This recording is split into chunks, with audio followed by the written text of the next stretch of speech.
well and help the Warriors win a game, because he has played well and helped the Warriors win games before. Maybe not to the extent of scoring 34 points and doing it exactly in the manner that he did against the Suns, but there have been plenty of games where he's played well as a role player. December 8th, he played 36 minutes, had 20 points. It was a good performance. That was December 8th, and then 20 days later, he did it again. Meanwhile, the Warriors had lost 6 games out of 7. But every time he does it, it's never just about, hey, great game for Kaminga, helped him win, role player, high-end role player, whatever he may be on that particular night. Best player on the court, if you want to call him that Saturday. Superstar. It always turns into, is this the moment? Is this the breakout? Is this going to be the time? Like, can we quit putting that on him? And I get that he wants to put that on himself because he wants a quarter of $1 billion. I think he wants that attention. I think he wants the system to run around him. But we gotta quit. We gotta quit doing this. Like, it's more about, can Jonathan Kaminga help the Warriors right the ship and fix their season than it is, can Jonathan Kaminga develop into some kind of a star of a team that is going to win somewhere in the 20 to 30 game range here, 2-3 years down the line. Like, it drives me crazy. Let's hear Steve Kerr real quick. He addressed it post game, and I feel like we've heard some variation of this. Yeah, is this a clip from October? I mean, or from last March, or from last January after Kaminga had, quote, lost faith, going back to the leaked report from his agent. I mean, it just, you know what, let's hold on to it because we are up against it. So let's hold on. We'll play it when we come back and continue this conversation. 808 KNBR. Jonathan Kaminga plays great. Warriors get a win. It's just their 4th in the last 16. And yet, rather than just, hey, he played well, can he do it again? It becomes, is this the moment finally where Jonathan Kaminga becomes a superstar? I'm going nuts. Our brains here. are broken. Our brains are broken. It's the social media. We'll talk about it on the other side. It's the it's the Warrior fan version of woe is me every time they don't sign a middling free agent. Forever Giants, forever Warriors. So we'll get into that coming back. He's Dieter. I'm JD on the Sports Leader.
Dub Nation, Murph and Marcus keep rolling on the sports leader and streaming live on YouTube at KNBR 1045. Lob to Kaminga! Draymond put that up there perfectly. And Steph got the hockey assist, but what else is new? All right, Warriors win. Jonathan Kaminga plays great. We're back here on KNBR. It's John Dickinson and Dieter Kurtenbach. 808 KNBR, the number, 415-808-5627. Dubs beat the Suns, 109-105. They have the Cleveland Cavaliers at Chase Center coming up tonight. The team with the best record in the NBA, so a good test and a team with some size as well. No doubt. Byproduct of Jonathan Kaminga's success has been that the Warriors need to play smaller, at least throughout bigger chunks of the game, because Kaminga has to play the 4, which means Draymond, who admitted, Dieter, on Saturday, I didn't really want to play a lot of 5, especially at the start of games. So it created this series of events where Kaminga can't play the 3, so he's got to play the 4. If he's going to play the 4, that means Draymond's got to play the 5. Draymond doesn't want to play the 5, which means Kaminga's got to come off the bench, or Draymond's got to come off the bench, as we saw happen about 3 weeks ago. And that was also the last time where, really oddly, I mean, the month of December for Jonathan Kaminga, Dieter, has been a strange one. I mean, he ends up, Draymond Green ends up taking a step back, coming off the bench. He and Stephen Curry both basically, hey, it's Jonathan Kaminga's time. It's Jonathan Kaminga's time to cook. This is 3.5 weeks ago. And then he has the game against the Rockets, and then immediately had a good game against Minnesota over that weekend, 3 weeks ago, when the Warriors beat the Timberwolves. And then he really struggled to the point where Steve Kerr benches him and calls him out after a win against the Timberwolves, to the point where, I don't know about you, but I was expecting, and I don't know who gets the credit here, whether the Warriors got to Kaminga's agent and muted it or whatever, but I was fully expecting the Jonathan Kaminga formal trade request leaked article from someone after the Minnesota game, where the Warriors win and Steve Kerr basically takes that opportunity to say, Kaminga's got to figure out how to play with Steph Curry, not going to play a lot. And so, but then here we are a week later, and it's back-to-back 34-point games, and Steve Kerr post-game is talking about, and let's play it right now, whether or not Jonathan Kaminga, for about the 15th time, has turned a corner. Right. I just think he's turning a corner. I just think he's, he's seeing the pictures well. He made a play late in the game where he swung the ball to Draymond, immediately pinned in for Steph, and Steph got a 3. He didn't make it, but that's the play where you have to recognize Steph's your teammate. You see he's cutting through the lane, swing the ball, and go set a screen for him. And those are the type of plays that if he makes, and he's doing what he's doing, getting downhill, getting fouled, getting to the rim. Now the mix, the blend of Steph, Draymond, JK, now it starts to really get powerful, and I'm so impressed with JK. It just feels like he's turning a corner, and he played so hard last night and again tonight. The rebound at the end, just before he got fouled, he came out of nowhere along the baseline to make that play. I think he had about 7 boards in the second half. It was fantastic, man. This is exactly what we're looking for, and it's fun to see him, deliver. This time it's different, Dieter. It might be. It might. I got to at least open myself up to the possibility that it might be. He looked legitimately great, and I think it's interesting of what Steve was noting. It wasn't 34 points in back-to-back games. It was the small things, the little things that separate guys who are just around from guys who can help you win. And those are things that Jonathan Kaminga straight up does not do. Jonathan Kaminga has spent his entire NBA career, and this is going to come off as extremely pejorative. I just mean it to be lightly pejorative. But he has spent his entire career worrying about how Jonathan Kaminga can look best, not how he can help the Golden State Warriors best operate in the game he's playing. I know it's not as negative as that. I know that that's not exactly what's going through Jonathan Kaminga's mind. And, I got to get mine. But it has not been an altruistic form of basketball that we've seen from Jonathan Kaminga. And as I'm watching Saturday's game, I'm thinking to myself, man, Kaminga's bought in. He's doing the things that Steve Kerr wants him to do, and that he's called him out publicly for doing, that he hasn't done for years on years on years. That's really nice to see. The idea, though, that this is going to be some permanent state from here on out is laughable.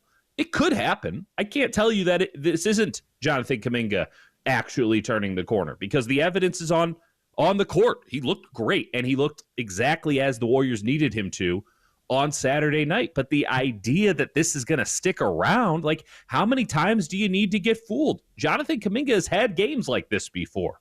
Maybe not recently, but games like this have existed in Jonathan Kaminga's career arc. And then he goes back to being Jonathan Kaminga.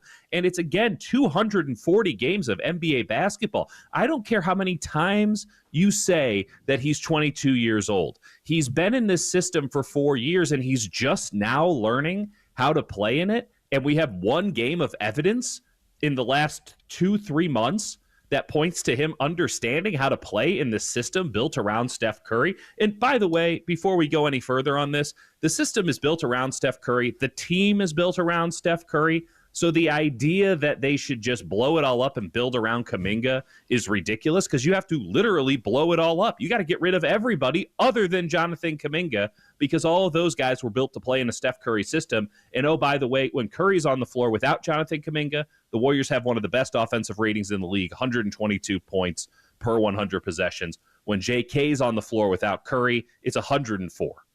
Which one would you rather have? Which one would you rather build around? I know that the arrow is pointing down on Steph Curry. He's coming from the top of Everest. He's got a ways to go before he gets to the bottom. Meanwhile, everyone's presuming that Jonathan Kaminga can be a mountain. I'm not even sure he's a hill yet, JD. No, and we don't know. And look, he did the things that allow you to finish games with Stephen Curry on Saturday. He Absolutely. played that. That I think is the biggest takeaway. He has done that before. The other part that, and look, Steve Kerr praised the hustle game, right? The rebounding. There were a couple plays where he guarded Durant and did well down the stretch there as well. Like it was those things. The issue that I have, and I think the issue that the Warriors have had is, I think part of the reason why, like, he does tend to, after games like that, coast a little bit. Like, yes. He kind of thinks he's arrived and then doesn't bring the energy in the same ways consistently. It's almost like, all right, I got my 34 back-to-back. I'm good. I'm maybe not a starter, but I'm a closer, and it's going to be that way every night, and I'm getting my 35 minutes. And, you know, everybody that loves to scream from the mountaintops, if you play him a lot, he puts up numbers. And, you know, the reality is, obviously, if he's playing well in the ways that Steve Kerr wants him to play, then he's going to play a lot and he's going to put up numbers. It's the old chicken and the egg kind of a thing as it relates to that. But I think the other issue is, you know, on the nights where he doesn't bring it and doesn't play as well, he also gets a little low motor in those nights, to the point where it makes you fall out of favor for the next game, right? It's like when he knows he's going to get his time, he brings it harder. And I think that's something as a young player that really will piss off a head coach. But how young is he? Again, I hate this. Oh, he's such a 22. Young player. He's 20. He's 22. Fine. He has 4 years of NBA experience. And I look around the league. I mean, how? It's not an excuse. I don't mean it as an draft excuse. as Anthony Edwards. Does Anthony Edwards still have these conversations around him? I understand it's apples and oranges a bit here, but like 4 years in the league, you're no longer on the curve, right? A guy who's asking for $250 million, just to ask for it tells me that we're past the point where you get to use age as an excuse. Just because you don't have the contract yet, you're negotiating it right now. You don't get to be like, oh, shucks, I'm such a young player. Couldn't possibly get my act together. This arrested development thing is ridiculous to me. And this is so, I don't know how much experience you have in this realm, JD. You seem to make good life decisions, but as somebody who's been in some bad relationships before, let me tell you, this is the kind of partner who always just finds a way to act just good enough to not get dumped, right? This is the kind of guy who pulls it together just enough to not get fired. And this is the kind of player that eats front offices alive. Everyone is so desirous of Jonathan Kaminga to, quote, turn the corner because they're so afraid of making a decision on the guy. They're so petrified of letting that talent walk out the door and then he turns into something that he might have never been able to turn into here. They're so afraid because he holds so much power in that athletic ability that they can't make a move. And this is the girl at the bar who, I can't believe she's so hot. How is she single? Then you find out the hard way. And you keep giving her extra chances, or him, extra chances again and again and again, because, man, she's so hot. And it is fun. And, every now and again, the sex is good. Like, that's not a positive relationship. And we go back to the Draymond Green having to play the 5 now.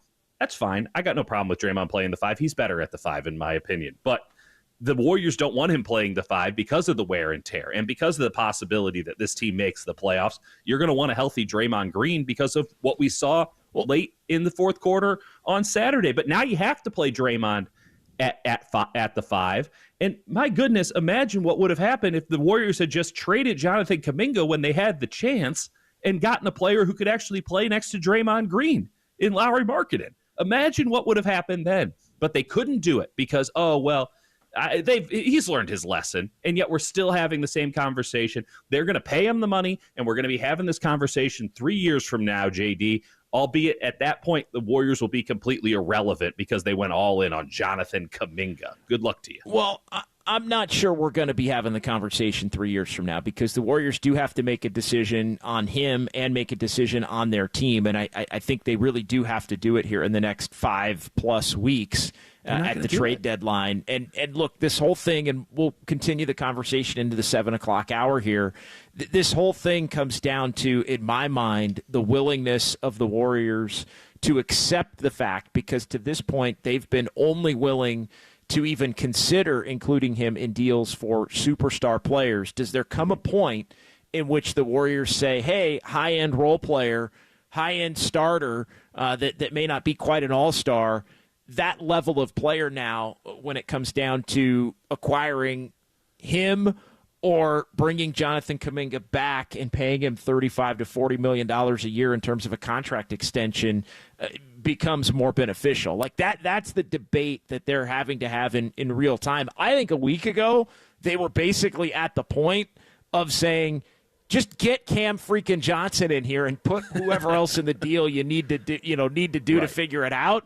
But as you mentioned, right when you get to that point with Kaminga, he pulls you back in, and then we're having that conversation as to whether he's, turning a corner again. Although I do think it's beneficial for the Warriors to have Kaminga be able to put up numbers and have Steve Kerr continue to say that without without lying. The underlying, hey, he's unhappy, wants out, right, trade demand kind of hanging beneath the surface of this thing. So they've been able to mute that to this point, which I also think is part of the equation. But stay tuned, as they say, because I think all of this is coming to a head right now, no Dieter. All of it is coming to a head in a big-time way as the Warriors try to right the ship on a season that seemed so promising, and suddenly now at 16 and 15 feels very much like the seasons that they had the last two, which were mediocre at best. All right, let's go ahead and pause here.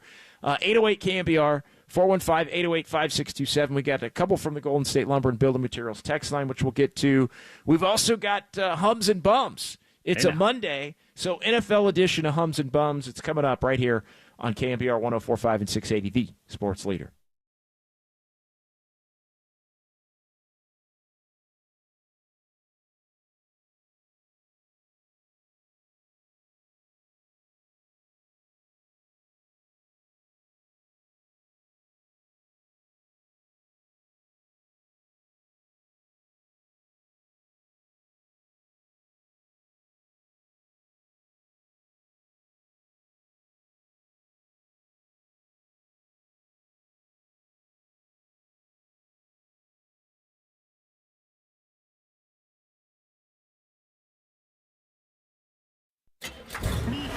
from the Chilton Auto Body Traffic Desk.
It's time for KNBR's Opening Bell Report. Sponsored by Protect Your Assets with David Hollander. Concerned inflation will ruin your dream retirement? Learn more. Listen to David's show every Saturday morning or call 1-866-PROTECT.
What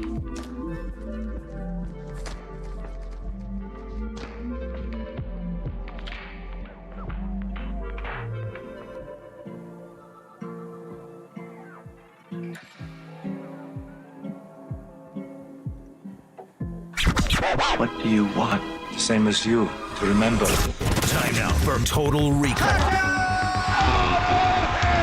San Francisco! A look back at the highs and lows of the weekend in sports. Get ready for a surprise! All right, welcome back. John Dickinson and Dieter Kurtenbach sitting in for Murph and Marcus here on this Monday. It's Hums and Bums time. Hums and Bums, sponsored by Amici's East Coast Pizzeria. When you want the best pizza in town, Amici's delivers. Sunday Night Football last night, Dieter, on KNBR, and captivating the nation is one Jaden Daniels, the rookie for the Washington Commanders. I think the Commanders play they play a game that goes down to the final play every single night. It feels like they do. Jaden Daniels getting the job done here again. Zacchaeus comes in motion. Daniels takes the snap, looks left, throws left, pass is caught. Touchdown, Commanders. Zach Ertz and Jaden Daniels will take Washington into the postseason for the first time since 2020. Yeah, so the Niners not in the postseason, the Commanders back in the postseason. If you're thinking, hey, who's taking some of these spots that the 49ers are vacating here for 2024? Well, the Commanders and Jaden Daniels, hum baby for that performance last night and for a lot of late-game heroics really throughout the course of this season for the Commanders. They are in the playoffs, and Jaden Daniels continues, Dieter, to be electrifying at the quarterback position. That boy nice. That's all you have to say about Jaden Daniels, man. He is box office to watch. I'm very worried about him in general because he's skinny as hell, and he took a shot to the kidneys on the penultimate play of that game that I thought was going to maybe fell him for the season. I mean, he set himself up on that one, and he stuck in there, threw the touchdown pass to Ertz, and then sort of just hobbled away. Check for internal bleeding on that one. Daniels, a touchdown pass in the last 30 seconds of a game in 5 games this season. That's an NFL record. This kid is clutch. And I remember going through some of the quarterbacks for last year's draft, and you get in on Caleb Williams. He can't make plays in structure, and you go down the line. Is Bo Nix somebody who needs to be in the right system? I'm looking at my scouting report here of Daniels, and the first word is just magic. I mean, this guy was unbelievable at LSU, frankly, beyond comprehension at LSU, what he was able to do. Wins the Heisman Trophy and comes in, and while maybe he hasn't been beyond comprehension at the NFL level, he's doing all the same stuff he was doing at LSU. And he's taken a Washington team that obviously was in a bad down spot and has revitalized them. And one of the stronger fan bases, I would argue, in football. I think he's brought them back. I know Kevin Durant's happy with the way that the Washington football team, the Commanders, are playing. And the fact that Daniel Snyder's not around is a huge part of that also.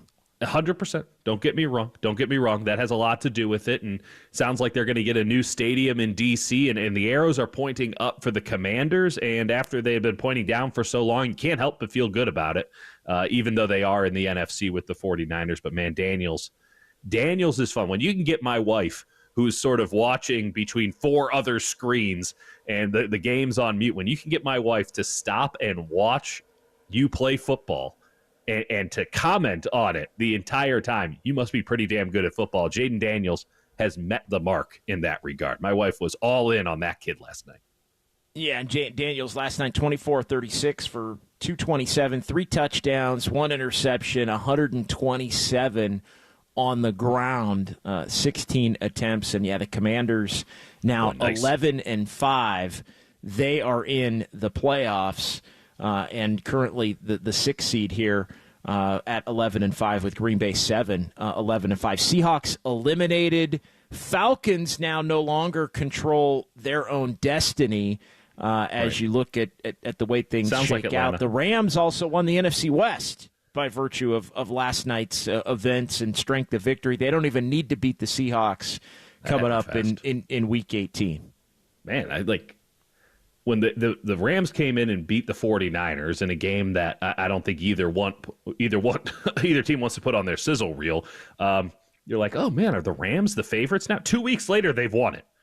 Congrats to the NFC West. I mean, say what you will about the South. They got some messes going on down there, but the West, for all that talk about best division in football, I'm not sure it might not be the worst this year. This is kind of an embarrassing division. Like the Rams, I want to be clear about this, aren't good.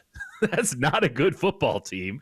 They're going to go one and done in the playoffs, and that's your representative, and you don't even need 18 weeks to figure it out. Get it together, NFC West. The South in the NFC, we mentioned that also a mess. With the Tampa Bay Buccaneers now 9-7, they're leading that division again. Falcons lose to fall to 8-8, and for our hum baby, we got to get to our bum baby. And in some clock management, Raheem Morris basically doing his best Matt Eberflus last night. And he was asked about it post-game. I mean, the Falcons had a chance to win this thing in regulation. They let, 30 seconds go off the clock with 2 timeouts. Ended up being a much longer field goal than it needed to be at the end that came up short. It wasn't long enough, JD. I mean, that thing looked pretty off the foot, and then you're like, oh, he didn't even come remotely close. This camera angle is insufficient to understand the game of kicking. It was a beautiful, high, long, straight kick. But I got all of that drive. Long enough. 210 yards. Not long enough. Raheem Morris, though, he addressed in his post-game press conference, the head coach of the Atlanta Falcons, bungling the end of regulation with the clock. Why didn't you take the timeout after Darnell's catch on first down? Probably could have. I thought we can get to the line of scrimmage with our operation being a little bit faster there, get him there without going on the fast on our ball, try to save that timeout. In hindsight, could have been a good decision or a better decision to take that timeout, but I wanted to have the opportunity to move up there. So, you can always second-guess those things. You can always second-guess those motives. You can always go back and look at him, see if you can get it snapped a little bit quicker. But I really believe we can get our operation time a little bit faster there to be able to save that timeout, still be able to click off, potentially get the pass interference, have a couple more snaps there, save the timeouts, and be able to use them there to get that field goal a little bit closer. So there you go. Owning up to it. If you're wondering if the game's too fast for Raheem Morris, there's your soundbite. That man was speeding through that question. I heard him at halftime. He does not talk like that normally. This is a man who is straight shook. And as I said, you got the kid around, you got the wife. No one wants to be listening to Sunday. No one's a Tirico head in this house but me. And Collinsworth, you can only do so much. So the game was on mute. And I'm a believer in the old TV axiom that you should be able to watch it with the sound off and understand what's happening. And it was hilarious watching Raheem Morris in situations where his team had the ball.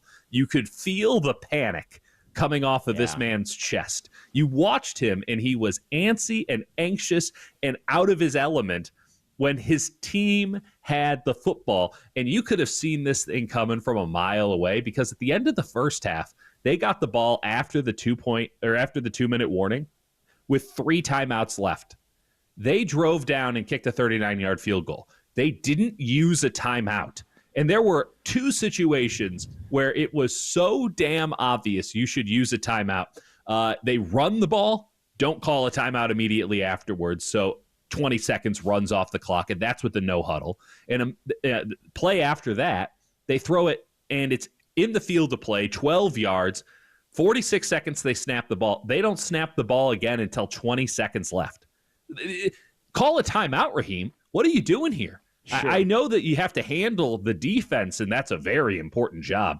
But also, you're not the defensive coordinator of your own team. So what is it that you do here other than handle the timeouts in situations like this, of which you're just unaware that that's your responsibility? Did you think that you delegated that too?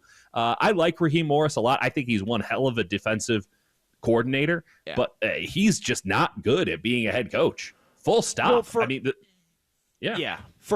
for all of the questions as to why it took so long for him to get another opportunity to be a head coach, I think last night shows you. And his time will not be long as a head coach again. It was running through situations like that, despite the fact that, again, I do think he's a good culture coach, right? Yeah, everyone likes him.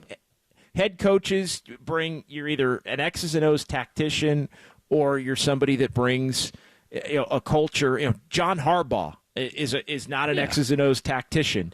He's a culture guy. He's the CEO, head coach. Mike Tomlin, not an X's and O's tactician. Culture guy. Defense, though. Defense. Yeah, Tomlin but again, always to me, has it's good more. Defense, but it's Dick LeBeau. You're right. Well, but I think Raheem Morris is good defense too. I mean, I know they haven't performed at that Except level. Except their defense but sucks.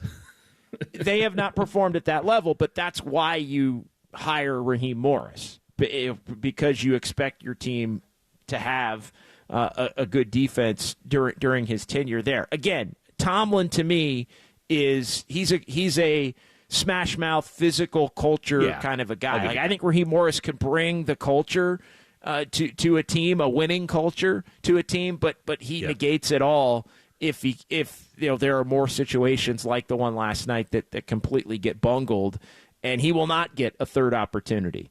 If that continues to happen, Matt Eberflus is somebody that probably won't get a second opportunity because of the way that those situations were bungled. But alas, the Falcons 8-8, and we'll see what happens with them. They now no longer control their own destiny as far as getting into the postseason by winning the NFC South. That goes to Tampa Bay. So if Tampa Bay wins, they're in. If the Falcons lose, they're in. Falcons need a Tampa loss and a win themselves in Week 18. What else stood out as far as how about that South? Week 17 as you listen here to KNBR AM and KNBR FM San Francisco, the sports leader, a Cumulus media station. Vikings survived, man. Sam Darnold, he's still got that in him, but he's also making big plays week in and week out. Vikings able to beat the Packers. They control their destiny, have made the game tonight at Levi's even less meaningful than it already was. I guess that's right. It determines who controls the tie.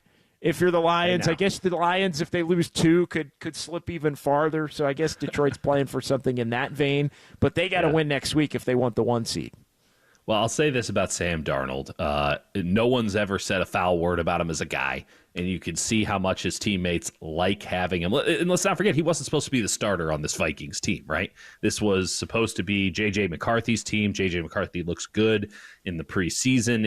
It seems to be an inevitability that J.J. McCarthy takes over. If not immediately, then at some point mid-season when Sam Darnold has a disaster game, of which he's had one. Let's be clear. It's not been all ups for Sam Darnold this year, but Darnold, a great guy and a hell of a comeback story in regards to, you think about him and Baker Mayfield. They were on the same Carolina Panthers team a couple of years ago, and now here they are coming in and fighting for a playoff spot. In the case of the Vikings, fighting for the 1 seed. In the case of the Buccaneers, got a chance to take it on their own accord in Week 18. A great lesson in perseverance, but I got to say something to anybody out here who's still pushing this ridiculous idea that the 49ers should let Brock Purdy go, or in this case, I suppose specifically trade him, and to go back to Sam Darnold. Does he get to bring JJ and Addison and Naylor? Does he get to bring all these great wide receivers that the Vikings have with him? Does he get to bring Kevin O'Connell? Because unless he does, I'm not sure I'm interested. Just one man's thought, JD. Yeah, I think, Darnold has had a hell of a year, but you can see it even in the game yesterday, and it's been prevalent throughout the year as well as he's played, and he has played well.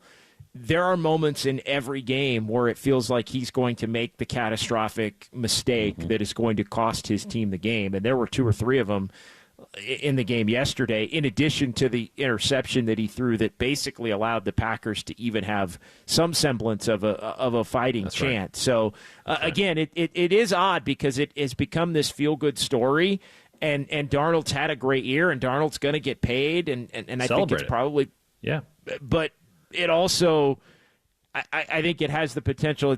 I think you can see where it's not going to maybe end well. for the Vikings and for him this season, as much as it has been a fairy tale kind of a season. I love it for him. I'm glad that he's having this kind of a campaign, but there are limits to even the most positive of stories, right? And when the floor falls out, and it will fall out at some point, and it's not to say that he'll go back to seeing ghosts on the Jets or anything like that, but when he looks like Sam Darnold again, whether it be with Minnesota or with some other team next year, let's just remember the good times, and that at least he had this, because this was not granted at any point in his career. This guy has been on 4 teams now. He's been bouncing around, looking for something, gets his opportunity, makes the most out of it. I mean, talk about making the most out of it. They're 14-2, and they're in the driver's seat for the 1 seed in the NFC. That's a hell of a season. They got a hell of an operation there in Minnesota. I think that we don't talk about the Vikings enough as a true Super Bowl contender, even with that record, because of Sam Darnold. And maybe he can do the most ridiculous thing known to man. But let's cool it with the let's trade Brock Purdy for him talk, in essence. Let's cool it with the, Sam Darnold's better than Brock Purdy thing. He's having his year, and I'm very happy for him. There's a lot of other players on that team, too, and that's one hell of a football operation they got going on in Minnesota. It starts with the head coach, defensive coordinator, and then we can keep on going. I don't think we have enough time to go through all the positives that they got going on. It's been building up to this, and they were scared that Darnold was going to knock them off course. He has not done that. Let's celebrate it until there's nothing left to celebrate with the Minnesota Vikings. Second most wins in franchise history for the Vikings. They went 15-1 in 98. They're 14-2 here. They've got the 1 game to go. They were 2 points away in the Morton Anderson first meeting against Detroit from being already having locked up the 1 seed had they been able to win that game. So they'll play again in Detroit, and that one will be for the 1 seed and have the potential to really kind of flip the NFC playoff picture on its ear, considering the fact that the Lions have basically been at the top of the mountain with Minnesota and others right in their heels. Philadelphia at different points right there ready to pounce. But the Lions have basically been the 1 seed the whole year. And if they end up the 5 seed, I think that definitely has the potential, having to go win multiple games on the road to change the calculus as far as a wide open NFC. And I think the 49ers, to kind of bring it back to them just to close the segment, I think the 49ers are going to look back at who goes to the Super Bowl, almost no matter who it is in the NFC, and think, damn, like this was still a hell of an opportunity lost for this 2024 season. All right, 808 KNBR. 415-808-5627. We'll get back to what's going on with the Warriors and Jonathan Kaminga coming up as well. Plus, the Giants miss out on another top free agent. It's all over. We'll get into that. What do you make of Corbin Burns going to the Diamondbacks? It's all coming up right here. KNBR 104.5 and 680, the sports leader.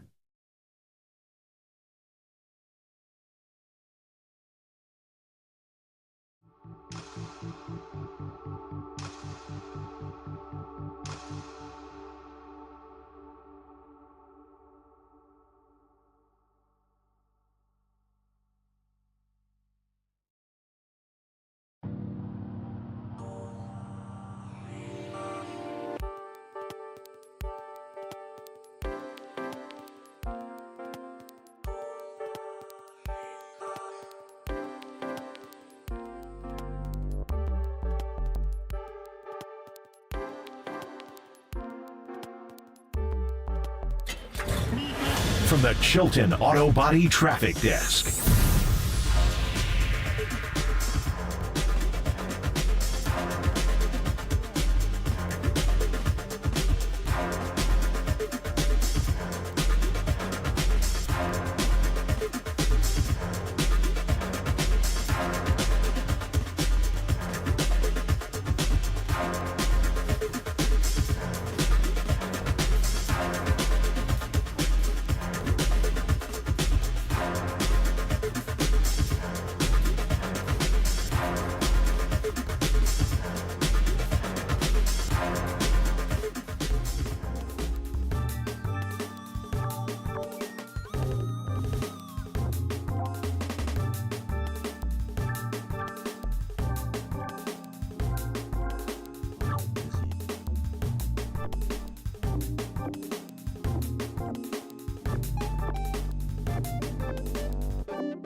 And now, time for the Protect Your Assets with David Hollander Business and Technology Report.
Murph and Marcus continue live from the KNBR Casino Matrix Progressive Jackpot Studios. Casino Matrix. Progressive jackpots are here. Where are you? Just drop in. Please play responsibly. 1-800-GAMBLER. All right, welcome back. John Dickinson and Dieter Kurtenbach here on this Monday in for Murph and Marcus. 808 KNBR, 415-808-5627. 49ers and Lions coming up tonight out at Levi's Stadium. Pregame at 1 for that one. Kickoff at 5:15. And, of course, we're going to have it for you here on the Sports Leader. 49ers at 6-9 and playing out the string here for the final two games. The Lions come in 13-2, needing to win next week against Minnesota to have a shot at the 1 seed in the NFC playoff picture. Some news breaking late Friday night, though, Dieter. We talked about it a little bit at the top of the show. Corbin Burns, the prized free agent that Giants fans had worked themselves into a froth believing that he was coming. It was a foregone conclusion. Corbin Burns going to be a Giant, and it didn't work out. And not only, as has happened so frequently, Dieter, not only has he not come to the Giants, but he winds up in the National League West, not with the Dodgers or Padres, but with the Arizona Diamondbacks. 6 years, $210 million deal. Opt-outs after the second year for Corbin Burns, and the Giants missing out on the guy that I think was atop everybody's, maybe not yours, Dieter, but a lot of fans' boards as far as the guy they wanted to see come in after Willy Adames from a few weeks ago.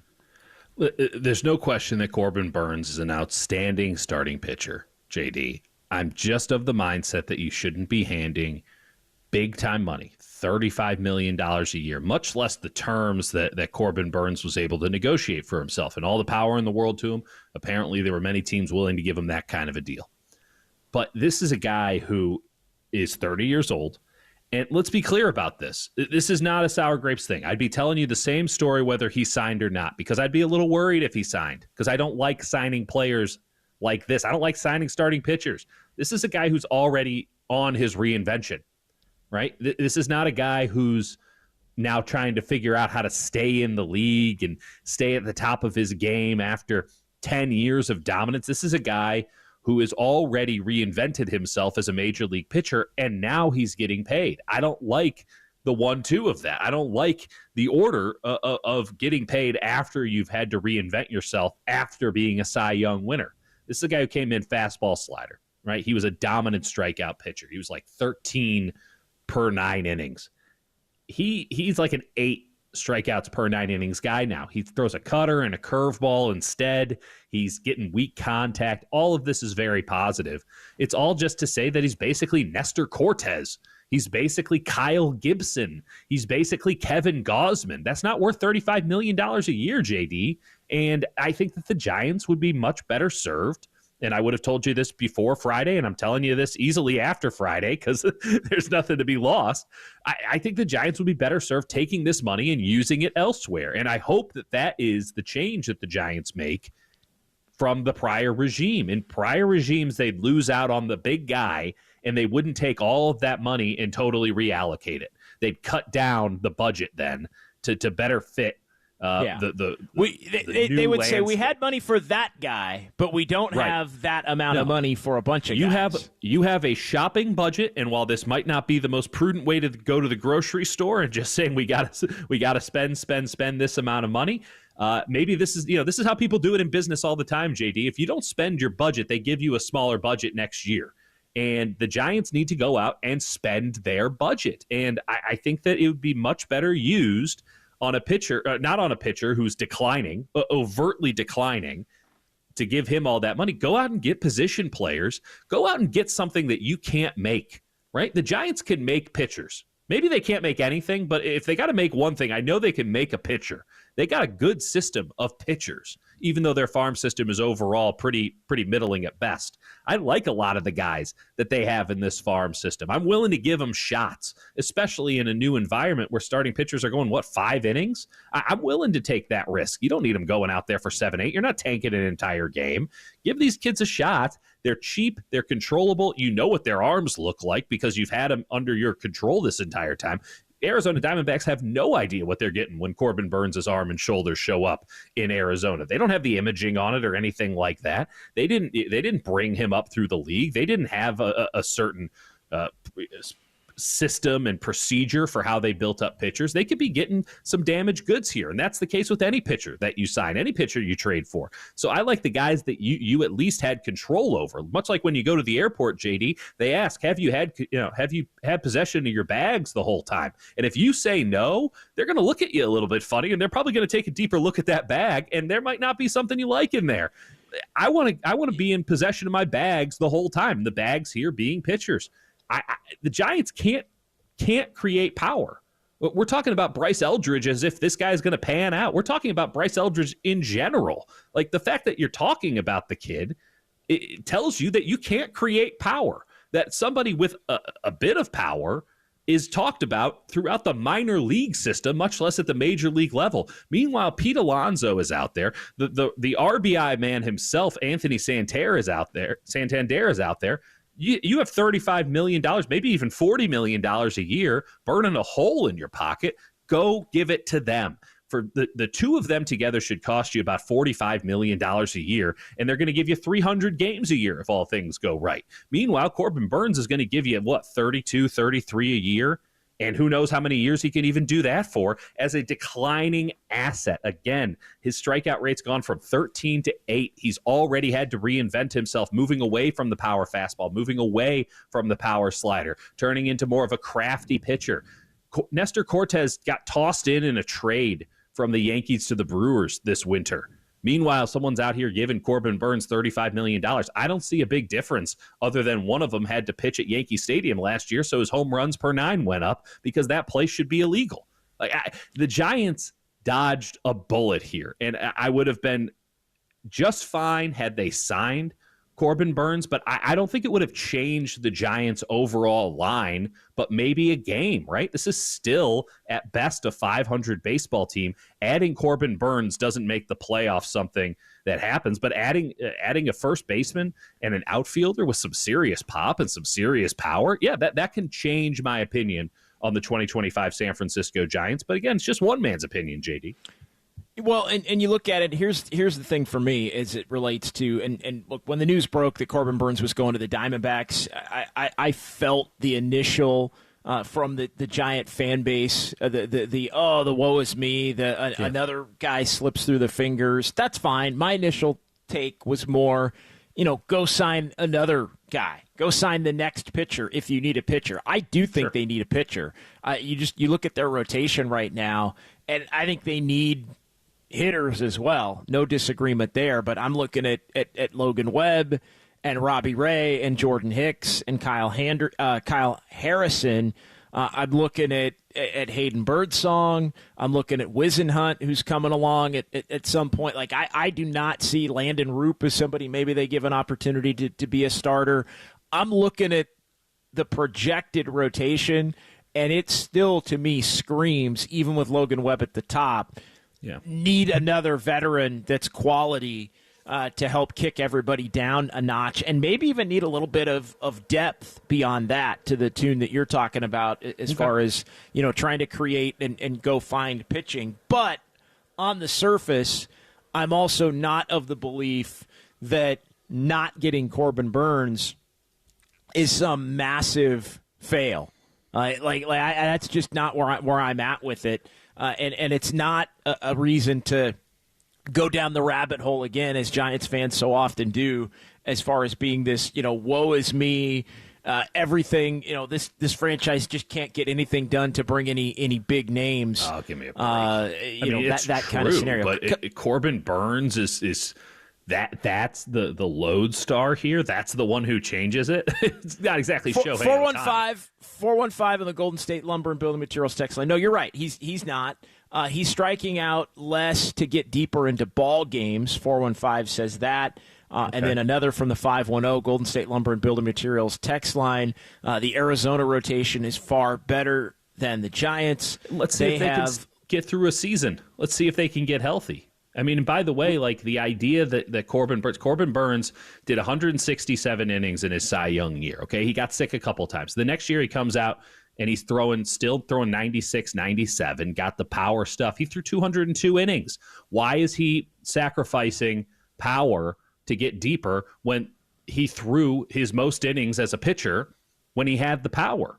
He's doing it because he knows his arm can't hold up under those circumstances year in and year out. And I can appreciate someone who prioritizes longevity, and it's paid off for him immensely here. But Jack Flaherty's out here, and he had a markedly better year than Corbin Burns. Jack Flaherty's, 10 strikeouts per 9, 3.17 ERA.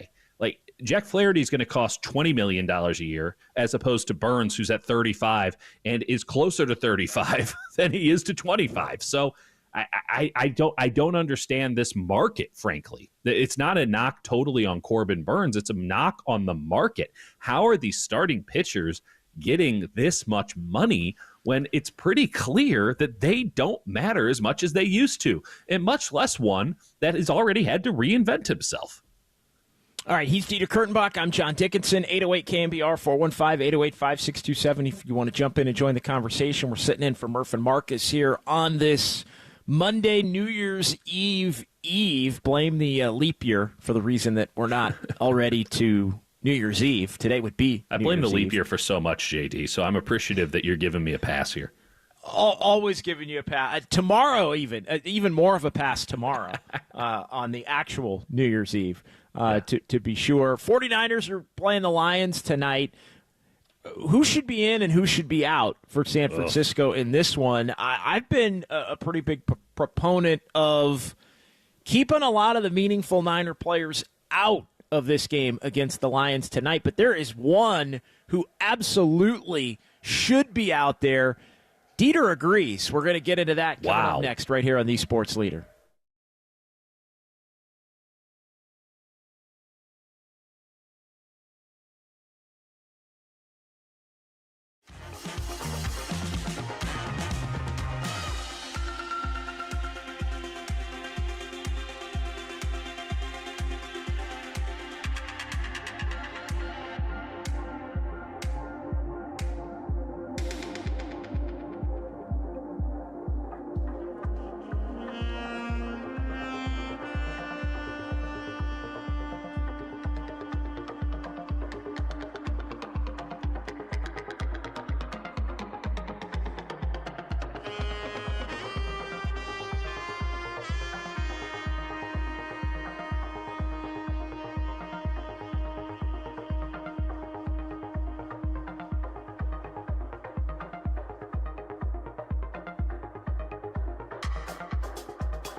faithful Murph and Marcus keep your morning moving. Streaming live at twitch.tv/the sports leader.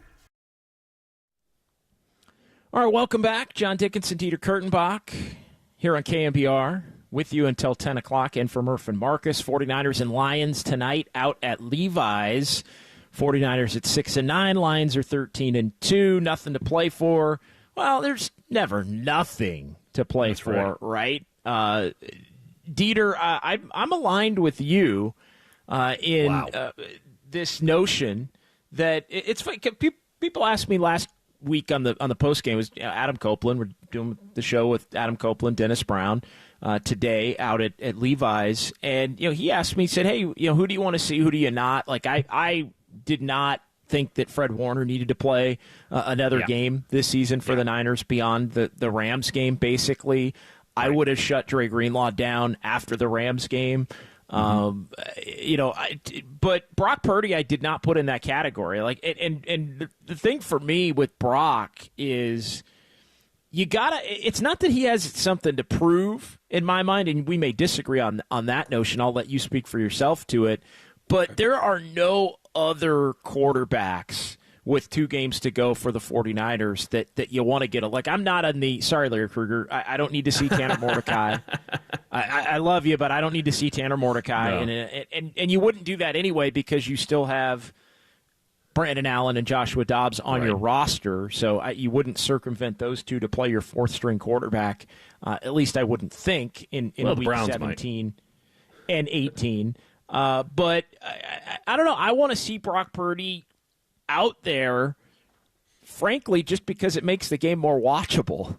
But I don't know. I think there is a sense and that he shouldn't be out there. The 49ers should be getting another look at somebody else, or that he, I don't know. Is part of it for you that Purdy in your mind has something still to prove? Because I put him in a different category as it relates to guys I want to see out there compared to some of these other veteran players who are a little bit banged up and or shouldn't be playing in quote-unquote meaningless games.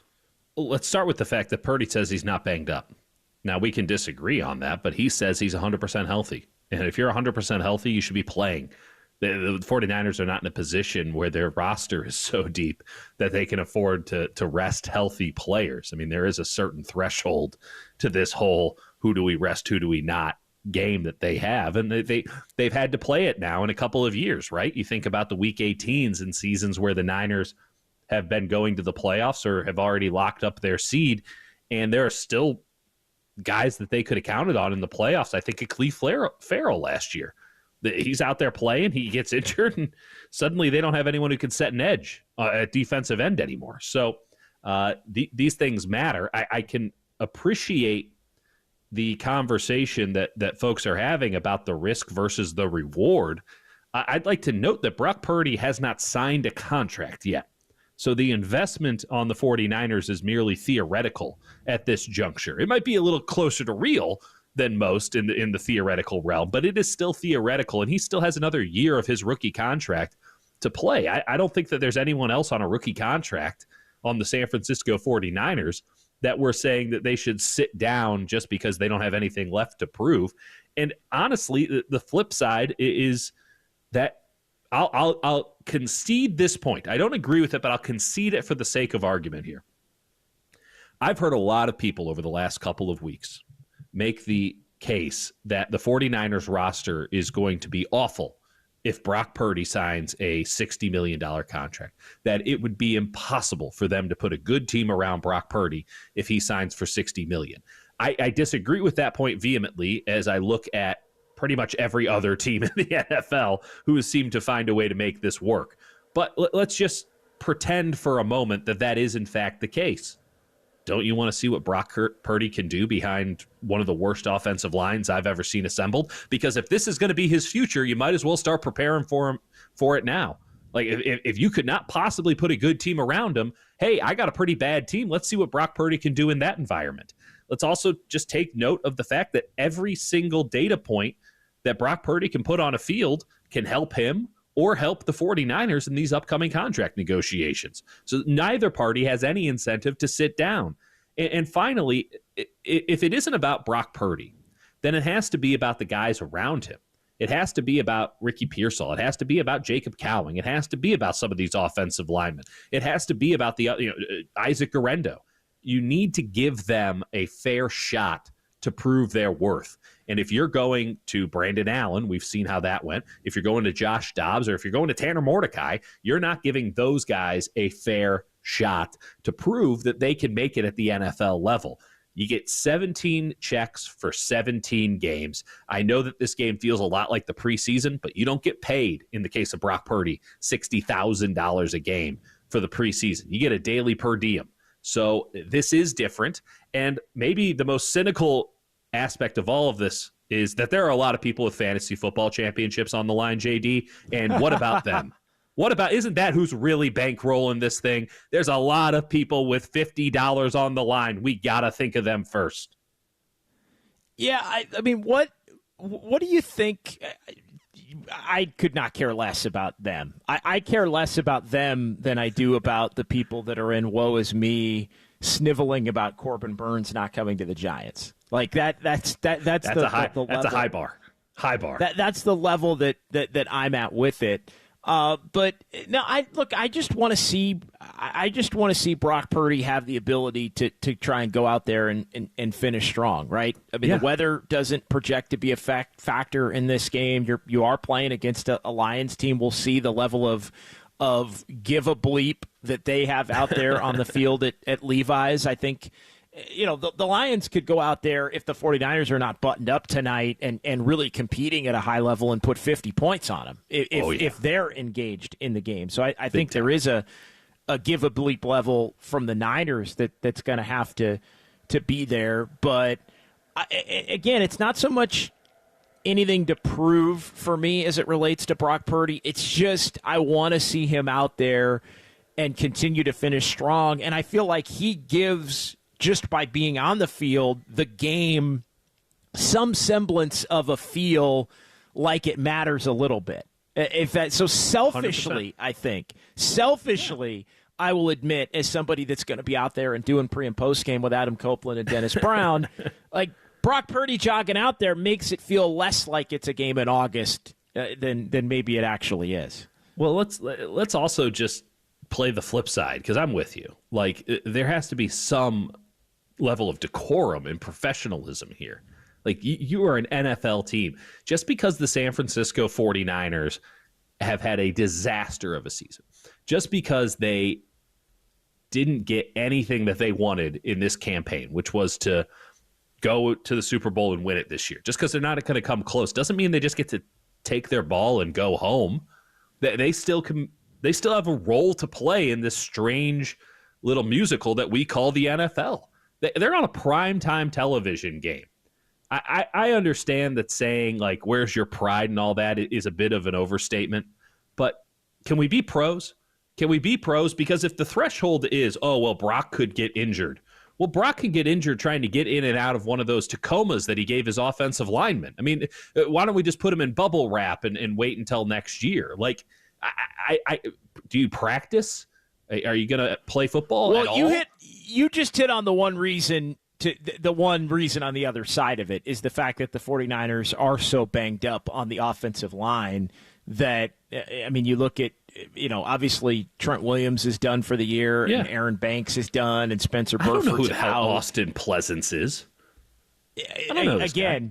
And that's thing. The argument. I'm not making the argument, but I'm presenting the argument that, hey, you don't have your main offensive line guys, so you are running a risk of maybe putting them in harm's way. I mean, JD, you noted that from the standpoint of the media, we'd like to see a good game. How about all the poor SOBs who got tickets to this game for Christmas?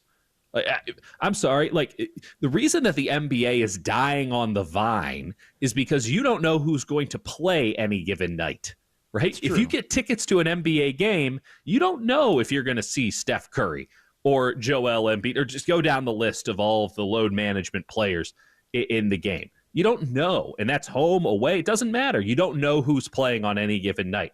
Kind of hard to buy into the star power of a league when you don't know who's going to play. If you got tickets to the San Francisco 49ers versus Detroit Lions, probably a pretty good ticket early this season, right before the wheels It was the game of the year on the schedule, right, you're maybe other than the Cowboys game.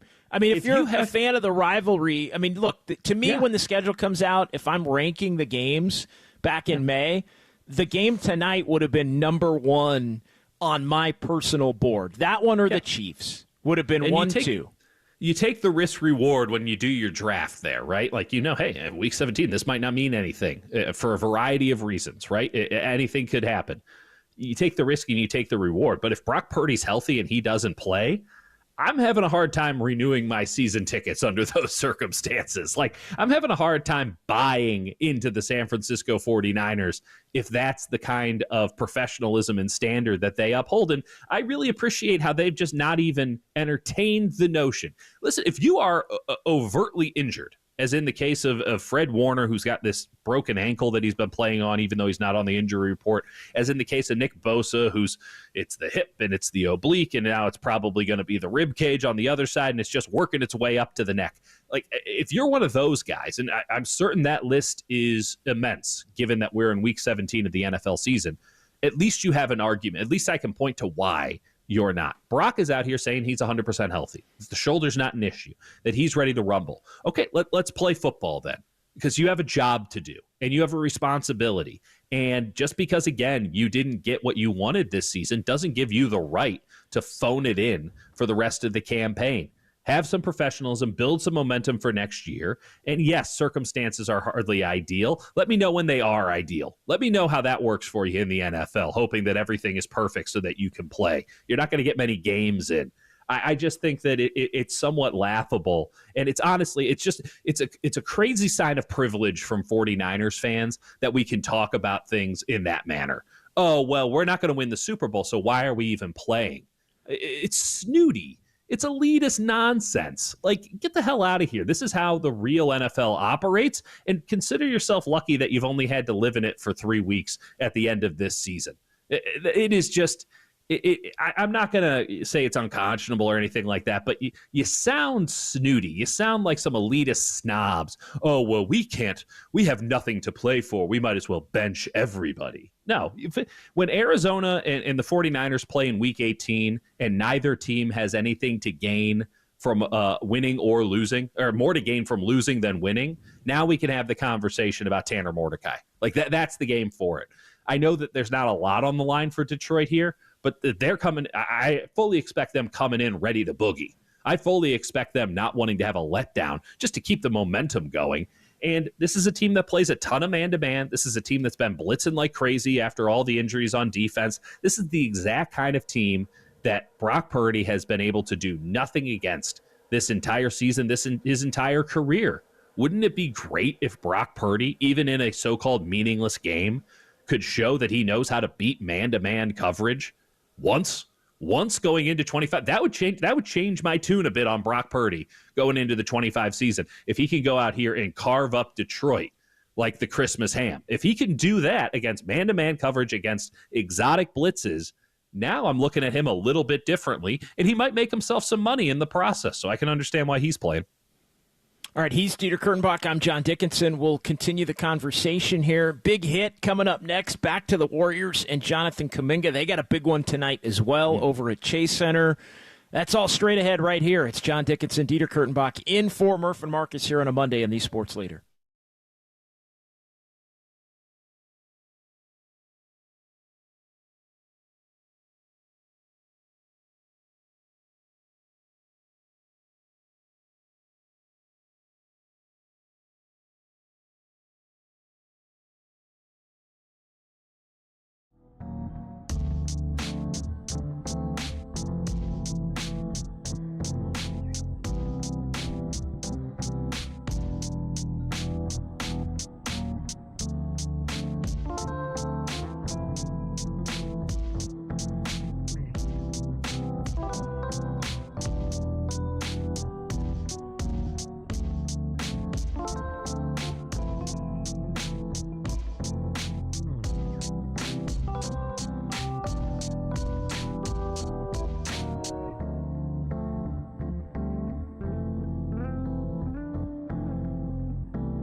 Now, from the O'Donnell Financial Group Sports Desk. Learn more at odfigroup.com. O'Donnell Financial Group, because planning is a process, not a product. Catch 49ers pregame at 1 o'clock as they take on the Detroit Lions in their final home game of the season.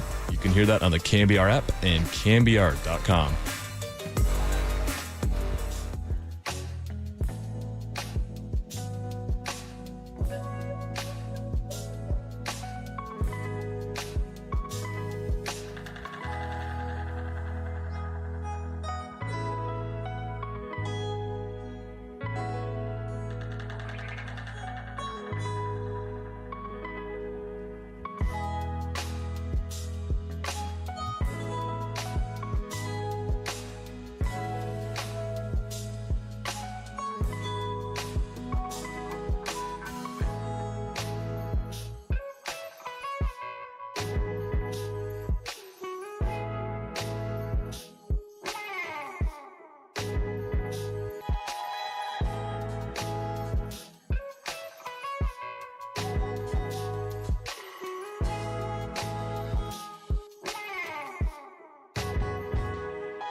Now, this is the Big Hit.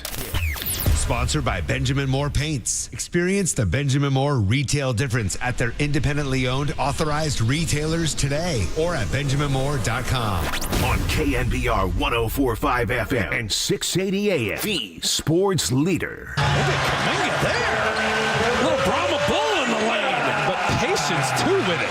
And he's trying to get the foul calls, too. He's looking like a veteran out here. JK with 10. Trace got the steal. Kaminga soaring and finishing. Kaminga has come in off the bench on one. 2 straight games for Jonathan Kaminga coming off the bench and coming in on one. 34 points for Kaminga. Warriors win over the Suns on Saturday night, 109-105, with Steph Curry and Draymond Green back in the fold. Those two not in the fold in Inglewood on Friday night as the Warriors took an L against the Clippers. We're back here on KNBR. John Dickinson, Dieter Kurtenbach sitting in for Murph and Marcus here on this Monday, New Year's Eve. Has Jonathan Kaminga turned the corner? It is the big hit here on KNBR. And the other question, I think, and I'll go first maybe on this one, Dieter. Okay. Is it tougher to trade Kaminga after what you saw from him against the Suns on Saturday night? It shouldn't be. If you think that there's a deal to be made for a player that can come in and more consistently impact winning this season and really in the next 2 seasons after this season. To me, that's still, and I'll be short about it, what it boils down to. This is no longer, in my mind, Dieter, a conversation about what you think Jonathan Kaminga's ceiling can be. And that's where, I think Steve Kerr, when he says, and we'll play the clip after the game on Saturday, that he feels Jonathan Kaminga is turning a corner, and this is something that he said some variation of, I think, at least 10 times in the last 3.5, 4 weeks. I kid. But we're not very far off. Not very far off from that exact number, Dieter. It's not about Kaminga's ceiling. And I don't think that's what Steve Kerr is saying when he says Kaminga's turned a corner. I think he's saying, he's turned a corner in that I can more consistently put him out there with Steph Curry and Draymond Green, and he can help them win basketball games for this team this season that started off so promising and then suddenly found themselves back at 15-15 before the win against the Suns. I don't think, and I think we misinterpret it at times, what Steve Kerr truly is saying when he said that he thinks Kaminga is turning a corner. As far as the being more difficult to trade and the like, I understand the Warriors' point of view in that when you have a prospect like Jonathan Kaminga, you want to only include him in a deal that will bring you back an all-star caliber player or a superstar caliber player. I get that. However, they are going to have to ultimately make the determination in these next 5+ weeks if they have to lower that bar and if it's more beneficial and there is still players to be acquired that can help this team this season and next win at a more consistent level than continuing to do the back and forth on Jonathan Kaminga. Looks like a guy who can do it 2-3 out of every 10 games on a really high level. And that, coupled with the fact that he might be a great player in 2027 or 28, means you're just going to keep the guy and pay the guy. That's not how this works. This is about the now, because I think we saw a taste of what 27 and 28 can look like for the Warriors if it's Kaminga truly being the guy and not a whole lot else. It's what you saw Friday night, I think, in play there. So a lot to chew on, but to me, nothing that we saw over the weekend, while great games from Kaminga, especially the Saturday one, which helped them beat the Suns, I think we need to stop every time he has a good game going down the path of, well, this means he might be turning into a superstar and you have to – no, it's about he helped them win a game. Good for him. That's the job. That's the goal. Win regular season games and contribute as a rotation player. Right. I just – JD, I'm baffled by this conversation because I don't think in San Antonio they have this same conversation about Keldon Johnson. No one talks about Keldon Johnson. You should all look up Keldon Johnson because he's the same damn player. He's the same guy. 22 years old, 17 points per game. Hey, 23, 22 points per game. Didn't win much, but, 22 points per game. Oh, and then it fell off a cliff because he doesn't actually have basketball acumen or a feel for the game. He's just a great athlete. Keldon Johnson, it should be noted, Olympic gold medalist for the Team USA in 2020. They brought him along, and he won a gold medal. But Keldon Johnson, I'd venture to say that a good portion of our audience, and this is no knock whatsoever, this is merely a statement of casualness from me. I'd venture to say a lot of people don't know who the hell Keldon Johnson is listening right now. Can you give me a scouting report on Keldon Johnson, JD? Look, I think you already gave the scouting report on Keldon Johnson. He's somebody that was a productive player for the Spurs when they were actively trying to lose games. He was young player filler, I think, over the last couple of years for San Antonio. At times, one of their better players. Oh, yeah. But, and at times a player that hurt the Warriors in some games head-to-head. Athletic as all get out. Yep. Athletic as all get out. At times can shoot the three ball. Kind of streaky along those lines, but not somebody that's ever going to be otherworldly. I don't know his percentage might be terrible from three, but I've seen him hit some threes. It's 33% over the last 3 years. So not good. But he's had some games individually, maybe against the Warriors, where it's been a little bit better than that. Oh, yeah. He can fill it up every now and again. But he can fill it up. He has a career high of 36 points. Every month or two, he goes in for 35. I mean, does it remind you of anybody, JD? Well, here, I think the issue is, and look, I can already feel Warrior fans bristling at the notion that Keldon Johnson's even brought up in the same conversation as Jonathan Kaminga, because we all know. Well, I'm sorry Dieter, that they don't watch the rest of the NBA, but we I'm all sorry, know, Dieter, that Kaminga is not a Victor Wembanyama type prospect, but he's definitely in between a Keldon Johnson and Victor Wembanyama prospect. So how dare you? How dare you? How dare you? I say that tongue in cheek, but how dare you put Kaminga in the Kaminga's better than that guy. He isn't, but that's fine. I would note that if you want, here's where I stand. I've written this. The Warriors have to make a decision on Jonathan Kaminga. Yes. And I think they are petrified. Absolutely. They're Raheem Morris with his timeouts. They're too afraid to do anything that could end up looking bad. The Warriors' MO is we got to win every deal. We have to win every deal. They got a little high on their own supply, and now they believe that they're geniuses. The Lacob family has, they're the guys. They're great owners. Great owner, Joe Lacob. No question about it. Can't argue with all of the success. Can't argue with the new building. Unbelievable owner.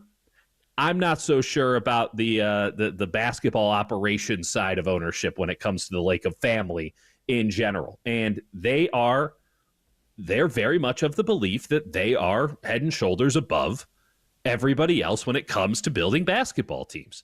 And they might have had an argument there for a minute, but I don't think they have that argument anymore.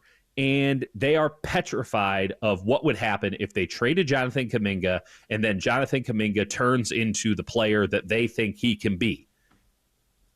He's not going to be that player here. Well, not when you run Steve Kerr's system. Not when you run this system. He's not built for it. He is a pick and roll big. He is a slasher 4 who doesn't slash. How does he fit? The Warriors are not better for having his skill set on the floor. I can appreciate what he can do. He is made to be the best player on a crappy team. Unless he wants to dramatically change the way he plays basketball, he does not fit into an egalitarian motion offense predicated around Steph Curry. He doesn't fit, and that's what Steve Kerr's talking about when he says, Jonathan Kaminga's turning a corner, because he's doing the little things that are necessary to win basketball games in this system, which isn't just built for Steph Curry. It's built for Draymond Green. It's built for Jackson. It's built for everyone but Schroeder and Kaminga. And Schroeder just showed up, and frankly, a lot of Schroeder's struggles seem to be directly correlated to the fact that he's trying to fit into the system. When do you feel like Kaminga has actually tried to buy into the system? I think he thinks he's better than the system.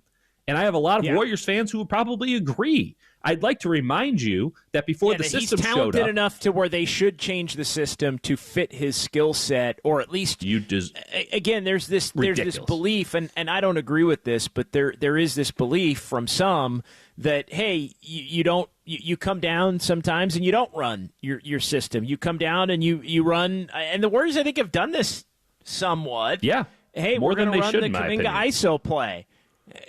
But that means you're going to completely, you're going to completely change. I mean, I think they did that. They've done that in the games that Steph and Draymond have not played, and we've seen him be able to go for 33 in a win against the Rockets and 34 in a loss against the Clippers on Friday night. But I think there's a belief that it's like, hey, this guy is so talented, and the rest of this roster is not talented enough beyond Steph Curry and maybe a couple of others to where you should be so married to it. I think that's a fair question to debate, but I would be in line to agree that it's not. Kaminga is not somebody you should be changing the way that you operate for at this particular stage, because the upside of it is not now all of a sudden you're a top 4 team in the West kind of a level. This guy's not Kawhi Leonard. He is not of that caliber. If he was clearly that kind. If he was clearly that kind of player, you don't think they would have changed the system for him. You don't think that they wouldn't be having a conversation about how much to pay him. The ability for superstars to command everything. They run the show. If this guy was truly a superstar, and if any team knows what a superstar looks like, it's the Golden State Warriors. Now, let's just remove Steph from it. You don't think that they understand what a superstar looks like? Kevin Durant was on this team. They understand what a superstar comes with. And they had to mix the systems a little bit, though KD came to play in that system. I want to go back to something, a point you made, because I think it's brilliant, and it really highlights the issue at hand. Warriors fans, if they are holding the opinion that you just shared, that the rest of the roster isn't good enough, then why are you building a system around Jonathan Kaminga that isn't going to build those guys up? The system is in place because these guys who aren't good enough, right, under normal circumstances, high pick and roll team, those guys aren't good enough, but they can be elevated by the system. And so the idea is, let's get rid of that system, which brings everybody up. And we saw the benefits of that early in the campaign. Let's get rid of that system, and let's go to a system that builds up Jonathan Kaminga and brings everybody else down. Is that really the argument? I hear it made. I don't think that they understand the repercussions of that happening. You need to make a choice. And the choice isn't, do you keep Kaminga or not? It's, do you go all in on Kaminga, or do you go all in on what you already have, which is Steve Kerr, Draymond Green, and Steph Curry? Because clearly the two do not mix. It's been 4 years, JD. I'm done pretending as if Jonathan Kaminga is somebody who is going to buy in to the Steph Curry system, to the Warriors way, whatever the hell you want to call it, that he's going to turn out to be a good role player for this team, because that's what you're asking him to be. He doesn't view himself that way. He probably shouldn't view himself that way. He is better than that. But there's a long-standing axiom in the NBA. I know I've told you this a million times. I know you've heard it even more than that. Talent gets you in, role keeps you in. Talent gets you to the NBA. Knowing your role keeps you in the NBA. And there might be a time when Jonathan Kaminga's role is superstar, the man in which it all revolves around. There might be a time. I don't think it's going to happen, but I can't tell you that it can't happen.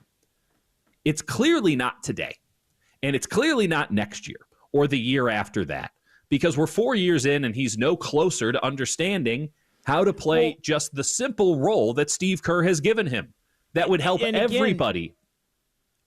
We misconstrue, I think, at times what Steve Kerr means when he says he's turning a corner. Steve Kerr is not saying, I think he's turning a corner in terms of being on the brink of being a superstar. Steve Kerr is saying he's turning a corner in terms of being on the brink of being able to play with Steph Curry and Draymond Green in meaningful minutes down the stretch of games and play the system and help be I'll say a high-end role player, because the truth is he scored 34 points, which is more than a role player in the game against Phoenix, and there have been other games where he's played at that level. But the sustainability component of all of this is not Jonathan Kaminga's ability to continue to score 34 points and be a focal point down the stretch in these games. Turning a corner is just being able to be on the court in the games where you're scoring 14 points and you're doing it efficiently and you're not taking a bunch of bad shots that are the reason why you lose the game. Like, that you're still hustling on defense, that you're still rebounding, that you're still high motor. Like, those are the things when Steve Kerr mentions turns a corner that he's talking about. Again, I think we think it's something that it's not. Oh, you're so desperate. And people are so desperate for him to be a superstar. Because if Jonathan Kaminga was, in fact, the superstar that so many want him to be, you just sleep a little easier at night, because the end is coming for Steph Curry. And every game that he doesn't have that's super brilliant, it feels imminent. It isn't, but it feels that way, right? We're on the downslope, and it's concerning to think about what comes on the other side of Steph Curry, because we know what came before Steph Curry, and it sucked. The Warriors were a laughingstock. So people are desperate. They're absolutely desperate for Jonathan Kaminga to be the superstar who can be the center of everything moving forward and keep the Warriors relevant, if not contending, in the future. But this is desperation talking. This is last call at the bar, and you're going to take whatever's available to you because you're so afraid of going home alone. Let me ask you this, JD. Is Jonathan Kaminga a better player for this Warriors team than Dante DiVincenzo was when he was with the Golden State Warriors a couple of years back? I mean, it depends on the night, but I would say overall it's probably pretty even, to be honest. Yeah. I mean, okay. And again, DiVincenzo, I think, he had a lot of nights where he helped him. He had some nights where he couldn't hit a shot. I don't want to go too far down that rabbit hole. Nobody totally remembers it. But I'm just going off. Listen, I don't think DiVincenzo had any 30-point games during that season, but he had a ton of 20s, and he played winning basketball for the Golden State Warriors. I think we can all agree on that. Did the little things right and played very well next to Steph Curry, something they've been searching for ever since he left. And it created the outsized belief in Brandon Podziemski that certainly hasn't panned out. Somehow Brandon Podziemski can be a complete scrub after this summer being untouchable, but Jonathan Kaminga can't be held to the account of being a role player. But I digress. You could go get Dante DiVincenzo right now for Jonathan Kaminga. I firmly believe that. Yeah, but who would want to do that? I'm not sure I wouldn't make that deal. Why not? He's been a better role player for you. Well, and again, but that's then get rid of exact. But this comes back. That's the exact kind of move, though, that the Warriors would not like. To me, that's the exact kind of move because of the name and perception of where Kaminga. Like, if you just took a poll of Warrior fans right now, Kaminga or Dante DiVincenzo, I think a majority of Warrior fans would say Kaminga is a better player. Well, they're hoping. They're hoping that. Go ahead. I don't know if it's laughable because at least Kaminga has upside. And you know what Dante DiVincenzo is. But this is the Family Guy thing. I can give you the boat or you can go in the mystery box. Well, the mystery box could be a boat. It's one in the hand versus two in the bush. Everyone wants to buy in on upside until it's no longer upside. It's reality. And now where are you at? And anyone who wants to go all in on Jonathan Kaminga, I hope you're ready for what's coming your way. Because you made your bed, now you got to lay in it. And I don't think it's going to be a very comfortable place to live. I think that this thing has Jordan Poole 2.0 written all over it. And I don't think it's going to get to that point. And I'll tell you why coming back. Let's continue the conversation on that front. 808 KNBR, what do the Warriors do with Jonathan Kaminga? Is it tough to trade Kaminga after what you saw from him against the Suns? All of those things are fair and on the table. Yeah. But 100%. I don't think this thing is going to get to a point where Kaminga is on the team and paid at a really high level, and they're still going through this like they are, playing a lot, not playing a lot, all of those. I just don't think this thing drags into like this point next year with the Warriors still trying to figure out exactly what the high end for Jonathan Kaminga is in terms of helping them win games on a night in, night out basis for the 25-26 in NBA season. I don't think it's going to get to that point. But again, on the one hand, and we'll get to the Golden State Lumber and Building Materials text line. On the one hand, you could make the case, and this I will say, I think the fact that he's playing at the level that he has these last two, it definitely, in theory, helps his trade value if you are going to look to move him better than somebody who Steve Kerr's ripping in post-game press conferences and can't get on the court in significant moments. So we'll get into all of that coming up. Pump and dump, baby. Pump and dump. It's JD and Dieter in for Murph and Marcus. We'll keep this conversation rolling here on KNBR 104.5 and 680, the sports leader.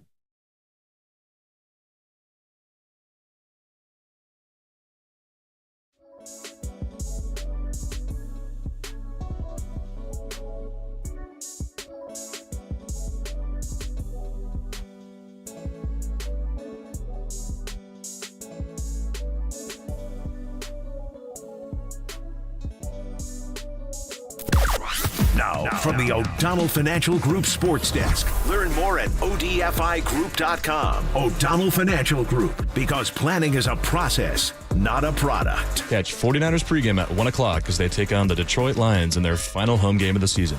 You can hear that on the KNBR app and KNBR.com.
And now, time for the Protect Your Assets with David Hollander Business and Technology Report.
Dub Nation, Murph and Marcus keep rolling on the Sports Leader and streaming live on YouTube at KNBR 1045.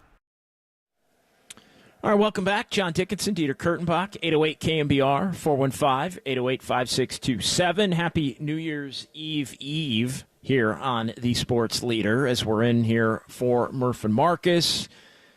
We got the cooler of content coming up at the bottom of the hour at 8:30, so make sure you stay tuned for that. 49ers and the Lions tonight here on the Sports Leader, 5:15 kickoff for 1 o'clock will be the pregame here on KNBR as I'll be headed to Levi's, really do Adam need, Copeland.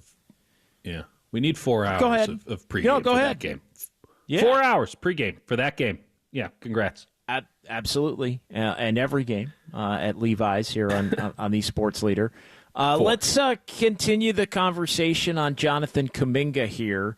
Golden State Lumber and Building Materials text line, and a couple of questions out on the board. Is it tougher to trade Kaminga after what you saw from him against the Suns? 34 points there.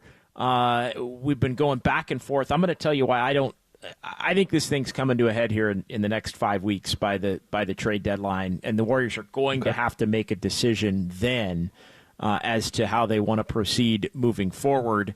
On the text line, though, the 925, and this point has been brought up by a few people, this is exactly when you trade someone who is playing well. Again, not a bad problem to have Kaminga putting up numbers to make other teams who are in more of a rebuild mode, who would be better structural fits for Kaminga to be able to be the number one option and look to develop him as such. So these numbers, in theory, help the Warriors along those lines. 707, I think it's a strategy to raise the sell price of Kaminga. I think that was bandied about as far as the Warriors really in the early part of the month going out of their way to feature him more. And it was odd, Dieter, to hear Stephen Curry and Draymond Green both in press conferences basically anoint Jonathan Kaminga as, well, it's his time. Got to let him cook. Got to let it roll. A lot of good that did him. And then he's right back on the bench, a week and a half later, not playing, and Steve Kerr's calling him out in press conferences. 801, right? You'd be a fool to trade JK. And on social media, on X, a reply. Oh, wow. Kaminga showing out in back-to-back games. He can be part of a franchise core and a max player with the back-to-back 34 points. You deserve. Again, it was Go ahead, jump in. These people deserve everything that's coming their way. You deserve Jonathan Kaminga being the franchise star and all the irrelevancy that comes from it. That's what a max player. You're talking Brock Purdy money? Because he was asking for you're Corbin talking Franz Burns Wagner money. And look, Kaminga, he believed that he was much closer to Franz Wagner money than $120 or $130 million over 4 or 5 years. Yeah, no, that's fine. Someone else can give it to you. The fact that the Warriors couldn't come to an agreement with Jonathan Kaminga on how much he was worth before this season, and I can appreciate, right? Let's see it. Let's play it out. Let's get some more data. That's, 3 years in, maybe that's not enough. But it signal some internal belief in the guy that they're not willing to pay him this past offseason, that they're willing to ride it out a little bit longer.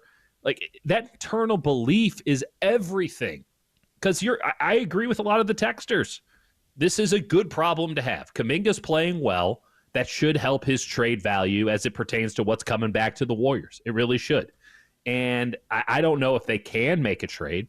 It's difficult in this current environment to make trades, much less for a player who is not yet paid, who you're going to want somebody who is more established coming back. That's a tough deal to make.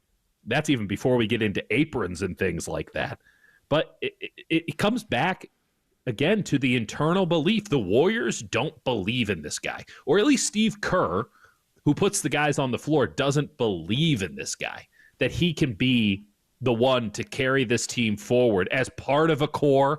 By the way, all ears on how they get anybody else, but as part of a core or as the main man.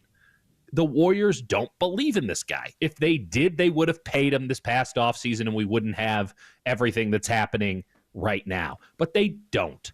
And so you have to act on that belief, because I'm with you. This thing, I'm not with you in thinking that it will come to a head, but I'm with you in believing that it has to come to a head. And frankly, let's be very blunt about what that means. He goes, as in Kaminga, or Steve Kerr in this system goes, because the two don't mesh. It's 4 years in. He hasn't bought into the system. So you're either all in on Jonathan Kaminga or you're all in on Steve Kerr and the system. And I don't see how the Warriors can have it both ways. They haven't been able to have it both ways up until this point. I don't see that changing, even though apparently he's turning the corner. Again, we've heard it a million times. I'm starting to wonder about the shape of this corner, because it does feel circular.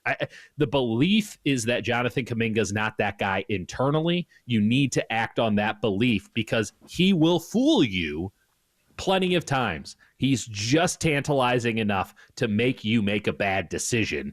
And that's where, if we're at a push come to shove moment, the Warriors might convince themselves of what I would believe would be the wrong thing, which is that Jonathan Kaminga can be that guy because of this late push right as the deadline's approaching. That red flags and sirens, anything you want to call it, that is danger zone to me. I think it's danger zone to you. And frankly, I find it incredible that no one else seems to feel that way, that people are talking about Jonathan Kaminga as some sort of franchise superstar. Do you watch the rest of the league? Are you familiar with the caliber of play out there? Come on now, people. I think everybody knows that at this point that he's not close to that. I think that's why. And again, I go back to the offseason and the lack of a contract extension. I think the Warriors are being smart in that vein, that they didn't offer something that was closer to, again, Franz Wagner, 5 years and $224 million. He was picked number 8 in that 2021 draft. Jonathan Kaminga was picked right before him, number 7 overall. The reporting on the Warriors is that they were in the neighborhood of, I think, 4 and 120. And so 120, 130, somewhere in there. So that is a significant margin. And look, even if you split the difference and said, hey, the Warriors would be willing to do, they weren't willing to even split the difference. Hey, we'll do 175, 180, because I think he may have taken that, and I don't think they wanted to pay him that. Like they would have been foolish at that point in my mind to look to make that kind of a deal. I don't think they are a foolish organization. The issue, though, is, and look, it goes back to when Steve Kerr says that Jonathan Kaminga is turning a corner. Again, that doesn't mean turning a corner toward being a superstar. That means turning a corner being a guy who can finish games next to Steph Curry and Draymond Green and contribute to winning. It's not, hey, we think this guy's going to score 34 points every night. It's, hey, he will be competent enough to be on the floor and allow everything else to function. And some of those nights he might score 34 points like he did against Phoenix. And some of those nights he might score 14, but be just as impactful toward winning if Steph Curry or Andrew Wiggins or Dennis Schroeder or somebody else is the guy who's doing the scoring down the stretch in those games. Here's where I think it has to come to a head and why it will come to a head.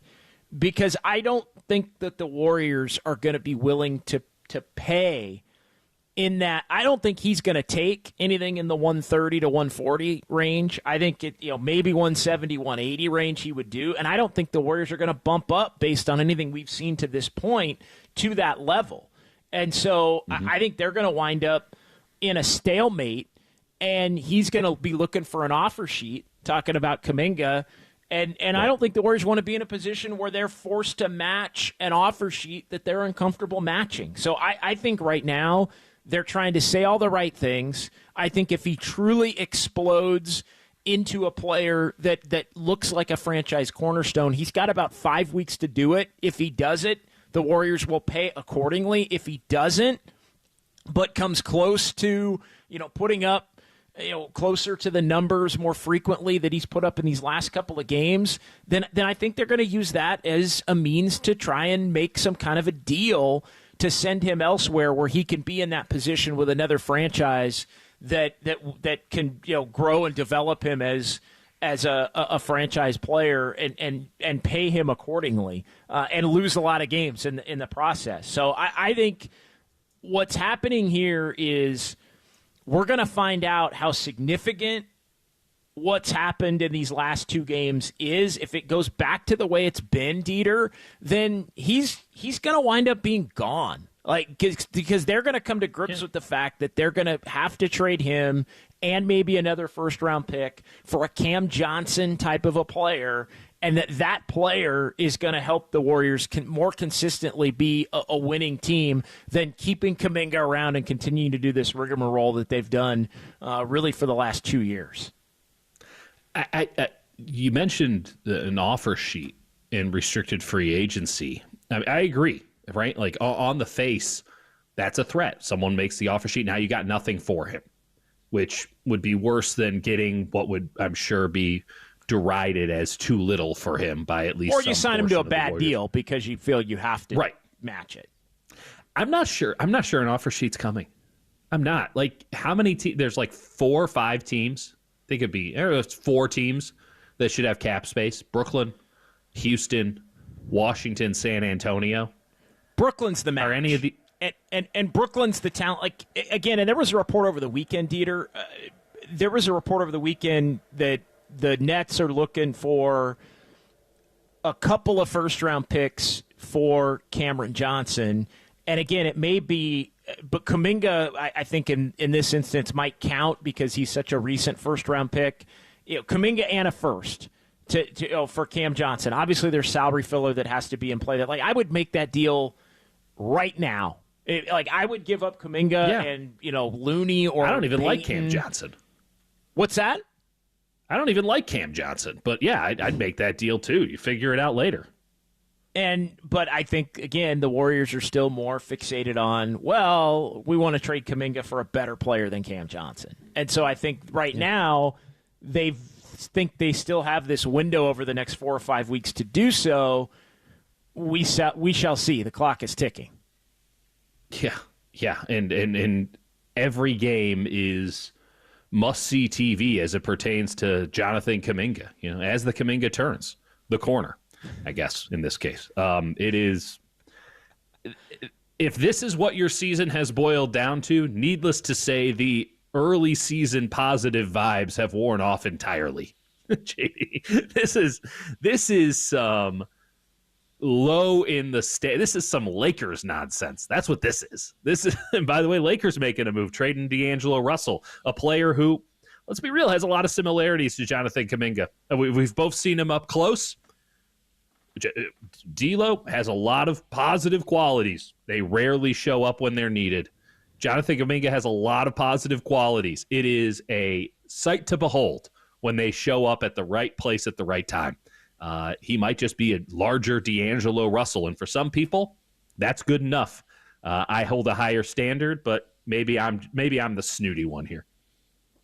Cooler of content coming up next, right here on KNBR 104.5 and 680, the sports leader.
All right, everyone, chill. This is the Cooler. You're not sending me to the cooler of content on the sports leader. All right, welcome back. Here we are. John Dickinson, Dieter Kurtenbach, in for Murphy Marcus here on this Monday. 49ers and the Lions tonight. More on Brock Purdy and what you want to see from him against the Lions tonight. Lions come in 13-2. Niners are 6-9. Pregame at 1 o'clock. Kickoff at 1:15. post-game off the air around 11, and I'll be here for all of it on the Sports Leader. And back tomorrow as well with Dieter Kurtenbach, 6 a.m. Until I think we're off a little bit earlier tomorrow. We get it's a bowl-a-palooza here on the Sports Leader over the course of the last week and on into the new year.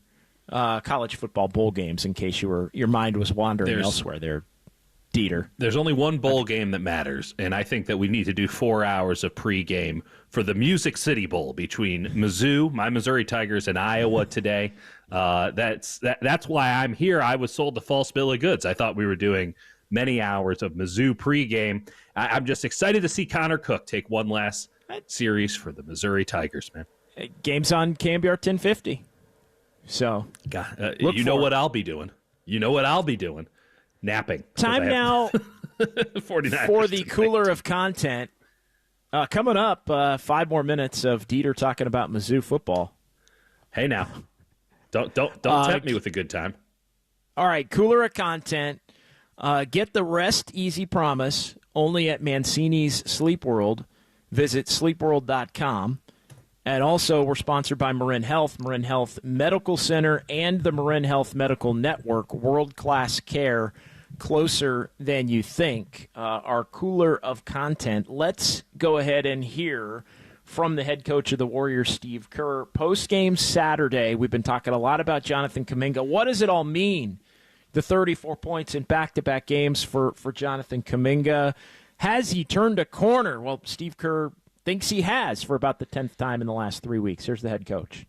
I just think he's turning a corner. I just think he's, he's seeing the pictures well. He made a play late in the game where he swung the ball to Draymond, immediately pinned in for Steph, and Steph got a three. He didn't make it, but that's the play where you have to recognize Steph's your teammate. You see he's cutting through the lane, swing the ball, and go set a screen for him. And those are the type of plays that if he makes, and he's doing what he's doing, getting downhill, getting fouled, getting to the rim.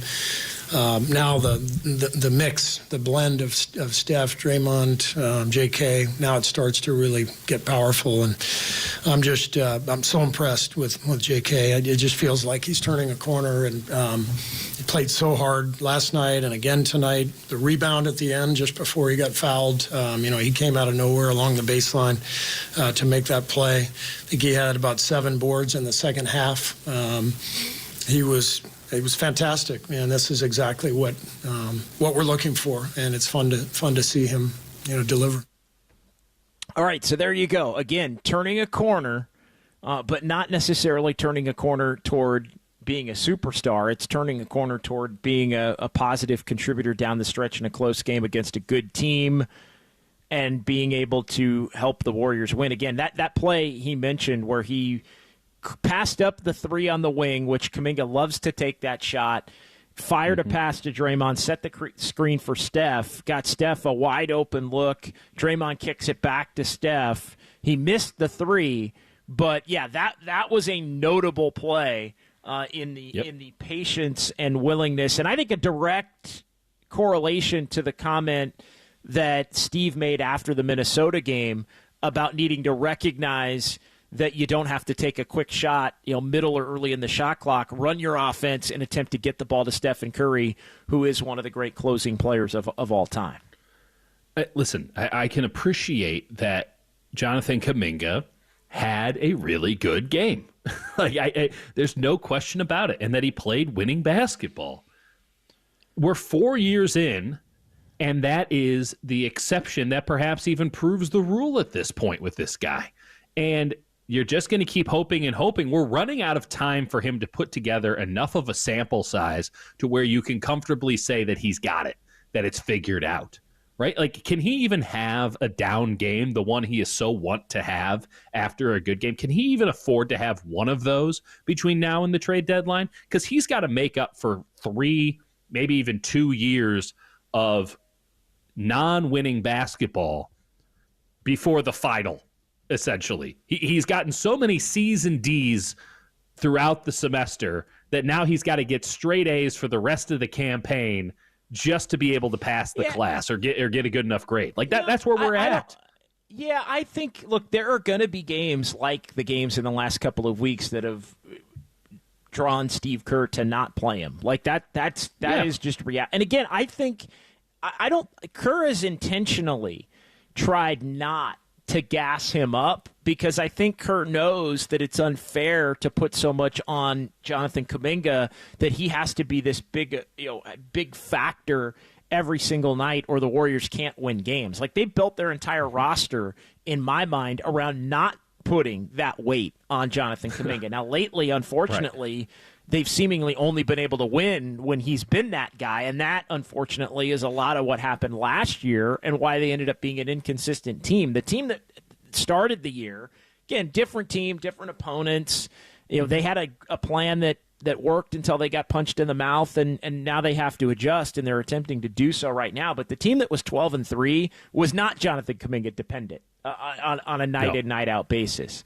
So I think Steve knows that there are still going to be ups and downs. The question becomes, though, when those ups and downs occur, are you still going to be running Jonathan Kaminga out there and basically taking the good with the bad? And I think that's where this thing pivots, because Kurt has not been willing, and I think rightfully so, not willing to just, Kaminga's going to play. Good, bad, or indifferent on a given night, he's going to play. No. He's actually going to have to play well to continue to keep playing. And if he doesn't play well enough, consistently enough to be out there, then he's not going to be out there. And that, in turn, is probably going to hurt his trade value while also pushing the Warriors closer to feeling more pressure to actually have to move him. It's all interconnected, Dieter. All interconnected. I agree with you 100%, but I'm listening to you say these things, JD, and while I'm blinded by your intelligence and your way with words, I'm also taken by the fact that it sounds like you're describing a rookie. That's what it sounds like. This guy's. I can appreciate that he is 22 years old. There are a lot of young players in the NBA, and I can assure you, I understand that not everybody figures it out immediately. But you're 4 years into the system, and they're asking you if you can play in the system, and meanwhile, you're asking for $35 million. It's just totally incongruent to me. Well, whether he's a rookie or not, he's got to show that he can play at a certain level to earn minutes. Like, you may say, hey, that you'd feel better about that if he was a rookie, but at times he still plays like a rookie, depending upon the night. Right. So what is the conversation? Doesn't that tell you everything you need to know, that you're having this is the narrative, this is the conversation around Jonathan Kaminga, and then the opposite end of this is, well, if he does it right, we'll pay him $35 million a year? Like, what? This is, if he does that right, if he can be a good role player, we'll hand him the company.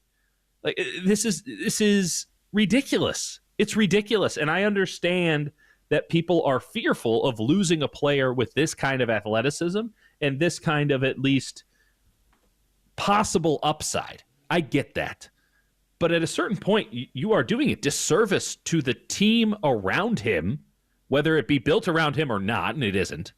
But you're doing a disservice to the 14 other players on the team, constantly having to worry about this guy who does not deserve this much attention, even though he had a great game on Saturday and a pretty good game, at least statistically, on Friday. Well, tell that to Joe Lacob, who was, out of his seat. You would have thought prime Kevin Durant was playing for the Warriors. He's going to find out. It's D'Angelo Russell, man, and I'll keep going back to it because I remember very vividly at the beginning of training camp when they first got D'Lo, and I remember asking Draymond in particular. D'Lo's got really long arms and obviously an athletic guy. Like, it seems as if he could be a pretty damn good on-ball defender.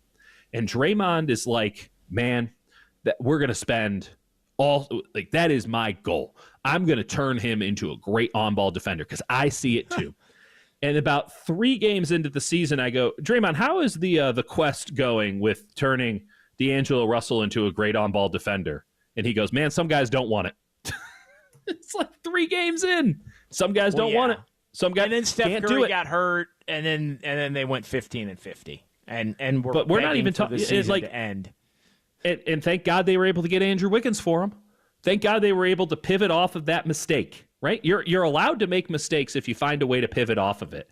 Well, and again, it wasn't just Andrew Wiggins. It was Andrew Wiggins and the pick that became Jonathan Kaminga.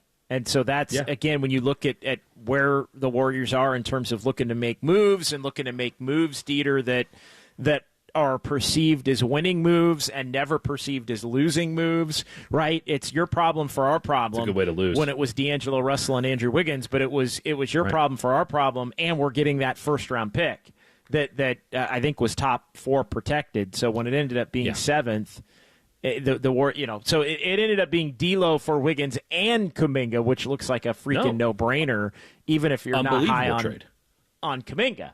So. Right.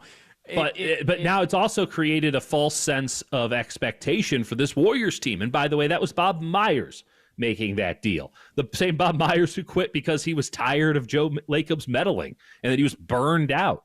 And now you have even more Lacob influence in the front office. And I think Mike Dunleavy Jr. did a great job in pivoting off of what was a bad situation with Klay Thompson and turning it into something that you could at least argue was a positive. I think he did a great job with that. It was really impressive work.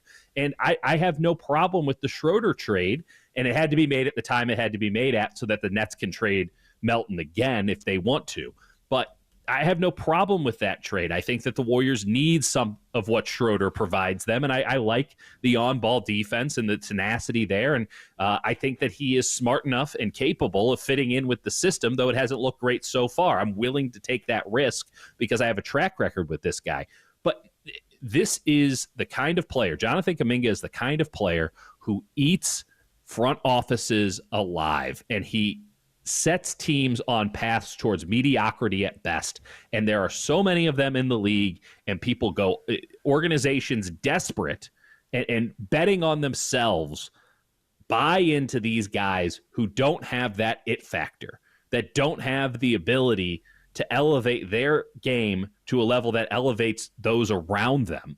And these are the guys who just eat front offices alive. And if you're going all in on Jonathan Kaminga, you get what you deserve. And the fact that they can't move off him yet shows that they're just petrified of the risk. But I think the reward of moving off of him is far outweighing of the risk. He'll never be that guy, the true number one. He'll never be that guy here. I don't think he'll ever be it anywhere, but he stands a better chance somewhere else. Maybe we have to do a full Free Willy thing. We got to set him free. In order for Jonathan Kaminga to be the best version of himself, the Warriors need to set him free. Should we reframe it that way? Would that help people out on the text line? Because at some point, push has to come to shove here, and I have no indication whatsoever that the Warriors are willing to actually do something with their biggest problem, which is that Jonathan Kaminga thinks that he's the future superstar, oftentimes plays like he's the future superstar, but isn't that guy and isn't built to be that guy so long as Steve Kerr and Steph Curry are here. I just think that they're going to let it wallow until somebody quits or something, and then that solves the problem, though it doesn't get them any closer to winning.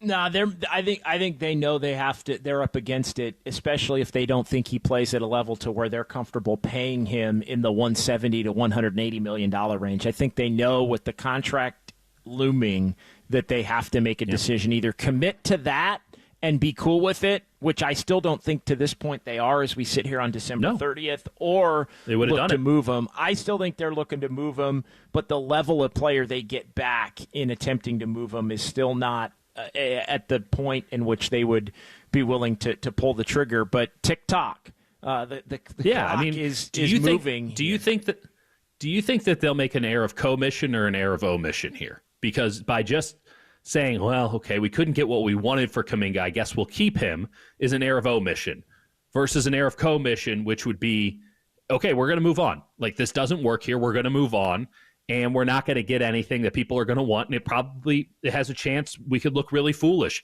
I do not think that they'll ever put themselves in a position to where they will, at the moment a trade happens, possibly look foolish. I think they're too vain, this front office, this organization. I think they're too vain to do that, and that's a big problem for me. But we're going to find out, because you're right. Not a lot of time between now and when a decision has to be made. but that doesn't mean a decision is actually going to be made. It just has to be made. It should be made. There's your deadline. I don't think they're going to do anything, JD. I think they're going to sit on it and just hope it takes care of itself, which it won't.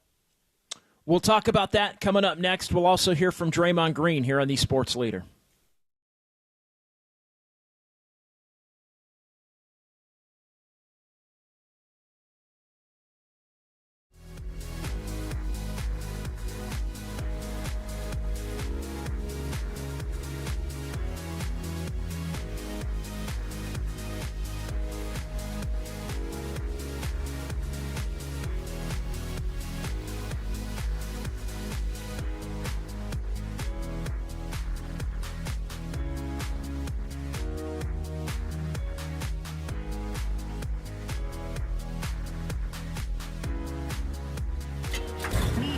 From the Chilton Auto Body Traffic Desk.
Dub Nation, Murph and Marcus keep rolling on the sports leader and streaming live on YouTube at KNBR 1045. All right, welcome back. John Dickinson, Dieter Kurtenbach, 808 KNBR. As we head toward the final hour here, Murph and Marcus on a New Year's Eve Monday. We've been talking a lot about Jonathan Kaminga today. We'll get into more of Brock Purdy and the 49ers game against the Lions tonight at Levi Stadium. Pregame only 4 hours away here. The 4 hours of pregame is almost officially 4 hours away for the 49ers and the Lions tonight out at Levi Stadium. But we're talking, Dieter, about Jonathan Kaminga and where it leads the Warriors at the trade deadline, February 6th, the trade deadline. The other interesting part of this whole story is the hoops that the Warriors have had to jump through from a rotation and lineup standpoint to get to this stage where Kaminga is in the best position to succeed. Because I think it's fascinating, and we're going to hear from Draymond Green about that postgame, because he said the quiet part out loud, although everybody knew it, as far as his desire to play a specific position and how it relates to Kaminga. But they start the year because Draymond does not want to play center, and because the Warriors do not want to play Draymond at center with regularity. They start the year with Kaminga playing the 3 and Andrew Wiggins playing the 2. Now, DeAnthony Melton was banged up at the beginning of the year, which led to that, in addition to the other things that we're talking about here. But Kaminga's been awful as a 3. He's just not a 3. And everybody, the Warriors know it. They've accepted it. He's just not a 3. They started him at the 3 in an attempt, I think, to appease him for having a good camp, not wanting to ask Andrew Wiggins to come off the bench after Andrew Wiggins had been away from the team and so much had been put on Andrew Wiggins to come back and be a player that they're counting on, that I don't think they wanted to bench him, in addition to he's still their best point-of-attack defender at that point. Draymond doesn't want to play the 5. They would prefer to start a center next to Draymond, so they go with TJD and Draymond 5-4, and the whole thing lasts 3 games. And Steve Kerr, on a night where – and they won 2 of the 3 because they played Portland and Utah in 2 of the games, 2 of the worst teams in the league. Right. But then Steve Kerr, on a night where Stephen Curry winds up out due to injury, he pulls Jonathan Kaminga from the starting lineup. And Kaminga, I think, at that point, started to play much better basketball. His best stretches of basketball and most conducive to winning stretches of basketball have come when he's played at the 4 and off the bench. The other time he played at his best was when the Warriors were getting off to that 12-3, and he was coming off the bench for a good stretch of that period. And again, he can come off the bench and play a lot. We've seen it these last 2 games. He basically has come off the bench and played the entire halves of these last 2 games, even though he doesn't play the first 4 to 6 minutes of each half. But the Draymond component of him playing the 5 means for Kaminga to play the 4, he's got to play the 5. He doesn't want to play the 5. TJD then has to play the 5, which means either Draymond or Kaminga have to come off the bench. We've seen both versions of that. I thought it was interesting. Let's play the clip here as you listen to KNBR FM and KNBR AM San Francisco, the sports leader, a Cumulus media station, final hour of the program. Draymond addressed the necessity post-game on Saturday of now having to play more center. Here's what he said. We got to do what we got to do to win games, whatever that looks like. You know, for me coming into the season, I'll be honest, I didn't want to play a ton of 5. It's hard, and it was working. We were 12-3 or whatever we were, and it was working. When it's not working, you have to look at what works. And if that's me at the 5, like I said, I don't love it for entire games at this point, but I love to win. So, and more importantly, I hate to lose. So if that's what it looks like, that's what it looks like. You got to win games, or I told the guys we are going to get traded out of here, so we better win some games. Well, that's what it's going to have to look like, I think, Dieter, to get the most out of Kaminga here for the longest period of time. It goes back to what I was saying, though, JD. Like, why all of this bending over to make Jonathan Kaminga feel comfortable? What if he's truly the player that he thinks that he is, that his contract ask implies that he is? Why does the circumstance constantly need to be tweaked and evolved to better fit him? Well, do we do any of this? I get that the system is built around Steph Curry. I get all that. But, do we really do any of this for any other player on the Warriors? We got to make sure that everything's perfect for him. I really don't. I do not think they're doing it to make him comfortable. I think they're doing it to make him able to be productive. I don't think they're acquiescing to make he would rather play the 3. He thinks he's a 3. Okay, that's fair. That's fair. So, that's a good point. That's he a good point. thinks But he's still, a small forward. He would rather be in Andrew Wiggins' spot than starting, than playing at the 4. But the point stands, right? They're doing all of this. Point stands. They're doing all of this so that he can just function. Okay, I think you're right. They're doing all of this so that they can just have. Okay, but to have it sounds like they'd be better off just not playing him at all if they have to do all of this work to make him productive and functional. If it takes all of why have there been times he's barely played, even in the last 2 or 3 weeks? Correct. Why is it that you're going all in on this guy who you have to create so many concessions for just to get something out of him? Doesn't that tell you everything? Doesn't that say everything? You can either get rid of everybody around him who are apparently holding him back, or you can get rid of him, and then maybe this whole thing looks a little bit smoother and easier, and you're not having to worry so much about the matchups. You can just put your best players on the floor. There is some level of chemistry and cohesion that goes into the sport of basketball. This isn't strictly fantasy, and Jonathan Kaminga is a 4. He can't play the 5. He can't play the 3. And you have a team that for the last decade has been predicated on positional versatility, right? And now you're having true centers, which, they tried to mix and match there. Now you're having to play Draymond full-time almost at center.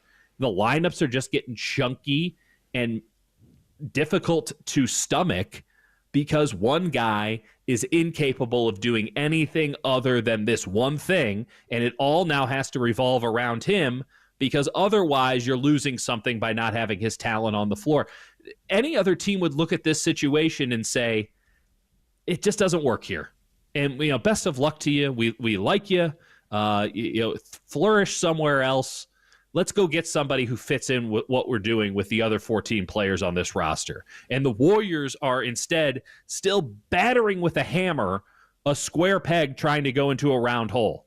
And maybe at this point they've worn down the hole so much that it's actually the shape of the square. But I don't think that that's winning basketball. Constantly having to try to make something that doesn't fit. It will work somewhere, but it does not fit here.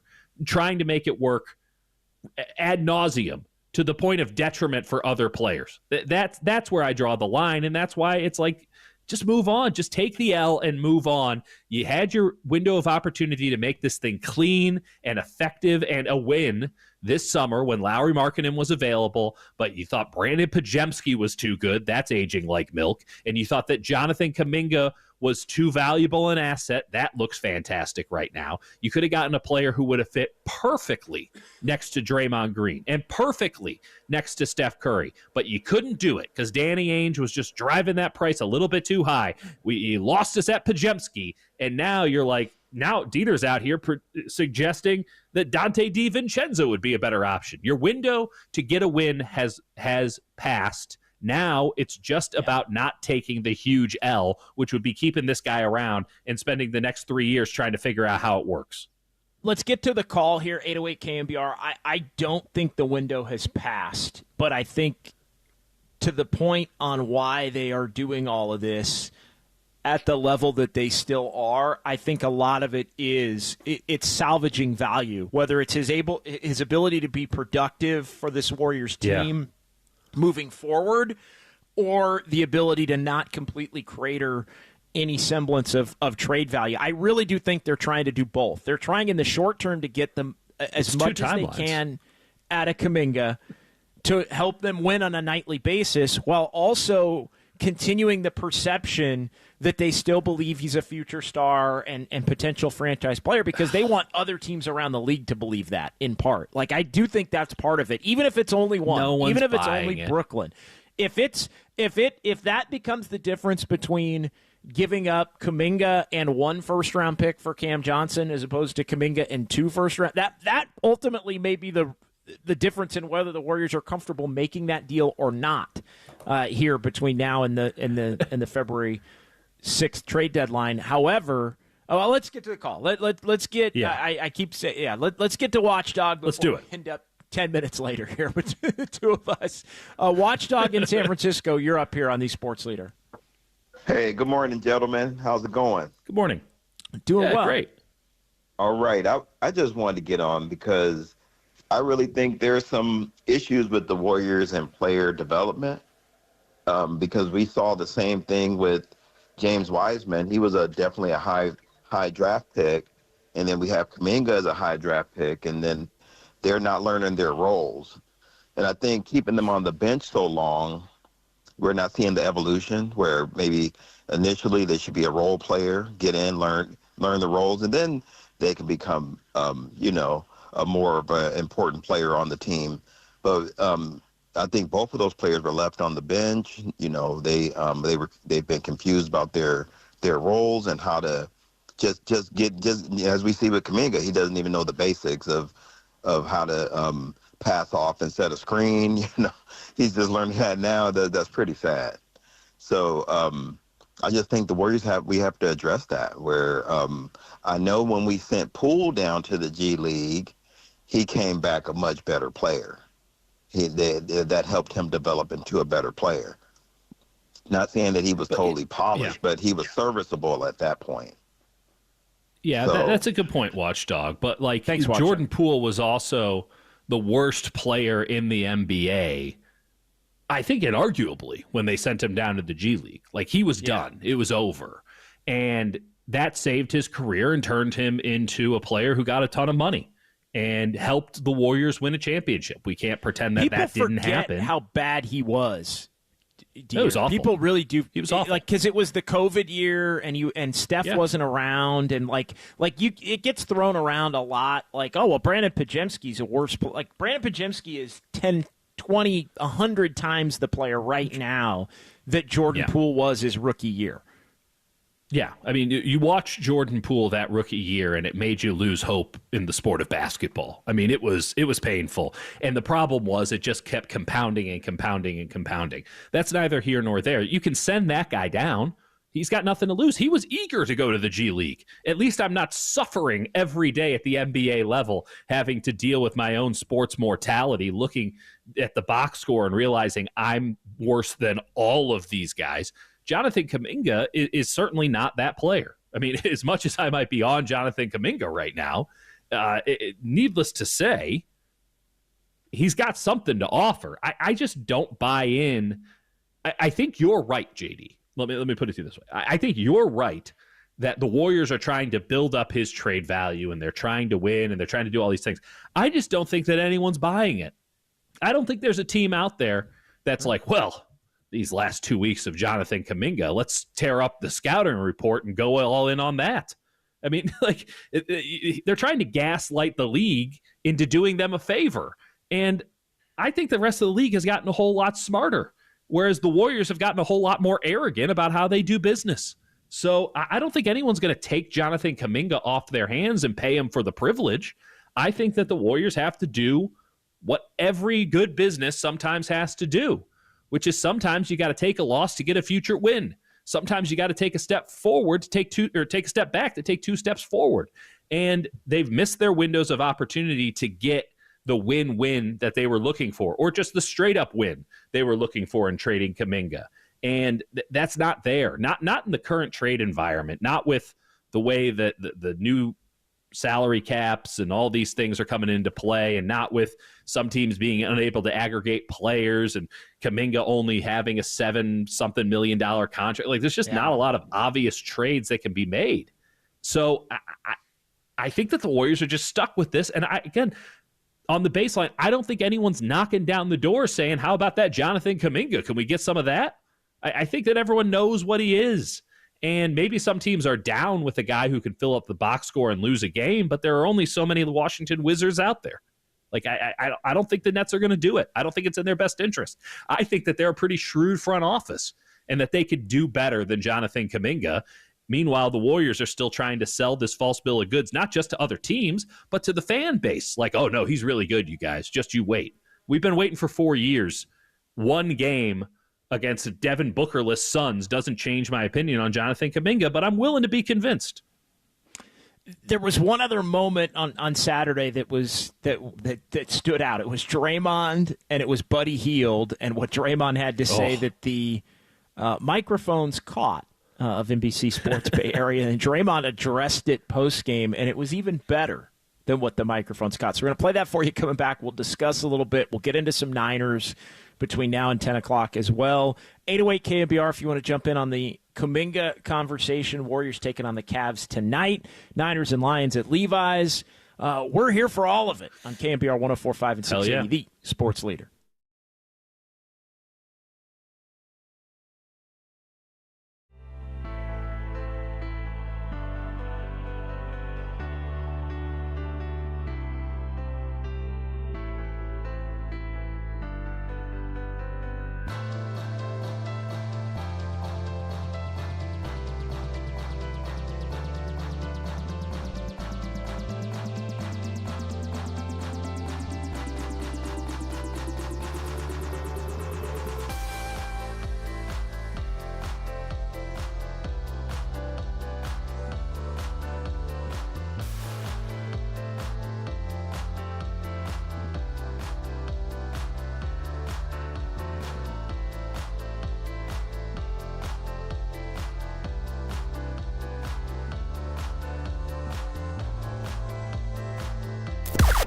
Now, from the O'Donnell Financial Group Sports Desk. Learn more at ODFIGroup.com. O'Donnell Financial Group, because planning is a process, not a product.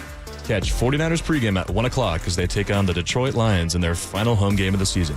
You can hear that on the KNBR app and KNBR.com.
And now, time for the Protect Your Assets with David Hollander Business and Technology Report.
Murph and Marcus continue live from the KNBR Casino Matrix Progressive Jackpot Studios. Casino Matrix. Progressive jackpots are here. Where are you? Just drop in. Please play responsibly. 1-800-GAMBLER. All right, welcome back. John Dickinson and Dieter Kurtenbach here on KNBR in for Murph and Marcus on this Monday. Back tomorrow, putting a cap on 2024, heading toward 2025. 49ers and Lions tonight. Dieter, we got the Warriors and the Cavs tonight as well. Another brilliant NBA, NFL commingle on the schedule. Let me tell you, the NBA, I'm not going to belabor this point, but my goodness, does the NBA do it wrong with their schedule. Totally. I mean, and look, nobody knew the Cavs were going to be playing at an all-time great pace in the first third of the season. But, I mean, to have teams in the same market, the 49ers playing a nationally televised game, the Warriors should not be playing tonight.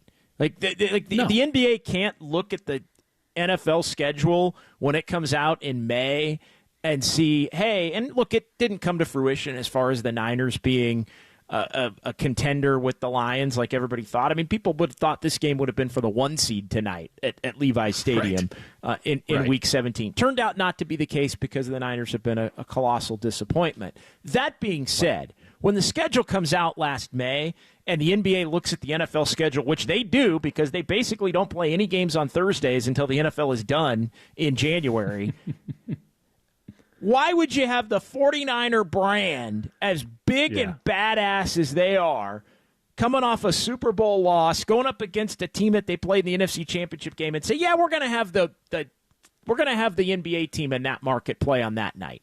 Get the hell out of here! Like, what are we doing? What are we doing? Oh, and by the way, the Warriors get 2 days off after this, so I don't know what's going on with the Cavs.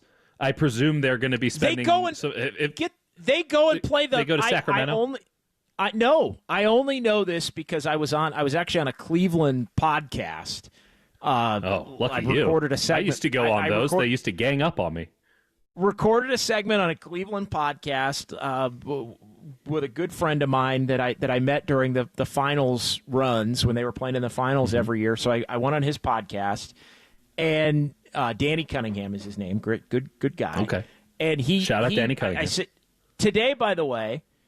Today's LeBron's 40th birthday, right? Today's LeBron James' 40th birthday, and I had said we were talking about that a little bit on the podcast, and LeBron didn't play over the weekend against Sacramento, and so the Lakers play. I said, well, why? Because the Cavs are playing the Warriors tonight. I said, well, why are the Cavs not playing the Lakers tonight on LeBron's 40th birthday? Like, that would have made some sense, right? Cavs, Lakers. The two franchises obviously play with Miami as well, but came up with the Cavs from Akron and all that.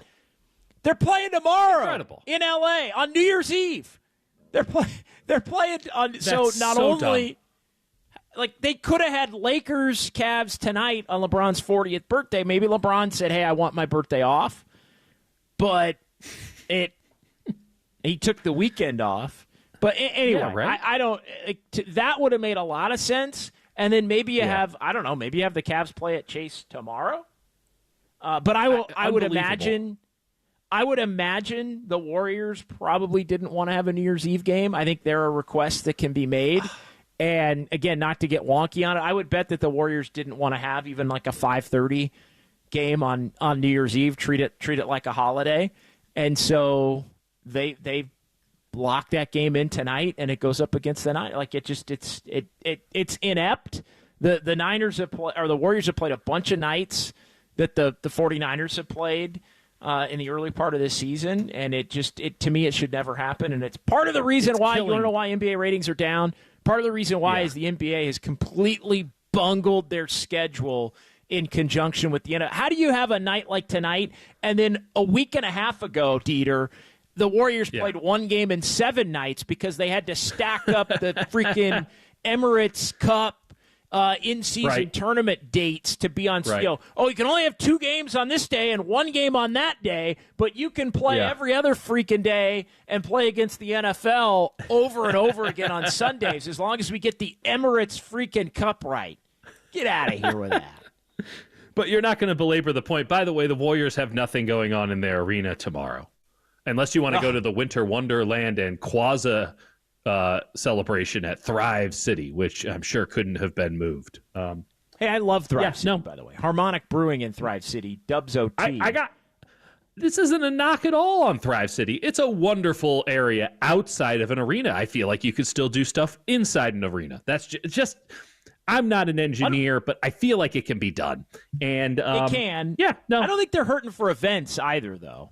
But it can be. That's what I thought. I thought, oh, well, maybe somebody big is doing like a New Year's Eve show at Chase Center, right? Because they fill it up. They got events. But nope.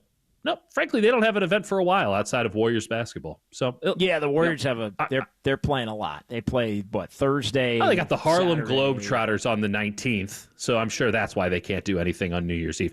It doesn't really matter because I do think that a lot of folks are going to appreciate having the other thing to tune to come the third quarter of this game tonight. So for anyone staying home, a big win. For JD, a big loss because they're killing you. They're killing you. You do pre and post game for the 49ers, and I take it you're not doing Dubs OT tonight, or am I wrong? At this point, there is no formal Dubs OT tonight, although we're playing it by ear, depending upon how the game goes, to potentially do a stream-only version of it. Probably not. You can't keep living like this. You can't keep living like this. It's too much. We'll see. I'm a man of the people, and I actually like talking about this stuff. Like I actually like covering sports. Like I know you Agreed. do as well. I'm with you. There are a lot of people in our business that hate covering sports. That's why they don't pay me. I mean, it seems weird, but no, go ahead. So I would love nothing more to be like, hey, let's talk some Niners. If have the game be relevant. Obviously, I wish it was for the 1 seed or the 7 seed even, but.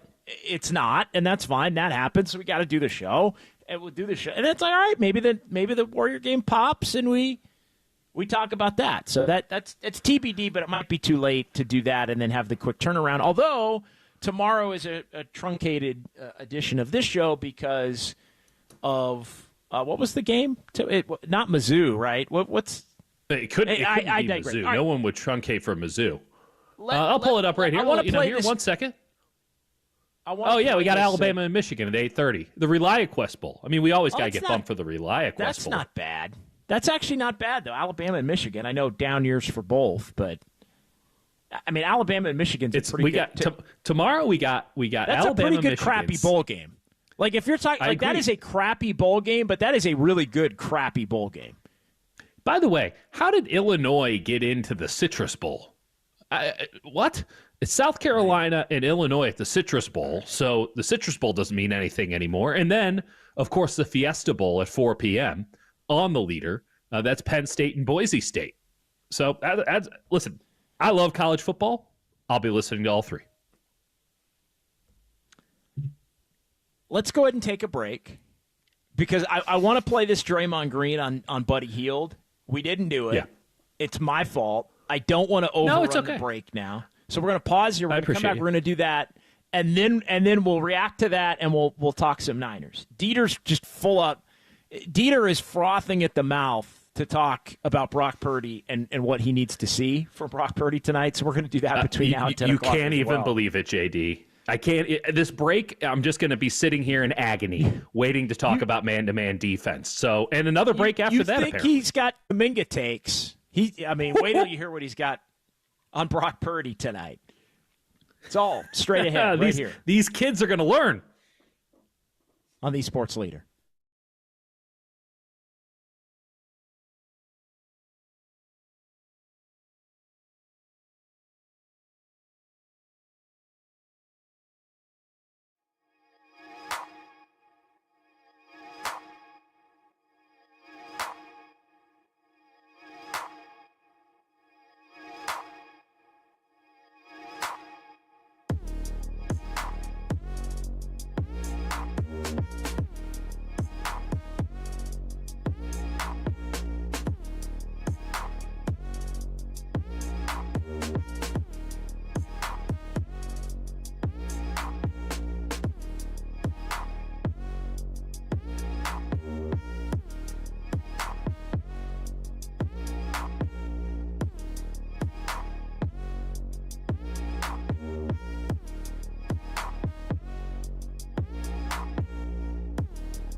Murph and Marcus continue live from the KNBR Casino Matrix Progressive Jackpot Studios. Casino Matrix. Progressive jackpots are here. Where are you? Just drop in. Please play responsibly. 1-800-GAMBLER.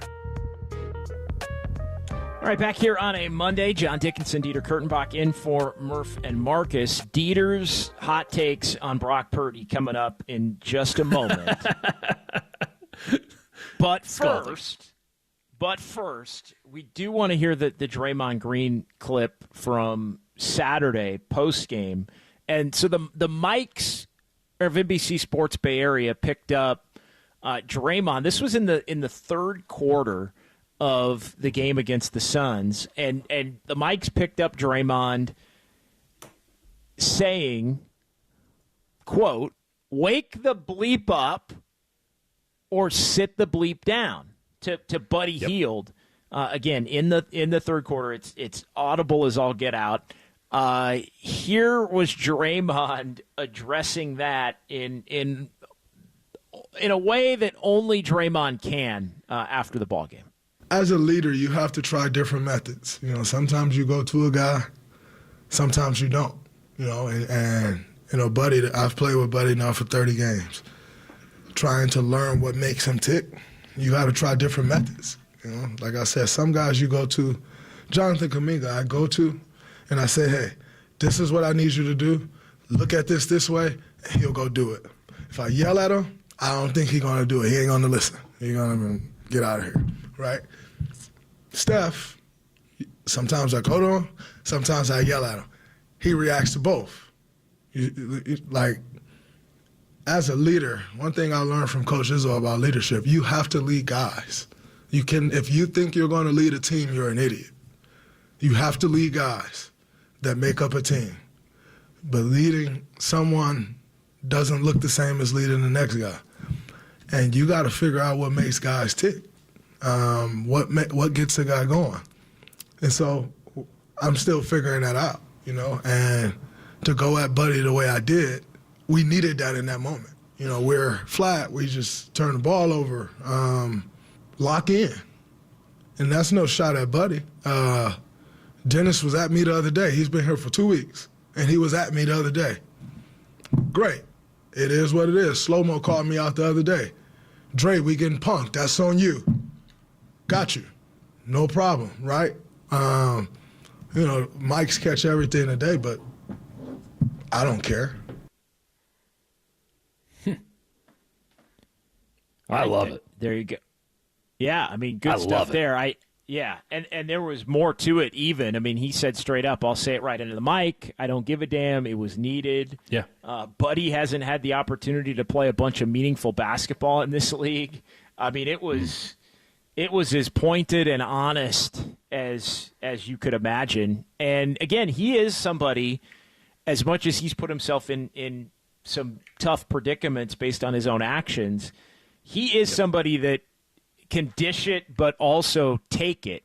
And I think that's important if you're going to be somebody who dishes it. Listen, I'm not going to do a soapbox thing and talk about, this next generation's so soft. I don't actually believe that that's the case. Well, we got 25 minutes left, so you might want to think about it. No, I'm telling you, like, I think that this is, I'm sorry, real conversations have to happen. Like, if anyone wants to go in on Draymond Green about that, you're just telling me that you're soft. Oh, he yelled at Buddy Hield. Buddy Hield was playing like ass. Buddy Hield was 0 for 7 from the floor in 15 minutes. Buddy Hield hasn't played very well in, like, 2 months. 6 weeks? Right? Yeah. He had one great game against the Timberwolves, 27 points on 7 of 13 from beyond the arc.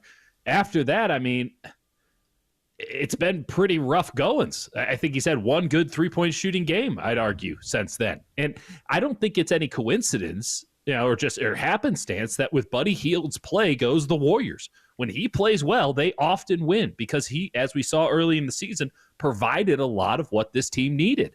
But Draymond Green getting in on Buddy Hield for taking himself out of a game or not being as focused, like, he ain't the first. He's not the first to note that about Buddy Hield. There's a reason Buddy Hield's been bouncing around the NBA for years. If he doesn't give you the three-point shooting, he doesn't give you anything. And the Warriors weren't coming in, holding him to a higher standard than that. But if Draymond Green is the guy who can get through to him after all these years, that's a huge win for Golden State. And if you can get the best version of Buddy Hield on a nightly basis, because Draymond Green now understands what buttons to press with Buddy Hield, that's going to help them in the win-loss category immensely. So this is leadership. Sometimes you have to yell. Sometimes, as he noted, sometimes it's about, coming in with the softer hand. But the idea that anyone would give Draymond Green flack for yelling at Buddy Hield or doing leadership his way, I'd recommend you get into the real world for a minute. It's easy behind the keyboard to suggest that this is toxic or what. This is how the real world works. And this is how, let's be even more blunt, this is how men operate. Right? I don't know what it's like in the other environments, but I do know that on a team, this is how men operate. And sometimes you just got to call somebody out for daydreaming. I know that I respond pretty well to stern comments. I don't do that well with the soft stuff. I need someone to kind of hit me upside the head. That's how I operated. That's how I still operate. I need big, brash moments. Draymond Green has the ability to do all of these things. He has the ability to give the soft hand. He has the ability to give the back of the hand. He can do all of that. And his leadership, I can't believe anyone would question it. I'm listening to that clip. I'm listening to the whole thing as you paraphrase the end part. And I'm just nodding along like this is good stuff because we don't hear a lot about this kind of stuff anymore. I don't know when that changed. Maybe that's me. Maybe it is something that's wildly prevalent out here. But I'm always down to hear how guys want to lead, to take us behind the scenes on that, because that's the secret sauce between winning and losing. And Draymond's given us a full tour of the kitchen right there. I loved it. I loved every second of it, JD. It really is, I think, indicative of it. My sort of bigger picture takeaway of it is, all right, this team's still got a chance. Because, and not because that means Buddy Hield is going to be, a different player than Buddy Hield's been over the course of his career. I do think he'll have another hot spell like the one that he had at the beginning of the season, and he's probably going to play like he has in the other 20 games since that hot spell. That's how he goes.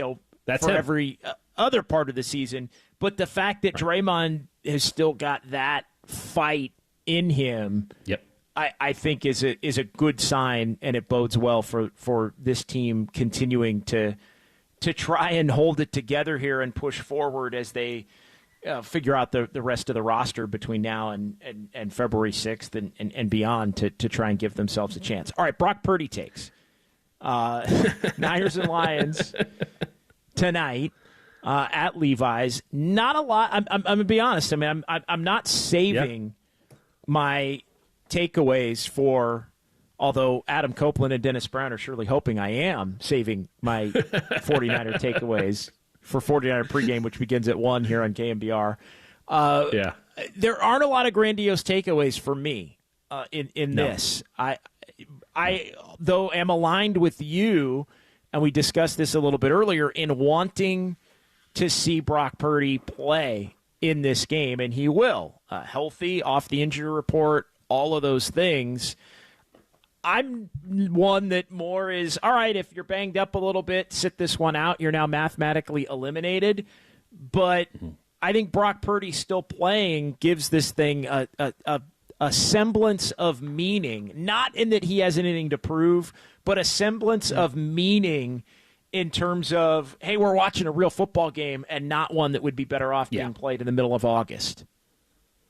Yes. Well, and I know a lot of people have suggested that this is preseason football, and if that is the case, then clearly Kyle Shanahan is of two minds when it comes to preseason football, because Kyle Shanahan would prefer they never played a preseason game, that those games are meaningless, and that nobody should ever be risked. When he does put his players out there, it's begrudgingly, and maybe that's what he does like to do tonight. It though. He would prefer to put them out there. He would prefer to never do it, but he would. Right. He would prefer to never have it, but he also prefers to have them play when he can. But I've also seen multiple Septembers from the San Francisco 49ers, and we'll exclude this season, where the team has come out so flat that they've spent the rest of the season trying to build it back up. So, I'm pro preseason. Play football. Play football. Get some callus. Go out there and play. I understand there's a risk, an injury, and all that.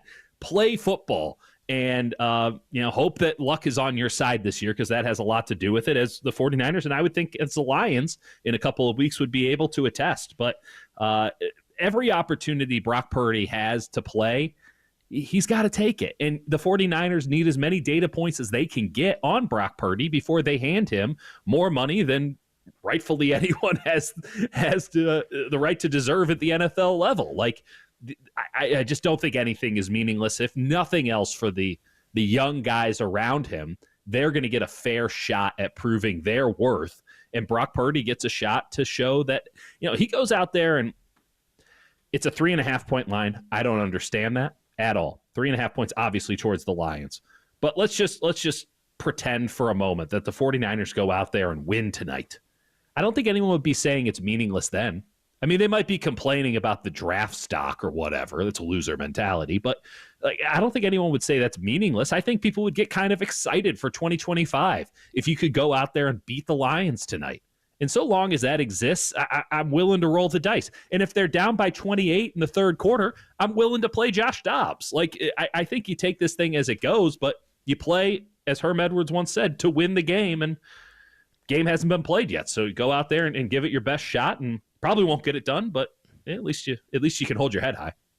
I'm not of the belief that Brock Purdy has something to prove tonight.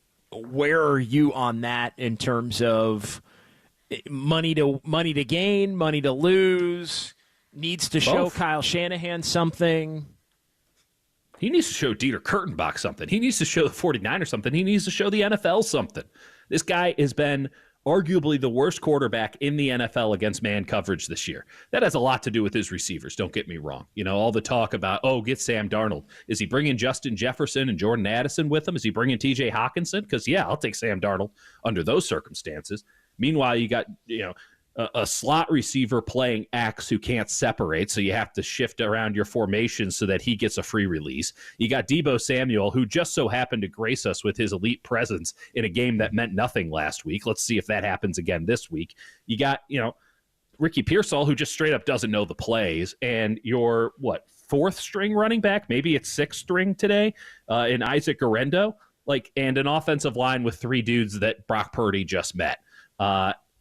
It's a little different, but if Brock Purdy can perform under those circumstances, if he can go out there and put together his best game of the season, or just a really good game under these circumstances, doesn't that tell you everything? Doesn't that say that this dude has that it factor, and that we really shouldn't be arguing about, should we keep him or should you get rid of him? If he goes out there and he puts out a vintage MVP caliber Brock Purdy performance, win or lose, but he is just awesome, I don't think that there's a reasonable foot to stand on in saying that you don't pay him top of the market, which is what he's going to get either whether we want it or not. I don't think there's an argument there. So I would like to stop having that argument, and Brock Purdy can shut everybody up about it by having a great game tonight. So there's something to prove there, even if there's a lot to lose as well for him fiscally, and of course with the possibility of injury, which exists in every football game ever, and also is a data point that should be noted. If Brock Purdy gets injured in this game, there will be a lot of people coming for Kyle's head. I get that. That's why I'm on the record saying that I think he should play, because I'm not going to be coming out after the fact and saying, that was a ridiculous move by Kyle. No, he should play tonight. But if this guy gets injured, now we also have to take into account how many times he's been injured. And it's not strictly circumstance every single time, even though it might be tonight. We'll find out. I'm not trying to put that in the universe. There's a lot to learn tonight. Now, is it as impactful as a playoff game or a game with playoff ramifications? Of course not. But the idea that a game in the NFL doesn't matter is simply someone not doing enough digging to find the value in the game. It matters to everybody. You can ask the Giants yesterday. That game mattered to them? Hell yeah, they're all playing for their jobs. There's a lot of dudes out there playing for their jobs. There's a lot of dudes out there playing for money. They're getting paid to be out there too. So let's not, pretend as if they get to take the day off. This isn't the NBA, JD. Well, I'm going to be digging and digging and digging and digging and digging between I can help you, buddy. and 1 o'clock, because I'm going to be right back here on KNBR at 1 o'clock with Adam 1 hour of Dennis Dominic Brown. Pooney right guard talk coming here on the leader in the afternoon. That's it. And no doubt. And, third I got to get thousands string, of words out of this game tonight. I'm screwed. Fourth string left tackle. That's right. Who's the fourth string left tackle, Dieter? Heck. I think Heck is going to go tonight. His first name to be determined when I finally find his page here. I think they're going to go with Heck. I think they're going to go with Pleasance. And, maybe they go and get this Hennessy kid that they just picked up from the Falcons. Maybe throw him in there at some guard. Why not? Nothing to lose. I think we're going to see some Nick Zakelj tonight, JD. If that doesn't get you excited, what will? We got Zakelj action this evening. Well, what did young Cole learn today is what's going to get me excited. And it's coming up next. We got Zakelj. Tie a bow on this program and hand it off. It's all coming up next on the Sports Leader.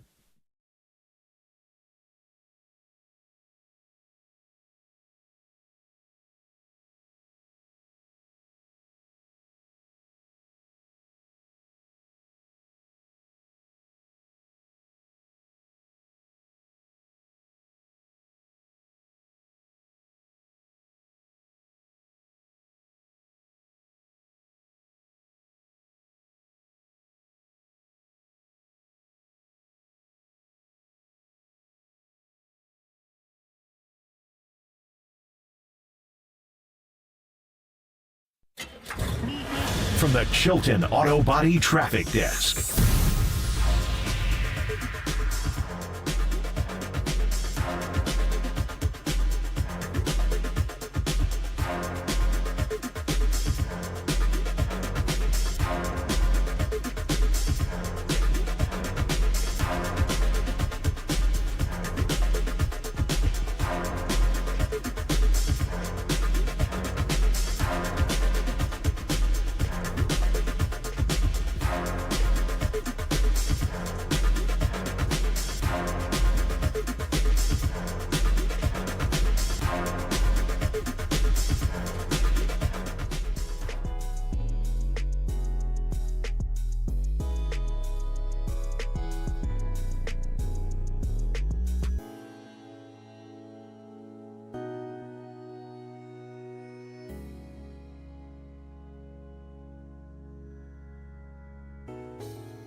Marcus want to know, what did young Tony learn today? Well, so the joke is he's very, very young and innocent. Hey, I know that now, okay?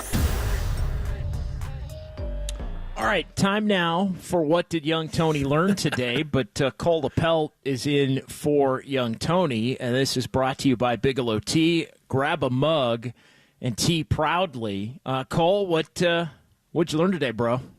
Honestly, I think it's that JD might be one of the hardest working dudes in all of sports radio. I mean, the morning show. You just learned that? Niners pre and post, possibly a Dubs OT. I mean, it's him through the nursing shift.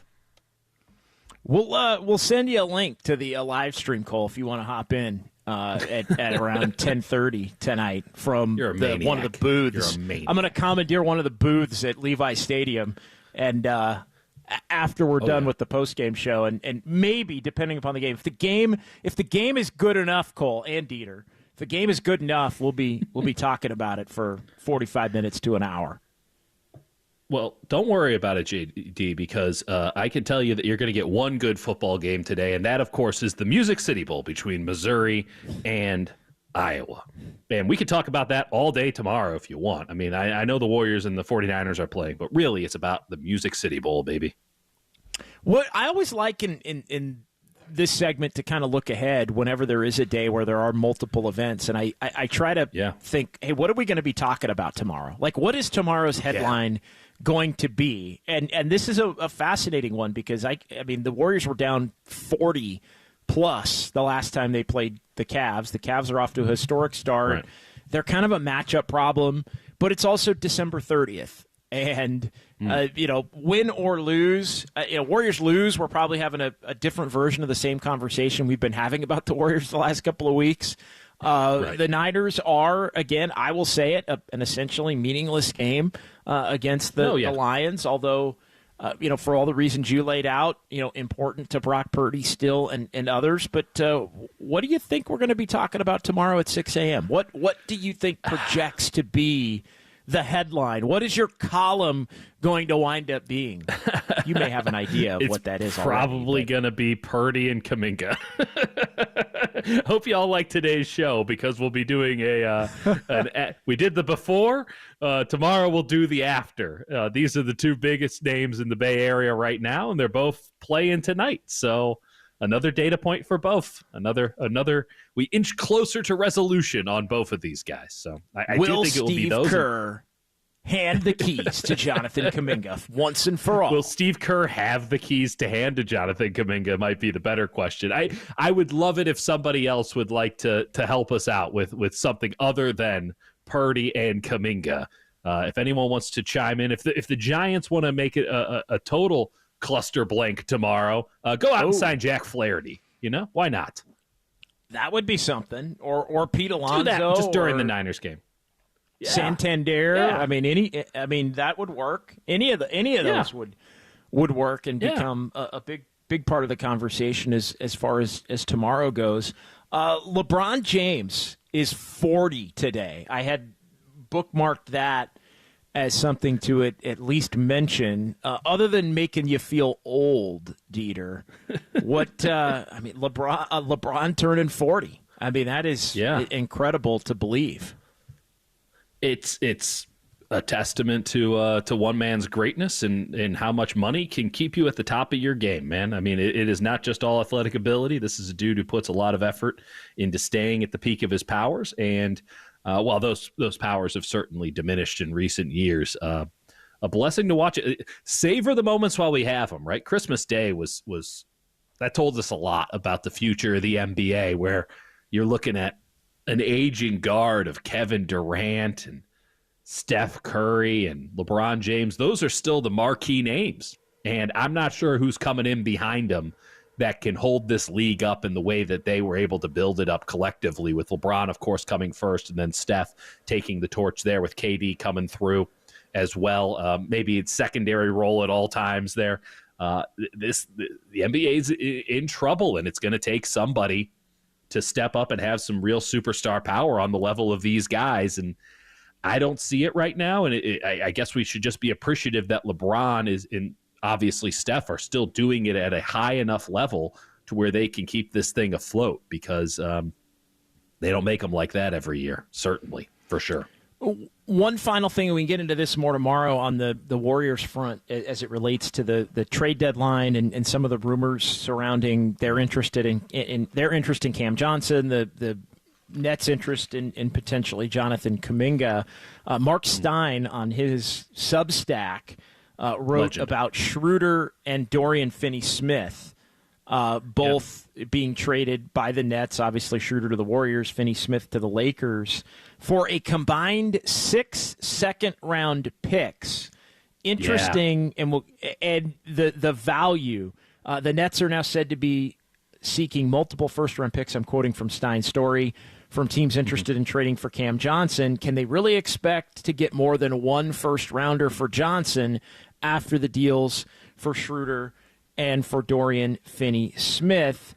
Also, that as it relates to the market for some of these role players, Vucevic with the Bulls and others, Kyle Kuzma, are these guys going to be gettable, Cam Johnson aside, for second-round picks? I mean, that's something I think to continue to monitor here, and the Warriors are already able to pluck one quality player away for very little. Yeah, this is a byproduct of the CBA, JD, where these second-round picks have way more value than they used to have because of your ability or they should. They should, because of the ability to manipulate contracts and things with second-round picks. So I think that I'm looking at the way the Nets are doing business, and it's easy to say because they have no intent to win basketball games, and that's what really matters. But I like a lot of their moves. I think that that's a pretty shrewd front office. I mean, even just making the Schroeder trade when they did, it allowed them to trade Melton, or at least that contract of Melton's, again before the trade deadline. He could be traded on February 5th, which wouldn't have been the case had they waited a day or two. So there are shrewd operators over there. I expect them to extract as much possible value for Cam Thomas as they can get, because I think that they've proven with Schroeder getting 3 second-round picks is a pretty damn good thing, understanding where he's at in this environment, understanding the value of second-round picks. And I don't see the Warriors making another move, so they got to figure out what they're doing with this one, but we'll have plenty of time to get into it tomorrow, or not. And we will. Yeah, Dieter, good stuff, man. Always appreciate you. We'll talk to you tomorrow at 6 a.m., and I'll see you down at Levi's, it sounds like, as well in a few hours. I'll see you imminently, my friend. You can't get rid of me just yet. All right, that's going to do it for JD and Dieter. This is brought to you by Speedy Oil Change and Auto Service, full service, total trust. Greg Silver, Kerry Crowley coming up next right here on KNBR 104.5 FM and 680 AM San Francisco, the sports leader, a Cumulus Media station. Greg Papa. Touchdown! San Francisco! Greg Silver. I'm not going to call it must win. I don't like using the term, but is it a gotta win? As in, season might as well be over. This is Papa and Silver on KNBR 104.5 FM and 680 AM. The sports leader. It'll have to get complicated. Look at Trent Williams, C-Rock. I'm so happy for him. Brandon Ayuk's going to his first Super Bowl. Come on. Christian McCaffrey's going to his first Super Bowl. Brock Purdy's going to his first Super Bowl. Just back up here, Brock. Take 1 or 2 steps back up, go down. It's over. The Niners are going to Vegas. What a difference 11 months makes. There you have the final call with Greg Papa and Tim Ryan. From January 28th of this year, 2024, under widely different circumstances. What's going on, everybody? Greg Silver here. Greg Papa will be on the call later, but he is not present for the show. I got my guy Kerry Crowley with me, and we're going to talk about a lot of different things. Corbin Burns, unfortunately, is a Diamondback now.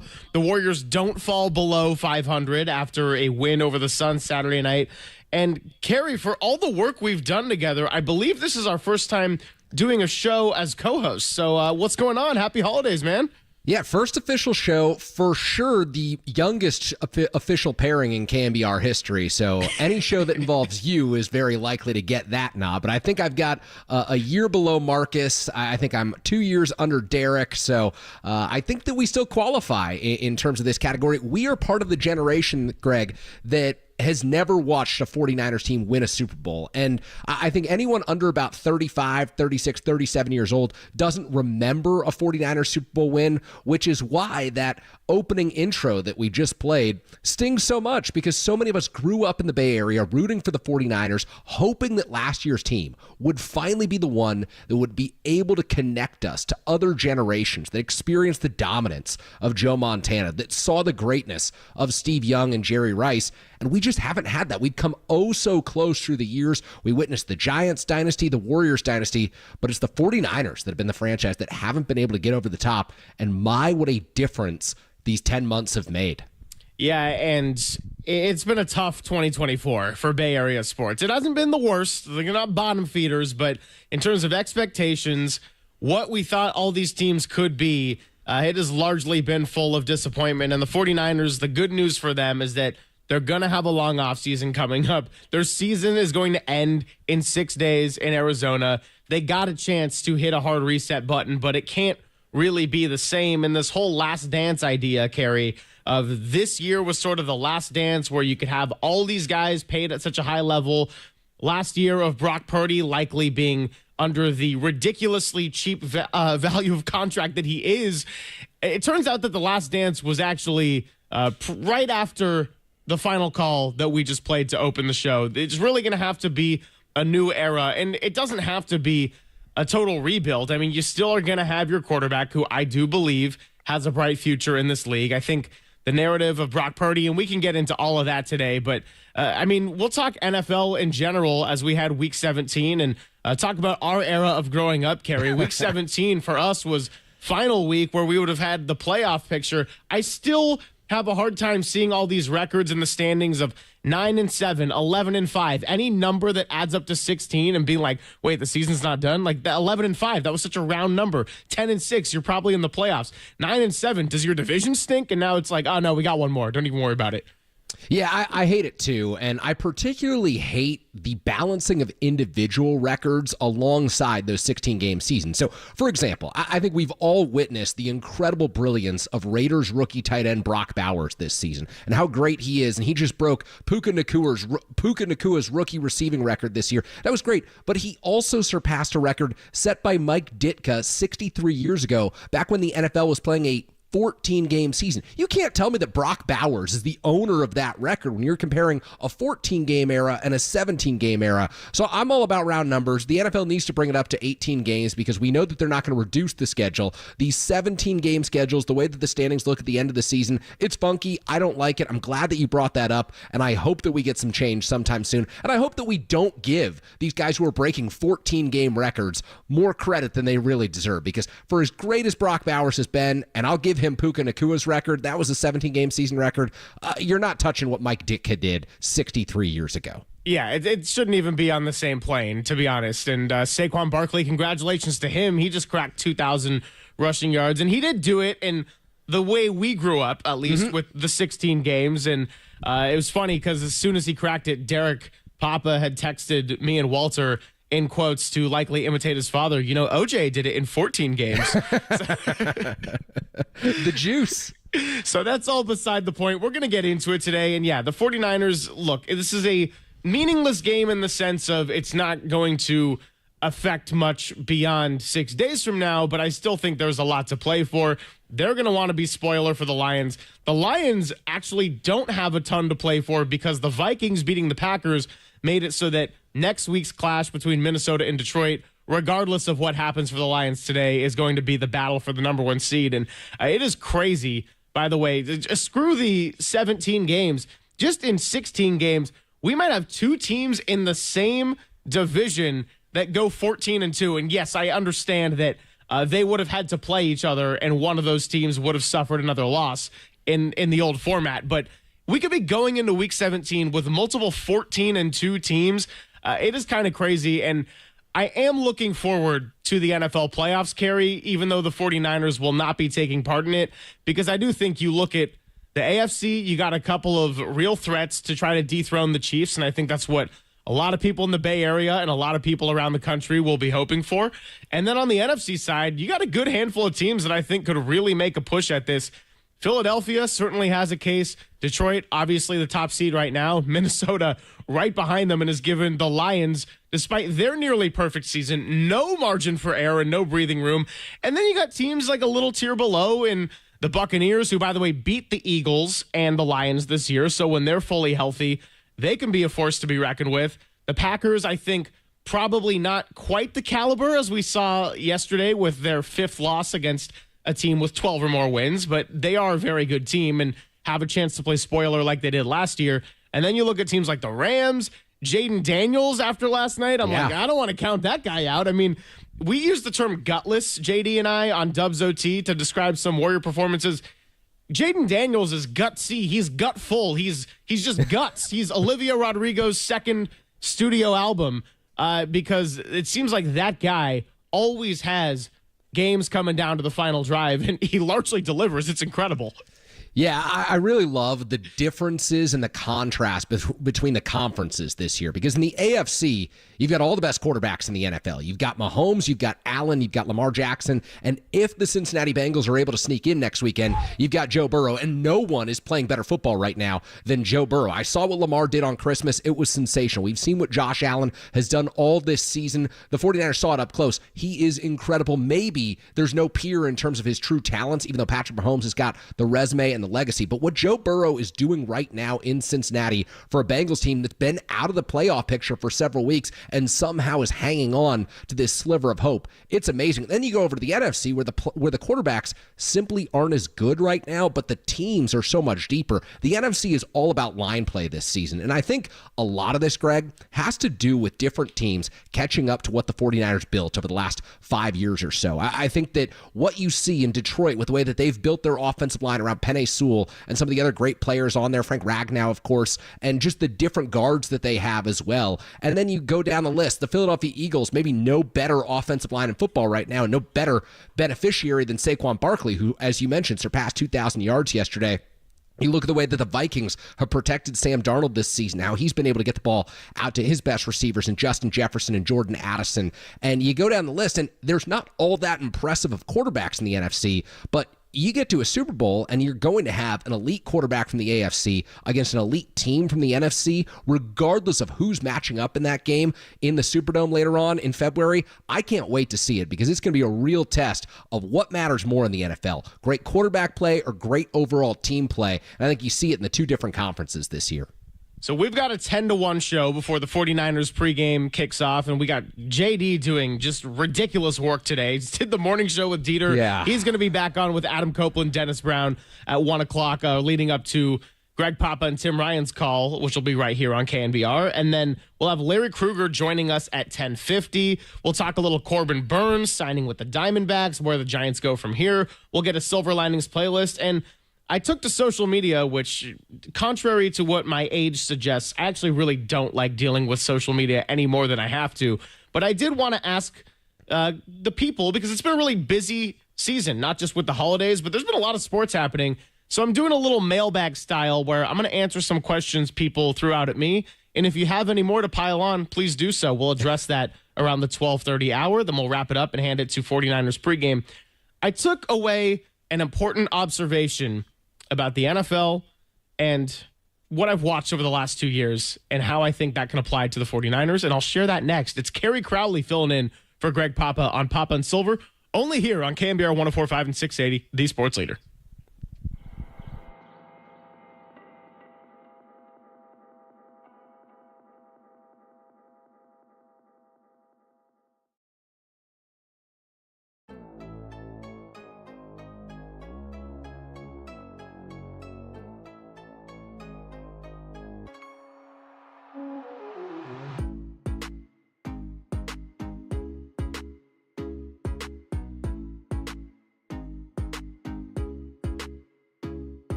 Now, from the O'Donnell Financial Group Sports Desk. Learn more at odfigroup.com. O'Donnell Financial Group, because planning is a process, not a product.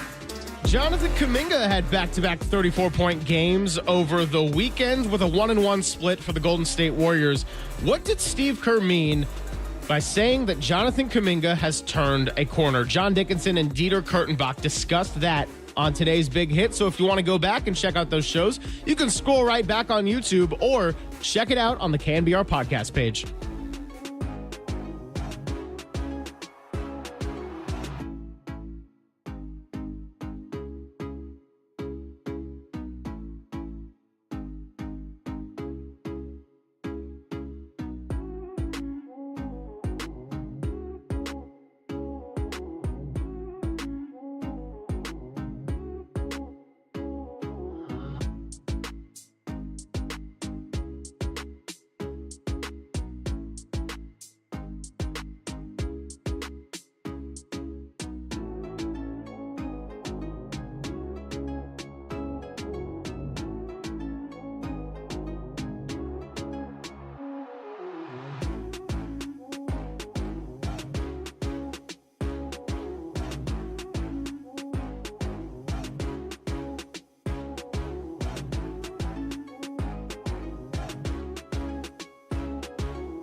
Listen to the sports leader anywhere, anytime. Download the all-new KNBR app. We are your proud home of 49ers football. KNBR 104.5 FM and 680 AM.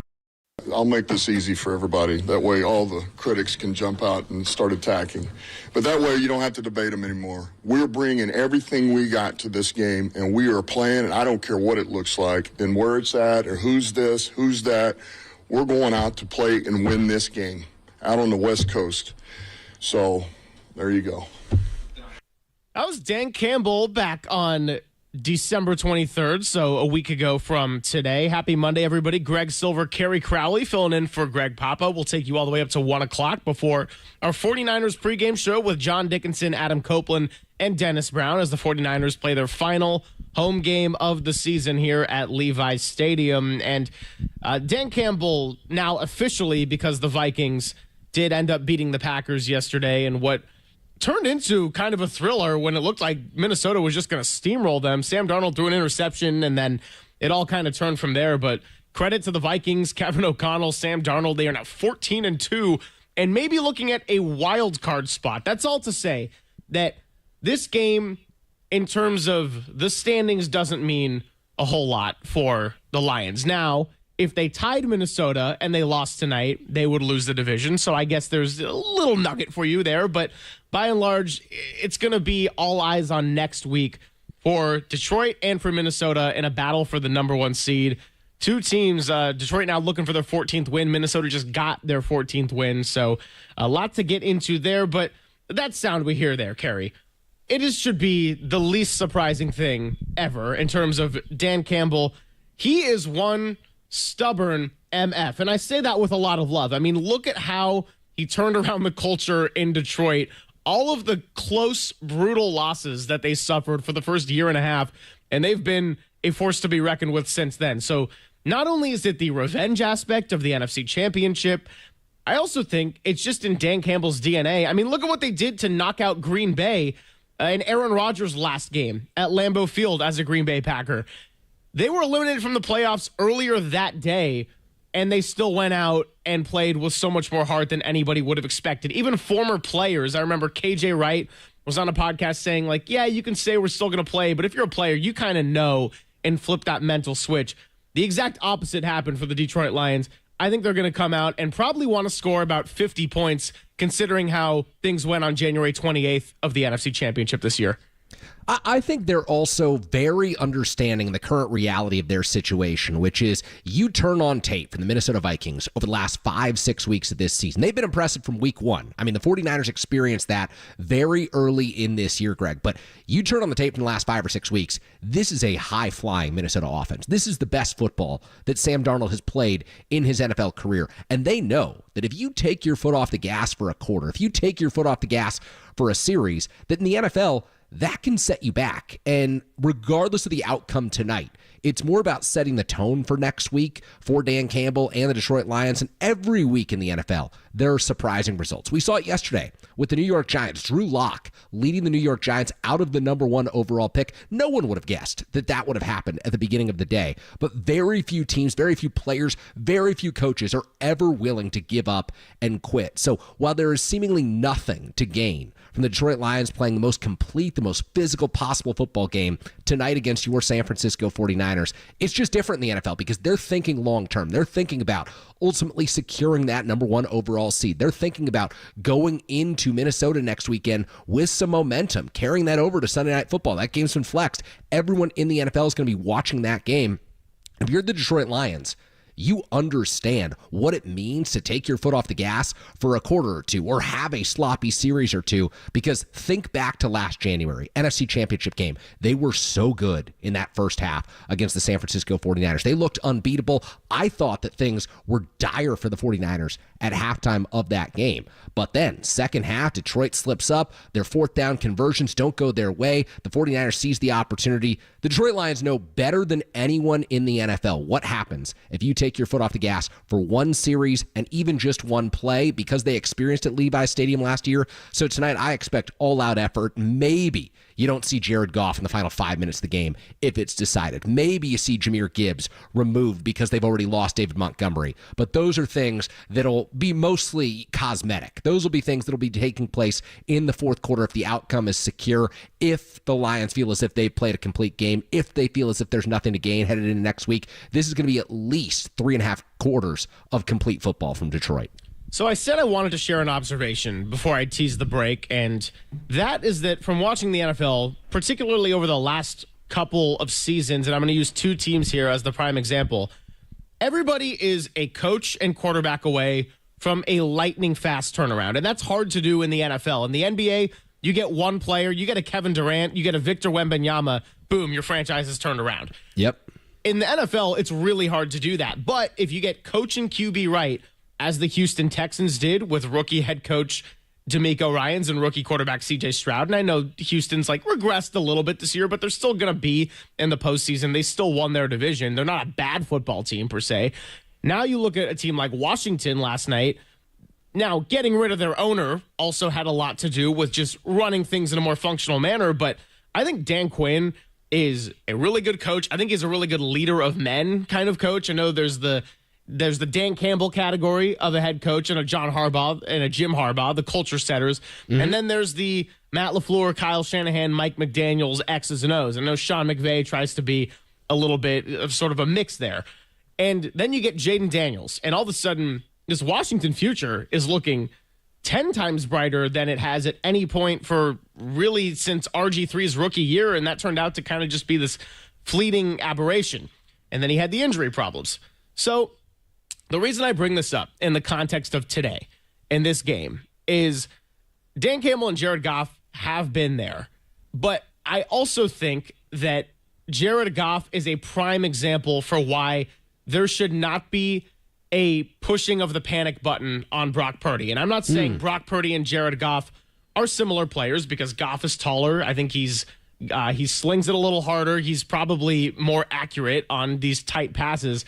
But Brock Purdy also is great at processing. He's more mobile than Jared Goff. I think he has the ability to thrive under pressure. And, oh, by the way, he just turned 25 a few days ago. So if Brock Purdy was my co-host today, we'd truly be setting records on the youth. Now, the reason I like the Jared Goff thing is because Jared Goff is the most glaring example, Carrie, of a quarterback who can be really good when a lot of things around him are thriving. You look at Detroit's roster that first year he was there, and people were treating Jared Goff like he was the worst starter in the NFL. He's probably going to be getting some MVP votes here in a couple of weeks. I mean, it's just different when you have an offensive line. Oh, you got two good running backs. You got Penei Sewell in the draft. Amon-Ra St. Brown started emerging as a real target. Oh, Jamison Williams, when he's not injured or suspended, is a really fast player, and that's a weapon.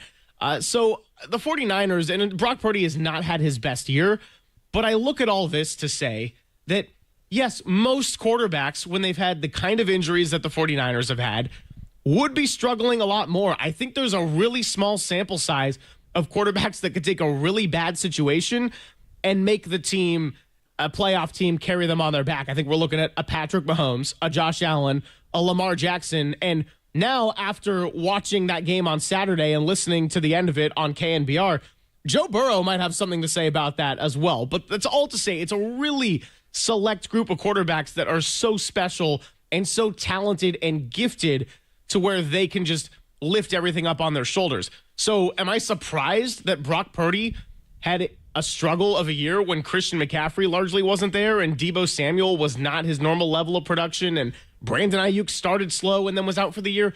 No, of course not. And that's not to say that Purdy didn't have a down year. It's not to say that he doesn't have things to work on. I certainly think he has limitations.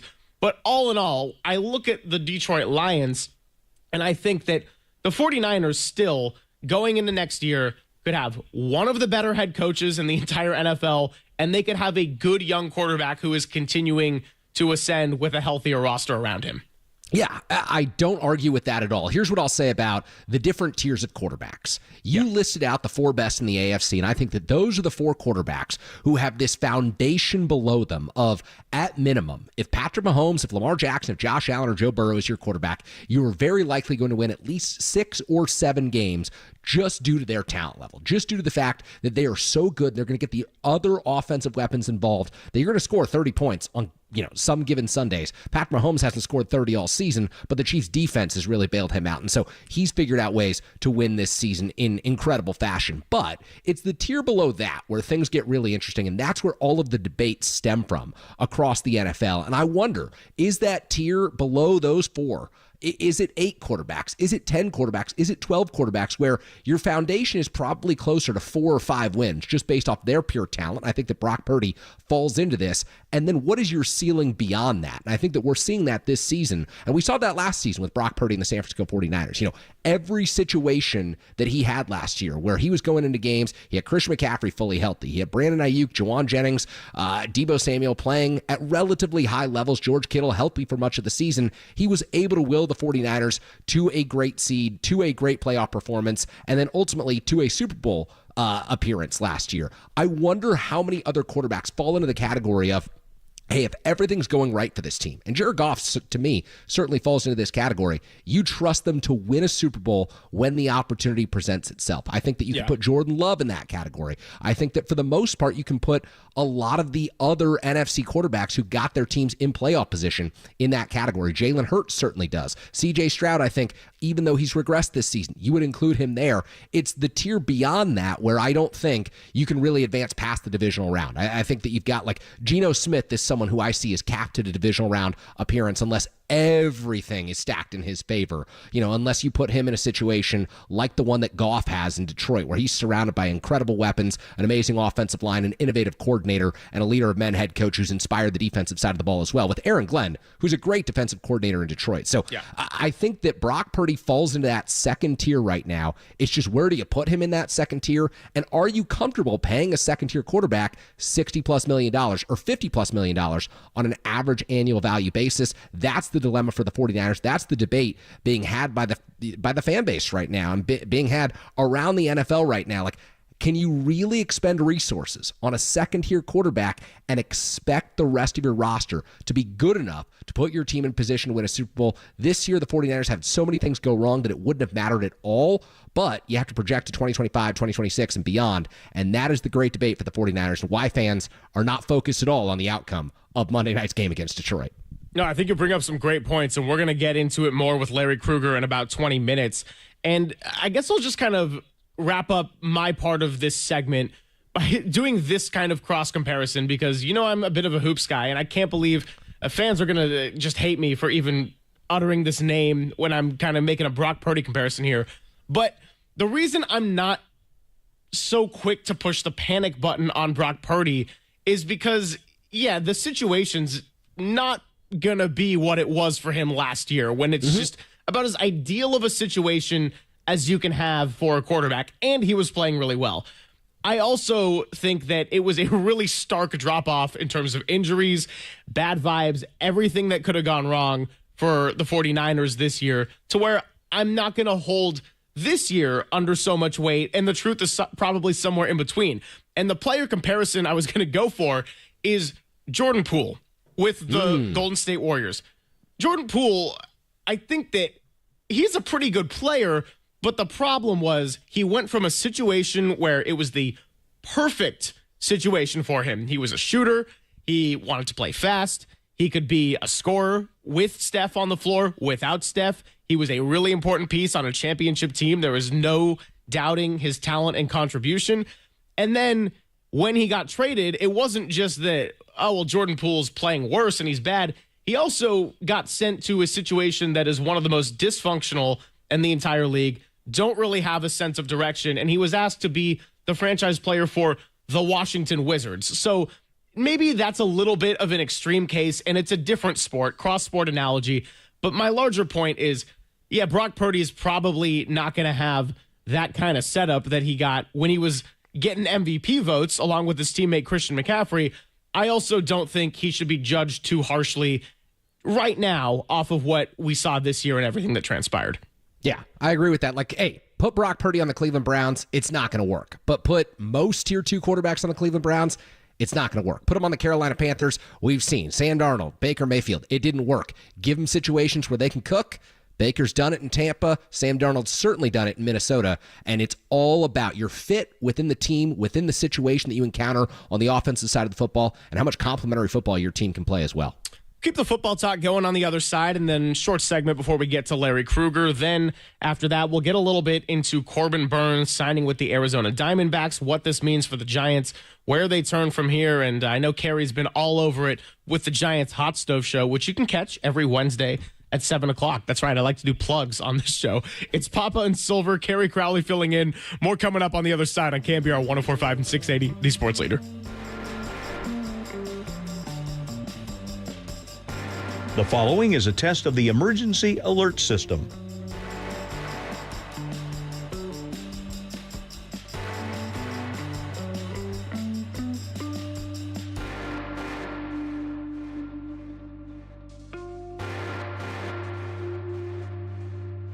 This has been a test of the emergency alert system. We now return to our regular programming.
and Greg, Papa and Silver. This is KNBR, the sports leader.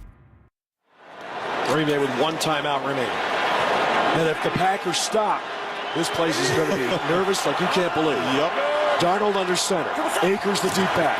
Turn, boot to his right, going to throw down the flat. And it's caught by Akers. What a play.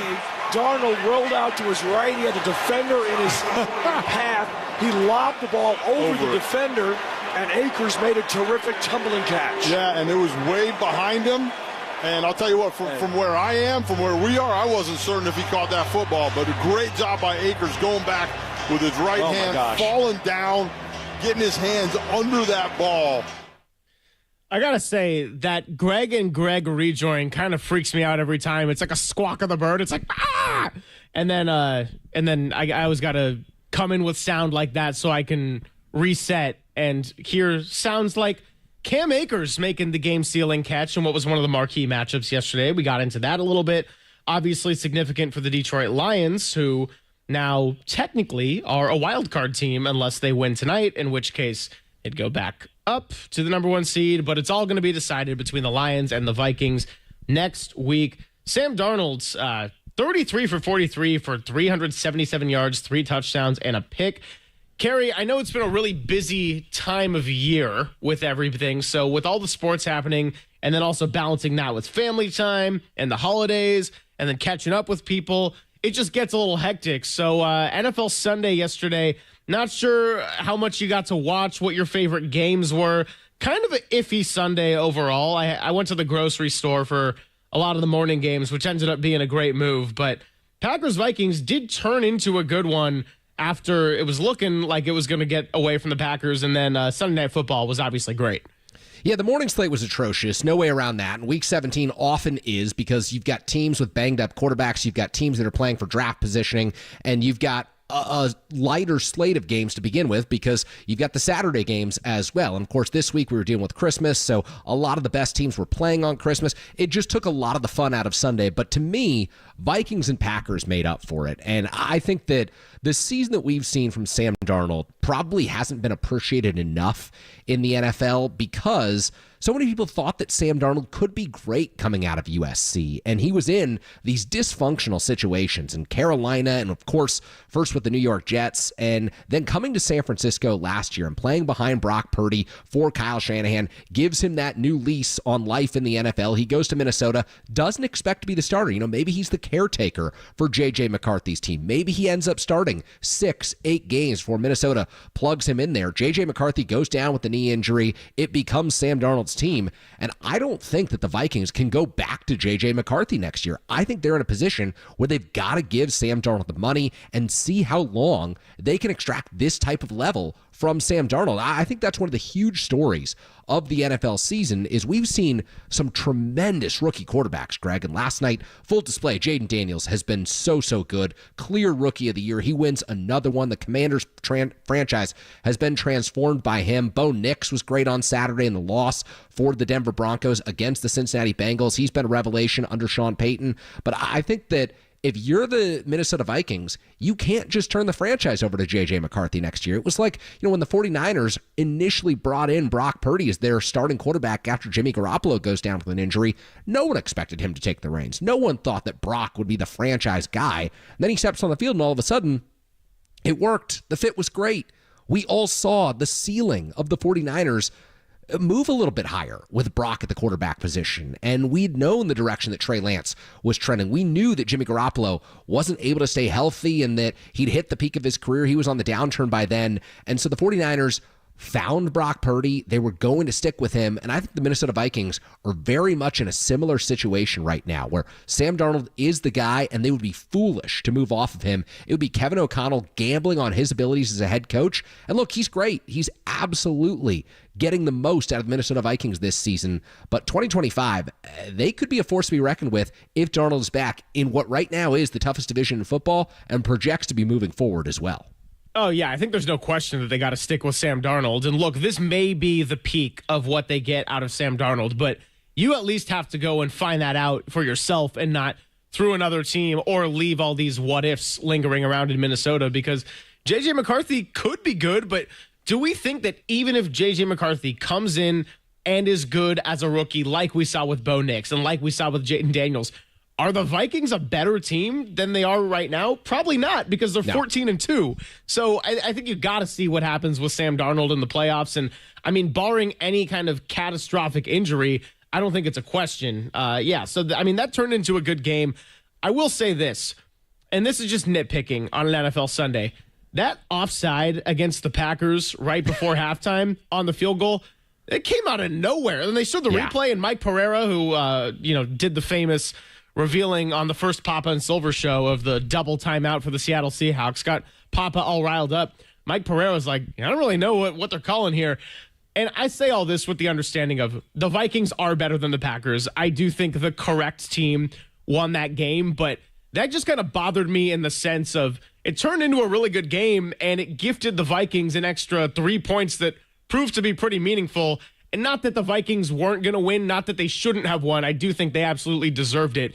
But it's just when things like that happen, you're like, that kind of just changes how everything played out. So credit to the Vikings, credit to Cam Akers for making that catch on the game-sealing first down, because he had to kind of go against his momentum and fall down and secure the ball. Sam Darnold had a lot of great throws. That was not one of them, but got the job done. And the Vikings are 14-2. Now the Lions have a chance to respond and lock up this number one seed. A couple of coaches in the Coach of the Year running, Kevin O'Connell and Dan Campbell.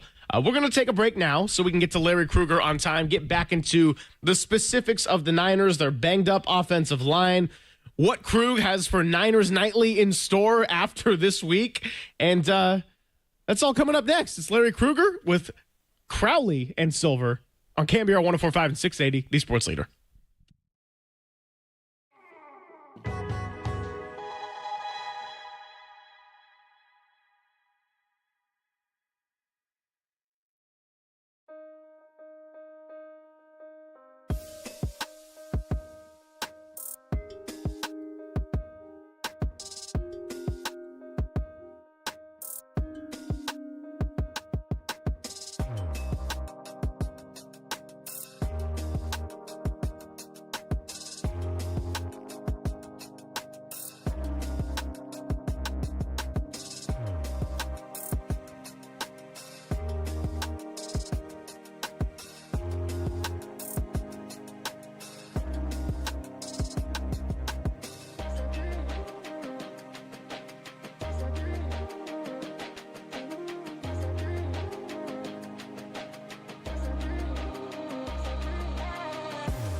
Faithful, there's a party happening on our podcast page. Hear every interview from every show on demand at knbr.com/podcast. Now on with the show on the sports leader. What's happening, everybody? Greg Silver, Kerry Crowley hanging out up until 1 o'clock before our 49ers pregame show. Not going to say 10 hours of commercial-free radio, but I will say it's about 10 hours of 49ers radio. And, yeah, that's a little ode to Red Zone, which I actually did not watch for the first time all weekend yesterday because, like I said, was doing some shopping in the morning and kind of just monitoring games that were interesting. And then when it came to the afternoon, my choices were Dolphins-Browns and Packers-Vikings, and I think I chose correctly there. So we are still waiting to make the connection with Larry Krueger. We will get into that whenever we do get Krug. Speak of, looks like we got Krug now, who's joining us courtesy of the UMA Guest Line, host of KNBR's Niners Nightly, and he joins us every Monday. Krug, no Papa today. It's Crowley and Silver, but we are glad to have you all the same. And how are your holidays, man? Well, first, I mean, I could have swore I heard a LL Cool J doing it well bumper coming in there. Did I hear that in the background, or was maybe that in the control room? Yeah, no, that was the courtesy of Raph. Okay. What's going on, guys? Happy holidays and Happy New Year in advance, and hopefully tonight will be a happy night for the Niners. The theme, I think, has got to be don't get embarrassed. Because there's potential for Gary's laughing, but there's potential for embarrassment in this one. There's no question about that. I mean, Larry, 10 months ago, we're talking about an NFC title game that the 49ers win against the Lions, and now we're talking about the theme of the night being don't get embarrassed. That is crazy to me. It tells you how much had to go wrong for the 49ers in the span of a calendar year that you're summing up, and I completely agree with you that tonight's theme is don't get embarrassed. That's crazy. Yeah, I mean, it's that's how good the Lions are playing. That's how injured the 49ers are. That's how depleted the 49ers are. I find it very curious that Kyle Shanahan is opting to go with Brock Purdy in these games, especially behind you could have 4/5 of a replacement line. Not sure how wise that is, to be completely honest, but hopefully they'll be able to, not get Brock hurt behind this line. I don't know how much he plays, if he's going to play the whole game or whatnot, but to me, that's a little curious. I realized there's no, you don't want to see him tank or anything like that. You want to see him play, but at the same time, man, if to me, my barometer is if your presence or lack of thereof would change the betting line in week 1, I don't want to play you in week 16, 17, or week 17, 18 when I'm done. So, Larry, I want to ask about Brock Purdy because I know when we had you last Monday, we had a little bit of the contract talk and kind of what your expectations were in terms of that. Made a great clip for social media, so our digital boys did wonders thanks to Larry Krueger. But because of how decimated this offensive line is and how the 49ers season has gone, I want to ask, where are you on the notion that Brock Purdy has something to prove tonight and next week for that matter in terms of money gained and money lost in this offseason? As far as what? Just money gained and money lost, potentially in contract negotiations. Like, is there going to be a big difference in those negotiations, you think, based on how tonight goes and how it goes in Arizona next Sunday? Well, that's a great question. I would say that there has to be, if you're going to, anytime you're in evaluation mode, you're in evaluation mode. So, but I'll tell you, there going to be some criticism if he suffers a serious injury and the 49ers lowball him, now they've already announced that they want to pay him. He's on the verge of being paid. There are only 2 more games. If he goes and plays incredible football, though, I think that's probably got to help him. And if he played awful football, that probably would hurt him. My guess is, though, that when push comes to shove, I don't see record-breaking money for Purdy. Some probably do. Others are probably hoping that they could get him at a cheaper rate, maybe closer to $30 million, $35 million. I think any way you slice it, it's going to be $50 million. I just think that irregardless of how he plays in these last 2 games, I would think it's going to be probably right around $50 million a year. Yeah, I completely agree with that. And speaking of evaluation mode, Larry, is there anyone you're interested in seeing on this patchwork offensive line tonight? They've signed Charlie Heck off the practice squad in Arizona. We'll get a look at Nick Zakelj at left guard, I think. And this is a group that doesn't inspire a whole lot of confidence in being able to reestablish the line of scrimmage against Detroit's defensive line, and may not establish a whole lot of confidence in terms of being able to protect Brock Purdy and make sure that he'll be there week 1 next year. But is there anyone you think the 49ers could seriously evaluate in terms of who could be a part of this unit in 2025? Well, I mean, you're going to evaluate all of them, but the 2 guys that I'm really looking for are the 2 guys that they just picked up, and I don't know that either are going to be slated to play, but we'll see. Charlie Heck, who played at North Carolina, and Matt Hennessy, who played at Temple.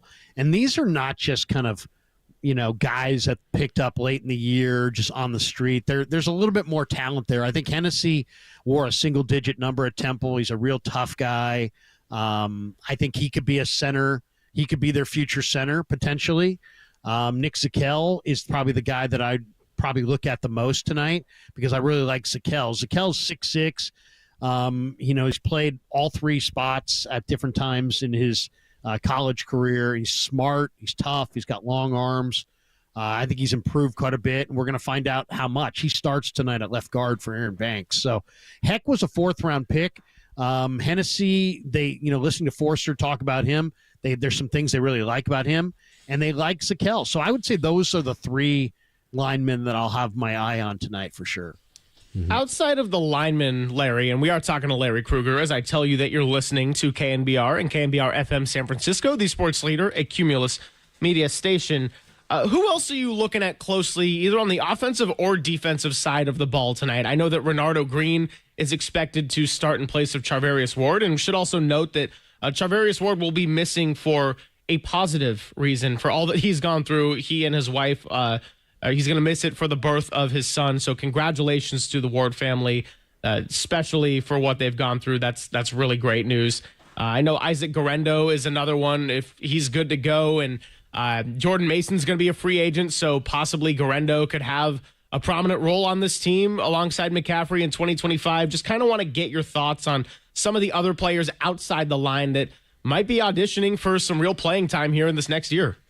Well, I mean, the first 2 that come to mind are Ricky Pearsall and Jacob Cowing. Cowing's shown a little bit as a punt returner, but I think his real value to this franchise is going to be as a downfield receiver from scrimmage. I mean, he's a nice return man.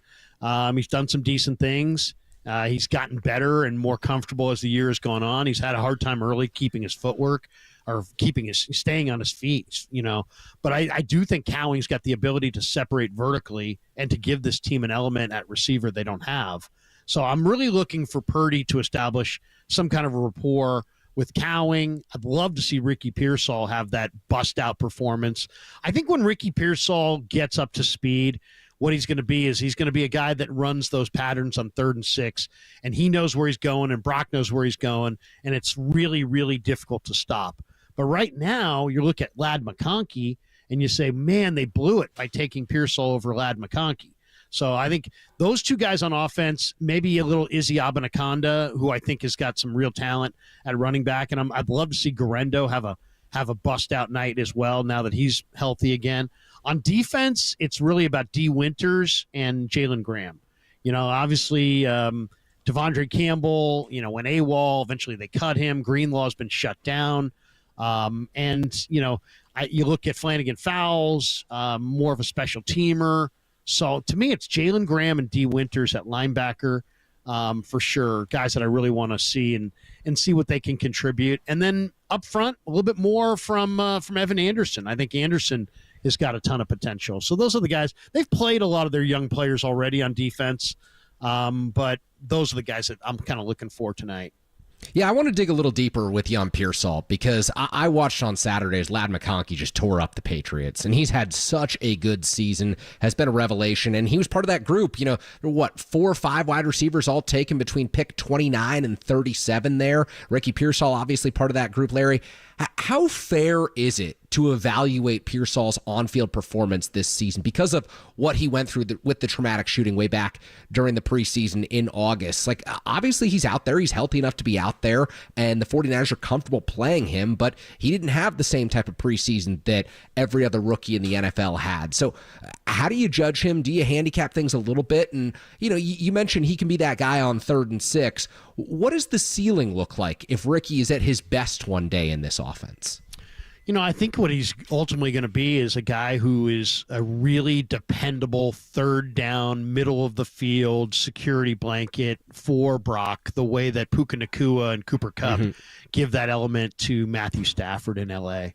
I think that's ultimately what he is. He ran 4.41. I don't see a lot of separation. I don't know that I see that kind of speed. I know that's what he ran for the stopwatch. I don't know that I see that when I watch him. His catch radius, he's got great hands, but his catch radius is not that of like a Brandon Ayuk who can sky for the ball and has super long arms and catches, balls that are all over the place. Pearsall, you got to kind of put it right on him. He doesn't have a gigantic catch radius, but I think he has potential to be a really good, consistent route runner, security blanket, continuity piece. He's the guy that, everybody, when he's going full bore and when he's in full lockstep with Brock, I think everybody's going to know that Brock is going to Pearsall and you still won't be able to stop it because Brock will be able to throw with accuracy and anticipation and on time, and this guy will run to a spot and be very dependable. So that requires lots and lots and lots of field reps, and they just haven't had it yet. And I think you're going to see a significantly better football player in year 2 than we've seen this year. And I think you have to, factor in the shooting. Yeah. I mean, come on. I mean, this is a life-changing, life-altering type situation. I would imagine there was, physical stress, emotional stress, and not to mention you're moving from, to a new city, trying to establish yourself as a pro. Everybody knows the difference between college and pros is huge as far as the level of detail and intricacy in the game plan. And it really comes home to roost at wide receiver. It's, it's very rare that rookie wide receivers do what McConkey's doing this year. Most of them struggle out of the chute, and Pearsall has reason to struggle. I think I don't know that he's ever going to be a star. I don't know that he's ever going to be their best receiver. But I think he's definitely going to be a very dependable 3rd and 5 receiver. I think what's funny about the whole rookie conversation, because this applies to multiple coaches in the Bay Area, I think Steve Kerr and Kyle Shanahan can fall into this description, which is it's hard to come in as a rookie and excel in their very detailed system in the way that they want things, and they've done a lot of winning. So, yeah, with Ricky Pearsall, I mean, look, Dieter and JD and I all discussed it because I think we had done a Labor Day show. They went first, and I did the middle day, and then Kerry actually did the afternoon. And that was the first shows we had on KNBR after the news of Ricky Pearsall's shooting happened. And we kind of all essentially said, look, I'm giving him a red shirt. He didn't even get a real offseason. He had a lot of injuries prior to the shooting, and then that happened. And it's going to be an adjustment period there for Ricky. The description you just laid out there for Ricky and your vision for him actually sounded a lot like Juwan Jennings, finding space and being reliable with speed against man coverage on 3rd downs. And Jennings has had a terrific year, so I don't even say that as a knock of like that's his ceiling as being someone like Juwan Jennings, because every time we've gotten to see Juwan Jennings step into a larger role, I would say he's delivered about 90 to 95% of the time. Yeah, I mean, the only thing I would say is, and it goes back to what I said about Ricky, coming out in the draft. Juwan Jennings is an extraordinarily tough. Yeah. He's one of the toughest guys in the room, and he's a receiver. There aren't too many teams where the toughest guy in the room is the receiver, but he's right there on the toughest guys in the room. And so, and people said, oh, Ricky Pearsall, he'll be Julian Edelman. Julian Edelman was like one of the toughest guys that ever played the game. So to me, that's really what it's about he's shown incredible, resilience and toughness as a person. He got shot, he bounced back, but there's a difference between that kind of toughness and being able to take hits from strong safeties in the middle of the field and still run those routes with the same fire and the same, fearlessness. So to me, that it's going to be his success in the NFL is going to be predicated on how tough of a football player is he, because he's going to operate in the middle of the field. You take hits in the middle of the field. And he's not a burner per se. He's going to operate in the middle of the field, take hits and hold on. That's his game. So if he can't take those hits and hold on, that's gonna be a major negative. So to me, it's all about how tough of a football player is Ricky Pearsall. That's going to determine his success. One more from me, Larry. I'm not sure if you've had the opportunity to talk about this on Niners Nightly yet, or if this is even something that you've begun discussing or thinking about. But, as the 49ers approach the offseason, I think one of the goals for Kyle Shanahan and John Lynch is going to be get some more thinkers in the building, get some more innovators on offense and defense on this coaching staff, regardless whether Nick Sorensen comes back or who returns in terms of the assistants. Is there anyone you would like to see the 49ers bring in next year to help with the offensive and defensive play calling and to help with the coaching position groups? Is there anyone on your radar right now? That's interesting. I hadn't really gone in that mindset of, coaches out there that could help this situation. But I do kind of feel like Kyle Shanahan needs to have a great defensive coordinator and a proven great special teams coordinator. Yeah. I don't think, having a first-year defensive coordinator, I don't know that that's the route that I would want to go. I mean, look at what Vic Fangio did to the Eagles defense in 1 year. They drafted Cooper DeJean. They drafted Quinyon Mitchell. They hired Vic. And last year, they couldn't stop the Buccaneers at all. Their pass defense was a joke. This year, it's one of the best defenses in pro football. And Vic is a veteran coordinator who's been through the battles. So I kind of feel like Shanahan, Andy Reid gets all this credit. Mahomes gets all this credit. But they got Spags on defense. Yeah. They got Dave Taub on special teams. Those might be the best coordinators at their position in the league. So I think the 49ers do need to there's no salary cap for what you pay your head coach or your assistant coaches. If Eddie D still owned this team, you would have him paying an absurd amount of money for his coaching staff because it's the one area that's uncapped, and he would always spend where he could.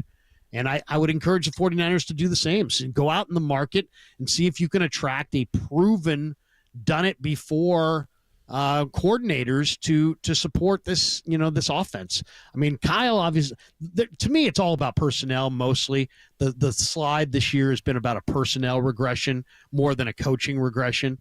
But I think it would help to have guys that Kyle Shanahan fully trusts and could just concentrate on just handling the offense. Kyle Shanahan already wears a lot of hats in this organization.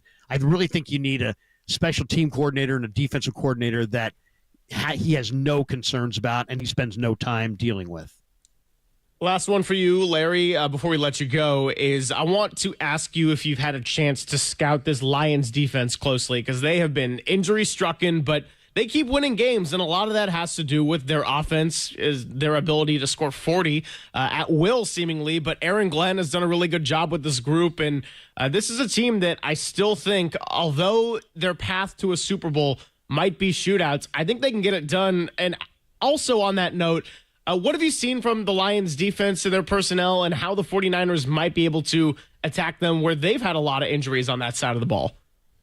Well, I mean, this could be a good night for Brock Purdy, potentially. If you look at the numbers and the way the Lions are playing pass defense, Purdy potentially Detroit's allowing a league-high 26.2 points per game, to quarterbacks over the last month.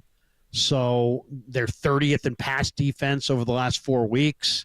They're giving up 14.3 yards per completion over the last 4 weeks. So, I mean, they're not getting the same pressure that they got when Hutchinson was rolling. They did pick up Zadarius Smith. I mean, as far as Aaron Glenn, I think he's a terrific, defensive coordinator. I mean, I've been a big Aaron Glenn fan going back to his college days at A&M. But the big difference between last year and this year is the depth in the secondary. They drafted Terrion Arnold in the first round. That was a phenomenal pick. Brian Branch is the best free safety in the game. Second-round pick just a year ago. Kirby Joseph is an absolute monster hitter at strong safety. And then the Niners tried to get Amik Robertson as the nickelback from the Raiders, but he signed with Detroit because he's buddies with Kendall Vildor. And, but they have Mosley, they got Melifonwu, and Shanahan said it this week. He's like, they don't just have a improved secondary. There's great depth back there. So that's what I see with this defense is like last year, it was a defense that had a really iffy secondary. This year, it's a much better secondary, and they were an incredible defense until Hutchinson went down. They're playing more games up front, trying to compensate without him. But I still think, this is a phenomenal secondary with difference-making players. Arnold's a difference maker. Branch is a difference maker. So, and then up front, DJ Reader clogs the middle, so you have a hard time running it inside. They're not quite the defense that they were, and I don't think they're going to the Super Bowl, but I do think that they're going to win the game tonight. I think the Lions win this game pretty easily. Do you have a Super Bowl pick out of the NFC right now?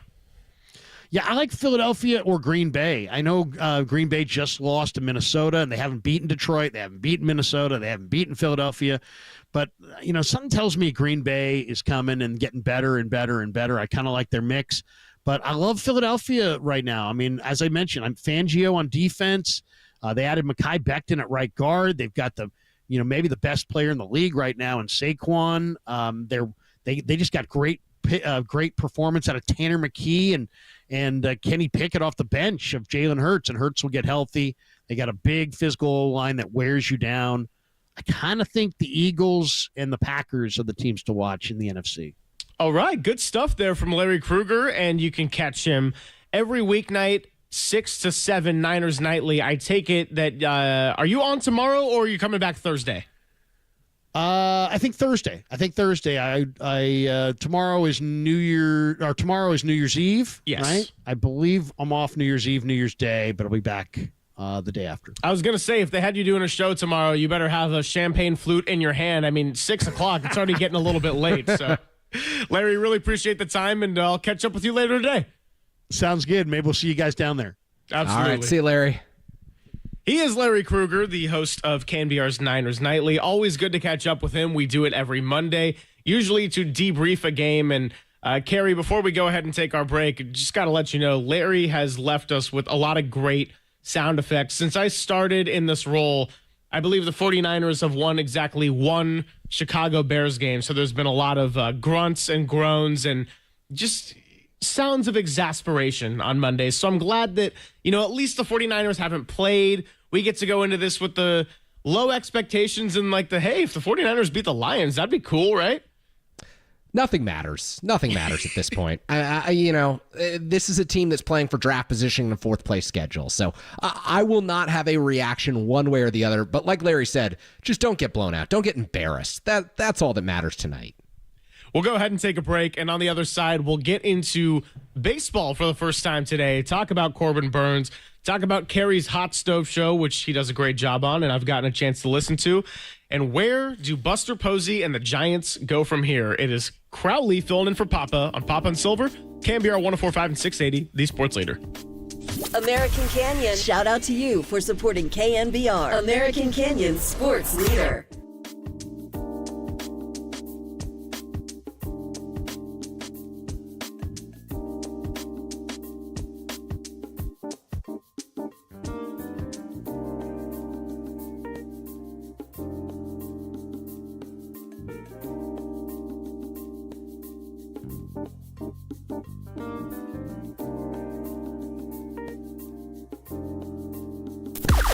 Now, from the O'Donnell Financial Group Sports Desk. Learn more at odfigroup.com. O'Donnell Financial Group, because planning is a process, not a product.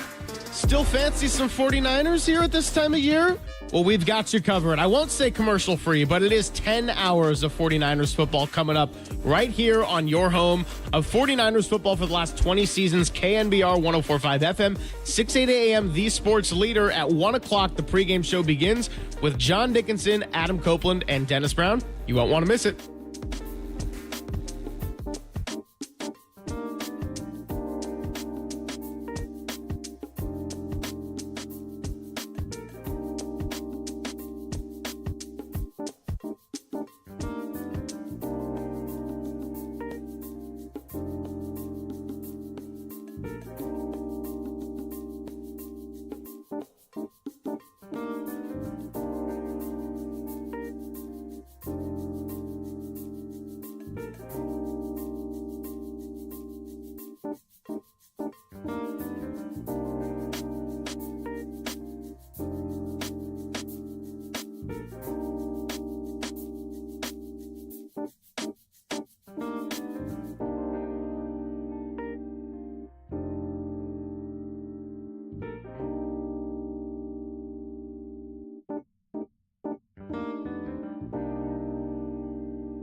Wherever you are around the globe, stream your proud home of Giants baseball 24/7, 365 on KNBR.com. This is the Sports Leader.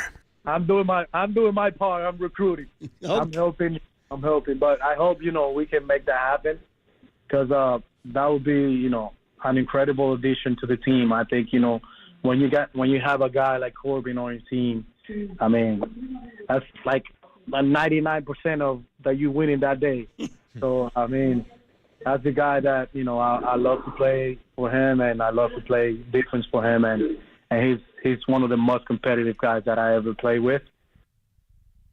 That was Willie Adames talking about recruiting his former teammate in Milwaukee, Corbin Burns. It ultimately did not pan out, as we found out Friday night that Corbin Burns and the Arizona Diamondbacks agreed to a 6-year, $210 million contract with an opt-out after 2 years.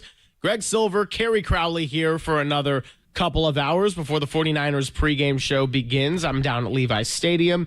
Kerry Crowley is all over the map, but one thing he does not stop paying attention to is baseball. And look, Kerry, I don't know if the $35 million AAV would have been worth it for a player that is already declined in terms of strikeouts and everything, but the Giants do need a pitcher regardless, and the fact that he went to another NL West rival in a division that is the NFC North of baseball seemingly is just brutal news to have to stumble upon Friday night.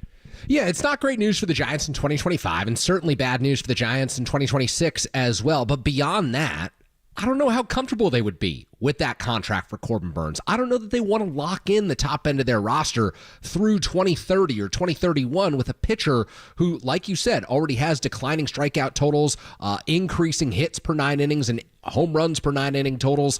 I was never in the camp that believed the Giants were going to sign Corbin Burnes or should have been considered favorites to sign Corbin Burnes. I thought that there was a chance because a lot of the traditional suitors for an elite starting pitcher were out of the market. The Dodgers had already signed Blake Snell, and they have already locked up Yoshinobu Yamamoto for the long term. They don't really have, they have a ton of money, but they don't really have the need for another elite starting pitcher right now. You look at the Yankees, they went out and they signed Max Fried, and so they didn't need to go out and sign another starting pitcher. The Boston Red Sox had acquired Garrett Crochet from the Chicago White Sox, so they were out of the running. The Chicago Cubs seem to want to use resources in other ways. So it kind of left the San Francisco Giants and the Toronto Blue Jays as the baseball industry's logical fits for Corbin Burnes, because we all know that the Giants could benefit from another starting pitcher. But I also believe that Buster Posey is building this roster very meticulously and very similar to the way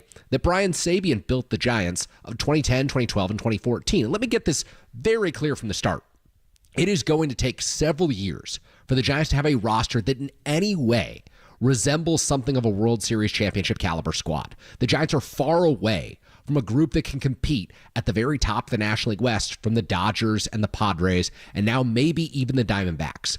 But I think that you will see the Giants, under Buster Posey's lead, get in on the top free agent hitters, because it is very difficult to lure a hitter to come hit at Oracle Park, just as it is for hitters to sign in San Diego or Seattle long term. There just are better areas for guys to go put up stats, and oftentimes those are the Central and Eastern divisions in this country. And so you look at the way that they built this roster. When you can get a Matt Chapman locked up long term, you do it. When you can get a Willy Adames locked long term, you do it, because you look at the way that Brian Sabean built the Giants. It was Buster Posey long term. It was Pablo Sandoval, Brandon Crawford, Brandon Belt long term. They got those infielders signed when they were developed inside the farm system, and they kept them in San Francisco. Now, the same is true of the pitchers. They drafted and developed Tim Lincecum and Matt Cain and Madison Bumgarner, and then they signed veteran pitchers or traded for veteran pitchers from the outside. They weren't going through in 2011, 2012 and looking to pay someone $100 million. I think they learned their mistake with the Barry Zito $126 million contract and figured that's not something that we need to do. We can actually develop our best pitchers, sign them to long-term deals, and avoid the scary 50-50 deals that pitchers sign when they're 30, 31, 32 years old, like Corbin Burnes, Max Fried, and Blake Snell ultimately signed this offseason. So for the Giants, it's all about Roki Sasaki. And of course, they're not the favorites to land Roki Sasaki, 23-year-old phenom coming over from Japan. I don't expect them to get him, but they'll give it their hardest pitch. When they don't sign Roki Sasaki, it is probably going to be another veteran starter or another 2 veteran starters coming in on 1 to 2 year deals. In an ideal world for the Giants, it probably looks like some combination of Justin Verlander or Max Scherzer signing a 1-year deal, being that veteran presence like a Jake Peavy was, like a Tim Hudson was, like a Randy Johnson was once upon a time in San Francisco, and letting Hayden Birdsong, Landon Roop, Kyle Harrison all develop. Are those guys going to be as good as Tim Lincecum, Matt Cain, Madison Bumgarner? Almost certainly not. However, you have an advantage in Major League Baseball when the homegrown talent in your rotation is really good. And 2025 is all about figuring out who fits long-term in this rotation, giving these guys a longer leash of 6-7 innings at a time, allowing them to work out their challenges, their struggles, letting them come back from a start where they go 3 innings and give up 7 runs, seeing how they fare 5 days after that. I think Buster Posey and Bob Melvin are going to be very diligent about that because they're not building for one season in San Francisco. They're not trying to beat the Dodgers next year. They'll take wins over the Dodgers if they happen, but they're trying to do this over the long haul. It's going to be a 4 or 5 year project, and you don't get to the level the Dodgers and the Padres and other great teams are at without building internally from your own farm system and then supplementing from the outside. And I don't see supplements being pitchers signing $250 million deals in San Francisco. Good thoughts there from Kerry Crowley, and I got some to share as well. And I kind of want to share some thoughts in a way of asking you another question, because something that was really interesting to me when we had Dave Fleming on a couple of weeks ago talking about Corbin Burnes, and then he said if it doesn't pan out for Corbin Burnes, and he listed a lot of reasons why he thought that would have been a great signing, but he said, look, if that doesn't happen, there's a tier of guys below Corbin Burnes, and he listed some names like a Sean Manaea, who has since been claimed, and Walker Buehler, and he said it's important that they look for quantity because you got to take some burden off a bullpen that was very overworked last year across the major league.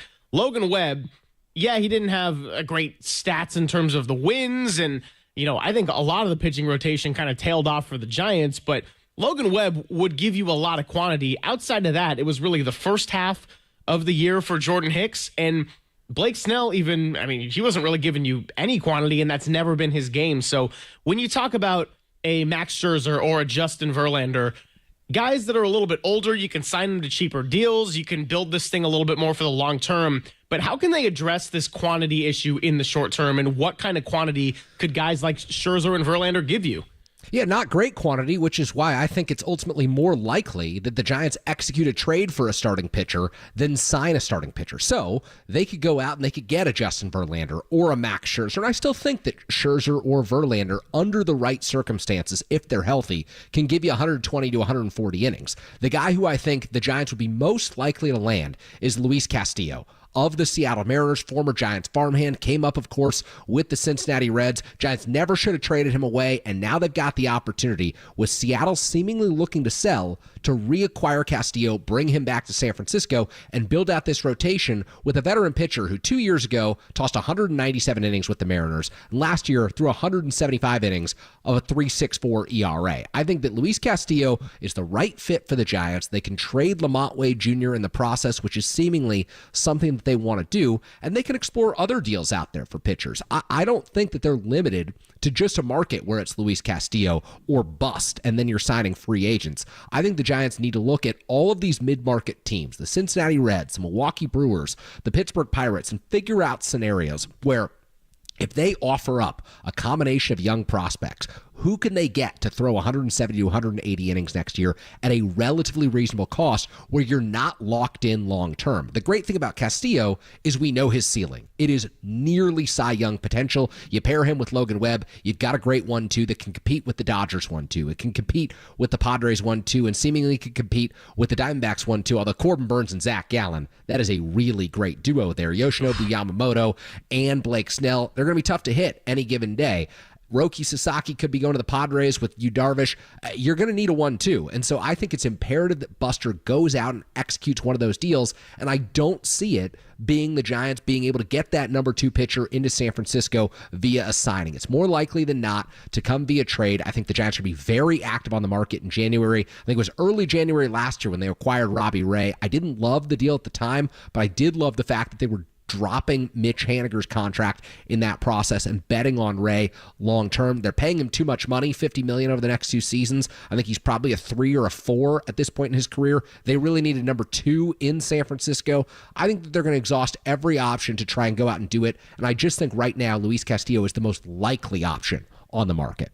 We're going to keep this talk going on the other side as far as options, Buster Posey's approach, priorities, and where the Giants can go from here as they look to thrive in 2025, but also have their eye on the larger prize of the long-term rebuild in this new regime. He's Kerry Crowley. I'm Greg Silver.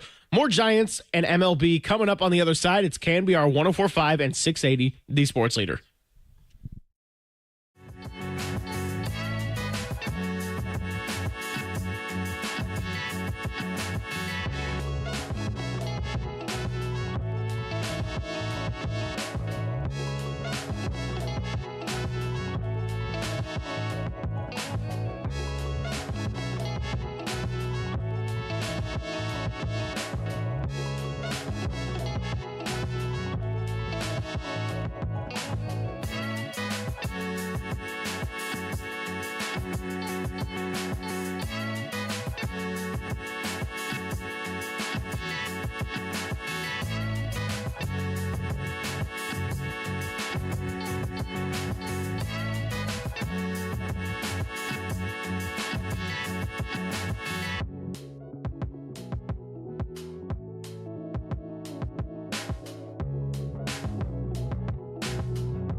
Check the mic and make sure it sound right, boys.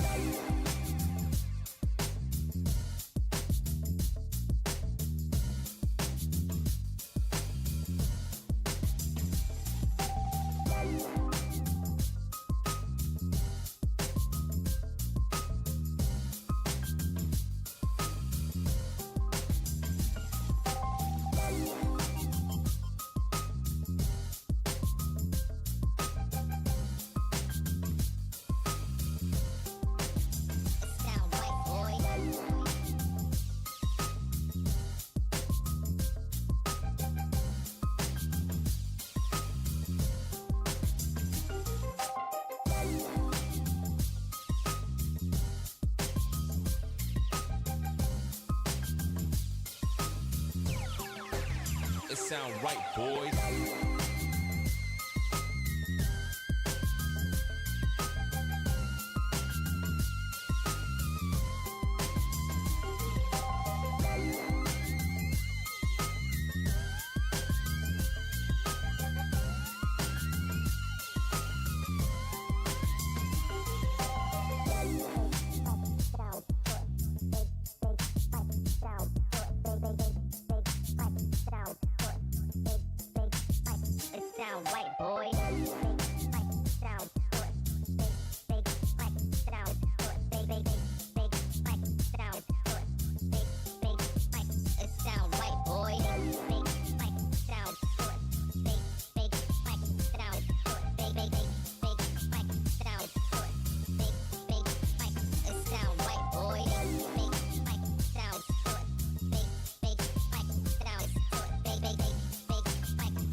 Sound right, boys.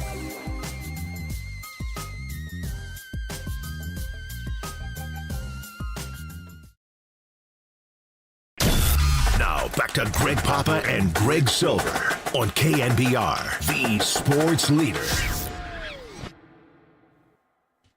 going on, everybody? Happy Monday. Happy early New Year's Eve. New Year's Eve, I guess, is what we'll say. And look, as we continue talking about the Giants, I also was kind of having this thought over the weekend, getting ready to talk a little baseball with the news of Corbin Burnes signing a 6-year, $210 million contract to go to the Arizona Diamondbacks. Didn't come to the Giants? Fine. Coming to the NL West? Ouch. And Kerry Crowley is here to help me break it all down, filling in for Greg Papa today. Papa and I will both be back on Thursday. And baseball aside and Giants aside, I'm just mostly looking forward to, as it's been getting dark, like 5:07, gonna get some late nights at Oracle, man. This is great. It's like one of the best ballparks ever to get some 8 o'clock, 8:30 sunsets. Like that's what I'm missing the most right now, as the 49ers sit at 6-9, and the Warriors are a team that is now trying to tread water and stay above 500. Yeah, I think every Bay Area franchise has to use the opportunity with their off seasons to sell hope. And the San Francisco Giants happen to be the team right now. They're in the midst of their off season. And when you watch the 49ers on-field product this year, Greg, it's been abysmal. Nothing like we expected. When you've watched the Golden State Warriors product over the last several weeks, the win over Phoenix notwithstanding, it has not led up to expectations. It is not built upon that 12-3 start that we saw. And so when you're a Bay Area sports fan, you're thinking about what's next, because you know that the 49ers season is tanked. You know that the Warriors probably won't accomplish their big picture goals for this season. It could be another rough year moving forward for them entering 2025. So if you're the San Francisco Giants, yeah, you're coming off a terrible season. But at the same time, being 0-0, being outside of your season, it's the easiest way to sell hope. The week that they, open the regular season, they go 2-5, all of a sudden, people can't wait for 49ers football. All of a sudden, it's all about the first-round draft pick in the NFL. You're still selling hope. It's just a different time of hope, different type of hope, I should say. But no team benefits more from the 49ers being abysmal right now and the Warriors being somewhat dysfunctional right now than the San Francisco Giants. Now they have to build upon that, because if they go 2-5 or 3-4 out of the gates, all of a sudden, attention is going to shift. Let's shift the conversation back to the Giants here for this segment. And we talked about some targets they could go after. Luis Castillo was a name that Kerry just mentioned. And I do think it's first base, pitcher, outfield that has some power in a bat are probably the three positions you're looking at. Buster's approach has been very clear in terms of being defined by pitching and defense. He locked up Willy Adames early, didn't go for the big name guy in Juan Soto, didn't have another Ohtani 2.0 offseason. But you mentioned Lamont Wade Jr. as a possible trade chip.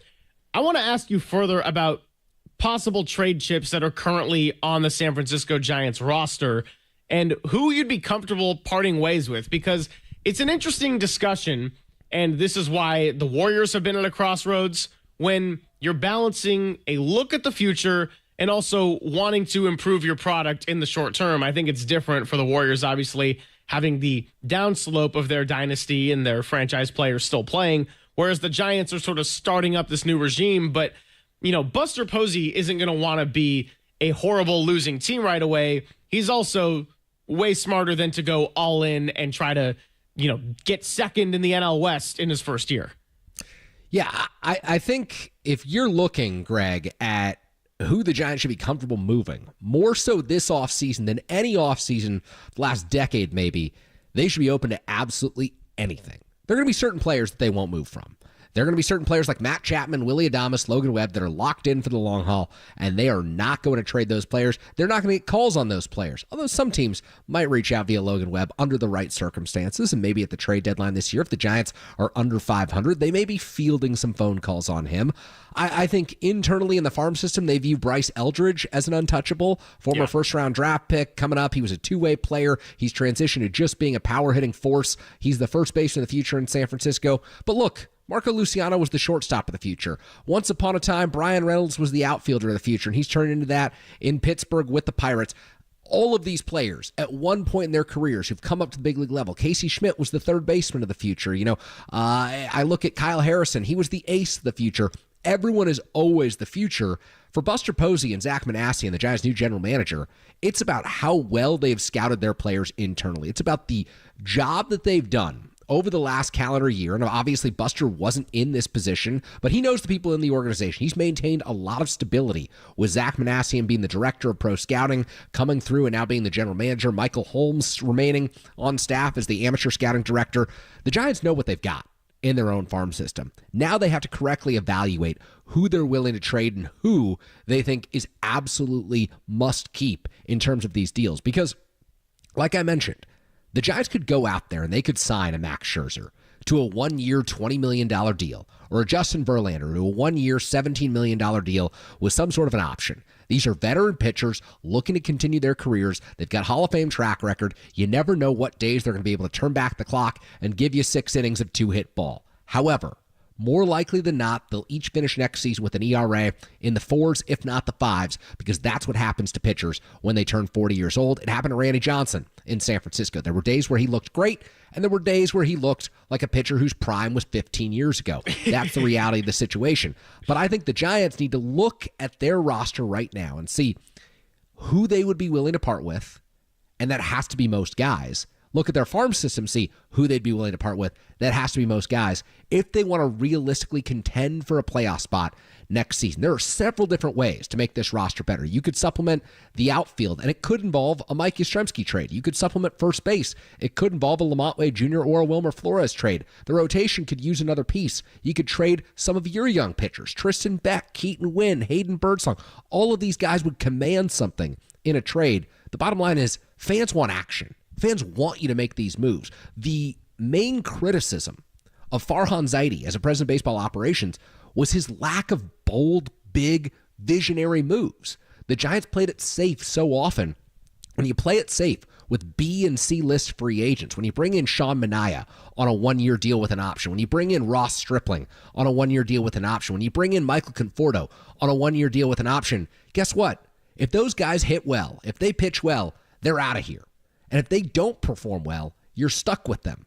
And when you're stuck with them, they take up roster spots, they take up salary, they ultimately clog your roster and prevent you from reaching your ceiling as a team. So the Giants could have won 90, 92 games last season. When you look at that roster on opening day, there was way too much dead weight on that roster. Blake Snell was signed too late to make the type of impact that was needed. And they finished with, 80 wins last year? Yep. You can't do that again. You can't do that again, which is why you need to look honestly at your farm system and say, who do we project as a true all-star And who do we project as someone who can help us get an all-star in the building? Because that's what fans expect.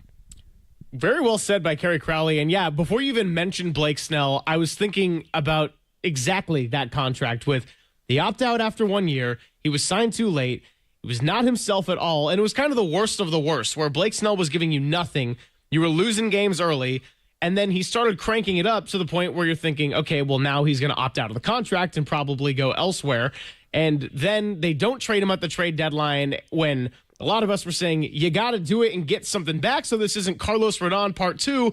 And then he throws a no-hitter, and I guess you get that out of that. He had the, 18 strikeout game there around the same time in the summer. And then he leaves, and now he's a Dodger, and you got nothing out of it. So yeah, and now it's the worst $30 million the franchise has ever spent.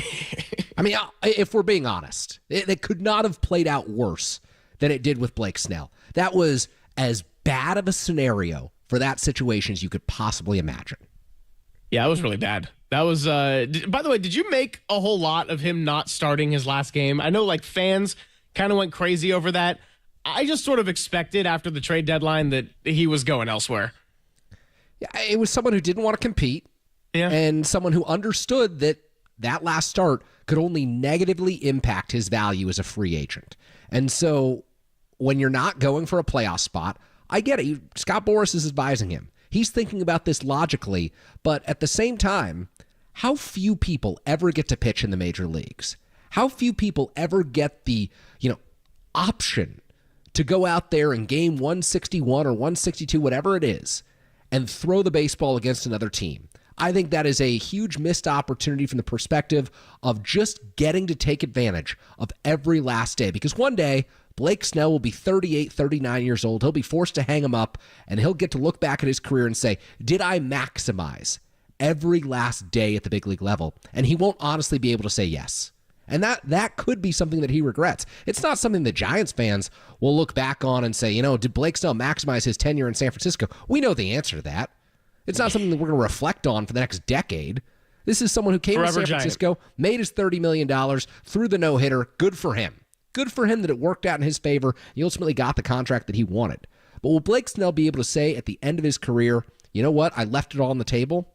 Not realistically. Because if you leave it all on the table, you pitch in the games that other people don't want to pitch in. You pitch in situations that are tough for you. You pitch in situations where your team asks you to go earn the money that they've spent on you. And for Blake Snell, it ultimately worked out. For Giants fans and the Giants organization, it didn't. I've got no ill will. It's his decision. Totally understand the logic behind it. But I think that there could be a regret one day when you think back on your career. Kerry Crowley dropping the hammers and also kind of guilt-tripping me as I opted out of the last shows of New Year's. I'm kidding.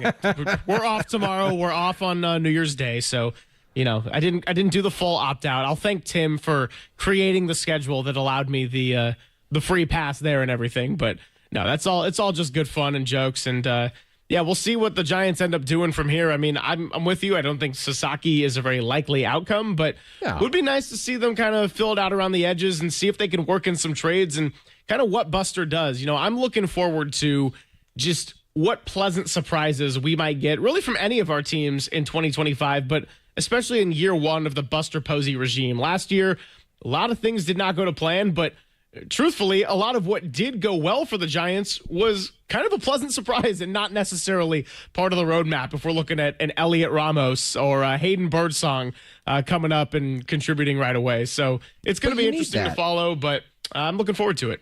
Yeah, I think that what went well for the Giants in 2024 is somewhat sustainable or does give you some hope and optimism for 2025. Like if you get Jung-Hoo Lee back. Yeah, if Blake Snell was lights out the entire season and you win 82 games, you can't look back and say, you know what, we're going to be great in 2025 because Blake Snell's not here anymore. But when Elliot Ramos is an all-star, when Tyler Fitzgerald hits 17 home runs and steals 17 bases, when Jung-Hoo Lee shows some potential at the top of the order and shows that he can play a very strong center field, he's out for the season. You could say, well, we can pencil him in next year. He's someone who we can rely on if he stays healthy. I think that there's some very good developments from last season. Hayden Birdsong coming up, showing he could compete. Some of the young guys in the bullpen. Ryan Walker taking over as a closer. He can take down the ninth inning. Randy Rodriguez throws 100 miles an hour. He's a guy you can rely on. What they saw last season in terms of the positives are positives that for the most part they can carry over into 2025. And so I don't think they're as far away from being an 86, 87, 88 win National League wildcard contender than most people probably think they are. But I also think the National League is turning into a juggernaut right now. Ugh. With the way that the Dodgers are built, with the way that the Padres are built, the Mets just got Juan Soto. They're not going to stop spending. The Braves are a team that has sustainable success. The Phillies are always in it. The Cubs want to win. They just got Kyle Tucker. It is going to be more difficult to make the playoffs over the next few seasons than it was over the last few seasons, and that's what's such a shame for the San Francisco Giants, is they will think back about all the missed opportunities that they had and didn't take advantage of in 22, 23, and 24. He is Kerry Crowley. I'm Greg Silver. And by the way, before I break, Tyler Fitzgerald, another pleasant surprise that I did not mention, and loved your interview with him on the Giants Hot Stove Show, which is going to be back January 8th, if I'm not mistaken. It's Wednesdays at 7 p.m. Wednesdays at 7 p.m. We're on the 8th. We are off the 15th. We are back the 23rd. And then we're rolling towards Scottsdale in spring training. Love hearing the interviews that Kerry gets. He got Matt Chapman. He got Tyler Fitzgerald. And he always liked the question you ask about, what's your pitch to bring people to San Francisco? I'm like, good. We need some of that. He's Kerry. I'm Greg. And on the other side, we'll actually focus on our third child, which we have not gotten to today. Speaking of tough conferences, the Warriors are in a clogged West. They started 12-3, then they went 3-12, and then they beat the Suns to get to 16-15. Oof, it has the potential to get real messy real quick, and we'll talk about it next. Only here on The Sports Leader.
Nation, wherever you are around the globe, stream Gold-Blooded Radio 24/7, 365 on KNBR.com. This is the sports leader. AD wheeling, and Kaminga, quick hands, knocked it away.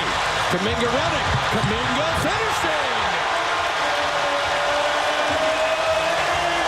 K's got 27.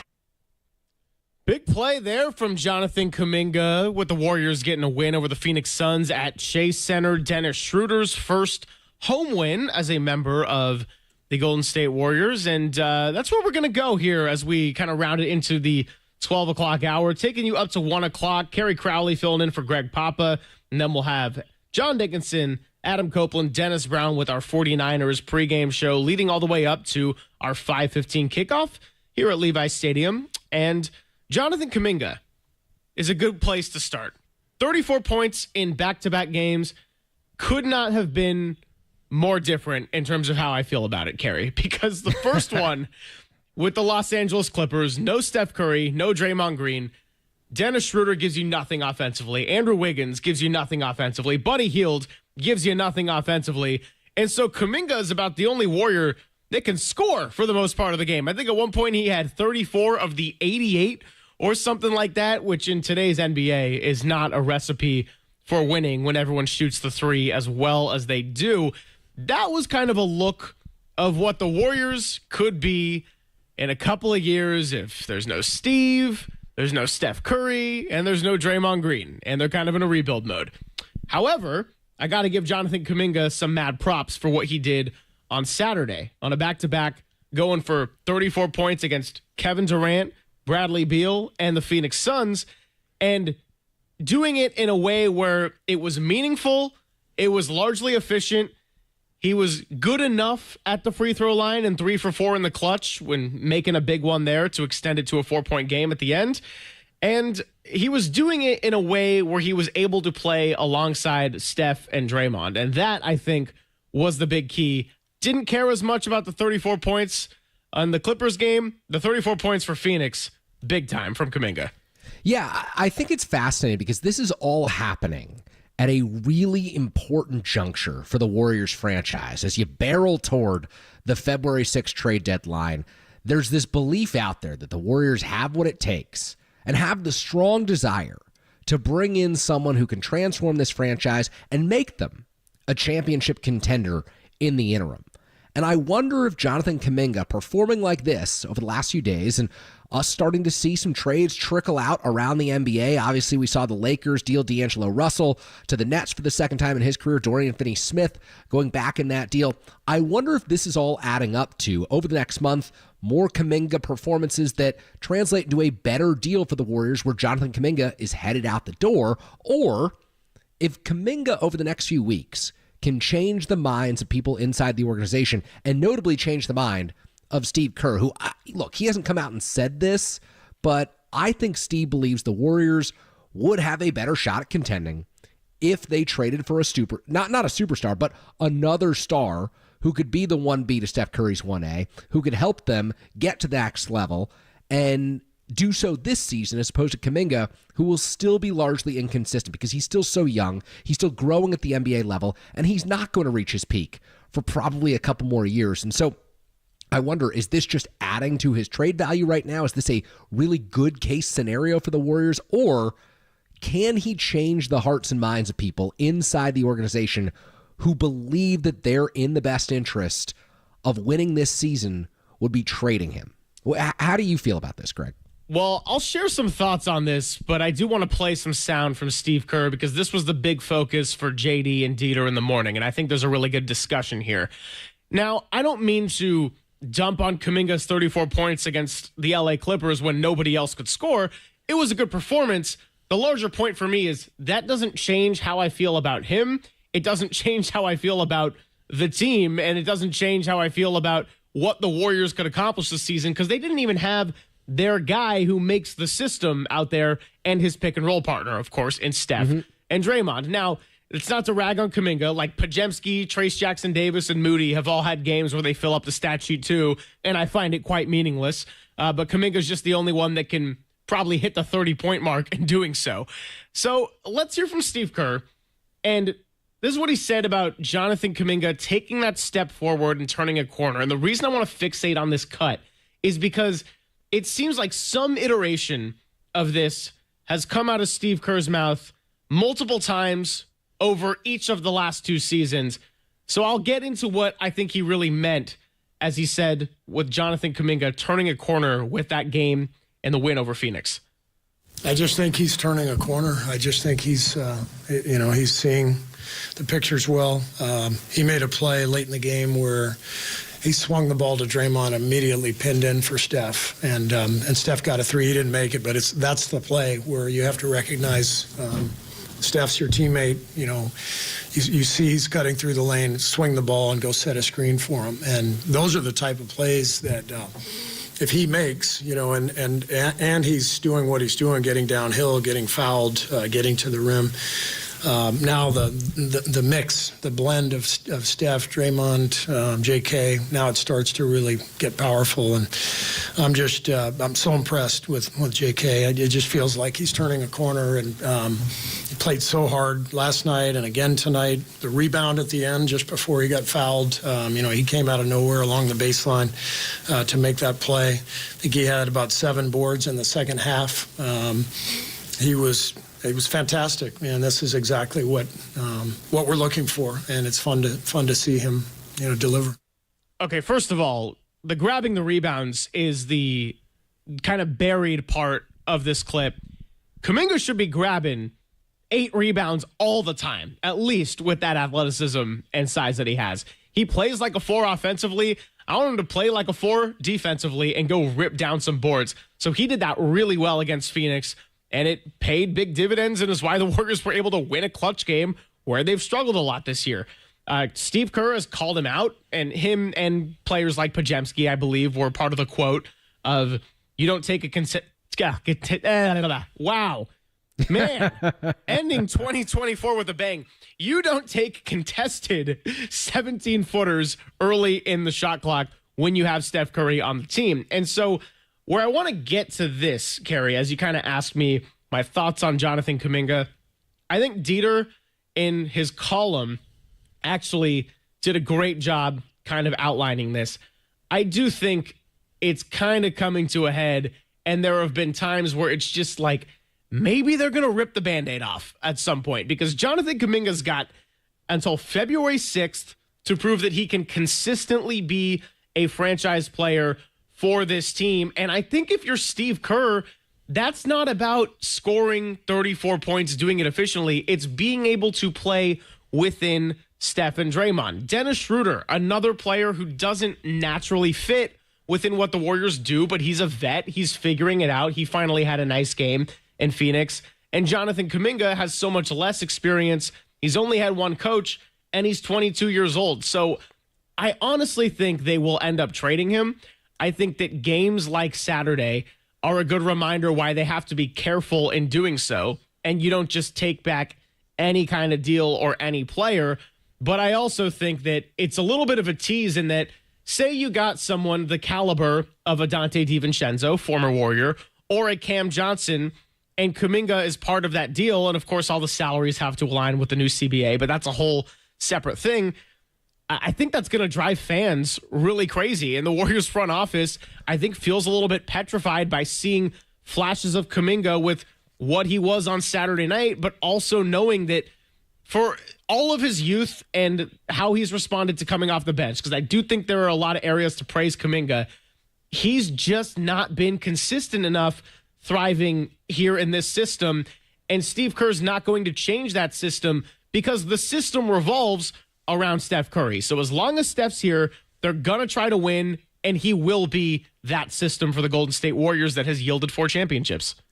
But is part of this not the fact that for as much trepidation as the Warriors and Mike Dunleavy and Joe Lacob may have over trading Jonathan Kaminga and seeing him become a star elsewhere, the flip side of that is keeping Jonathan Kaminga and paying him a massive contract. And I don't think that that's something that the Warriors will ever feel comfortable doing. They want to play this both ways because, every franchise in the history of sports wants to win now and win in the future. You want to maximize the present and set yourself up for sustainable success in the long haul. It's why the Warriors had their famed 2 timelines approach, and we all know how that worked out. But if the Warriors aren't willing to consider giving Jonathan Kaminga the type of long-term extension that would satisfy him, that would get him to stay with Golden State for the long haul, I don't see any other scenario where they don't trade him. Because if you're not comfortable committing, then why not just make a decision to prioritize the present, even if your odds of succeeding in the present aren't all that great? Because let's say you don't succeed in the present. Let's say that you make the trade, you end up as the 8th seed, you lose in the play-in, you also lose Jonathan Kaminga, things go haywire, you're still starting from scratch. Is that all that different a few years from now when Steph and Draymond aren't around anymore, when they've retired, from starting from scratch with Jonathan Kaminga as your centerpiece? In that scenario, you just know who that centerpiece is. In this scenario, you have to go find one, but how comfortable are they making Kaminga the future face of this franchise? To me, it's never felt like they've ever really entertained that idea seriously. You're asking all the right questions. You're making all the right points, Carrie, as I tell you that you're listening to KNBR and KNBR FM San Francisco, the sports leader, a Cumulus media station. That's right, baby. We are a clock management show. That's what I always say to Papa when he wants to talk about Kyle Shanahan, 2-minute drills, end of first halves and everything. I say, hey, we got a break. We're a clock management show. And you can hear Greg Papa later on the call with Tim Ryan as we are here at Levi Stadium. But yeah, I don't think they do want to pay him, Kerry. And I think that, the Warriors were probably thinking something a little bit closer to the 4-year, 120, 130 range is what came out. And then Franz Wagner got the max extension, the pick after Kaminga in that draft, of 5 years, $224 million. I think Kaminga sees himself as much closer to the Franz Wagner money than he does that 120, 130 range. I don't think they are going to want to pay him that, and I think they need to make that decision because you outlined it really well. This has the potential for them to kind of stand pat, see what they can do. And look, I get that the right deal has to be on the table. You don't just trade Jonathan Kaminga for the sake of trading him, but you also need to have the right expectations of like, all right, what can you realistically get back? You got to decide if you're going to win now or you're going to start over, because with or without Jonathan Kaminga, the bottom line is this is going to be a full-blown rebuild one way or another. You just might be a little bit better or less bad, I should say, with Kaminga versus without Kaminga and starting over. It's probably going to be a new coach. It's going to be a whole new system because Steph Curry is going to be gone and there's only one Steph Curry. Draymond Green, I don't imagine continuing to play on a rebuilding Warriors team if Steph and Steve Kerr go out the door. And so, look, things happen. Things change quickly. As far as the 2 timeline plan, yeah, I never really bought into that. I mean, that ended the second that Jordan Poole got punched by his own teammate. And looking back, and it's easy to do revisionist history, I don't think that Kaminga, Moody, Poole, and Wiseman was going to be a core that had you competing in conference finals every year. Yeah, I just look at this in the grander scheme of sports, in the big picture, and that is the New England Patriots were good for 20 years. They were amazing. They're horrible now. When great players leave, when transcendent figures leave, it doesn't really matter how you've replaced them. Unless you've got a situation like Brett Favre handing things to Aaron Rodgers in Green Bay, the most likely outcome of this scenario is you're just not going to be as good as you once were. The San Francisco Giants won 3 titles in 5 seasons, and since their last title, they haven't won a playoff series in a decade. You're not going to be as good as you once were. The 49ers have been really good at different junctures over the last 12, 13 seasons. When Jim Harbaugh had his 8-8 year, it was the beginning of the end, and there were some very dark seasons in San Francisco. That 49ers team, 11, 12, and 13, they never won a title. They were really good, and then they paid the price for being really good. The Warriors are trying to get it to the point where they're not paying a price for being really good, for winning 4 titles in 8 seasons, and they should. They should try to do everything in their power to be as good as they can possibly be for as long as they possibly can, because sitting through a 15-50 season or sitting through a year where you win 25 games, it's not fun for anyone. It's not what Joe Lacob's in this business for. It's not what Steve Kerr's in this business for. But at some point, every franchise faces the cold, harsh reality of how difficult it is to sustain success when the face of your franchise, when the transcendent figures move on. It's why those transcendent figures mean so much to you. So I give Joe Lacob and Mike Dunleavy Jr. credit for thinking and dreaming and hoping that things will work out. But inevitably, something will happen.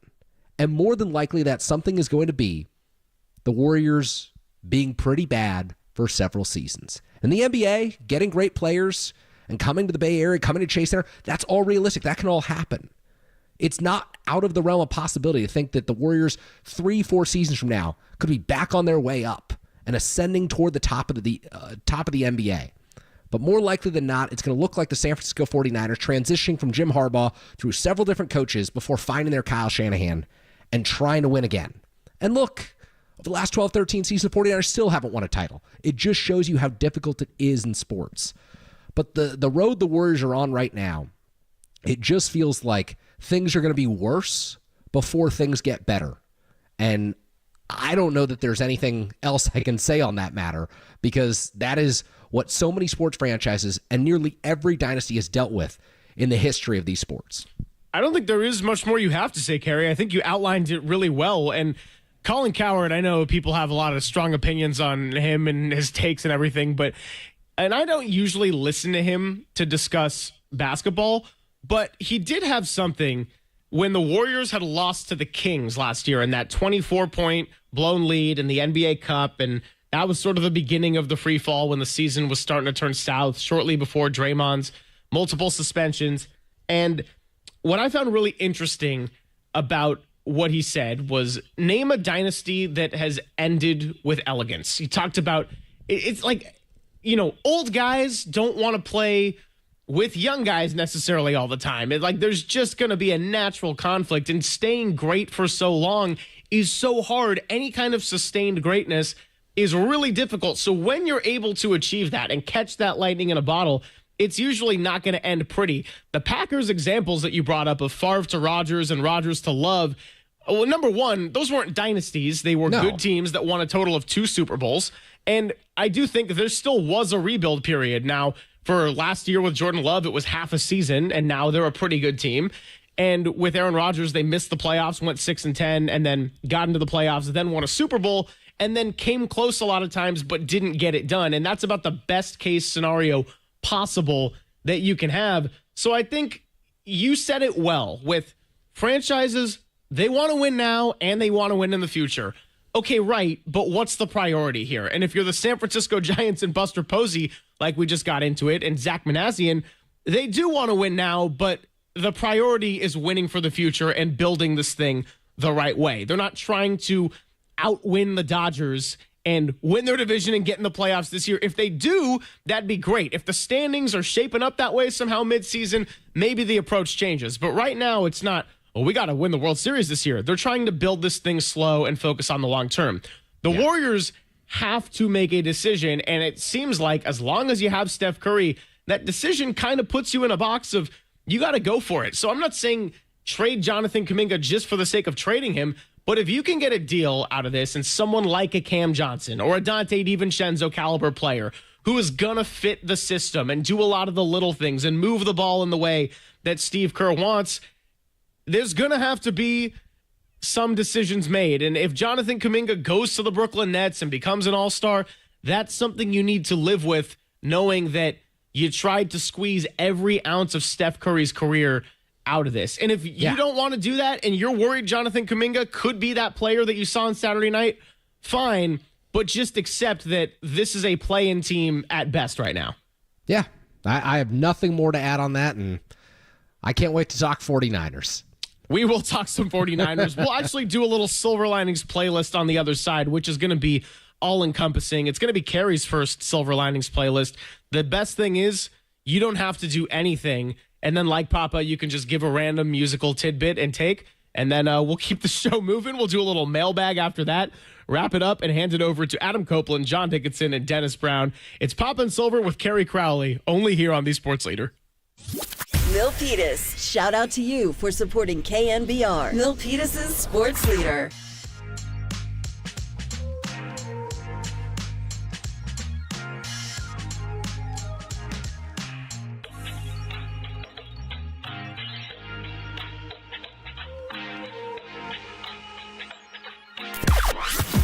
from the O'Donnell Financial Group Sports Desk. Learn more at odfigroup.com. O'Donnell Financial Group, because planning is a process, not a product.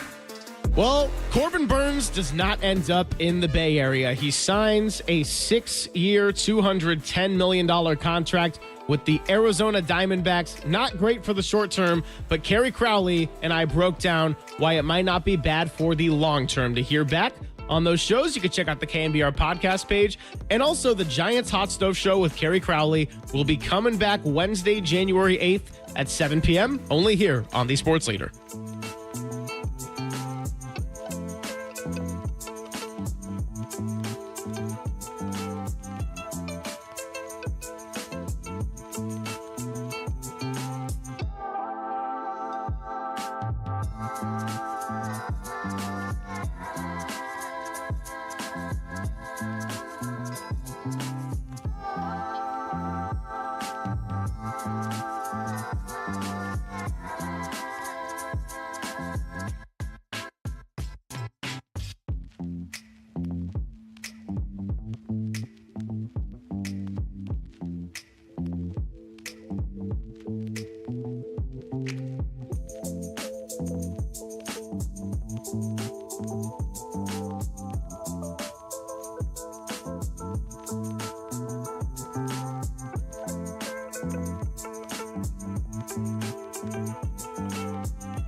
And now, time for the Protect Your Assets with David Hollander Business and Technology Report.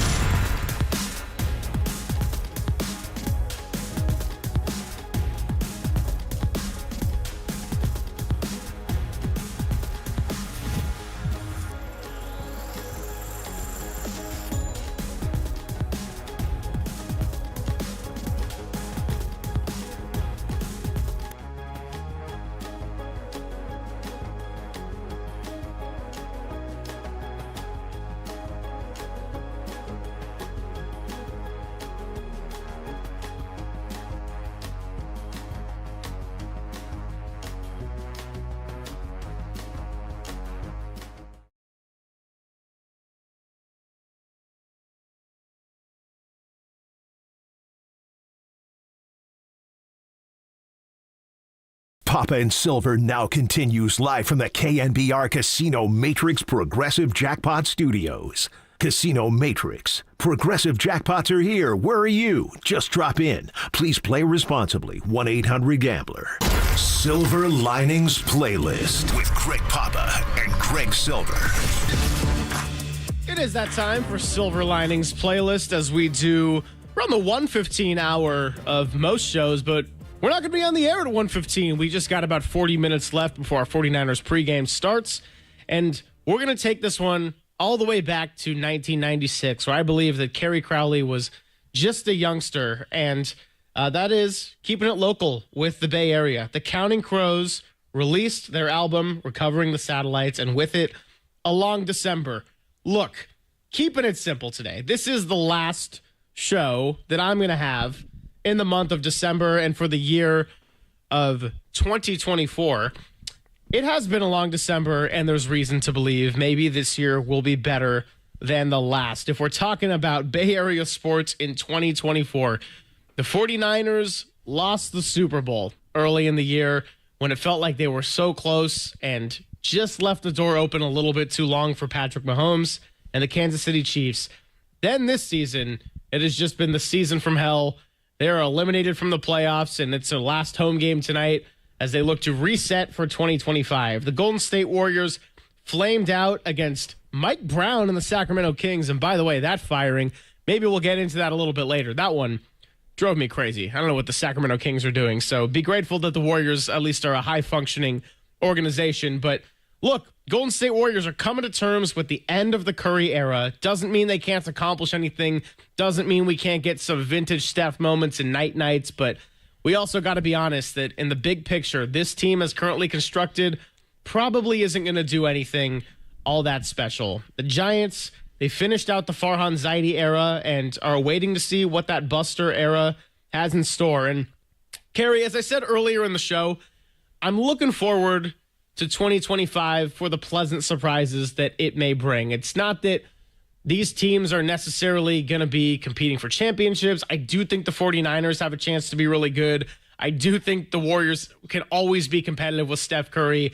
And I do think the Giants can really be taking strides in the right direction. But just like we mentioned, you know, Tyler Fitzgerald, Elliot Ramos, the return of Jung-Hoo Lee. For the 49ers, you got Dominic Pooney, you got Malik Mustafa, Renardo Green. Maybe the Warriors end up drafting somebody, or Brandon Pajemski gets out of this sophomore slump. Trace Jackson-Davis keeps growing. Jonathan Kaminga does become the superstar that people are chomping at the bit for. All in all, it has been a long December, and I'm just looking ahead to 2025 and finding some new talking points because I'm so grateful to have been in this role. It's been a whirlwind since I started on November 18th doing the show with Greg Papa, but we have had a lot of tough subjects to talk about for these three Bay Area teams.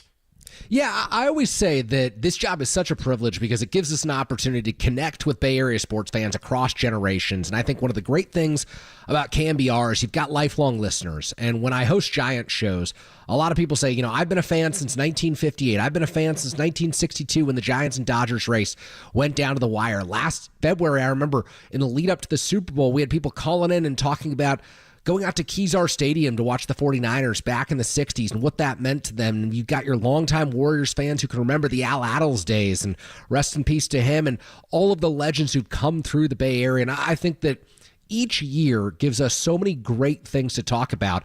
But you said it well. In 2024, there's there's a lot of disappointment in the Bay Area. And I think we felt that most acutely throughout the month of December because for most of the Kyle Shanahan and John Lynch era, it's been a lot to look forward to. We've been discussing potential playoff scenarios. We've been discussing different matchups that the 49ers will have and what Week 17, what Week 18 stakes mean to this franchise. And right now we're grasping at straws. And that's the reality of the situation. It's not as fun. It's not as good. And while this is just 1 year in the grand picture of things, and while there's certainly far worse issues going on than us not being able to talk about a 49ers team that's headed to the NFC playoffs and looking to take on the winner of a different division and so on and so forth, like the reality is everyone hopes there's better days in 2025 because when you think about the end of 2024 and the disappointment that came along with this season, when you thought about the hopes that came with January and February back in 2024 at the very beginning of this year, it just didn't live up to expectations. It didn't come close to meeting our expectations. And so I like the choice of a long December, really a long 2024. And I hope that next year we're able to make more memories. We're able to make more connections across generations. We're able to link with people who have been listening to the station forever and people who will be new to the station next year as they turn their dial or they watch us on YouTube and Twitch and connect new generations of fans with our call-in shows and things like that because sports is all about community and community is at its best in some of our most fun days, but also community is really important in our worst days. And I really appreciate everyone who's texted in, everyone who's called in this year through the bad times, expressing their frustration, talking about their anger at certain situations, certain teams. You make this station, you make these sports worth listening to and worth watching, and that's what's so fun about this job. And so while we will remember 2024 as a year that failed to live up to expectations, I'll remember it personally as a year where Bay Area fans came together and they expressed their grievances, they aired their frustrations, and they commiserated together. And it was cool to have those connections, even if they weren't the ones that we thought we'd be making very, very back at the beginning of this year. Yeah, no, really well said. And look, I know that there's been changes at KNBR. I know change in general is tough, but even in the short time that I've had this particular role and moved away from just Dubs OT and the nighttime producing, I've been really fortunate to connect with some new listeners. Some were already familiar from tuning into those nighttime shows, but it's been great to connect with a lot of you out there on the text line, phone line. Hope to meet some of you in person in 2025. Definitely looking forward to being out at Oracle Park. Great distance from our station, and it's going to be fun. You know, I don't know what it will bring in terms of wins, losses, results, and all of that sort of thing, but I do know that this December has been a long one. It'll be nice to get a couple days to reset. 49ers certainly will need a long reset in this offseason, and just to kind of pivot back to the 49ers before we end up taking a break, Kerry, I do think the 49ers have some potential to turn it around pretty quickly in the year of 2025. I know the NFC is largely competitive, but the obvious is what you said earlier. All the best quarterbacks are in the NFC. So Brock Purdy might not have to go and face a Justin Herbert, Patrick Mahomes, Joe Burrow, Lamar Jackson, Josh Allen all the time. And the NFC's got some darn good teams for sure, but I don't think that as bad as this season was, I don't think that this is the new normal here for the 49ers. This isn't the end of the Golden State Warriors dynasty when there's going to be an inevitable lull and a rebuild. I think this is a bump in the road, and the 49ers will have to do some retooling. It's not going to look the same as their Super Bowl team from this last year, as was the case from their Super Bowl team in Super Bowl 54. There were some differences, but I don't think that this is just going down the gutter right now.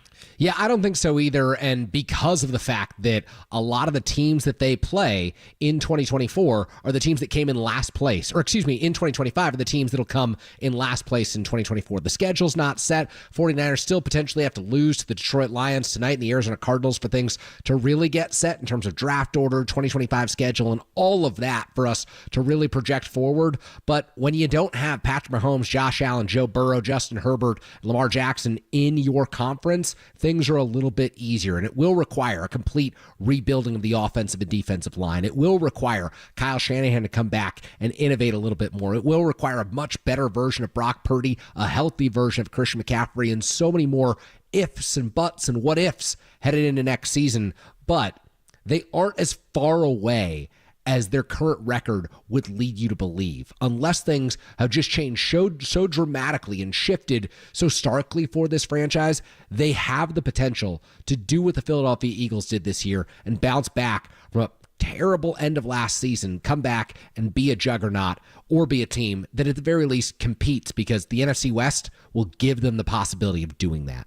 We'll go ahead and take a break. On the other side, I will answer some questions that I opened the mailbox on social media, and I said, comment, message me, anything, and got some good responses. So we'll get into some of that, and then also share some of the funniest storylines and just kind of little holiday tidbits that you might have missed while sports have been everywhere in a very busy and hectic holiday season. He's Kerry Crowley. I'm Greg Silver. 49ers pregame coming up at 1 o'clock, only here on the Sports Leader.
Papa and Silver now continues live from the KNBR Casino Matrix Progressive Jackpot Studios. Casino Matrix. Progressive jackpots are here. Where are you? Just drop in. Please play responsibly. 1-800-GAMBLER.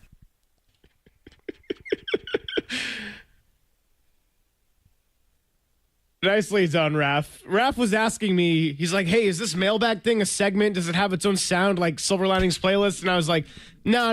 This is a really impromptu, informal, unofficial thing that I just decided to do for the show today. And he just comes back with Blue's Clues. So I should have known Raph is too good of a producer to not have done anything silly like that. But way to pull one out of the hat. And yeah, it is that time with Kerry Crowley filling in for Greg Papa that we're going to do some funny storylines and then also address a few questions that you, the listeners or social media folks out there, wanted to hear from today. First one I'll go with, Kerry, is Jordan Phillips on the Bills yesterday was out there rocking a puffy coat in warmups, like jersey over it and everything, but just had the puffy coat going in the 16-degree weather of Buffalo, New York. Football players so often want to be perceived as tough, getting used to the cold.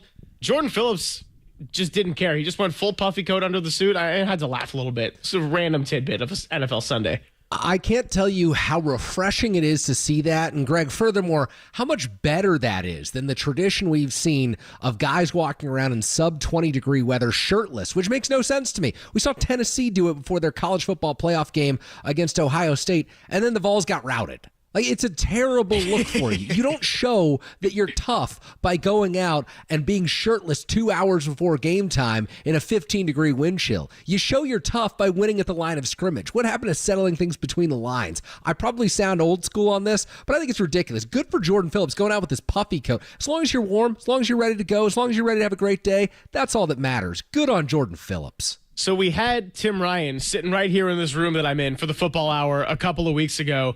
Actually, it was right before the Bears game, and he talked about his time in Chicago and his first year there. He just went to a store, bought a puffy jacket, showed up, and one of the vets was like, "What are you doing?" Like, he's like, because I think it was September or something at the time, so maybe late September, early October, to where it was maybe in the 40s, like something where I certainly would wear a puffy jacket here in San Francisco because I'm California soft. And then his teammate was like, yeah, this isn't cold. Like, you're going to get used to it. And he's like, yeah, sure enough, I was just wearing a T-shirt when it was in the 20s by the winter. And I'm like, I love you, Tim Ryan. But yeah, no puffy coat for Tim Ryan. But Jordan Phillips, not worried about any kind of backlash. And I would be doing the same. I'll admit it. Yeah, good for him. Honestly, like it's crazy to me the amount of people that go through 20-minute warm-ups and decide to be shirtless or sleeveless or all of that.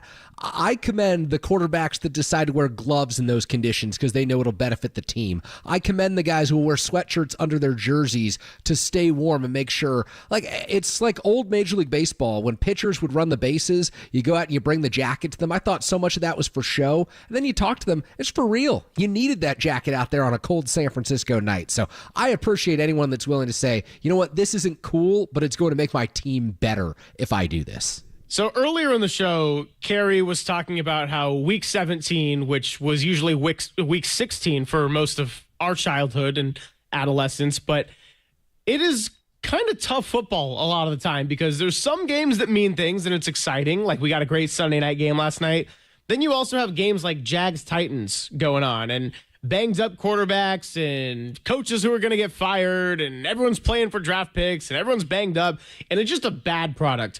So you always got to find little things, and this is something I didn't see until this morning.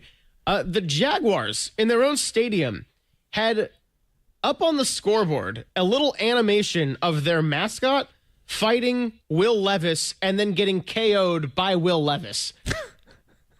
Like if Did that's not making a statement about how they feel about their own team, Will Levis, who is in the conversation for the Bizarro World MVP, just knocked out your mascot on a scoreboard animation. That's amazing stuff. Credit to whoever outsourced that work for the Jaguars. Also credit to whoever designed that video. Cannot believe that ever reached the Jumbotron there in Jacksonville, but I love when things slip through the cracks like that. A real peek into the sports industry, sports media industry, what goes on behind the scenes. Great work to whoever set that up. Probably an inside Titans fan there working in Jacksonville. It actually kind of reminded me of something that the KNBR digital team would do when they're just in a super trolling mood. I don't think they're going to do that with the 49ers mascot. We are the flagship. And obviously the 49ers are not the Jaguars, okay? Like, they've won 6 games. I know it hasn't been a good season, fallen well short of expectations, but we're talking Jags Titans. Talk about tiers of teams and quarterbacks. Not doing that. No. No. Also, not to mention the fact that it was Mason Rudolph who was playing for the Tennessee Titans yesterday. So forget Will Levis, who was just a star in that video, one of the bigger moments of his NFL career to date. But yeah, Mason Rudolph was the guy yesterday for the Titans. Will Levis always finding a way to make headlines even when he's not playing. A couple more funny lines before we get to your questions. You know who's actually earning his pay lately is someone who became a little bit of a Bay Area villain last year. And I got to do something a little risky. I'm going to confess, I like Big Dom, Kerry. I actually like Big Dom. Text line's about to blow up, but yeah, let's hear the appeal there, Greg. Okay, so if you're Big Dom, you transcend coaching changes. You were Andy Reid's guy forever, and now you're dealing with Nick Sirianni. Okay, so I know that the whole Dre Greenlaw thing happened, and I was, of course, on Dre Greenlaw's side. I loved all the memes. Big Dom was a total meme. But Nick Sirianni, in his entire time minus one calamitous stretch to end last season, his entire time as the head coach of the Philadelphia Eagles has won. And when this guy makes headlines, it's never good because that's how much of a doofus / meathead / fake tough guy he can be. And Big Dom had to separate Nick Sirianni and Zach Ertz in a post-game exchange after the Eagles-Commanders game last week. Nick Sirianni coached Zach Ertz for 6 games, then traded him. Why are you going after one of the heroes of the one Super Bowl that your city has, Nick Sirianni? Big Dom, I don't think, if Big Dom initiated, that's a different conversation. But now it's like, you're on the clock, Dom. Like, Nick Sirianni's doing it again. He's attacking Zach Ertz, and you got to go deal with it. I'm like, what are we doing here? Yeah, not much to add to this other than the Bay Area's own Zach Ertz. So Monta Vista High. But these are the types of NFL storylines that I like to stay out of. I don't think there's anything I can offer our audience that would be of use for Big Dom and Nick Sirianni.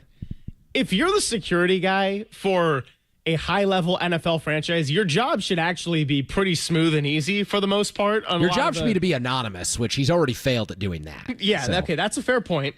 Big Dom was also getting involved yesterday. So Tanner McKee replaced Kenny Pickett and threw a 20-yard touchdown pass to A.J. Brown. McKee's first touchdown pass in the NFL. What does A.J. Brown do? Well, he called out the passing defense, or the passing offense, rather, for Philly a couple of weeks ago. He got so excited, he did exactly that, Kerry. He chucks it into the stands. So now you get Big Dom sent over to go and fish the ball out. And I do got to give credit to the Philadelphia Eagles fan who was like, I got you. Eagles fans should get a hard time. They absolutely should get a hard time. I found a cooperative one. He was into it. There we go. Hey, good things still can happen in Philadelphia. How about that? Oh, Raph says he's got some sound of this. Of course we do. He's going to treat us to sound. Raph, you know what? Take it away.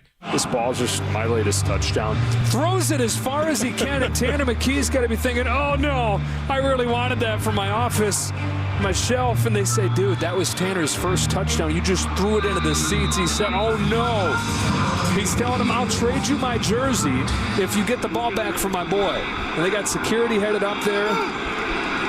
Big Dom's in the middle of it all. What a moment.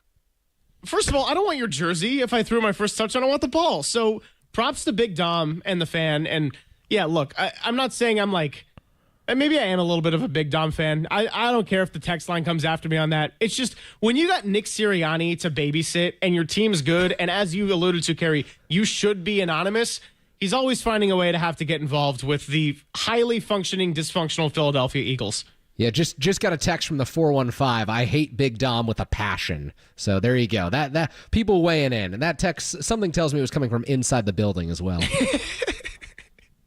I actually can respect it too. Like, I'm not going to argue with you. I'm just kind of sharing my feelings as of late. You go down on the Big Dom hill. Good for you. Yeah, but look, if you're telling me you got beef with Big Dom, I'm going to be like, yeah, I watched that Eagles game last year. Go ahead, have at it. Yeah. Yeah, let's see. So that was about it for the random Week 17 NFL storylines. We'll get a little bit to the mailbag and Raf's Blues Clues sound. First one, and I don't know if you saw this, Carrie, but on Saturday night, it was the third quarter. Buddy Hield, who has been a problem for the Golden State Warriors, finished 0 for 7 shooting, and the Warriors still won. And I think he airballed a 3 in the third quarter, and Draymond picked up on the microphone a little bit, kind of was yelling at him a little bit, telling him to wake the you-know-what up or sit down. I got asked any issue with what Draymond said to Buddy Hield. Short answer is not really. Ideally, you don't want to yell at your teammates. Ideally, if I'm Buddy Hield, I'd love to not just get fried up on the court in that moment. He also needed to get his head in the game. And it's like, here's the thing with Draymond Green. What do we really expect at this point? Like, he has done some really destructive things for the Golden State Warriors. I don't put that in the category as destructive things. I see that as being emotional, passionate, maybe a little bit overly negative, but like, you're trying to win a game. Your team's been losing. Losing brings out a lot of intensity in people. I didn't have a problem with it. We see it all the time in pro sports. Debo Samuel telling Jake Moody to lock in, going after him and Tabor Pepper down in Tampa earlier this season. We see it with Draymond Green all the time with his Warriors teammates. We see it across winning organizations. You see it across losing organizations. Here's the thing. When you're making a ton of money and you're playing a high-stakes sport and you're in the heat of the moment and your adrenaline's rushing, these things happen. I almost never have a problem with it unless you're airing out a coach or you're airing out someone who just did something that cost you the game in the moment that you can't recover from in the moment. Then I think you handle it behind the scenes. Then I think you take things back and you make it less personal. You make it less of a TV display. Draymond didn't think that those comments were going to be picked up by a TV microphone. Buddy Hield probably didn't anticipate those comments being picked up by a TV microphone. We can all say that we wouldn't do or say the same things in those circumstances, but the vast majority of us, 99% of us, will have never been in those circumstances. And so it would be ridiculous to assume that we wouldn't be telling our teammates to lock in those moments. Yeah, and I mean, with the Debo one, I didn't like that it got a little bit physical there, but at the same time, I also, after a couple of days, I'm like, okay, whatever. Like, I'm more concerned with the production of Jake Moody, special teams unit, Tabor Pepper, and Debo Samuel, which all has been a little bit iffy at times, but that's all beside the point. Yeah. One more on the Warriors question I got. Thoughts on Steph pressing at the end of games? I do think it's fair to criticize the shot selection and time management of Steph Curry with the ball in his hands, but I also get it.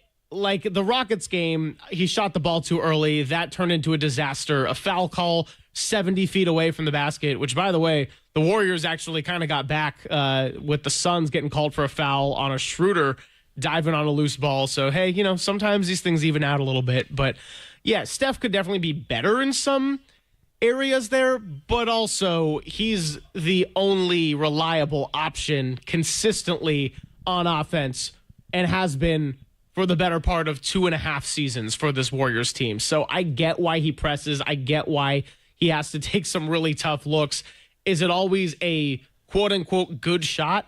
No, but Steph Curry kind of has the green light to shoot shots that nobody else should ever consider taking in their life.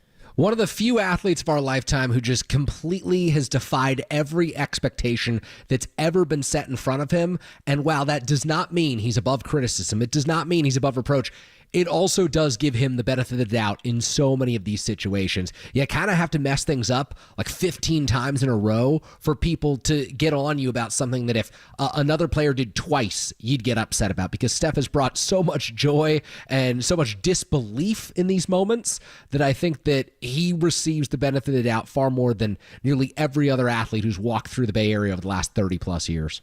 Yeah, exactly. And I do think that he's had to get used to, unfortunately, the offense being really tough contested shots. As speaking of, I'm seeing John Dickinson out there. You can catch him on Dubs OT.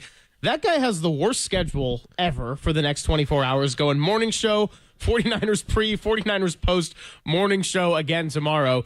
What did young Cole learn today was centered around, I learned that JD is one of the hardest working guys in the business. And Dieter goes, you just learned that? And my thought was, I believe the proper term is sicko.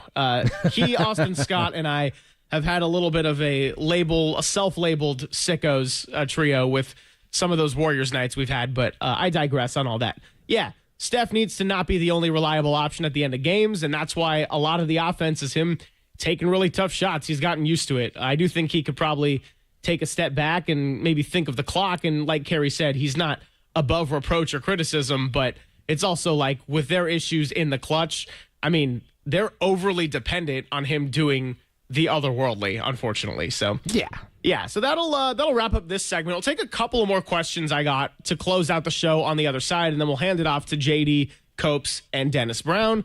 He's Kerry Crowley. I'm Greg Silver. Wrapping up the show. Happy holidays, everybody, on the Sports Leader.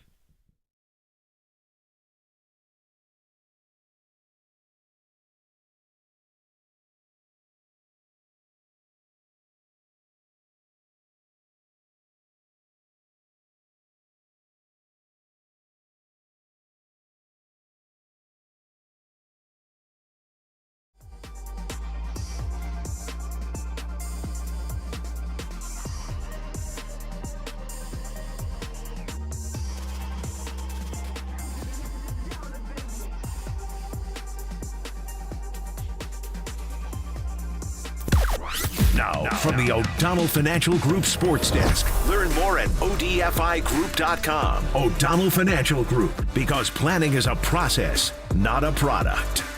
Jonathan Kaminga had back-to-back 34-point games over the weekend with a 1-1 split for the Golden State Warriors. What did Steve Kerr mean by saying that Jonathan Kaminga has turned a corner? John Dickinson and Dieter Kurtenbach discussed that on today's Big Hit. So if you want to go back and check out those shows, you can scroll right back on YouTube or check it out on the KNBR podcast page.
Go. Filter out the noise and kick it with KNBR on the gram for everything 49ers. Follow the sports leader on Instagram at KNBR. Wrapping up the show here, Kerry Crowley with Greg Silver. 5 more minutes before we hand it off to the 49ers pregame show. Finishing up final thoughts on the 49ers as they're getting ready to play the Detroit Lions in 4 hours of pregame. That's going to be fun for those fellas. We're all very lucky to do what we do. And John Dickinson is now in the studio, somehow awake. Dennis Brown hanging out too. Copes and Tim Webb have entered the property as I get one of the fingers shown up to me. I think that was the ring finger. And Kerry, we got a couple of more questions that we didn't get to in the mailbag, 49ers related. First one, all things equal in the sense of prospect options are all the same quality at every position. What position should the 49ers target with their first round pick? I think it's got to be offensive line. And I know that it's easy to say that right now when you look at how banged up this current offensive line that we're going to see is today. But I just think of it in the sense of you're going to pay Brock Purdy some money, so go protect him. Go protect the guy that you're going to pay a lot of money to and also help his production. I feel like it's just one of those no-brainer decisions. When Tom Brady went to the Buccaneers, they drafted Tristan Wirfs with that first pick and might have even traded up to get that pick. It paid some major dividends. So if Brock Purdy's going to be your quarterback of the future, and it sounds like the 49ers have no reason of even hedging to think that he won't be, I say you go get somebody that can protect him. Dominic Pooney was a great find at the guard position this year. Go get another tackle or guard.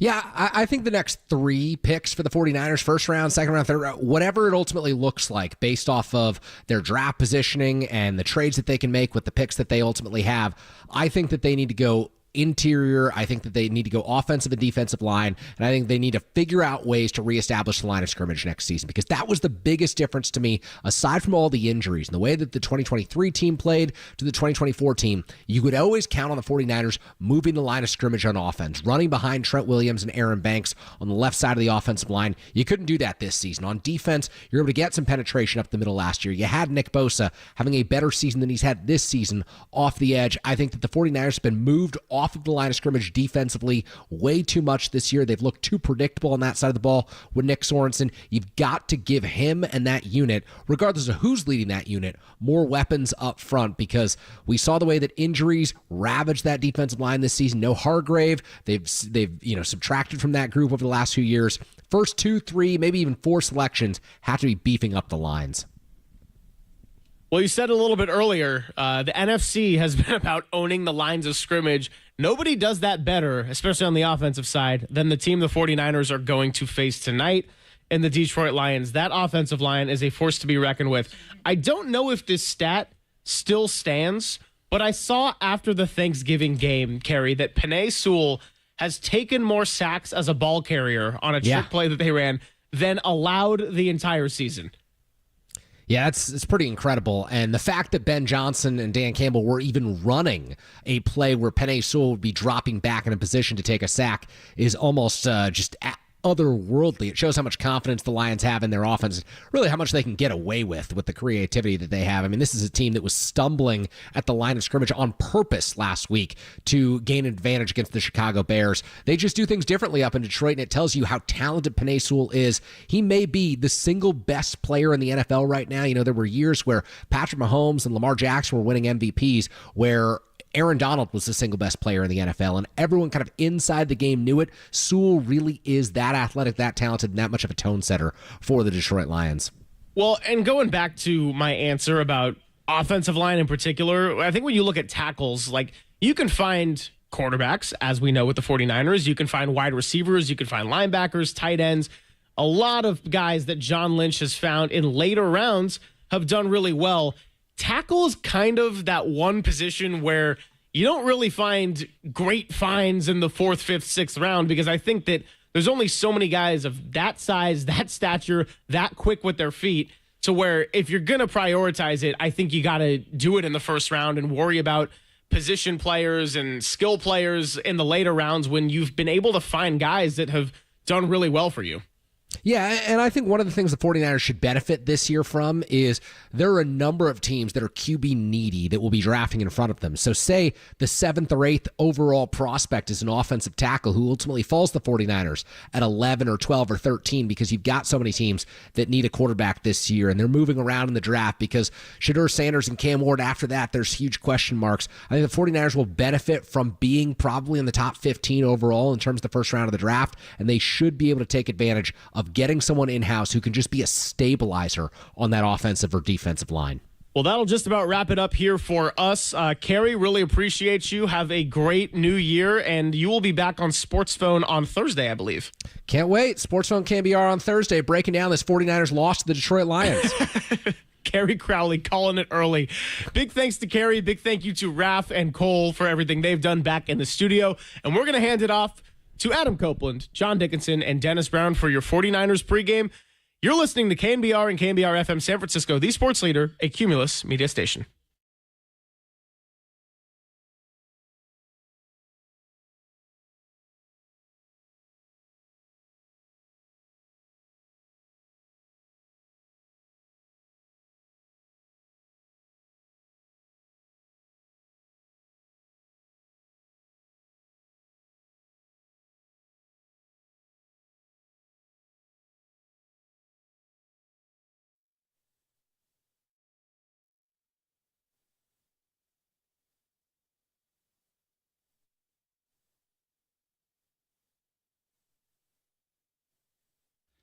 Hey, welcome in here at Levi's Stadium. Countdown to kickoff, 49ers and the Lions here on KNBR. Only about 4 hours, 13 minutes, and 25 seconds till kickoff. It's John Dickinson, Adam Copeland, Super Bowl champion Dennis Brown here, Tim Webb's here. Greg Silver had the option to not be here, but decided to show up anyway. So, Greg, that's dedication. FOH. For all nice the games, FOH, dude, yeah. For all the games to opt into being at, I said to Dennis when I got here, Dennis, it's been a while since, I don't even know if Dennis and I have done one together where it was a meaningless home game for the 49ers like this.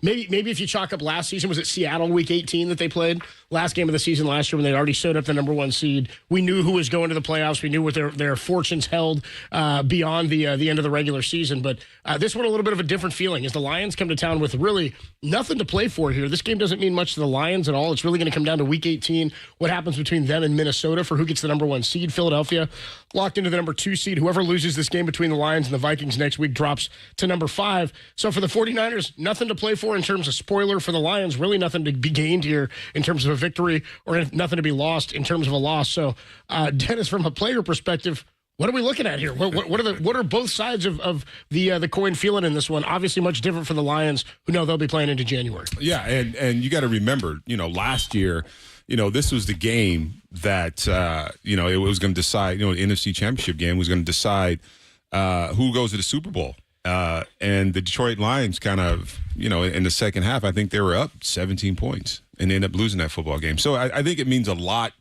to Detroit, to the Lions because of that NFC Championship game. And then the way they play, the way this head coach has got them playing right now, this grit, go after it, foot on the throat always, going for it on fourth down. So like kneecaps and all that. I think they're going to come out fired up. I mean, they understand that next week is the big game, number 1 seed, but I think they're going to come out with a little bit of revenge. And look, it was 24-7 at halftime. The 49ers were down in that game. It should have been 27-7. It should have been, but Dan Campbell isn't about that life. And so he left the door open. And the 49ers in the second half were able to come back and win, outscoring the Lions 27-7 in the second half to win at 34-31. They were actually up by 10, and then the Lions were able to score late to make it a 3-point game. But this is kind of the return to the scene of the crime for the Lions, right? This is where their dream of going to that first Super Bowl and a culmination of everything Dan Campbell's been able to lead in terms of them, taking over as the head coach and changing their culture and all that over the last, 4 seasons now for Campbell. So I do think it is somewhat significant for them, maybe, to exercise some demons, but it really is all on next week when they play Minnesota. Is that a mental thing, Dennis? Like, I know that rivalries, I think back to, I've watched so many times that America's game. Like every year, NFL Network does that after a team wins a Super Bowl. They take usually the coach and a couple of players, and they sort of do like an NFL Films walkthrough of what happened throughout the season. Stuff's mic'd up, and they kind of give you the tale of what happened. And they've done this going back many years throughout Super Bowl champions, like going back to early Super Bowls as well, with as many guys as they can get from those teams. But I remember if you look at the 2002 America's game, the one where the Raiders lose to the Buccaneers, John Gruden, John Lynch, and I forget who the other one is who's on there. Maybe it's Warren Sapp. Somebody else is on there on the panel talking about what happens.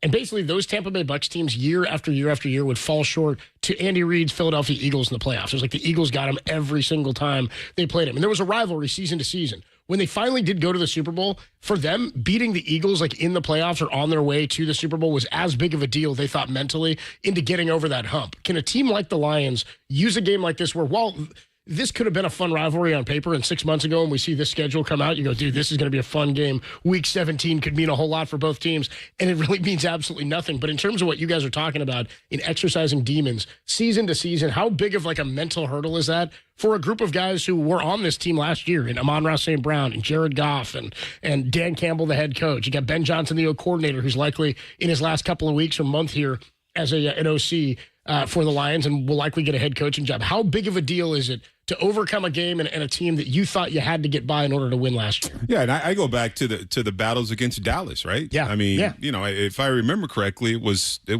NFC championship games we lost against Dallas, and we finally beat them in Candlestick in that 94-95 season, went on to the Super Bowl to win that Super Bowl against San Diego and Miami. But just beating Dallas was huge. It was huge, to get over that Dallas hump. And running off that football field and knowing that we finally beat Dallas. And, the rest was gravy. I mean, that Super Bowl was gravy for us, but beating Dallas was the one thing we had on our calendar because we knew we were going to meet them again in the NFC Championship game. And we knew we had to get over that hump. And that's one of those, I mean, when the NFC Championship game was essentially for the Super Bowl, going back to then. And so you knew that was the team that was going to be in the way and trying to three-peat and all of that, as Dallas was, and the Niners able to finally beat them, and beat them in the regular season, too, the year. You guys beat them in the regular season the year to basically have home field advantage in the playoff game. Yep. You needed to beat them in the regular season, beat them twice that year, and ended up winning that Super Bowl. By the way, for the meaningless nature of this game in terms of the 49ers and what it means for their path forward, they are sitting right now at 11 in draft pick position. If they were to win this game, they would drop to number 15 or something like that, right? And we'll talk more about the race to the bottom across the NFL, because what seemed like it was going to be a pretty easy race, like the New York Giants, the Raiders, despite their best efforts, have won a couple of games here and have fallen now out of that number one spot. So Patriots sitting up near the top, or at the top now at number one. The Browns are up there. Got Tennessee, I think, is in there at number 2. So we can talk about draft positioning and things like that. But real quick, is this the longest week of football ever? This week started week 17 on Wednesday. Christmas on Wednesday. We had Wednesday, we had Thursday, nothing Friday, we had Saturday, and we had yesterday's games, and now today, day 5 of the last 6 days or whatever where we've had NFL football. Yeah, well, this has been a long season. Wednesday, Thursday, Saturday, Sunday, Monday. I want to say maybe during COVID we had a Wednesday to Tuesday. Yeah, we had a Tuesday game at one point. Yeah, but I don't know if it was the same week there was a Wednesday game. Yeah. I can't remember. I don't know. These were scheduled, though. I mean, the NFL's all over the place. They're insane with what they're doing with these Wednesday games. And by the way, the Rams locked up the NFC West with a sort of a crappy win this weekend. Seahawks went down in a blaze of glory, or won in a blaze of glory on Thursday, I should say, 6-3 in a real barn burner on Thursday Night Football. But the Niners come into this one losers of 5 of their last 6 games. What's this team have left, man? What is there to go out and do today, Dennis? Pride, right? I mean, after this football season and the way some of these guys have played this season, I mean, it's got to be pride, right? And it's an opportunity too. A lot of these young guys to get out there and kind of show what you can do. They're going to get the opportunity, I think, in the next 2 weeks to go out and show what they can do. So, I mean, you're a professional football player, you're a competitor, and you want to go out and play well. And I just hope these guys show up. I mean, these have been superstars like, Jawan Jennings and George Kittle. Those guys have played really well this season. Other guys, too, I kind of have to show what they have to do. Finish strong, compete, and hope for those that are going to be here next year that it translates into some semblance of momentum. I don't typically in pro sports believe in momentum from year to year, but Nor do I. A lot of these guys it's tough, yeah. A lot of these guys are going to be here, and for the guys that are going to be here, I think that's where it's especially important. Adam Copeland, Super Bowl champion, Dennis Brown, John Dickinson with you. We are live from Levi Stadium. A 5:15 kickoff tonight for Monday Night Football. Niners and the Detroit Lions, a rematch of last year's NFC Championship game. One of these teams hopes to find themselves in the NFC Championship yet again this year, but it's really all going to come down, as I mentioned, to next week. I mean, for pride and for getting over a mental hump and all that, sure, that could be a factor here today for the Lions, but in terms of what it means, big picture-wise for both of these teams, not much to write home. Sort of weird. You see the spread on this game, guys? We're at like 3.5 in favor of the Lions. That feels weird. Seems a little low. It seems weird considering I don't know who anybody on the Niners offensive line is. Seriously. I mean, the injuries they dealt with last week, we'll talk more about that. I mentioned it seems like the longest week ever of football, and it's been a long time, it seems like, since the Niners played. Miami's already played another game since the Niners lost to the Dolphins last week. We can talk more about that. They did not run the ball really at all against Miami. 81 total yards. Brock Purdy had 26 of them. We'll talk about what you want to see from Brock after really a down season. 17 touchdowns, 10 picks on the year for Brock Purdy. 3,487 passing yards coming into today. We'll talk more about that, as well as more about Deebo Samuel. Saw him perform a bit last week. Finally, a second effort touchdown where he finally broke the plane and got in for the first time since week 6. He had a big game last week in terms of his production. 7 catches on 9 targets, 96 yards and a touchdown. Also had 5 carries for 25 yards in the game with a long of 13, had a couple of explosive plays. Did you see anything from Deebo Samuel last week that lets you think, and you talked just now, JD, about no season-to-season momentum? What does that mean for him going forward, and what does it mean for him this offseason? Adam Copeland, John Dickinson, the Super Bowl champion, Dennis Brown. We are live from Levi Stadium, 5:15 kick, Niners and the Lions. We'll get more to Deebo's performance last week and what it could mean going forward, only here on the Sports Leader.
Adam Copeland, Super Bowl champ, Dennis Brown, John Dickinson with you. Niners and the Detroit Lions coming your way right here on the Sports Leader. A 5:15 kickoff. We'll be with you all the way up to about 4:15 when we hand it off to Greg Papa, Tim Ryan, and the broadcast team to take you up to and through kickoff. Before we get into Debo a little bit, just your thought on the Lions this year.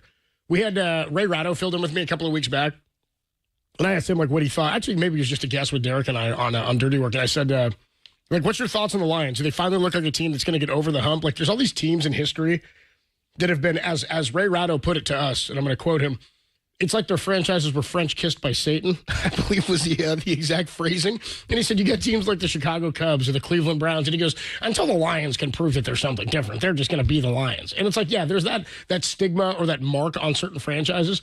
Part of me feels like, well, if it's the Lions and the Vikings, something's got to give, right? I mean, neither of these teams have won a Super Bowl. Neither of these teams. It means the Eagles or the Rams will win it. Yeah, it means the Eagles or the Rams are going to pull this thing out this year. It could be the most dangerous teams in the NFC. But in terms of who the Lions are, I always look at teams that you trust the most and how you think, if you were going to wager on elements of different teams in the playoffs. The Rams, to me, are dangerous because you've got a Super Bowl winning quarterback who's a Hall of Famer. You've got a coach who's won one before and who's been to a Super Bowl and lost. You've got an offense there. They're a team that's improved throughout the season. The Vikings I almost have less confidence in because Sam Darnold, as good as he's played and as well as he's played this year, only time he's ever done this in his career, Kevin O'Connell has not been in this position before. Dan Campbell has been in this position before as a team that didn't have home field in the NFC Championship. He's also got a quarterback who's been to a Super Bowl.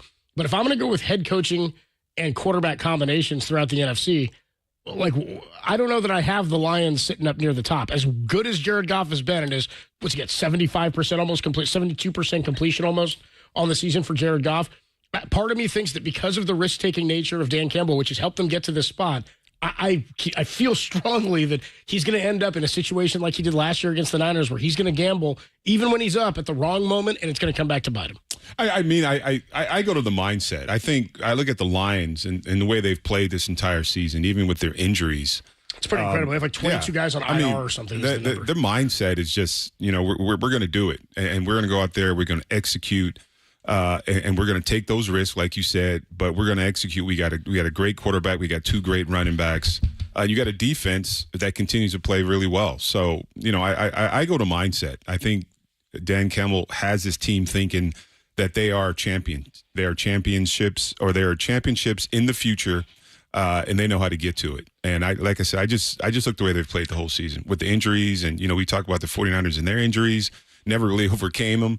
The Lions have just been rolling, putting points on the board and shutting people down.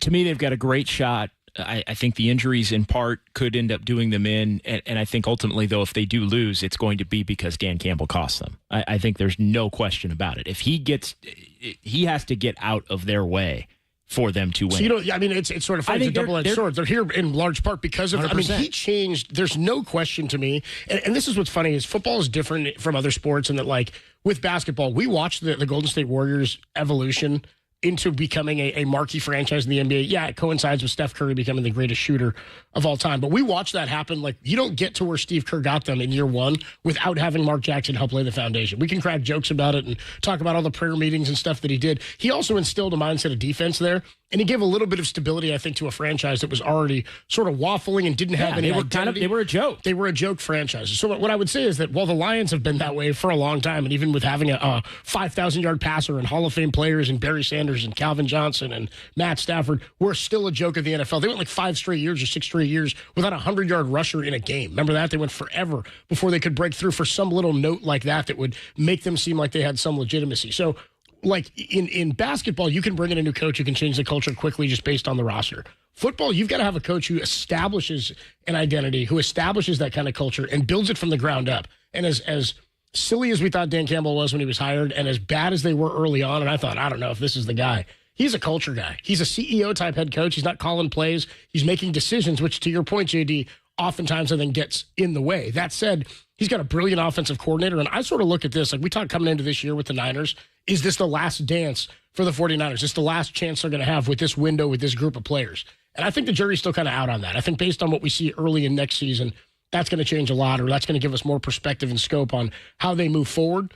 However, with the Lions, they're going to lose Ben Johnson, their offensive coordinator, after this year.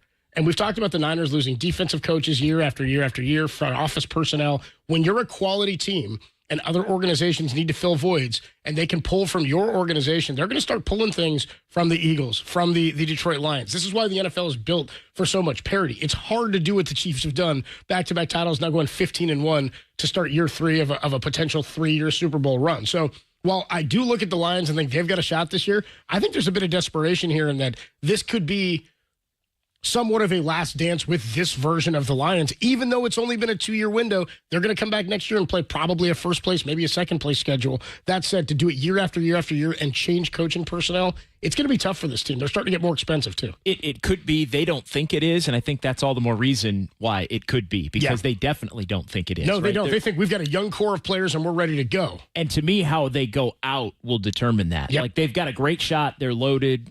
I think Campbell has put the infrastructure in place for them to be able to win it. I think ultimately he's going to have to either get lucky with some of the decisions that he makes or stand down and get out of the way with some of the decisions and allow the talent to come through in the big moments and just don't do anything that screws it up, as much as that's been a big part of their identity and who they are that's gotten them to this point. I think how they go out really matters in this thing. And if they're the 1 seed and they get beat at home in the championship game or in the divisional round or whatever it is, like they're going to say, damn, been kind of the underdog up and coming team, didn't do it, been the 1 seed, didn't do it. That's where I think next year it becomes really difficult for them to bounce back and get through that slog of a regular season again, because that nothing at that point matters until that first game you play in the middle of January. And so that's when you start losing some of these games that they've been winning, and winning by a lot, because, and we've seen it with the 49ers, like, you just can't get up for it every week, and everybody in turn gets up for you every week. And so to me, I think that all works along the same lines of this, like, hey, you get that chance, you better do it. Eagles were right there in the Super Bowl, didn't do it. Look at what happened with them. The next year, look what happened to the Niners. They bounced back a couple of different times. I think the Lions would like to say that they're kind of like the Niners, who were able to bounce back after some tough losses multiple times, but you can only do it so much.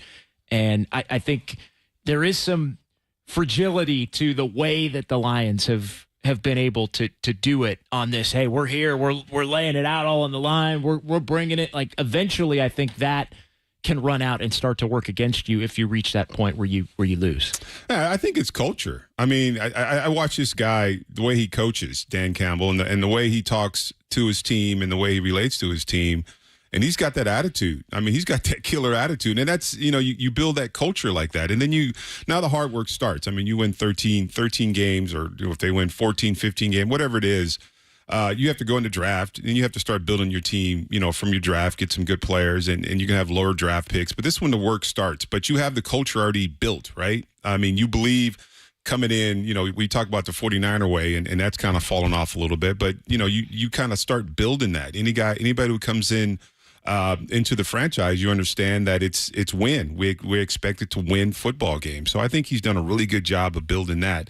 And he's done it. I mean, he's won 13 games so far, and these guys really believe in the system and the process and what it takes to win football games. What JD just said is interesting too. How you go out, pardon me, like if they lose in the playoffs this year, how did they lose? Why did they lose? What was the reason? Because a lot of people will look at last year and say Dan Campbell had a shot to win that NFC title game and maybe coach them out. What if that happens again? What if it's a he doesn't kick the field goal, he decides to fake a punt, something weird happens where he makes a decision that goes against him. Now, all of a sudden, he's the guy that's the problem and can't necessarily be trusted, I think, moving forward completely. As much as he's a culture guy and everybody loves playing for him, when that guy starts to become the reason that maybe you aren't in a Super Bowl or don't win a chip, I think people start to look at it different. Then you add Ben Johnson being gone, and maybe the offense isn't as prolific as it's been these last couple of years. David Montgomery's out right now. Maybe he doesn't come back quite the same. I mean, there's a lot of factors here. Has he had one of those games this year where he's kind of thrown it, being too gutsy or too... I mean, they've only lost 2 games. They've only lost 2, and it's tough to look at any one of those and go, well, that was on Dan Campbell. And the only one they almost lost really was the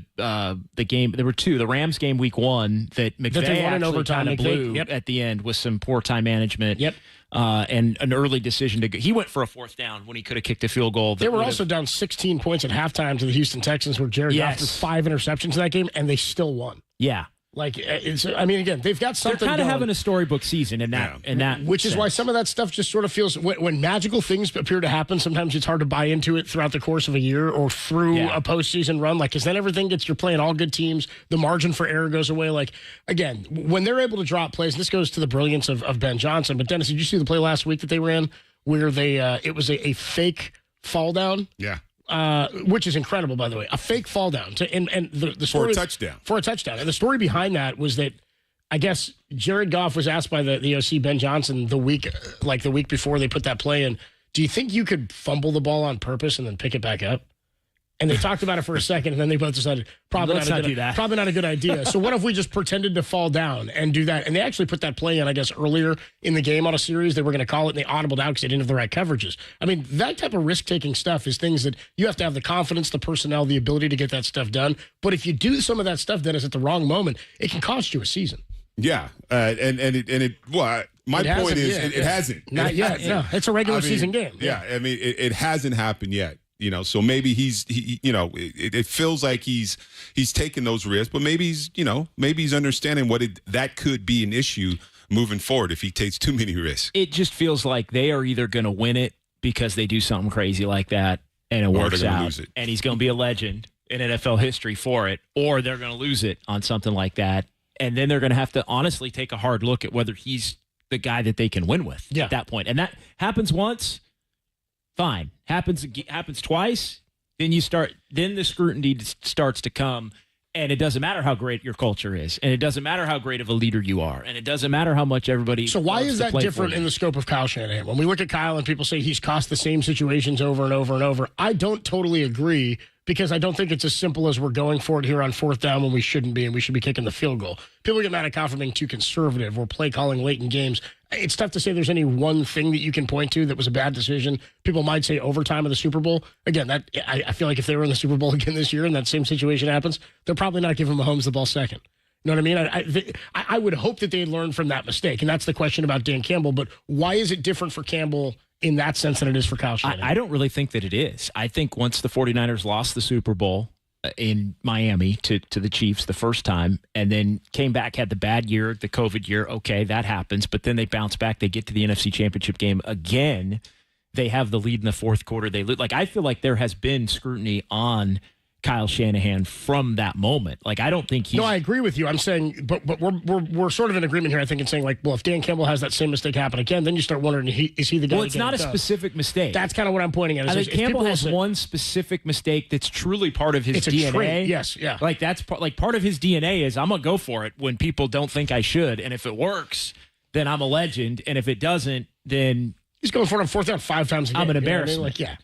And so I think, but yeah, I think to that point, and then, Brock Purdy gets hurt in the championship game. So that year was kind of a wash. And then they lose the Super Bowl in the fashion they lost the Super Bowl. And obviously there's scrutiny. So it's just, I think, harder to pinpoint the specific weakness, I guess, for Kyle Shanahan. I mean, yes, they've blown some leads in all of these games, 10-point leads in all 3 of those. My favorite note is Kyle lost 3 Super Bowls, 28-3 in Atlanta. Yeah. No, again, the only offensive coordinator to be blamed for building a 25-point lead and then the team losing the game in overtime to the greatest quarterback who ever lived. Like, it's a little bit outrageous. But to your point, and to the point I think we're both trying to make, there's not a specific instance where he's made a mistake. Now, again, you go overtime again in the Super Bowl and you do the same thing happens. I'm like, it's probably a problem. It probably shouldn't be going with that philosophy anymore, brother. Yeah, and I mean, it truly, you have a play dialed up that, you throw that deep ball after you fall behind and Jimmy Garoppolo misses the deep ball or Jaquiski Tartt's got an interception, he drops it. Like, it's not, could you have run the ball one more time when you decided to throw it and taken 40 seconds off the clock? Sure, but that's more just general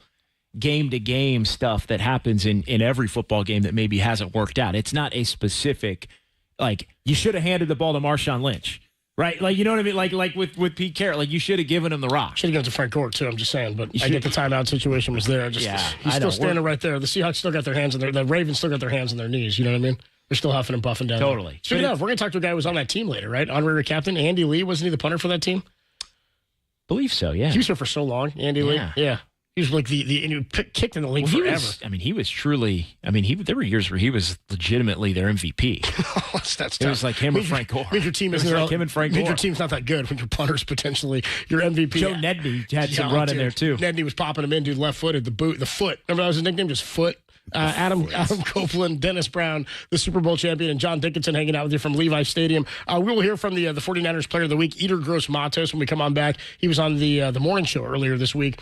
We'll play that for you when we come on back here as the Niners get ready to take on the Detroit Lions, who come in at 13-2. Last seen here losing the NFC Championship game last year. And again, in terms of record and standing, this doesn't mean much of anything to the Detroit Lions. Their bye is really going to be determined if they get the 1 seed by what happens in Week 18 when they take on the Minnesota Vikings, who currently are sitting at 14-2 and in the number 1 spot. We got more to come here. We'll hear from Eater Gross-Matos. We'll also check in a little bit later with our guy Matt Mayoko, NBC Sports Bay Area 49ers insider, and our guy Larry Krueger here on the Krug Show and Niners Nightly. We'll do all that as we get you ready for a 5:15 kick. Niners and the Lions. It's only here on the Sports Leader.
Adam Copeland, Super Bowl champ Dennis Brown, John Dickinson with you from Levi Stadium. 5:15 kickoff, and we'll be here for it until it gets going and till it ends. And we'll be with you on the postgame show as well. Week 17 wraps up today after it started on Wednesday. A couple of Christmas Day games Done some sort of crap football over the weekend, then some good football yesterday, and then of course one more tonight. Niners and the Lions 5-15. Niners at 6-9, losers of 5 of their last 6 games, coming off the loss to Miami last week, who's now, by the way, in at 8-8. It's only a handful of teams there. We can talk about the AFC playoff picture, but Miami alive.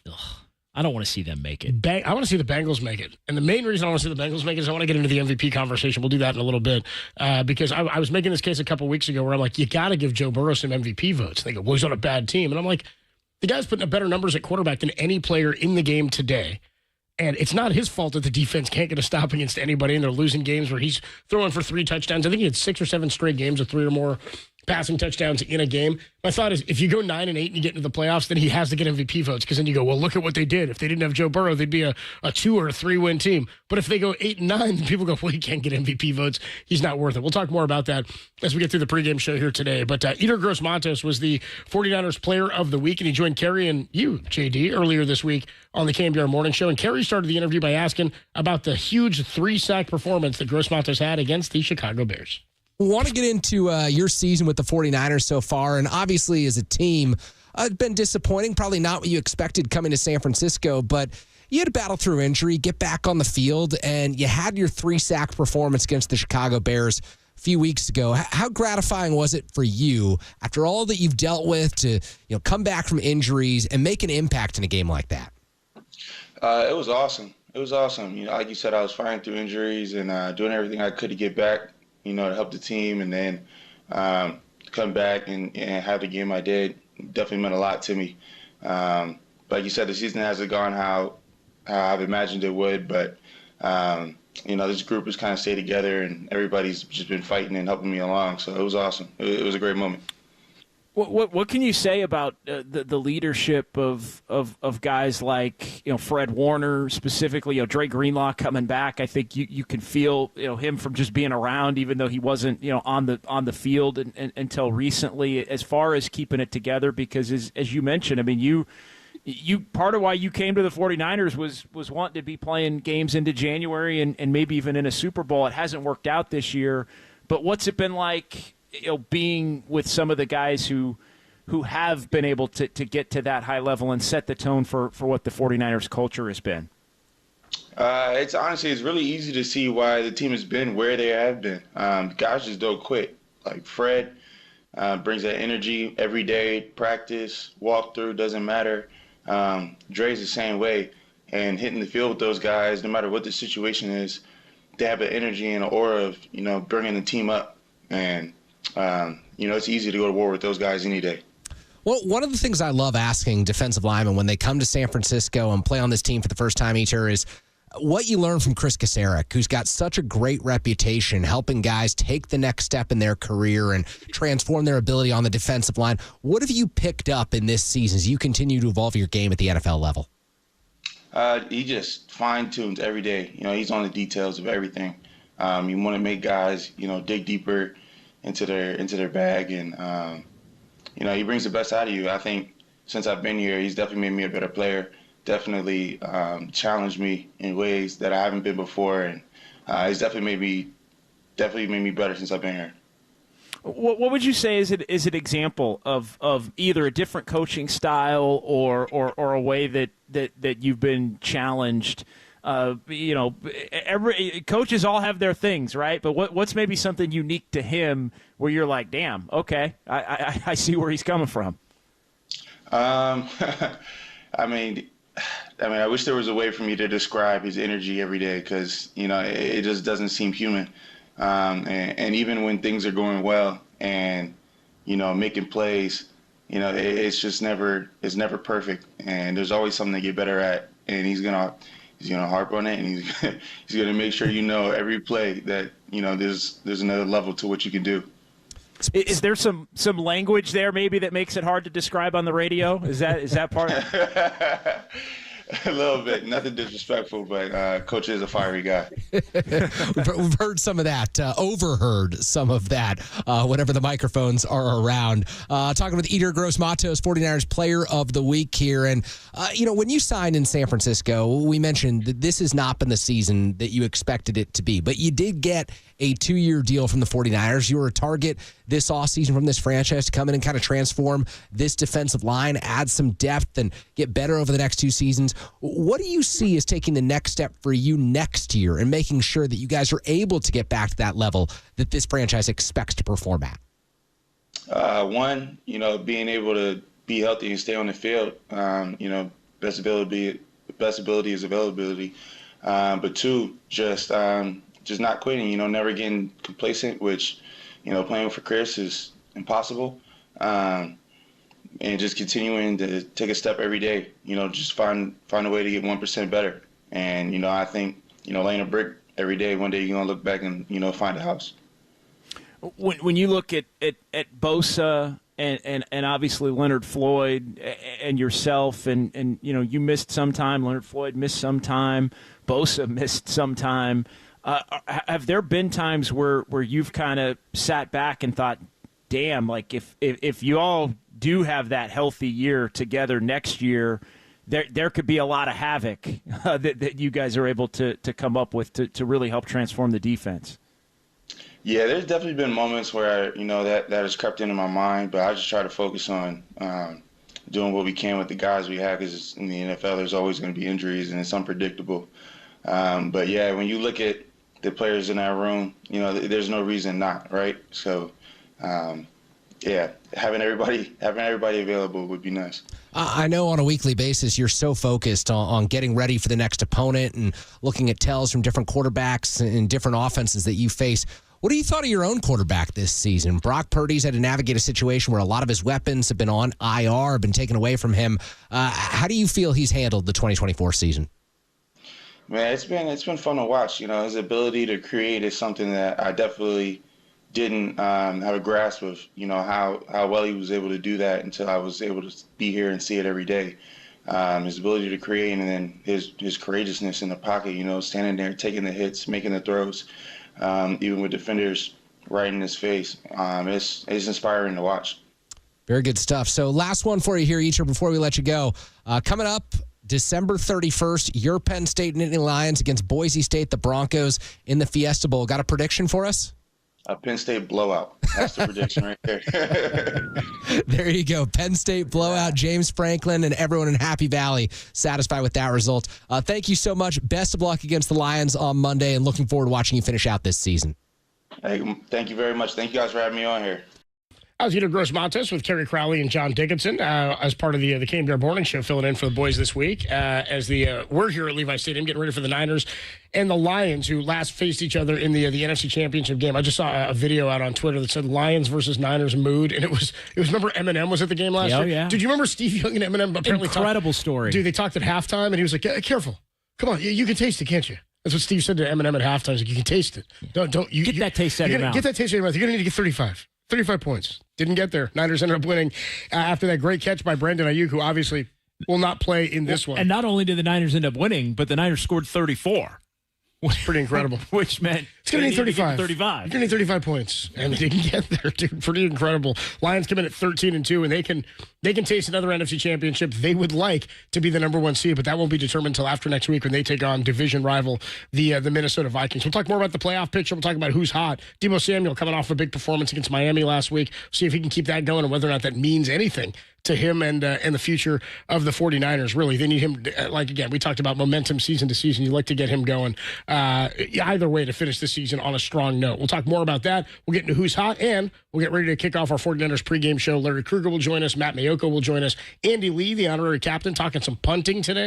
How about this? How many punters were on the Niners this year? Just 2, right? 2 punters, 3 kickers. You got to run through 5 kickers in a year. It's not I had to think good. about it, though. I know, right? Pat O'Donnell, Mitch Wishnowsky, Matthew Wright, Anders Carlson. Is that right? Anders Carlson. Mm-hmm. And, of course, Jake Moody. We'll talk more about that in the Who's Hot when it comes up next, only here on the Sports Leader.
It means that they probably have an extra down. I mean, it's similar when you go against Philly and how good they are in the tush push, and just understanding when it's 3rd and 4 that it's almost like it's 2nd and 4 because they're going to go for it on 4th and anything less than that. Just Dan with how aggressive he's been, you got to understand that anywhere on the field, whether it's trick plays, whether it's going for it, whether it's special teams plays. I mean, everything's up. So sometimes it helps, sometimes it hurts, and same thing for the opposing team. Adam Copeland, Super Bowl champ, Dennis Brown, John Dickinson with you from Levi's Stadium. That was Kyle Shanahan talking about what you got to be prepared for when you're taking on a team like the Detroit Lions. They'll try everything at you. Is this a game you think where the Lions decide to just throw some crap out there, see what plays work, see what they can get out there? Or do you want to protect stuff that you have before you get into the postseason? I don't think they care. Yeah, they don't. They let it hang. I mean, if you watch the 49ers this football season, I mean, they've been open to everything. You know, trick plays on special teams. You know, it just seems like if this is a game to try something, you know, the 49ers they're a perfect team. I mean, because they've given up a lot of big plays, you know, some trick plays, especially on special teams and things like that. And I don't think the Lions are the kind of team that's worried about showing something. They'll just come up with something else, right? Like they might do something, and then hey, if everybody sees it, they'll just get in the lab and do something different. They were discussing fumbling on purpose a week ago. You know what I mean? Like, could we fumble on purpose and advance our game plan? When you reach that level, then, I mean, you're not concerned about showing something that somebody else is going to get on tape. Yeah, and that's the culture we were talking. I mean, it's the confidence, right? Like, you know, we're the best. I mean, we're on the field. We are the best. We get the best personnel. Try to stop it. That's a good point, because I think when you are ultra talented like they are, that's where some of the confidence in being able to do that stuff comes from, because you know, even one, you think it's going to work, right? Because you're loaded. But if it doesn't work, you're so loaded that it's not going to wreck the game for you because you're still good enough to go back and win the game in a different way if you have to. Sounds like the 49ers last season. It does kind of, right? It's like you can try stuff. What's funny is we've seen flashes of that in the last couple of weeks. I mean, against the Bears, we saw it certainly with guys in the open field. Saw it a bit with Debo last week, some explosiveness, some second chance or some second effort stuff. And that'll bring us to the Who's Hot here, sponsored by Valley Heating, Cooling, Electrical, and Solar, locally and family owned for 62 years, and sponsored by Amici's East Coast Pizzeria. When you want the best pizza in town, Amici's delivers. Debo coming off of a 7-catch, 96-yard performance with a touchdown. Also 25 yards on 5 carries. His best running performance of the year. Had a 13-yard run in this one as well. Also, his best receiving, you would think, just relative to what we've seen from him throughout the year. He's putting up like 25 yards of offense game after game after game. He went from week 6 until last week before he scored another touchdown, just his second receiving touchdown of the season. In terms of what we saw from Debo, did what you see show you, okay, that's still in there, that's who this guy still is? Or was it just a flash of a guy who's still sort of maybe backing, I don't want to say in the back 9 of his career, but trending in a different direction in his career, but still has the ability to do some of that stuff sometimes?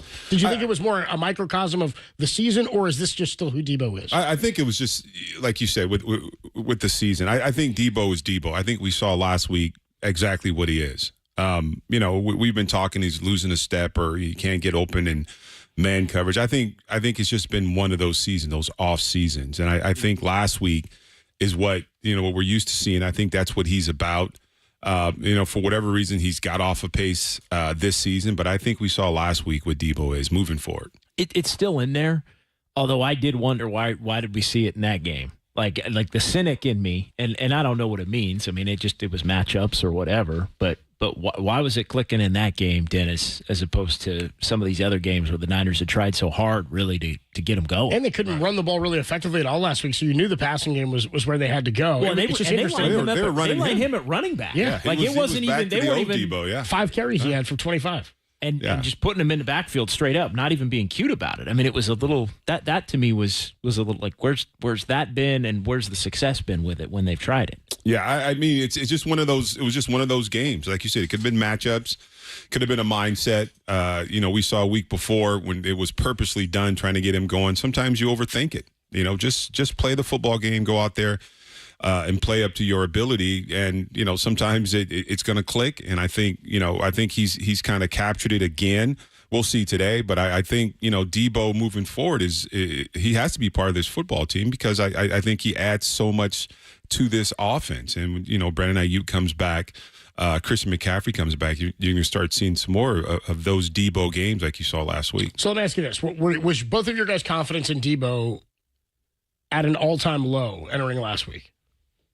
Pretty low. In terms of his ability to put up performances like this. I mean, we used to sort of expect this, like at any point we could see him blow up like this. We talked about it a couple of weeks ago against the Rams, going, oh man, all these times where Debo in his career has put himself on notice or put himself on blast. Kind of the one that comes to mind, we talked about it before the Rams game, was the Eagles game last year where he blew up for 3 touchdowns and had a huge performance in that game in Philadelphia last year and sort of knocked the Eagles into a tailspin, that and the Big Dom situation. But my confidence in him after the Rams game going into last week was at an all-time low. Like after the noise he'd made, needing the ball in his hands, they got the ball in his hands. He was ineffective. They couldn't move it. It had been week after week after week. I mean, we're talking 10-plus weeks here where he had done virtually nothing to help the offense while other offensive players started to drop with injuries and lack of performance and whatnot. So some of that you chalk up to, okay, they didn't have a starting quarterback in there for a couple of those weeks, right? You got Brandon Allen in there. You're in a snow game at one point in Buffalo. You lose Christian McCaffrey. There's all these factors that play into it. I would say that my confidence was at an all-time low in Debo regaining some of this form. After last week, I don't know that I feel that much different because we saw so much of it not being there. I think I've got to see more of it again this week and next week to feel pretty good about going into next year. I think Debo's got it in him, but it's to the point with me where I'm not going to expect it or count on it. Yeah. And I don't think there's anything that could happen in this game or a game at Arizona that would change that because those games for the Niners are meaningless games. I mean, they're basically glorified preseason games for the Niners. And so he could go for 150 today, 150 next week. All right, do it week 1 against X. Do it week 4 against Y. Yeah, and it's what have you done for me lately? So you got to build on next week. I don't think I've lost confidence in Debo and his ability on the football field. I think it's just been an off season. I mean, I think Brock Purdy's had an off season. I think a lot of guys had off season. So you got to put it together, when it counts. But you got to definitely build these next 2 weeks, even though these games don't mean much. They mean nothing at all, but you still kind of have to build on it just to build that confidence. I don't think the team has given up on him, and I think he's going to be on the squad next season. I mean, I think he has to be. We talked about, would you trade him? Would you look to move him? But again, you're rolling into next season without Brandon Ayuk. You've probably got to have him as your number one and Juwan Jennings as your number two, or vice versa. Juwan's the number one and he's the number two. And then you got Ricky Pearsall, who... Do you think Pearsall's at risk of being in a doghouse after last week? I mean, we saw what happened with Brandon Ayuk in his rookie season. We thought he was great, I thought. Then entering his second year, took a bit of a step back, kind of entered that Kyle Shanahan doghouse. He talked about how he had to work, he had to change some stuff. I don't know if that's where Pearsall is, but certainly Kyle not happy with some of those pre-snap penalties. Oh, he can be happy. He's already in a doghouse. Yeah? I guarantee. I mean, he's a rookie. I mean, those are kind of rookie mistakes. He show up in the doghouse. He's been out there, though. He has been getting opportunities to play by necessity. Well, he's a first rounder. I mean, you got to put him on the football field. But he's got. I mean, these next two games, there's a lot of guys on this squad. These young guys who kind of have to, moving forward, kind of show what they can do on the football field. And he's one. I mean, he's the biggest one because he is a first round draft pick. So I mean, last week I didn't understand what was going on there, but those pre-snap penalties killed him. Just killed him. So, he's got to get better. He's got to take that next step. His second year is going to be super important, but these next two games are going to be real important. I think he might be in the doghouse if there were games that were meaningful still to be played. I think the fact that these two games are what they are for the 49ers gives him an opportunity to get back out there and grow, which I think is a benefit. He is one of the guys that I look at, and it's not a real long list, but Ricky Pearsall, I think, is one of the players on this 49ers roster who have the most to gain by being able to play some quote-unquote pressure-free games here for these last couple of weeks. Now, you don't want to see what you saw last week, basically, in that situation, but he is a first-round pick. He's a dude that they're going to need next year to continue to grow and get to another level, and so I think all eyes on him is a good thing as the opportunities continue to present themselves. Is there any concern that with a guy like Ricky Pearsall, I mean, they've taken a couple of number one receivers, guys in the first round. Debo, first rounder? Was Debo second rounder? Debo was second. Second rounder. Ayuk, they traded back up into the end of the first round to get Brandon Ayuk. So they've traded up to get Ayuk in the first, take Debo in the second. Ricky Pearsall's a first rounder. Of those three guys, Debo, I think, had a pretty decent first year. Ayuk certainly did, and then took a little. They called him Baby Julio at one point. Remember, he was jumping over guys and stuff early in his career, and then kind of found himself in the doghouse, and then reemerged as an elite receiver by year 3, and has obviously got himself a contract after having a huge season last year. We know what he does in the blocking game. Ricky Pearsall may have been allotted more opportunities this year, albeit off of an insane situation entering the season with the gunshot wound that happened in San Francisco at Union Square. But the opportunity that's been afforded to him because of the injuries around him in the position group and the lack of production from him, given the opportunities he's had, is there any concern that he's not going to reach the talent or the potential that you'd hope for him? Because Debo and Ayuk seem to be pretty okay in their first couple of seasons. It's too early for me to tell on that, especially considering the specific circumstances, that are so unique. He went through something unimaginable, honestly, for any human, let alone somebody that's trying to make an NFL career coming off of it. So I think in some ways he gets the ultimate benefit of the doubt. Yeah. But at the same time, next year, I think, all right, that's all done and gone, and you're healthy and you're expected to perform. So I'm a little less concerned about it considering the specific circumstances. But, I also am one that's just said, and I agree, I think Debo Samuel specifically is going to be on the team next year, but you can't necessarily count on what you've been getting from Debo in some of these other good years. So that means you have to make up that production elsewhere. And I think Ricky Pearsall, being a young up-and-coming type player, is an area in which you can maybe take up some of that slack where Debo can be a good player but not have to be the dominant force that he's been at his high point. Yeah, and you're right. It's too early. Next season is going to be the season that he really is going to have show some growth. What coaches hate when you mess up on details. And last week we saw just details, and that drives coaches crazy. Rookie, being shot. That doesn't matter with those penalties that he was getting pre-snap. So not lining up on the ball or not lining up correctly on the ball. So, next year is going to be big. This offseason is going to be big. I hope he comes out, he has a good offseason, preseason, and all that good stuff. But, he is a first rounder. And there's a lot of expectations on the first rounder, and he's a receiver, so he's a skilled position. So he's going to have to be a lot better than he was this season. Adam Copeland, Super Bowl champ, Dennis Brown, John Dickinson with you. We are live from Levi Stadium. Niners and the Lions coming your way 5:15. We'll hand it over to Greg Papa and Tim Ryan at about 4:15 to take you up to and through kickoff. We'll be back with you after the game to talk more about this one as the longest week in NFL history rolls on here. Opened on a Wednesday. It's going to end tonight with the Niners and the Lions at 5:15 here from Levi Stadium. Week 17 is upon us. When we come on back, we'll get to a little QB comparison, and I got a twist for you on this too. Not all going to be focused on Jared Goff and Brock Purdy. We'll talk about it next, only here on the Sports Leader.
Two under center, offset eye. They chop in goal to the right, and Achane just ran the game out. Will he go in and score? He can run it in for a touchdown. He will. Touchdown Miami. If he slid down, the game would have been over. So it's not good now. He just busted a 50-yard touchdown. That was the final score for the Dolphins as they beat the Niners last week. Devon Achane goes for a 50-yard run there at the end as the Dolphins ran all over the 49ers. Niners fall to 6-9. They take on the 13-2 Detroit Lions today. Adam Copeland, Super Bowl champ, Dennis Brown, John Dickinson with you. Live from Levi Stadium. We'll give you a couple of notes here just on the quarterbacks for today, Jared Goff and Brock Purdy, but I want to get into something different here with the quarterback comparison. We'll get to that in just a minute. But Brock on the season, 65% completion percentage, 3,487 passing yards, 17 touchdowns to 10 picks. Probably not the season he was looking to have as he enters an offseason that's going to be riddled with conversation about his contract and what his numbers should look like. And I know it's one of the more polarizing things, I think, across the 49er fan base and the faithful is, should you pay Brock Purdy $50 million? And I think everybody goes, no, you shouldn't. Like, it's not about should and shouldn't. It's about what you have to do to keep a quarterback who's at the caliber and the level that he's at. Whether you think that's elite or not, he's the best choice you have. And you look at a guy like Tua and you go, does Tua deserve $50+ million? I don't know, but that's what it costs to keep a quarterback of his caliber. Same can be said about Jared Goff, who's having a different season. An incredible year for the high-flying Lions. 71.5 completion percentage. He's over 4,000 yards passing. 33 touchdowns and 10 picks. And by the way, of those 10, 5 of them came in one game. So he's having an elite season as Jared Goff.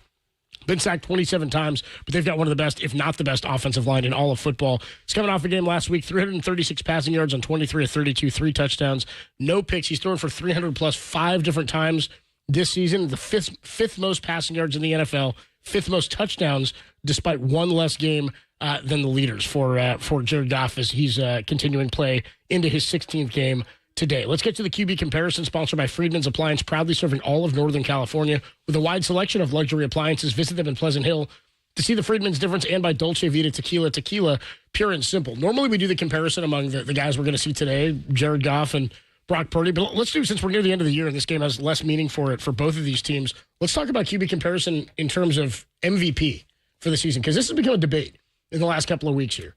I have been a huge proponent of Joe Burrow being an MVP candidate. Now, my thought is this, and Matt Mayoko talked to us about this on Dirty Work with Derek and I last week, where he said, I could see, because now you don't just vote outright for MVP, and it's a tabulated first, second, third place votes. Like, you can vote down to, like, third place or something like that. So I thought, okay, maybe Jared Goff or Joe Burrow would get, like, a third or a fourth place vote, and he rightly should. He's having, in my opinion, the best season of any quarterback in the NFL. The problem is, and this is the issue with football, is if you're an elite basketball player in the NBA, if you're James Harden at the peak of his powers, you know he's not putting up defensive numbers. You know their team's winning games 140 to 130, and he's having an incredible season. But when you look at a complete player on a great team, you got to play both sides of it. Football, a quarterback can do everything he can in his power to win, and the defense can go and let you down. And vice versa. You can have great defenses where the offense lets you down. We talked about that Rams game with the Niners a couple of weeks ago. Joe Burrow on the season, they're 8-8. But on the year, 4,641 passing yards. That leads the NFL. He's had 8 consecutive games now with 3 touchdown passes or more and 250 or more passing yards. He's got 42 touchdown passes, leads the NFL with a 69.8 completion percentage, which is just shy of the NFL leader in Jared Goff. And I should point out that on the season, the Bengals still have a chance to make the playoffs. So if the Bengals get in at 9-8, then you look at them and you go, well, where would they be without Joe Burrow? Would they be a 2-win team, a 3-win team? With Joe Burrow, they're a 9-win team, right? If they go to the playoffs and limp in or get in as a backdoor as a wild card, he's got to receive some MVP votes. He's having a better season passing-wise than any of the other 2 quarterbacks who he's up against. Now, Josh Allen, 13-3 is the Bills' record. Mm-hmm. He's put together 40 total touchdowns on the year, 28 passing, 12 rushing, 531 run yards as well. Lamar on the ground, 852 rushing yards. And by the way, already passed Michael Vick for the most rushing yards in a career by a quarterback, which is alarming. 4 touchdowns on the ground for him. He's got 43 total, just 4 interceptions. You have a feeling, Dennis? Where does MVP fall for you? Is it best quarterback on best team? Is it best performance, even on a team that just gets into the playoffs? How would you determine it? What's important for you? Well, first question is, how many MVPs does Lamar Jackson have? 2. He's got 2. 2019 and 2023. And that, to me, none of that matters. Like, they do that in the NBA a lot, where it's like, well, it's kind of, like, you can give it to LeBron. In the NFL. You think that, well, what I'm saying, is in terms of, a bad team, like you said, a bad team, Joe Burrow, 8-8. I don't think he's got to go to the playoffs to get votes. Is my he's got to win the Super Bowl. Well, but the MVP is voted on by regular season. Yeah. So I don't see. Even though a great season. I just don't see the NFL. You know, Saquon, you got to talk about him.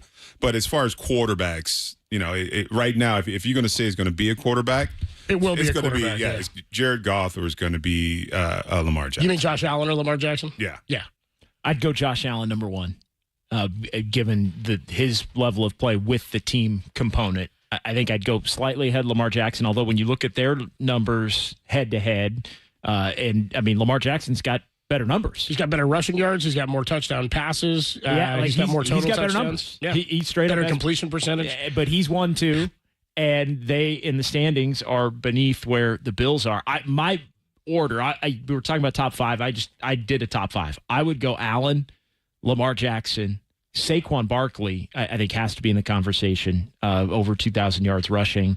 And then I would put Jared Goff in the conversation along with Joe Burrow. That would be my top 5. I actually, before the year, I think I talked about this a bit. I threw some money on Jared Goff to win the MVP, just a little bit, just to see what would happen. He's not going to win it, but my thought was they only play like 3 outdoor games all year to the Lions, and this is the 3rd one. Yeah. It was at the Bears, at the Packers, and then here are there only 3 games outdoors. They're an indoor team. I thought that'd be a nice and interesting note. And he was off to like a really, really hot start. He was like 22 touchdowns, 1 or 2 picks to start the season. Now, the Saquon argument is interesting, or debate is interesting, because we saw this last year. Now, Christian McCaffrey didn't go for 2,000, but he had an insane year receiving, had an insane year on the ground, 20 total touchdowns last year, right? 18 of them in the red zone, was the offensive player of the year.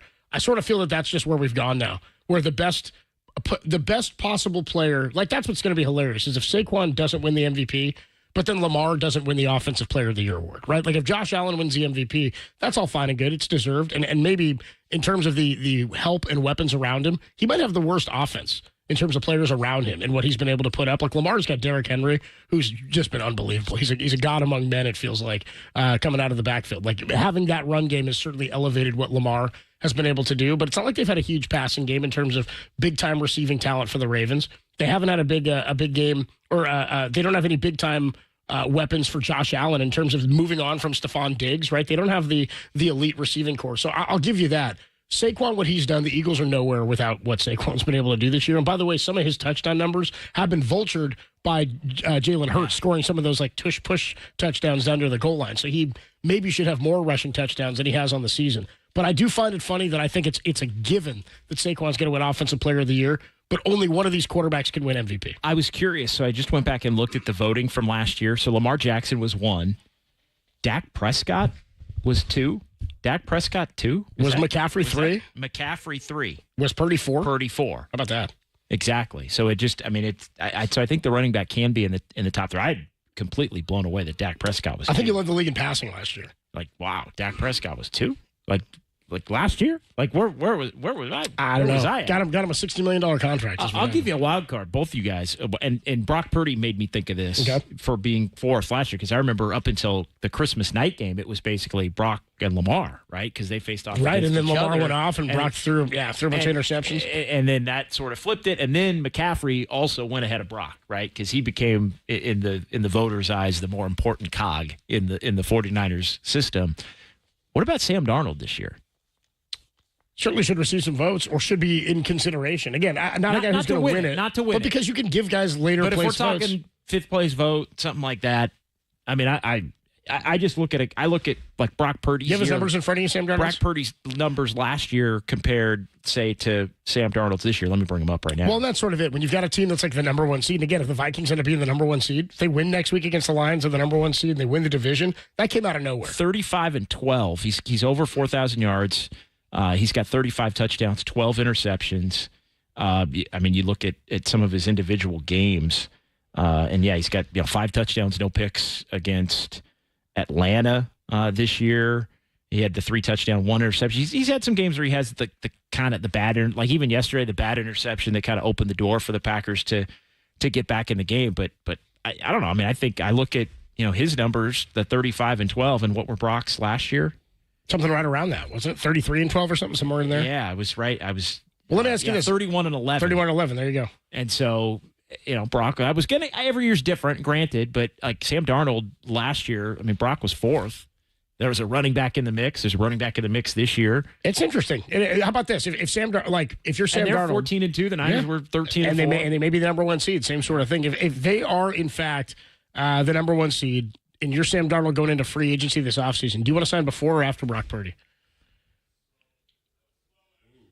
That's a I wonder about if you're Sam. Here's the thing, Dennis. I was like, oh. Well, think about Sam is he's not proven yet.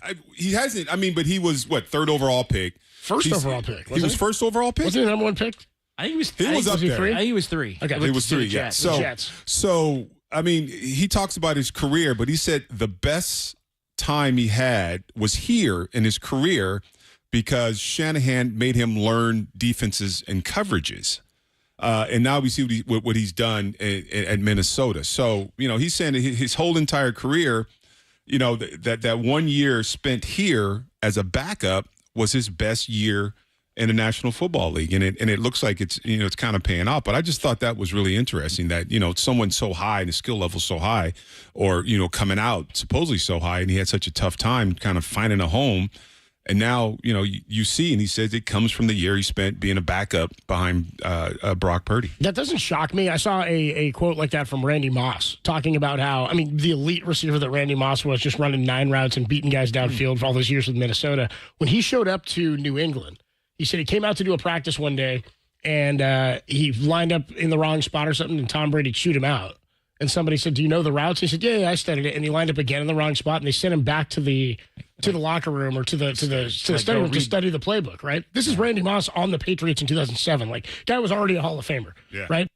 So he goes back and he reads the playbook, comes back out, and he goes, "All right, I know it." And he lined up again in the wrong spot. And Brady, I guess, pulled him aside, chewed him out, and said, "You need to know this stuff. This is about coverages. This is about understanding." And he said part of the reason they were such an elite offense this year is for the first time in his career, Randy Moss said somebody taught him how to get by without just his athletic ability. That he could beat guys with his mind, could get to the open spot, and look what it led to. He had one of the greatest seasons ever. Tom Brady throws for 50 touchdown passes. They go 16-0 and 19-1, all that stuff into the postseason and into the Super Bowl. Fact of the matter is, it's not a surprise to me now when I hear stuff that like guys have gotten by without, because they have so much raw ability, because so many young players like Sam Darnold at 20 years old was thrown in to be the starter. He never got to develop what he needed to develop to become a successful quarterback, and the game has evolved around him. Now he's at the age where he can get a contract. He understands it. He sat in a pro-style offense with a coach who knows how to coach up a quarterback and what to look for, where he can be a cog in the scheme instead of the face of a franchise and have to turn everything around himself. And I think we put so much of that weight on young quarterbacks now that you forget that it takes some time to develop. Bryce Young has looked better in the back half of the season than he did for the first year and a half of his play because he was just thrown in as the starter and told to turn things around. So it doesn't shock me. But if I'm Sam Darnold and I enter free agency this offseason, I don't know what he's looking at, probably at $30 million plus per year. But that's why when I look at people going, Brock Purdy, just give him the $35 million deal and go, that's never going to happen. It's never going to happen. Well, and he's going to get 50 plus. Purdy's done it at a high level for longer. 3 years now, or he's been in the NFC Championship season. Even though Darnold had the arm talent and he's been in the league, he's got some stench, and he was a high pick. You got some stench. You got to wipe that off. By the way, that year I looked, he was number 3 pick. Number 1, Baker Mayfield. Number 2, Saquon Barkley. Yeah. It's a good draft there, huh? Yeah, Mike McGlinchey went 9. Josh Allen went 7. And McGlinchey is still in the league. He is. He is with Denver. He is. Yeah. So, there you go. That was actually a pretty darn good draft. Denzel Ward goes 4, Bradley Chubb 5, Quentin Nelson 6, Josh Allen 7, Roquan Smith 8, Mike McGlinchey 9, Josh Rosen, number 10. The Rosen one. He's the only guy in the top 10 not currently in the league. Roquan Smith 8. Minka Fitzpatrick 11, Vita Vea 12. It was a pretty damn good draft. Colton Miller to the Raiders in that draft as well. Adam Copeland, Super Bowl champ, Dennis Brown, John Dickinson with you. We'll get you a health report when we come on back, and that's mostly because we're going to learn the names of some of these offensive linemen who are playing today for the 49ers. Better study my playbook. Sebastian Gutierrez, get it down. Adam Copeland, Dennis Brown, John Dickinson, Niners and the Lions, a 5:15 kickoff, and we're here with you from Levi Stadium, only here on the Sports Leader.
got to tell them welcome to the reality of the world. I mean, I think that's a credit to some of the situations we've been in here the last few years, but that's not the only reason you play. And this is your job. You're putting on a 49er uniform, and all of us get into this because we want to make that tournament and have a chance to get to a Super Bowl. And a lot of our guys haven't been in that situation before, so they're not used to it. But teams all over the league are in this situation, and you still got to go out there and perform the same way, because once you start thinking that there's not a reason to go out there and play your best, that's when you're usually closer to the end than the beginning. That's 49ers head coach Kyle Shanahan talking about keeping guys motivated as you get through the back part of this season. Adam Copeland, Dennis Brown, John Dickinson with you. Dennis, anybody ever have to motivate you, give you extra motivation to finish out a season? You didn't have a lot of these years, I feel like, where you were playing on a string. No. It's like Kyle said. I mean, it's leadership. It's your job. It is your job, but it's hard to explain, to some of these young kids that I'm sure who, 1-2 years in the league, they're already planning their off season. The U-Haul's packed. They're getting out of town. They're trying to figure out 1, 2, 3 Cancun. Yeah, or the Bahamas. When I was in the league, the Bahamas was the big off season thing. But you got 2 more football games, and you got to let these young kids know, that this is your job. And you have to play well. I mean, you can't go out there and have pre-snap penalties, not tackling, these things that's been kind of plaguing the whole football season. But still, you got to look good these last 2 because you're being evaluated, right? People are looking at you going, can we count on this cat next season? I mean, that's the big thing. So, it is your job, and you're going to get a game check tomorrow or this week, whenever they get their game checks, and you're expected to play at a certain level. I'm trying to remember where the 1, 2, 3 Cancun specifically started. It was an NBA team that was down 0-3 in a series, in a playoff series. So you're down 0-3. Nobody's ever come back from 0-3 to win in the NBA. And they, in the pregame, like before they come out on the court, all right, 1, 2, 3 Cancun, because it was going to be a wrap after that game because they were going to get swept. It's sort of, I think it's evolved too over time. But yes, I think it might have its own meme. It might have started on, I think they're saying it originated on the NBA on TNT. Okay. Claim that the team eliminated from the postseason would go on vacation in Mexico, and that they would go 1, 2, 3 Cancun when they break camp. Here we go. I have an answer here. Go ahead. I have an AI generated answer. 1, 2, 3 Cancun is a punchline that originated during the 1998, so farther back than I thought. 1998 playoffs. Former Lakers player Nick Van Exel said during Game 4 of the Western Conference Finals to loosen up the team, 1, 2, 3 Cancun. That's pretty funny. Dennis, who used to make the biggest deal about being close to vacation? Who would make the biggest deal about going on vacation when you play? Because you guys were in the postseason. Yeah, it wasn't. Yeah, nobody was 1, 2, 3 Cancun. And no one was. Everybody was 1, 2, 3. Whatever the Super Bowl was at. So that was always the chant. So I mean, it was a different team, a different time. We were each year we were expected to be, in that NFC championship game and then to a Super Bowl. So it was never anybody, it might have been, somebody thinking that, geez, hope we get out this playoff thing. I mean, I love the playoffs because you got paid. I mean, right. You got a check. You got a big check if you won, wild card game, a divisional game, or an NFC championship game. You got a nice big fat check. So I was 1, 2, 3. Let's keep playing because I wanted that money. Yeah, Lakers down 0-3 to the Jazz in '98. They ended up getting swept. And yeah, Van Exel 1, 2, 3 Cancun. The explanation, he said, it just popped into my head. It wasn't like it was scripted. And then, hey, well, why? And he says, well, I'm a jokester. I like to have fun. Yeah. Keep everybody loose. Future Golden State Warrior, Nick Van Exel. Did they get swept? They did get swept. And they hit Cancun. That's what happened. Adam Copeland, Dennis Brown, Don Dickinson with you. Time for the Health Report, sponsored by the Alameda County Sheriff's Office. The Alameda County Sheriff's Office is seeking highly motivated people to join their diverse and growing law enforcement agency. Apply at joinasco.com. I'd follow that up with saying the 49ers are looking for highly motivated offensive linemen to join a banged-up offensive line. I'll just run through what's gone on health-wise here. I keep mentioning the O-line, but there are some other injuries today, and guys who are not going to play that we should point out. So Trent Williams, we know, out. Jalen Moore out with the quad injury, and he's on injured reserve. They put him on prior to this week, okay? Aaron Banks with the knee is also going to land on IR soon. He hurt his knee last week, went down with what they believe an MCL, I think, and we don't know the severity, but he could be out deep into next season. Spencer Burford was going to be the third string. Spencer Burford was going to be the third string guard, the third string left tackle. When he came into the game last week, played some left tackle for the first time in his NFL career after doing so at UTSA. He's out with a calf injury for today's game. So Kyle Shanahan is looking for is adequate replacements the right way to phrase it here? In terms of some other injuries, defensive end Robert Beal, he's out for today's game. Travarius Ward is going to miss it with some personal reasons. Dre Greenlaw been ruled out with a calf injury, so now more pressure on the 49er defense today as well. Tatum Bethune is listed with a knee as questionable, as is Jair Brown and Colton McKivitz. So they're at risk here of having no starting offensive linemen with the exception of McKivitz and Brendel, and potentially just Brendel. Am I right on that, JD? Yeah, it would be. You'd have no starting left guard, no starting right guard. Oh, Dominic Pooney at right guard, of course. Yeah, okay. Dominic Pooney's out there. Pooney's out there working his ass off. Brendel and Pooney. And maybe McKivitz. Yeah. So, the O-line, we're looking at new additions. Austin Pleasance, who they pulled him off practice squad. Charlie Heck at tackle. And Nick Zakel is probably going to have to start at left guard, they're saying, instead of Aaron Banks. So the challenge is going to be Kyle Shanahan coming up with a game plan, right? It's going to be what? What do you do? I mean, run again, game, they didn't quick passes. They didn't run the ball well last week. There's 81 total yards, and Purdy had 26 of them. Garindo is Garindo. Garindo's going to play. He's going to play. So it's got to be something. I mean, or Purdy's going to be running all for his life. Yeah, this is like no joke, Dennis. This feels like a preseason offensive line. Well, it is. They're all backups. All backups. Well, so. and it also begs the question. Rookies, we were talking about this a little bit earlier on the morning show. I was sitting in with Dieter Kurtenbach for Murph and Marcus, and with all the offensive line injuries, would it make you reluctant to play Purdy in this game? Because we both wanted to see Purdy finish the deal here these last couple of weeks, but then we start getting into the depths of who's going to actually be if you're basically just a human shield at this point. Would that give you any reluctance? If Purdy does, because you might not do it in a preseason game if you didn't have your guys, right? But if you don't start your starting quarterback, what are you saying to the locker room? Like, what are the young guys supposed to think? Yeah, you're like, well, we've kind of put up the red or the white flag, right? The season's done.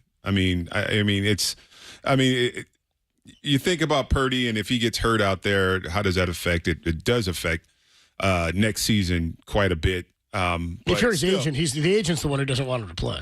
I'm sure. The agent's like, we're looking for a payday, We're trying to get $50 million here. You're killing us here. But you got to put him out there. He's your leader. You got to put him out there. If not, get him in there. If he's getting hit, take him out. But you got to start the game with him at least, just so just the team would be like, yeah, we're still about this. We're still trying to win a football game. Week 18, you feel differently because it's the end of the season, last game of the year. Like next week's going to mean nothing to anybody. It's Niners at Arizona. Would you give some young guys? At that point, you would have to. Yeah. At that point, you're not letting anybody down. I don't think this is the team. Do it on the road. I don't think this is the team to have. This is the one team they can probably get after you, especially their defensive line is not what it was beginning of the football season. But this defensive line can get after you a little bit, so you have to keep an eye on it. And let's be honest, the optics of, and this is still Monday Night Football. This is a game that's going to be on ABC and ESPN. This is was a premium home game for the 49ers, among the top 2-3 on the schedule of the 9 home games this year. Like, this is not the game where you want to go out. Like, next Sunday is going to be buried in a bunch of 125 kickoffs with more important games, and the night game with the Lions and the Vikings and that game you can kind of. Are you going to be completely locked in on that game with everything going on in the NFL? Maybe, maybe not. We will be, of course. Mm-hmm. But we'll be locked in 10 a.m. right here on the Sports Leader, myself and JD. Yeah. Is it 10 or 11? I don't know. It's 10.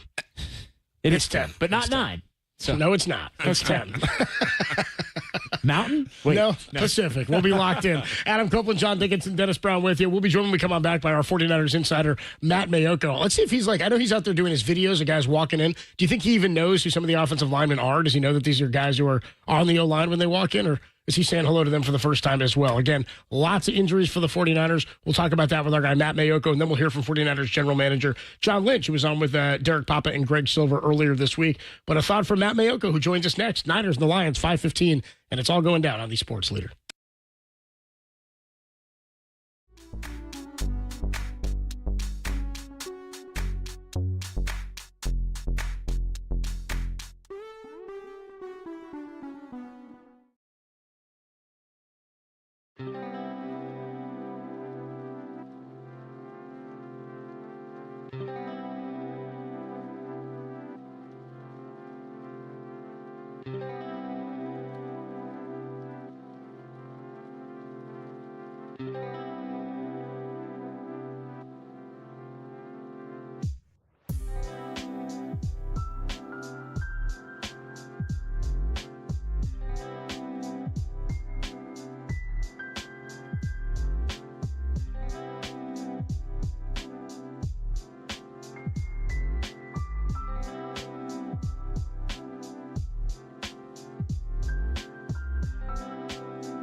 Football is really difficult. When the ball doesn't bounce your way, when you have turnovers and you're not forcing turnovers, you get to play at a very elite level. You know, if that's what's going to happen during the game, and we have not been playing at that elite level, and we have to continue to strive to get better every single week. And while we are eliminated, we still have 2 weeks of football left. And if I have football in front of me, I'm going to play as hard as I possibly can, and I'm going to try to get the guys around me to do that same thing. Adam Copeland, Super Bowl champ, Dennis Brown, John Dickinson with you here live from Levi Stadium, getting ready for the Niners and the Detroit Lions. 5:15 kickoff here from Levi Stadium. And you'll see a lot of players you haven't seen before, specifically on the offensive line. Here to talk about it, our 49ers insider from NBC Sports Bay Area. It's Matt Mayoko. What's up, Matt? How are you, man? Well, in case you guys are going to be asking me about the offensive linemen who might be starting, let me pull up a roster here so I can at least get their names right. I just did the same. I just did the same. Edited flip card ready. Yeah, go ahead. Some of the names I ran through. Go ahead. Yeah. And guess what? I just pulled up my flip card. It's not their on names there. aren't even not on the flip It's not card. accurate. We were looking at the flip card. I had to go find some article from some website I'd never even heard of, and I was like, well, these names look correct. Austin Pleasance is one we'll be looking at. I guess first I should know this. Trent Williams, ankle out. Jalen Moore, out. Aaron Banks going to land on IR as well. He's out. Spencer Burford, who is going to be the third-string left tackle, he's going to be out with a calf. So Nick Zakel, a guy who we know has been on the roster, he'll be out there. Colton McKivitz is questionable for today. But the other names, Austin Pleasance, Charlie Heck. I believe there's a Sebastian Gutierrez out there, something like that. What can you tell us about? Well, there's I don't think Sebastian is on the 53-man. I don't think he'll be elevated. But the other one is Matt Hennessy. Okay. Wow, that was the pregnant pause silence. That's kind of all right, people. That's it. That guy. Yeah. Yeah. Don't get me started on Jeff Cognac either. No. They might elevate Drake Nugent from the practice squad, so he's a possibility. But I don't think he'd be starting. I think as I looked at it, the starters could be, and again, work with me here, folks. I think left tackle could be Charlie Heck. Left guard will be Nick Zakel. Center will be Brendel. Right guard will be Pooney. And then right tackle could be the aforementioned Austin Pleasance. So we're talking about at least I'd say 4 of the 8 offensive linemen who are up could be guys who are either just up for this game or who haven't even been in the building for a week.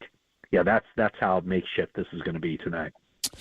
And with that being said, I mean, the challenge is going to be Kyle Shanahan developing some type of game plan, you know, to get the ball out of Purdy's hands. Because one thing you don't want to do is get your future $50 million quarterback hurt in a game that, you know, basically means nothing. So, I mean, what do you see, you know, the game plan for Kyle Shanahan? I think that's it. I think that's, you know, and I think that's something that, and I can't really pinpoint why, and it just, maybe it's anecdotal, but it certainly seems to me that this season hasn't been like it was for, you know, Purdy's first year and a half as a starter, where it just seemed like he did a really good job of back foot hitting the ground, ball comes out. And, you know, why is it that it seems like he's holding on to it longer, he's running around more, and you know, there's a positive side of that. He's rushed for more yards than he ever has. He has 4 rushing touchdowns this season. But, you know, it seems to me that the man coverage that the 49ers are facing is in greater quantities as it has been in the past. And the 49ers receivers haven't been getting open against man coverage, or there's some combination there too of Purdy holding the ball longer, being a little bit more indecisive. And there's also the element of, you know, the offensive line isn't holding up. And I think that actually I would say that the 49ers offensive line has been individually better this season than it was last season. But I think the premium for this game is on the three-step drop, get the ball out quickly, using play action more than ever to slow down the other team's pass rush. And so I do think that that's, as much as, the pressure's on the offensive line to keep Brock Purdy upright, I think that Kyle Shanahan has to, there's pressure on him too, to call a game that just slows down the Lions pass rush enough so that Purdy can, exit this game with a clean uniform, or as close to a clean uniform as you would expect on a game where, they're having, potentially 3 guys making their first starts with the 49ers. Matt, what's the motivation tonight for the 49ers? As you laid out, they can't even play spoiler because the Lions game against the Vikings determines the 1 seed versus that top wild card spot next week. You look at this thing, the Lions have the ability to put up a lot of points and embarrass you if you're not locked in and putting forth a full effort. So I guess maybe that's part of it. It is an ABC, ESPN Monday night game with the country watching. But the Lions have some demons from playing here at Levi's back in January and blowing that lead.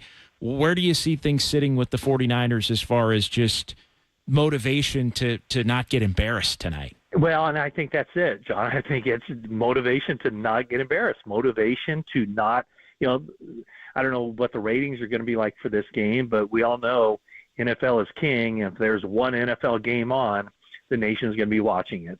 And especially when, you look, you just remember back, 11 months ago or 10 and a half months ago when these teams played in the NFC Championship game and how entertaining of a game that was for basically everybody except for Detroit Lions fans. That was a great game. And so for the 49ers, if they win this game, they're not going to care whether they spoil something for the Lions or not. A lot of them are going to go into the off season saying, hey, we defeated the number 1 seed in the NFC, or, people will have short memories if they end up being the number 5 seed because they lose to the Vikings. People are going to be like, oh, we spoiled it for them. So, you don't have to have all the facts in order to feel good about something you accomplished. The one thing is, and I put that out there on social media, like basically this is a meaningless game. The 49ers cannot play spoilers. The one thing that some people could push back on is if the 49ers win this game, if the 49ers win this game, the Lions would need a victory over the Vikings to win the division and be the number 1 seed. If the Lions win, they would get the number 1 seed with a win or a tie. So I know there's basically zero chance that the Vikings and the Lions end in a tie on Sunday Night Football. But, if you're Dan Campbell, I would totally understand that you go all out to win this game, because if you leave anything to chance, you regret it. And so I think the Lions are fully motivated to win this game because of that slight little distinct edge as far as a tie. Tie goes to the runner. A win means a tie would go to the Lions. A loss for the Lions tonight means a tie would go to the Vikings. But, also, they walked through this building. I just saw them coming into this building. This was the site of the most heartbreaking loss in Detroit Lions history. And so, it's a small thing, means probably nothing in the long run, but you can't tell me that they don't want to come in here and put a whipping on the 49ers. Talking to Matt Mayoko, NBC Sports Bay Area 49ers insider. I was actually going to sort of echo that and say, does this game from the Lions' perspective have any sort of the same juice the Niners had last year going back into Philly against the Eagles? It might, yeah. Worse off for the Niners than the Eagles were last year, but same kind of mentality is my thought. Yeah, I think it might. Like I said, they were leading this game 24-7 at halftime, and they let it get away. 49ers played well, but the Lions made some mistakes that allowed the 49ers to get right back in it. But yeah, I got to believe that, this is, when the schedule came out, just like when the schedule came out a year ago, what did the 49ers look for? They looked at that game at Philadelphia. I'm sure when the schedule came out, that was the first thing that the Lions looked at. When do we go back to Levi Stadium? And, the luster off this game, is not what it looked like it could have been when the schedule was released. But, yeah, I do think it has importance, and it might not mean anything in the long run, but I bet you right now, and, for 3 hours starting at 5:15, it means a lot to that team. Who has the most to gain tonight for the 49ers? Who has the most to gain? Yeah, what individual player has the most to gain? I'm trying to think. The first name that pops into my mind is Nick Zakelj, because he's been on this roster the entire year, and last week Chris Furster said that he felt really good about his offensive line heading into the season, and he even went so far as to say he felt like he had 9 starting caliber offensive linemen on the team when the season started.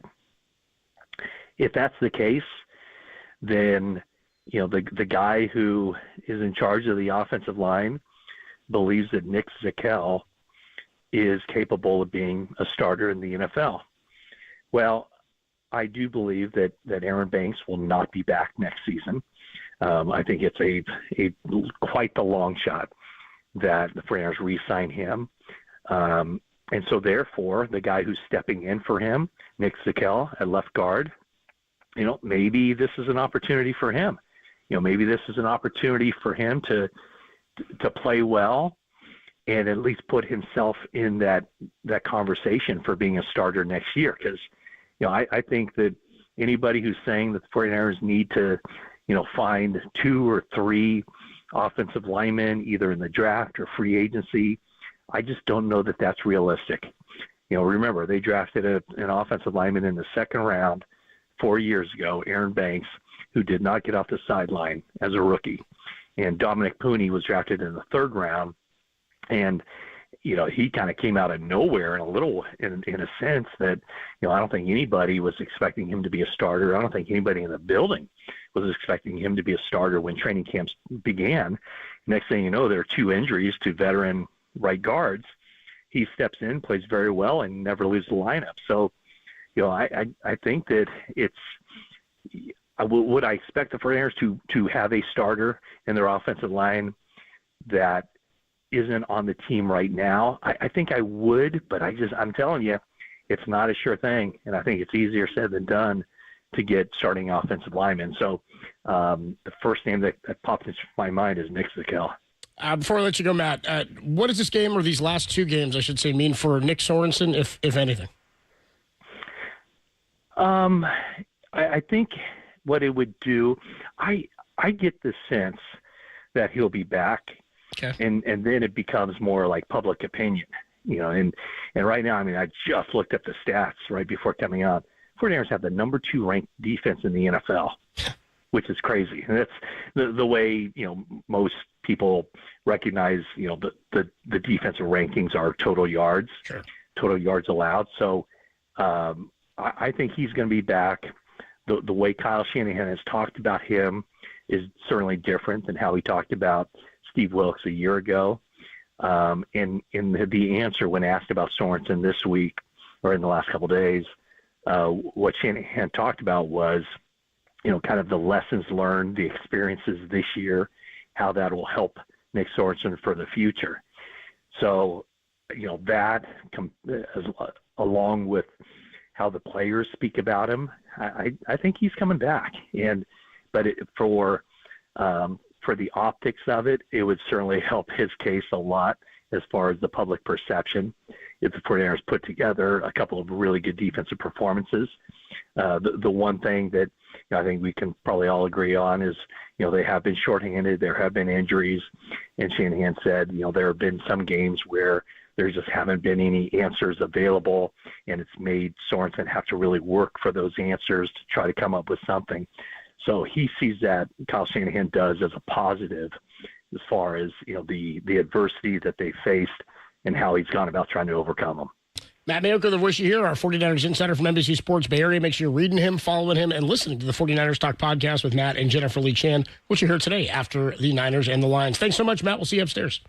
All right, gentlemen. Thank you. Take care. Good deal there from Matt Mayoko. Always nice to talk to Matt throughout the season. And, yeah, that's what he's saying your offensive line could be, at least on paper, today. Left tackle, Matt Hennessy. How about that? A guy we had not been in the building all season long. Nick Sakell at left guard, Jake Brendel at center, Dominic Pooney at right guard, and then Austin Pleasance could be your right tackle today. Again, it could have three guys out there who hadn't even really been in the building this season. Adam Copeland, Dennis Brown, John Dickinson with you. We got more to come when we come on back. We'll hear from 49ers general manager John Lynch, who was on with Derek and Greg Silver earlier this week. That's coming up next, only here on the Sports Leader.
All right, welcome back from Levi's Stadium. 49ers and the Lions coming up. 5:15 kickoff here from Levi's. 49ers trying to win their home finale this season. Let's get to John Lynch as he appears each and every Friday morning on The Morning Show. It was Derek Papa and Greg Silver in for Murph and Marcus this past Friday, and John Lynch joined them. And Derek asked John how he would evaluate the 49ers 2024 rookie class.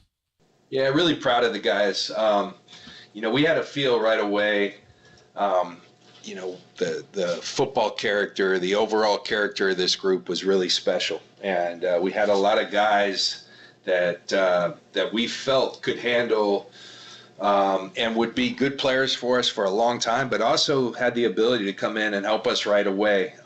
Now, I would tell you that I don't think we believed that everybody would get thrust into action this soon, and they did. And you know, you look at Ricky Pearsall. Obviously, his journey has been, you know, much chronicled from you know, what happened down in San Francisco, his fight back, and you know, I think Ricky's going to be a really good football player. We know that, and I think we would have seen a lot more of that had he not had what happened to him, you know, go on. Dominic Pooney has been tremendous for us from the start. He's been a plug-and-play guy, and he's played at a really high level. And I think Dom's seeing the realities of an NFL season, the amount of games, the endurance that you have to work up, but he's been tremendous for us. You mentioned Malik Mustafa. Malik has been tremendous for us all year. He's going to be a force. He's an explosive player. He sees the game well. When he sees it, he goes and gets it. It's everything you could ask for in a draft choice. You know, Jacob Cowing, I think, is coming on, and you know, I've got all the confidence in the world that Cowing's going to be an explosive player. Garindo is another explosive player. So some common traits of toughness and speed, you know, to this group. Tatum Bethune is coming back this year. Even a guy who wasn't drafted like Evan Anderson, you know, playing at a high level for us and a rotational defensive tackle for us. So all in all, these guys are made of the right stuff, and they're going to help us into the future. And you know, you've got to stay young in this league. You got to constantly churn your roster, and it's a young man's league, and we like to have a good mix of really polished vets who have seen it all, and then, you know, young guys. And these guys have done a great job of kind of infusing our team with some of that youth and energy that you need. John, we love the general manager here in the Bay Area, but I'm also really fascinated by the player and Hall of Famer, John Lynch. And you appeared in the playoffs 7 times in your 17-year career, so not every week 17 you had was playing for a postseason or a quote-unquote meaningful game, but you as a player are the last person that would have ever given up or not played hard. So just talk about, as a player, what it's like to still go out there and play your heart out, even if you knew your season was going to end before January. Well, you know, I've had players a lot ask me, you know, like, gosh, you were involved in situations like this where your season was over before it was over. I said, guys, you guys have no clue. I was drafted by the Buccaneers in 1993. Like, we were the worst franchise in all of sport. So 93, 94, 95, 96, it wasn't until 97, I believe, that we got to the playoffs. So there were plenty of seasons. But, you know, that's why I take it a little personal. And it, you know, I find it, I don't want to say disrespectful because people are just doing their jobs, but like asking guys, do you plan on finishing this season? Hell yeah. Like, this is what I do. This is what I'm paid to do. And forget about playing. You know, you get an opportunity to go out there, an opportunity that so many people would love to have, and go out there and play. Like, that's what we do. And so there's so much to play for. You know, at times, do you have to make decisions if a guy's nicked or whatnot? Absolutely, but that's on the team. But like, for the players, I hate the fact that in today's world they're asked those questions, because when I was like, it's just what you did, and I believe we've got the right mindset and the right type of guys who believe that that's what they do. And sometimes, you know, certain situations, injuries can prevent them from doing that. But absolutely, you take any opportunity to go out there and hone your craft, play for the guy next to you, have your buddies back. All those things is why you play. And you know, it's not somewhere where we want to be again, but we're here this year. Can't believe we're here, but we are, and we have to accept that. We have to learn from it. We can't just chalk it up to, you know what, there were a lot of injuries. Well, the team we're playing, Detroit, they had a lot of injuries, but they found a way, and so. We've got to look at the root. We have been looking at the root causes. We'll fix it. We got a lot of great players and a lot of great people that we want be a part of the solution moving forward, and we'll go find the other parts of our team to get us back to where we belong, and that's competing for championships. And I'm confident in our plan to do that, and that's exactly what we plan on doing after we finish off this season, which starts Monday night against Detroit. So, yeah, it's an NFC Championship rematch this Monday. Being a former defensive player, how difficult would it be to prepare for a Ben Johnson offense with eligible offensive linemen and trick plays with stumbling QBs? Yeah. Forget about the trick plays. Just they're very good at the fundamentals. It's a really well-built team. You look at the quarterback, give Brad Holmes and Dan Campbell and the Detroit Lions a lot of credit. A lot of people, the Rams didn't want Jared Goff anymore. They went and got Matt Stafford. So, but Brad Holmes had a lot of conviction in him and traded. And a lot of people, if you forget, a lot of people at the time thought, what are they doing? They just bailed the Rams out. Well, they found a pretty good guy who fits very well, and they built an offense around him. Really good offensive line. They've continued to add. You look at the tight end position.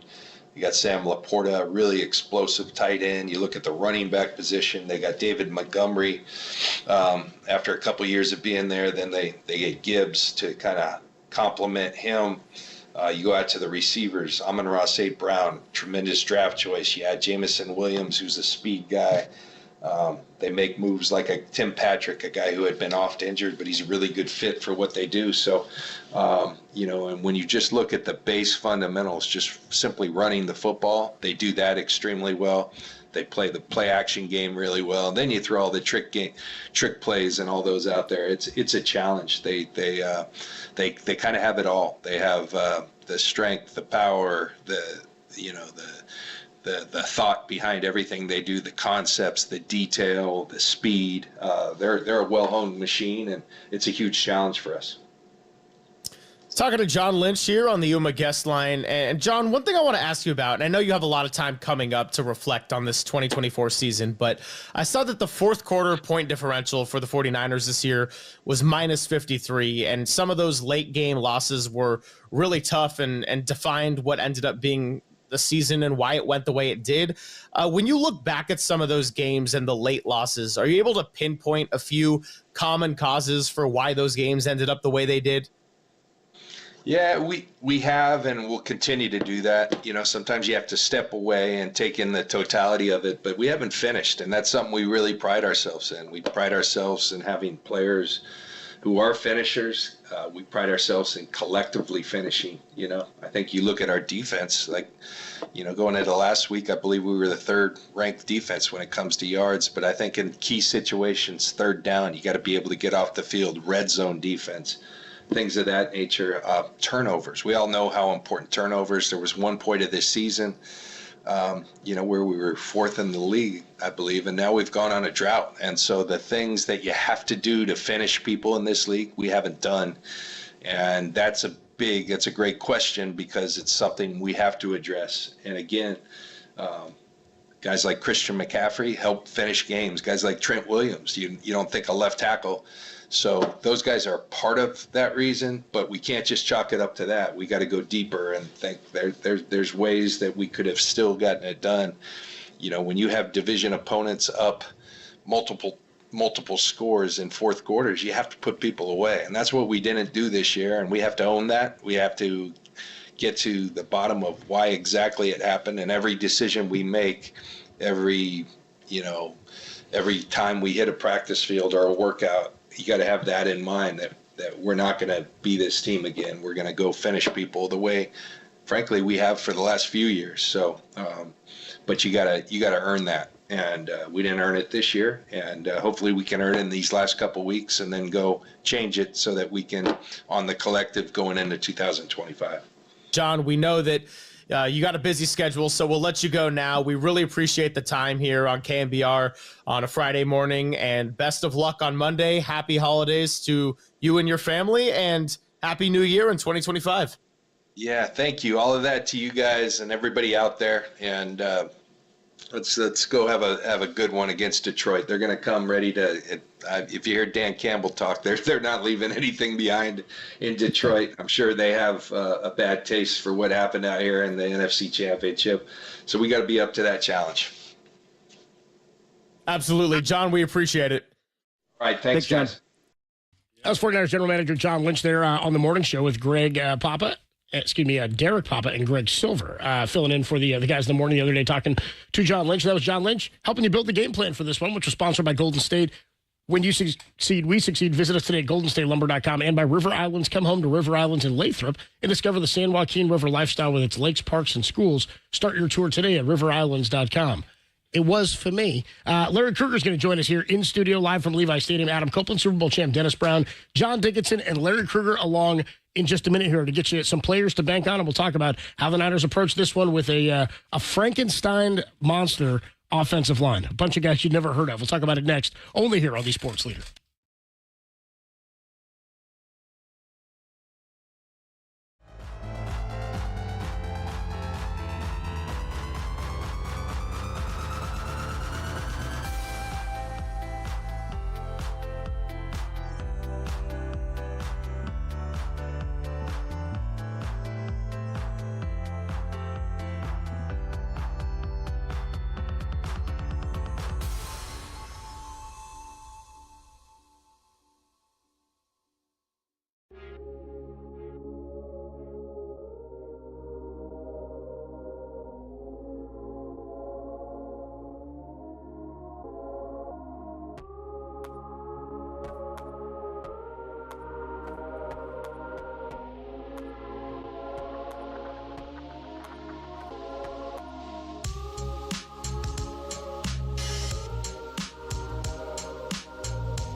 we see the difference, right? From last game when he's out there, and that's my guy.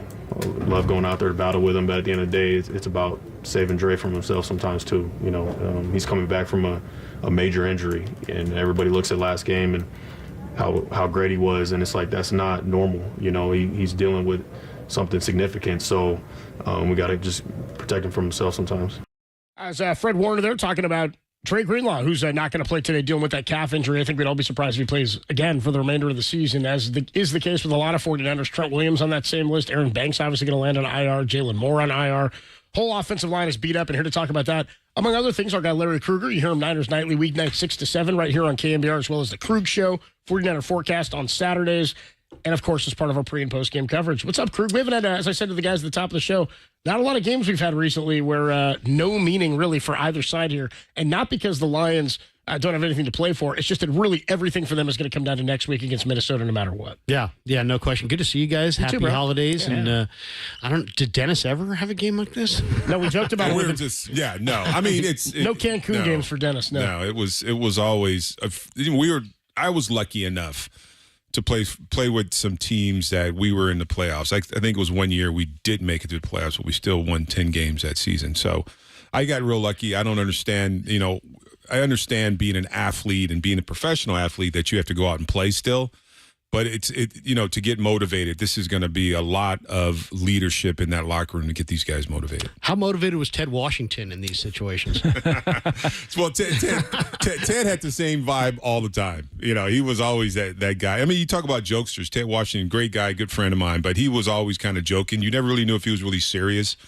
But Ted played some good games until, he didn't. And one of the strongest guys ever, probably. Yeah. And, Ted put in 16 years in the league. Yeah. Yeah, a lot of years in Buffalo. Yeah. It's a good pension, Dennis. That's an outstanding pension. Exactly. You don't understand what a great pension is. My favorite thing about Dennis, dude, is anytime we talk about a player, we're like, he played this many years. Dennis goes, oof, that's a good pension. As long as he played 10, right? As long as he played 10. The rest is real nice. And we have Andy Lee, I think, put in, 15 years or something like that? Or 25, one of the two. Yeah, something like that. Good pension. Yep, absolutely.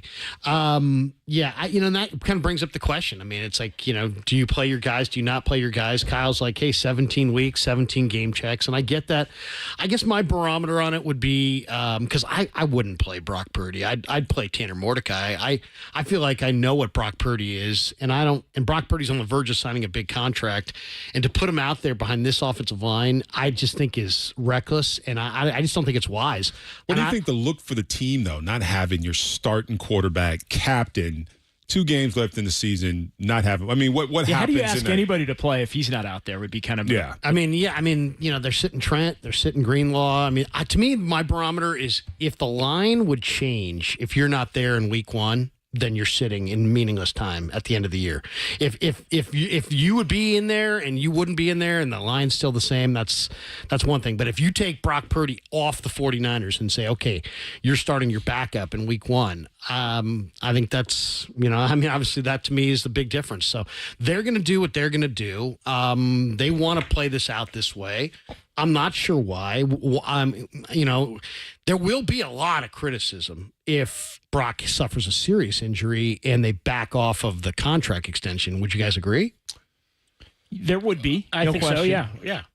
So and they've stated, hey, this is the off season of Brock Purdy contract extension. So I just don't want to see Brock Purdy behind, Austin Pleasance. Nothing against these guys. I talked to Austin the other day. He's a great kid.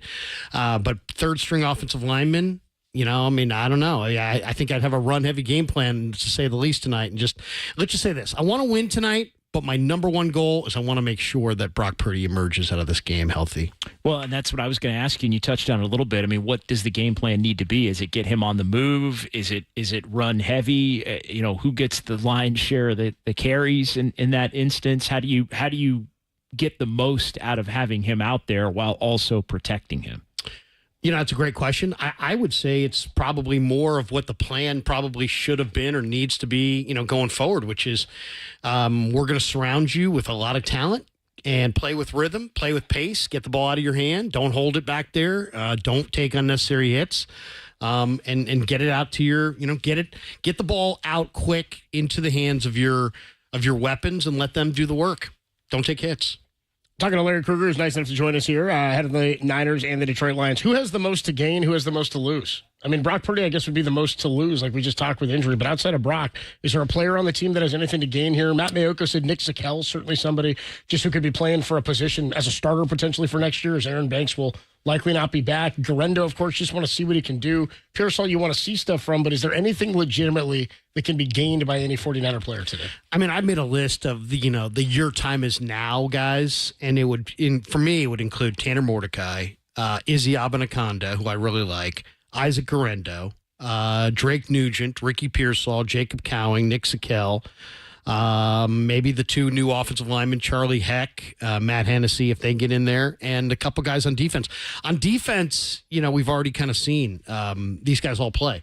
But Evan Anderson, Jalen Graham, D. Winters, those are the three guys. You like Anderson, don't you? I love Anderson. I mean, and I'd love to hear your thoughts on Anderson, Dennis, just because you played his position. But to me, there aren't too many guys that have that kind of anchor and that kind of motor and that kind of strength. He's got functional strength. And the more I watch him, the more I see kind of foot quickness as he kind of gets in better shape. I think we're going to see kind of a DJ Jones type player. Yeah, and when I'm so disappointed in this defensive line when I watch this defensive line play because we talk about the technique and the details and their coach being high energy. This season I just haven't seen guys get off of blocks. I haven't seen guys tackle. I haven't seen guys with proper technique in the hole. You're getting reach, the guard's getting off on your linebackers, the center's reaching you. You're just out of position. So, I mean, and I watch the defensive line, but I haven't seen a true two-gapper yet since, Hargrave is gone. And these guys, when I watch them play, I'm just thinking, what technique are they teaching now? They're taking steps. They're turning their backs to the line of scrimmage. It just doesn't look like the defensive line that I've seen in the past. And I was talking to, me and BY, he comes to all the games now, and we watch the games. And he just like, what? It's just a different technique. I don't know if it's the new NFL or what, just no two-gapping and then not tackling. I mean, that's one-on-one. When I look at defense, they're just not tackling. So, I mean, he's a guy, he's got the look with the big dookie braids, or I just need to see more technique from this defense. I know he's a young kid, he's a rookie, but he's got to take that next step. Yep, no doubt. And what he's got, they don't teach. He's got great natural leverage. The guy though, who to me is the star tonight. Are we going into a sponsored star? You know what? We may as well. This is a perfect segue for Larry, and this is why Larry's just such a pro, dude. Even though he botches this week after week, it's time for the player to bank on. Sponsored by Casino Matrix. Just drop in for gaming, dining, sports. Please gamble responsibly. 1-800-GAMBLER. Who's the player you're talking about, Creed? Well, to me, the star of tonight, because it's a national TV game, and Dan Campbell gets so much credit for the Lions. And to me, the Lions are not a product of Dan Campbell. No. The Lions are a product of Brad Holmes. And Brad Holmes is one of the most underrated personnel guys in all of football. I almost feel the need to tell you guys about this guy. This guy worked for Charlie Army and Dick Vermeil with the Rams. His daddy was a defensive lineman or an offensive lineman with the Steelers in the early 70s. He was in a coma in 1999 for like a week after a car accident. He was a defensive lineman, defensive tackle himself. This guy shows up in Detroit, and the last 3 or 4 drafts have been spectacular. Penei Sewell was his first pick, Aiden Hutchinson, but Brian Branch and all these guys that he's drafted, and Jahmyr Gibbs. And to me, the Lions are the Lions because of Brad Holmes. They have awesome talent and the best offensive line going. Goff's a perfect fit. Amon-Ra's a stud. He drafted him too. They got Laporte as a monster. He drafted him too. Branch is a Hall of Famer in my opinion. Hutchinson might be there as well. So I mean, Brad Holmes to me is the star of the show tonight nationally. Excuse me, Holmes. Larry Krueger joins us here head of Niners and the Lions. Great soundbite. 5:15 kickoff. I was hoping we were going to get it. Excuse me, Holmes. Great soundbite. Here's a thought or a question for you. I was just asking Matt Mayoko this. Is there anything that can be gained by Nick Sorensen over the next 2 weeks? And it's funny because it depends on how you look at the metric for what you grade defense by. But Matt pointed this out. If you grade defense by, and a lot of times they do total defenses, yards per game allowed to your opponent, Niners have allowed the second fewest yards per game to an opponent this season. Now, they're 20th in points per game allowed. against this defense. So a little bit different. I mean, they weren't getting off the field on third down early in the year. The red zone defense wasn't great early in the season, but they're still allowing the second fewest yards per game to the opposition at just over 300. Anything you need to see or want to see from Sorensen? Is his job safe in your mind? Just what are your thoughts on where they go from here? Well, it's interesting because he's a first-year coordinator. The players really like him. Fred Warner likes him. Nick Bosa likes him. They talk him up as the season goes on. But just because you talk up your teacher doesn't mean it's a great teacher. It just means it's somebody that you like. You like the teacher. Kyle Shanahan likes him. If it's up to Kyle Shanahan, I think he probably comes back. But it's and to me, they are good in yards, but they're awful in situations. Yeah. They're terrible in the red zone. They're terrible on third down. They're not a good tackling team. So to me, the key factor I'm looking for the Niners on the defensive side is how hard do they play? Are guys flying around? Are they playing fast? Are they playing physical? Does it look like week 17 and the year's almost over and you're not going to the playoffs? Or are guys playing with their hair on fire? And to me, if guys come out and play the next two games with their hair on fire, this guy's coming back. Yeah, I think it's probably trending in that direction as well. But it's interesting because you also isn't part of the reason he ended up with the job the fact that there were other options they couldn't get last offseason. I think there's going to be more options available this offseason. And I think for continuity's sake, for likability's sake, all of those things, Kyle Shanahan would prefer to have him come back, mainly continuity over likability, although I do think that is part of the equation. But when you look at it, do they need to at least look at what else is available out there? Because there are going to be more coordinators available that might be attainable compared to last year. That's a great point. And Dennis, I'm glad is here because the 49ers had a lot of great defensive coaches in the early 90s. A lot of great defensive coaches. Bill McPherson, John Marshall. Ray Rhodes. Well, that I was going to say. But they brought in Ray Rhodes in 94. And Ray Rhodes a volatile guy. I mean, he probably had some moments in those coaching film sessions where he probably got in guys' faces and he probably said things to guys they didn't want to hear. But guess what? He was a hell of a football coach. He knew football. He knew the secondary. He knew talent. And the Niners challenged themselves in those days by saying, you know what? We don't care about our comfort. We care about winning. We're going to prioritize winning. And so Seifert, I'm sure, had his own thoughts, but he brought Ray Rhodes back. And I don't know if it was his call or not, Dennis. But you were there when Ray Rhodes came back to the Niners. And I think Ray Rhodes is the kind of personality that makes a room uncomfortable and makes them better. I think they need that kind of thing. Ray Rhodes was, he he would get in your face. He's fiery. Yeah, I mean, and not just get in your face, he would cuss you. I mean, he was that old school coach, right? And we talk about this Detroit Lions team and their mentality, and it reminds me when I hear Campbell at the end of the game in the locker room talking, it reminds me of a Ray Rhodes. So he set the mentality. You went out there and it wasn't to play well, details, but you played to hurt people. That was way Ray Rhodes kind of taught us. Like, you go out, if you got a shot on a quarterback, you take the shot, I pay the fine. That's what he used to say. You take the shot, I pay the fine. So he had that mentality. And I think that's what this Detroit team is about. I mean, you talk about the grit and things but that mentality is to get after and hurt some people. Really get after you. So defensive mentality. Yeah, and that's what Ray Rhodes brought to the table. And then he had the horses too to kind of do it. But that was a mentality, and that's what I see in this Denver or in this Detroit team is that mentality, just to get after it. Fourth, whatever, just go.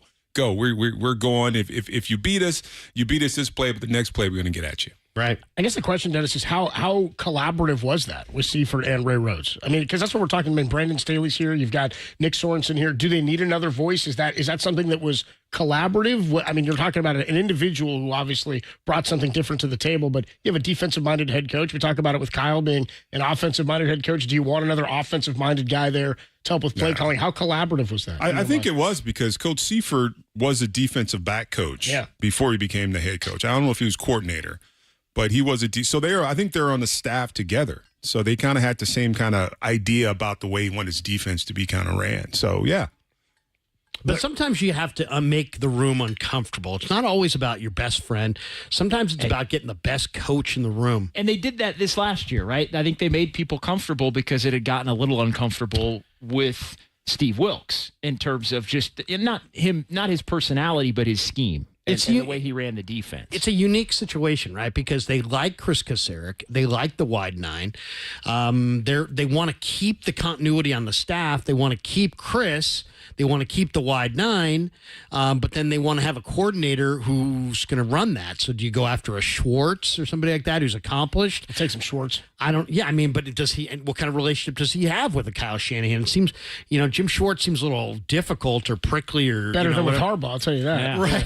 The handshake. Dude, that was my first press conference I'd ever attended as an intern. I went with Tanika down here to 49ers facility. It was the weekend after that line. It was against Detroit. Candlestick. Candlestick, yeah. And they go to do the handshake, the walk-off, and I remember... It was in Detroit. In Detroit. Yeah. Schwartz was pissed, too, because Harbaugh hits the crap out of him, dude. Like, Harbaugh hits him pretty hard. What did Harbaugh say? I came in a little hot. Yeah, he came in a little hot, but didn't he also say... He had another soundbite that year. Bob Lang had to, jump in between. Remember that Lang? Bob Lang with the hair bouncing. Trying to tear him apart. But there was a soundbite that year with, hey, you don't come with an open-faced slap. You come with some knuckles. Remember that? Knuckles. You come with some knuckles. It's in there. It's deep in there. Yeah, well, that's how you get to an NFC championship. Adam Copeland, Super Bowl champ, Dennis Brown, John Dickinson, Larry Krueger hanging out with you. We got more to come. Niners and the Lions, a 5:15 kickoff, and we'll still be here for it right here on the Sports Leader.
I've heard about all their injuries, which is a huge credit to them because they've had a ton, but I was expecting it to look a a lot worse than it actually does. I mean, they're still number 1 team in the league on third down. I think they're number 6 in red zone. The way that they play the run, they've been banged up the most on D-line and linebacker, but the way they play their run and the way they rush the passer, just individually missing a couple good guys, but collectively they still do it at a very high level. And comparing them to last year, just their coverage is a lot better. They've added some new guys, drafting a young corner, bringing some guys in there, and so they're further along in defense than they were last year at this time. As voice of 49ers head coach Kyle Shanahan talking about the defense that the Lions boast coming into this one. By the way, 49er fans who have been upset about injuries this year, the Lions don't feel bad about that. They have 22 guys on injured reserve entering play today. So at one point it was like 15 dudes on defense or 13 on defense. I was like, Larry, that's not good. You only play 11. So once again, 13 on IR, not good numbers there. Brad Holmes. That's it, man. Brad Holmes. The Lions have $50 million of their cap, I think, on the injured list. And what's their record? I mean, it's good. Yeah, they're 13-2. 13-2 right now. I want to ask you something a little bit more general, Larry, because we were having this debate earlier, and we'll make it our What's on Deck, sponsored by TimberTech Decking and Railing. Everything wood should be. Visit timbertech.com. We were getting into the MVP discussion as it related to last year, and where like Brock Purdy finished at number 4. Was it Christian McCaffrey was number 3 last year? Dak Prescott number 2. Yeah, Lamar was number 1. So I was running through some of the numbers of the top 3 guys this year. We'll leave Saquon out of it just for the sake of this argument. But we were running through because I sort of feel like, with the way MVP voting goes now, he's more likely to be the offensive player of the year. Over 2,000 yards rushing. Could break Eric Dickerson's record, whether you like the Kennesaw Mountain Landis rule of a season being a season or not. Throw the asterisk on it, whatever it may be. If you're going by best quarterback of the top, that's what the award is. And that's what the award is. The best quarterback award. Lamar Jackson, Josh Allen, and a guy I've been pining for, especially if they get into the playoffs, Joe Burrow. Joe Burrow, 8 straight games with 250-plus passing yards and 3 or more touchdown passes. He's on the season leading in passing yards, 4,600. He's got 42 touchdowns, leads the league, 69.8% completion percentage. If they get in at 9-8, then everybody looks at him and goes, well, he has to be a candidate. Where would the Bengals be if they didn't have Joe Burrow? If he misses out at 8-9, no shot he should get in. However, you can make the case Josh Allen doing more with less around him. Lamar Jackson putting up better numbers than all of them combined, probably, if you look at the season he's having. How do you look at the MVP for this year? Well, I don't have an argument. I mean, I don't have a problem if they gave it to anybody. First of all, is it a quarterback award? Because otherwise, I mean, Saquon Barkley is taking down a record that has stood since 1984. I was 14. Yeah. I mean, I'm not 14 anymore. So, to me, that's pretty impressive. So that makes me think Saquon ought to be on that list. But then Lamar is just so spectacular. And if you watch that team, you know that he is the reason they have such success running it, because they run it even when Henry's not in the game. I mean, they've run it 850 rushing yards, does Lamar. Yeah, Lamar is an absolute amazing He already, player. by the way, passed, I pointed this out earlier, he already passed Michael Vick for the most rushing yards by a QB in NFL history. That's alarming. Yeah. That's alarming. Well, I've been on the Josh Allen train. No, I heard you. And you look at Lamar's numbers, and they're better. Yeah, but I mean, Josh Allen's record is better, and Josh Allen also has had just this amazing year, and he's throwing to Khalil Shakir. It's kind of where I'm at. He's got less around him. So, I mean, he's definitely doing it. Okay, let's just say this. Josh Allen, we know, is a top 2 or 3 quarterback in the league, right? Whether you want, how you want to list it. Mahomes is 1. He's 2 or 3. Lamar's up there. Burrow, Lamar. It's like those 4 and then whoever else. Yeah, he's in that top tier. And I think this is probably the year that Josh Allen gets his ring. He's going to get a ring. And it's going to be one of these years. I think this is probably Josh Allen's year. That being said, and so I would probably lean towards Josh Allen as the MVP. But it's a team sport. And Joe Burrow is incredibly. His stats are better. What's he going to do? His stats are better than Lamar's and better than Josh Allen's in every category. The one downside, do you mark down Joe Burrow because Jamar Chase and T. Higgins are so special? Because, I mean, it seems like Brock Purdy faced a lot of that last year. Well, is Brock really good, or is the weapons? Nobody ever says that about Burrow. I mean, because he was the number 1 pick in the draft. You don't get knocked down for that. For being the number 1 pick and winning a national championship. But, Jamar Chase is the best receiver going, I think. Yeah, without question. Tim and Jefferson. Those are the top 2 guys. I don't think there's a wrong answer here. It'll be interesting. And now that you can vote for, like, if Joe Burrow gets a 3rd place votes, then you're like, okay, I'm good with that. That makes sense to me. Yeah, give me your top 5. Give me your top 5 MVPs. Top 5 for this year? In the MVP this year. I would go Josh Allen 1, Saquon 2, Mahomes probably in there as well. Mahomes, I mean, what do you say about 15-1, Mahomes? man. I mean, his numbers aren't gaudy, but Mahomes He's out of my top five. We're in this Jordan era now where it's like, it really is Mahomes, right? I mean, he keeps winning all these games. It's kind of like how when all those years when like you gave it to Westbrook for being a triple-double guy, you gave it to Kevin Durant. You could have given it to LeBron every year. Right. If you really wanted to. The NBA is the thing where it's like, well, it's your turn now. Now it's your turn. Now it's your turn. Yeah. LeBron could have like 9 MVPs and probably should. Karl Malone's belongs to Jordan. Yep. And, but I mean, I would say in order, I would probably say Josh Allen, number one. I got to go Josh Allen for the MVP. Mahomes will have thrown, it looks like, for about 4,000 yards, 26 touchdowns, 11 picks, which is like basically what he did last year. And he does, of course, have 3 Super Bowls. They're 15-1 off of back-to-back Super Bowl titles, which is just, it's otherworldly. It's pretty incredible. Adam Copeland, Super Bowl champ, Dennis Brown, John Dickinson, Larry, thanks for stopping by, man. We'll talk to you in the postgame. We'll see you guys up there. We'll talk to our honorary captain next. Andy Lee is going to come on by. I believe he's going to join us in studio. Andy Lee will talk to him about what's going on with the 49ers here at the back part of the season. Adam Copeland, Dennis Brown, John Dickinson, Andy Lee next. Then we got your 49er player spotlight, your Steve Young show, and our conversation with the broadcast booth. That's still to come as the Niners take on the Lions at 5:15 on the Sports Leader.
This league is very tough, and we've been on the highest of highs for a long time, and sometimes things don't go your way, and a lot of it is because of what we've done, obviously, but just have to appreciate playing this game. I mean, I don't think I've played a game where we don't really have a chance in the playoffs, so it was a different feel, but it's always a blessing to be on the field and be a part of the Niners.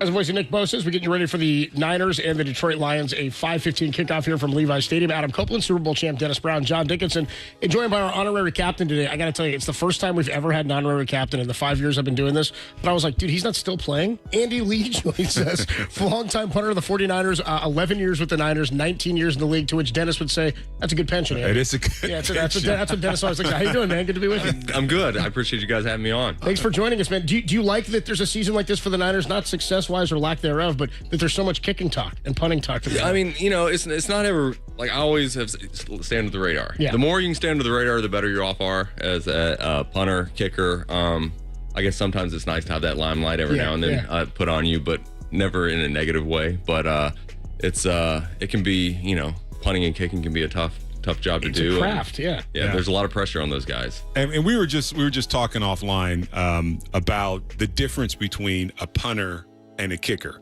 Now, for an old defensive lineman, kicking is kicking. But just explain to our listeners a little bit the difference between a punter and a kicker. Well, I mean, rather than like the obvious, like obviously I dropped the ball, I punted it. They're kicking a ball that's placed on the ground. They're scoring points is probably the biggest difference. They score points, punters don't. Unless you really do something really great and, the guy fumbles it and it rolls in the end zone because you can't, Right. Can't. You have a favorite fake punt? You have a favorite fake punt of your career that worked out for you? Well, I did 3 only with the Cardinals, actually. I successful on those, and I had 2 in the Pro Bowl. I would say my first one at the Pro Bowl, I think it was in 2007, had a little pass in the flat to the personal protector, first down. We ended up winning that game. I'm pretty positive about, and that kind of helped us. So that was probably the coolest thing. And I didn't even punt. That was the only time I was on the field during the Pro Bowl. I threw a pass, didn't have to punt at all. So they didn't want it was great. But well, here's my question: how's your tackling skills? Not good. Not good. Not good. I would say I'm allergic to contact. Because as you can see, I'm a pretty skinny guy, and I mean, even when I played here, I was about this same size. I'm not a big guy. I did have some tackles in my career. Do whatever you can to get them on the ground. And that was about it. I'd rather not have to hit anybody because it wasn't good for me anyway. They were returning the punt a long ways to get to me, so it was a negative thing to begin with. Like somebody else, I kicked the ball and I'm not supposed to tackle, right? Yeah, so anyway, we had some issues here with kickers. I mean, we went through what? Tackling. There's 3 different kickers this year, 2 different punters. One was injured on a tackle. Yeah. 2 were injured on tackle. Jake Moody and Matt Wright got injured. So someone didn't get the memo about kickers don't need to tackle. Well, you need to tackle. It's just I didn't want to tackle, and also slow them down enough. Maybe the other guys will come from behind and get them. But at the end of the day, you want to get them on the ground as much as you can, and do what you have to do with that. So it can be tough. I mean, you're not used to contact. You're not used to the positions that you're going to be in during that. So injuries can happen probably a little easier for those guys than some of the bigger guys, that are used to the pounding day in and day out in practice and games. Like D linemen. Let me ask you this, Andy. So at what point, and you came into the league in 2004, like when I was a kid, I remember, and one of the last I remember doing it was Tony Romo. The guy who would hold kicks oftentimes was the backup quarterback, I feel like, was the old way of doing it. When you got to the league, were you a holder, or did that evolve as you I held the whole time. Yeah, it was still very common for the backup holder to hold a little bit, but quarterback I would say 80% of the league, maybe even more, was punters at that time holding for the kickers, because you have the time to work with them, the time to get, because that relationship's big. A messed up hold can cause a missed kick. So who'd you have? Jennings? Was he your snapper? Jennings was, Brian Jennings. Love that guy. Yeah. He could fire it, which was really good up in Candlestick. Swirling winds. I mean, this place is windy as well, but Candlestick was pretty tough, and it was nice having a snapper that, threw it really nice. Real fast, good spiral ball. We should make note, too. You mentioned the 3 fakes with Arizona. You're 3 for 3 passing in your career with Arizona, 3 for 4 all time, 75% completion. How about that? It's worked out. Yeah, 3 first downs, too, on all 3 of those passes. 1 for 1. They all worked out pretty well, and We practiced them a lot, so that helped. Yeah. But it was we had some cool ones in there. How about the evolution of the game in the time that you played? I mean, 2004, obviously a much different time in the NFL. You played all the way through. It's funny to think with Kyler Murray, right? A guy who's a quarterback that size and that ability generally wasn't around at all in 2004. I mean, Drew Brees was looked at as like too small of a guy to play quarterback, and is the all-time leading quarterback in history in passing. The evolution of the game, what stands out to you the most from the time you started to just a couple of years ago? Just overall? Yeah. I mean, I think just the athletic ability of everybody. Yeah. Not only, you have your quarterbacks are more athletic now, not saying that quarterbacks weren't athletic in the past, but you have running backs playing quarterback now. You have linebackers running 4.3.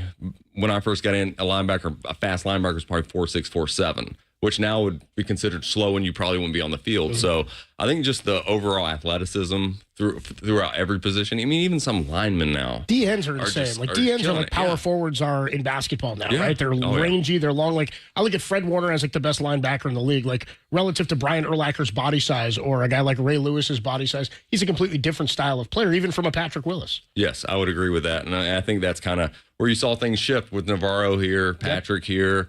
Those guys, were kind of the front runners of that, being like a little smaller, but could still knock the snot out of you. Really hard hitting guys, just, it's definitely, I would say, is the biggest thing. The athletic ability has just been crazy. Basketball on grass kind of. Yeah, I would agree with that. And I have to admit, it's been a rough year for kickers.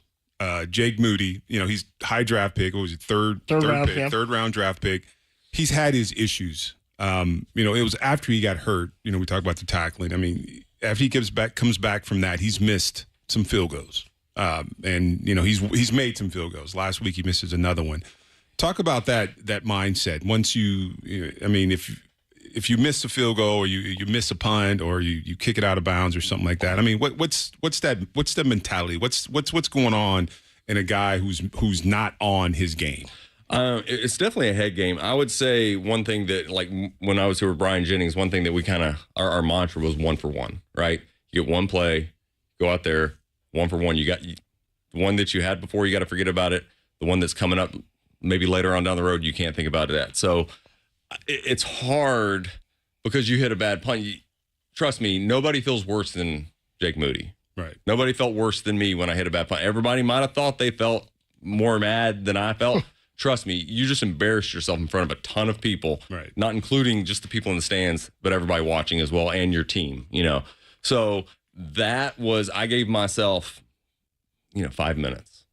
Stew on it, say negative things about yourself, really, I could really get mean to myself. Right. But as soon as you get to a certain point, you have to forget about it and move on. And I think that's where sometimes you can get in a rut and it's hard to let it go.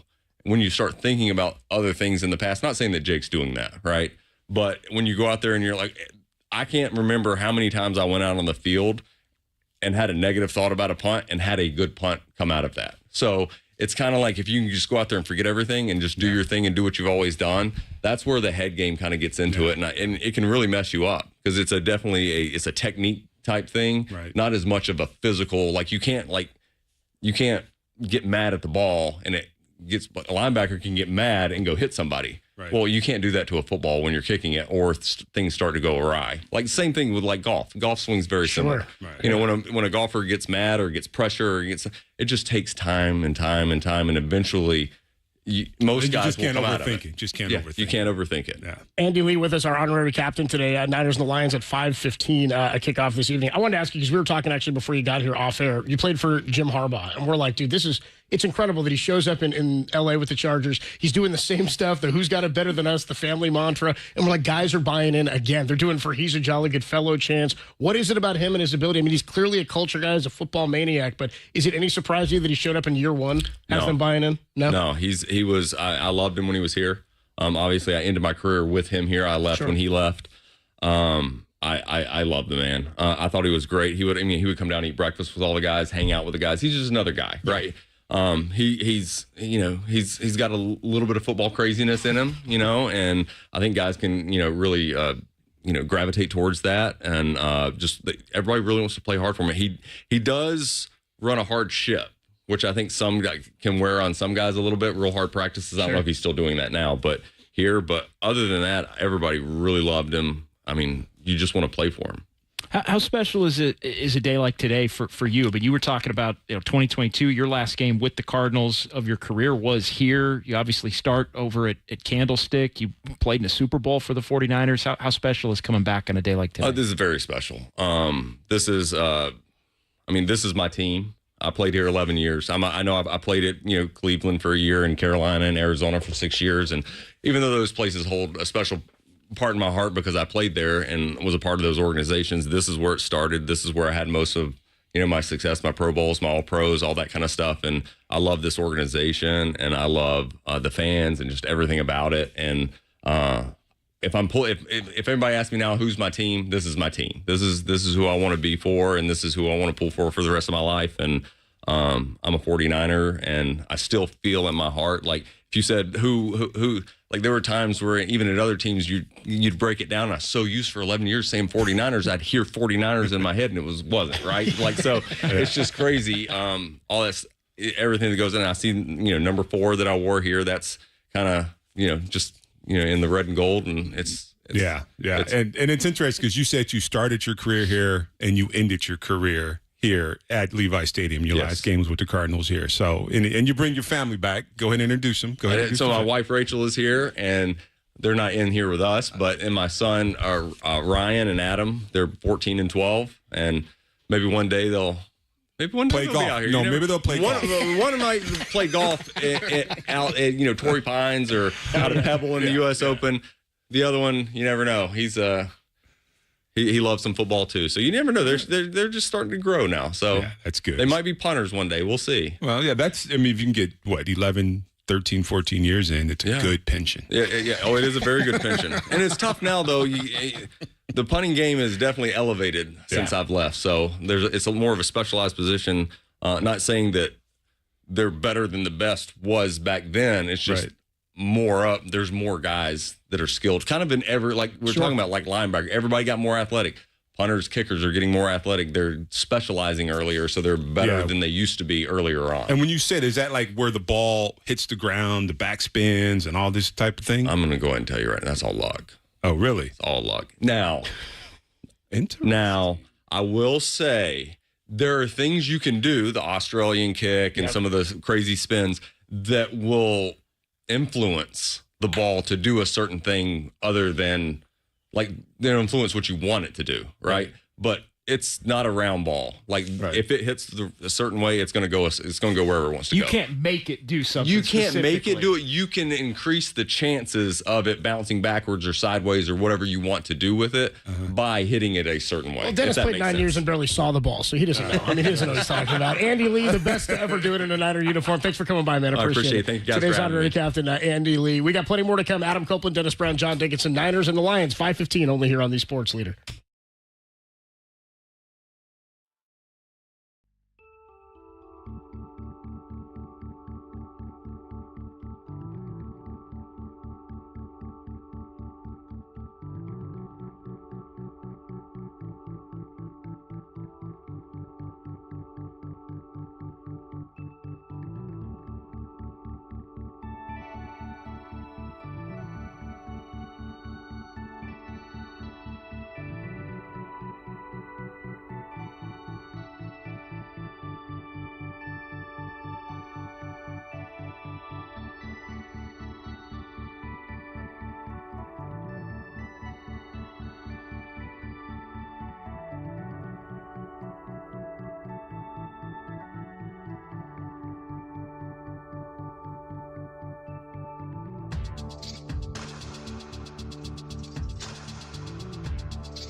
Adam Copeland back with your 49er player spotlight. It's week 17 of the NFL season, the longest week. It feels like in NFL history. We started on Wednesday with a couple of Christmas games. It's going to wrap up today with the Niners and the Detroit Lions. And while not much to play for here in terms of what these records will mean, the Lions will have their bye week decided, or the number one seed decided next week when they play the Minnesota Vikings, who are 14-2. Lions come in at 13-2. Niners at 6-9. But a guy who's playing for a big old contract after this season, Brock Purdy. He'll be our 49er player spotlight today as he gets ready to take on the Lions, who he beat in the NFC Championship last year, just about a year ago. He comes in on a statistically down season, 65% completion, just under 3,500 passing yards at 34-87, 17 touchdowns to the 10 picks. So he's coming off of a decent game last week against Miami, 26 of 40, 313, 2 touchdowns and a pick, and that pick was a tough one, but Niners could not run the ball whatsoever in that one. Brock's been running for his life a bit this season. Kyle Shanahan discussed Brock Purdy's season as a whole and what he's looking for from his young quarterback with 2 weeks remaining in 2024.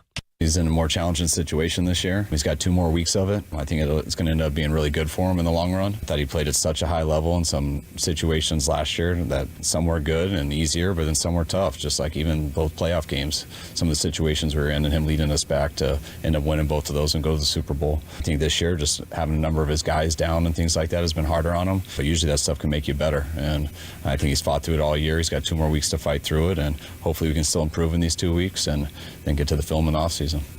There you go. There's Kyle on what he's looking for from Brock. And we don't know how much he'll play next week, but he's going to be out there today, even though he's playing behind a banged-up offensive line that'll feature guys like Matt Hennessy, Nick Zakelj, Jake Brendel, Dominic Pooney, and Austin Pleasance. Brock Purdy looking to finish 2024 strong, and that's why he is this week 17's 49er Player Spotlight.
Steve Young, the Hall of Famer, the best half hour in sports radio. He joins myself and Derek Papa on Dirty Work on Wednesday nights at 5 o'clock throughout the 49ers season. And this week, Steve suggested that the 49ers finish or how he wants them to finish in a lost season, what it means for implications going into next year.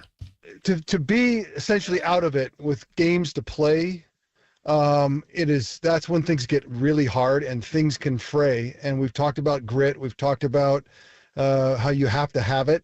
And I think you speak so much to next year with how you finish here, because everybody knows there's not that much to play for. So let's just take a really hard look and watch what the core grit of this team looks like. And all the, actually people say, well, there's nothing to get done in these next weeks. And I say a huge amount can be done in how we play, and especially the grittiness that we show in a place where it's not necessarily with huge expectations.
Felt like a train reaction. Like one guy went down, and 2 plays later, somebody else go down. Just like, like what's going on? But I hope the injuries ain't bad as it seems.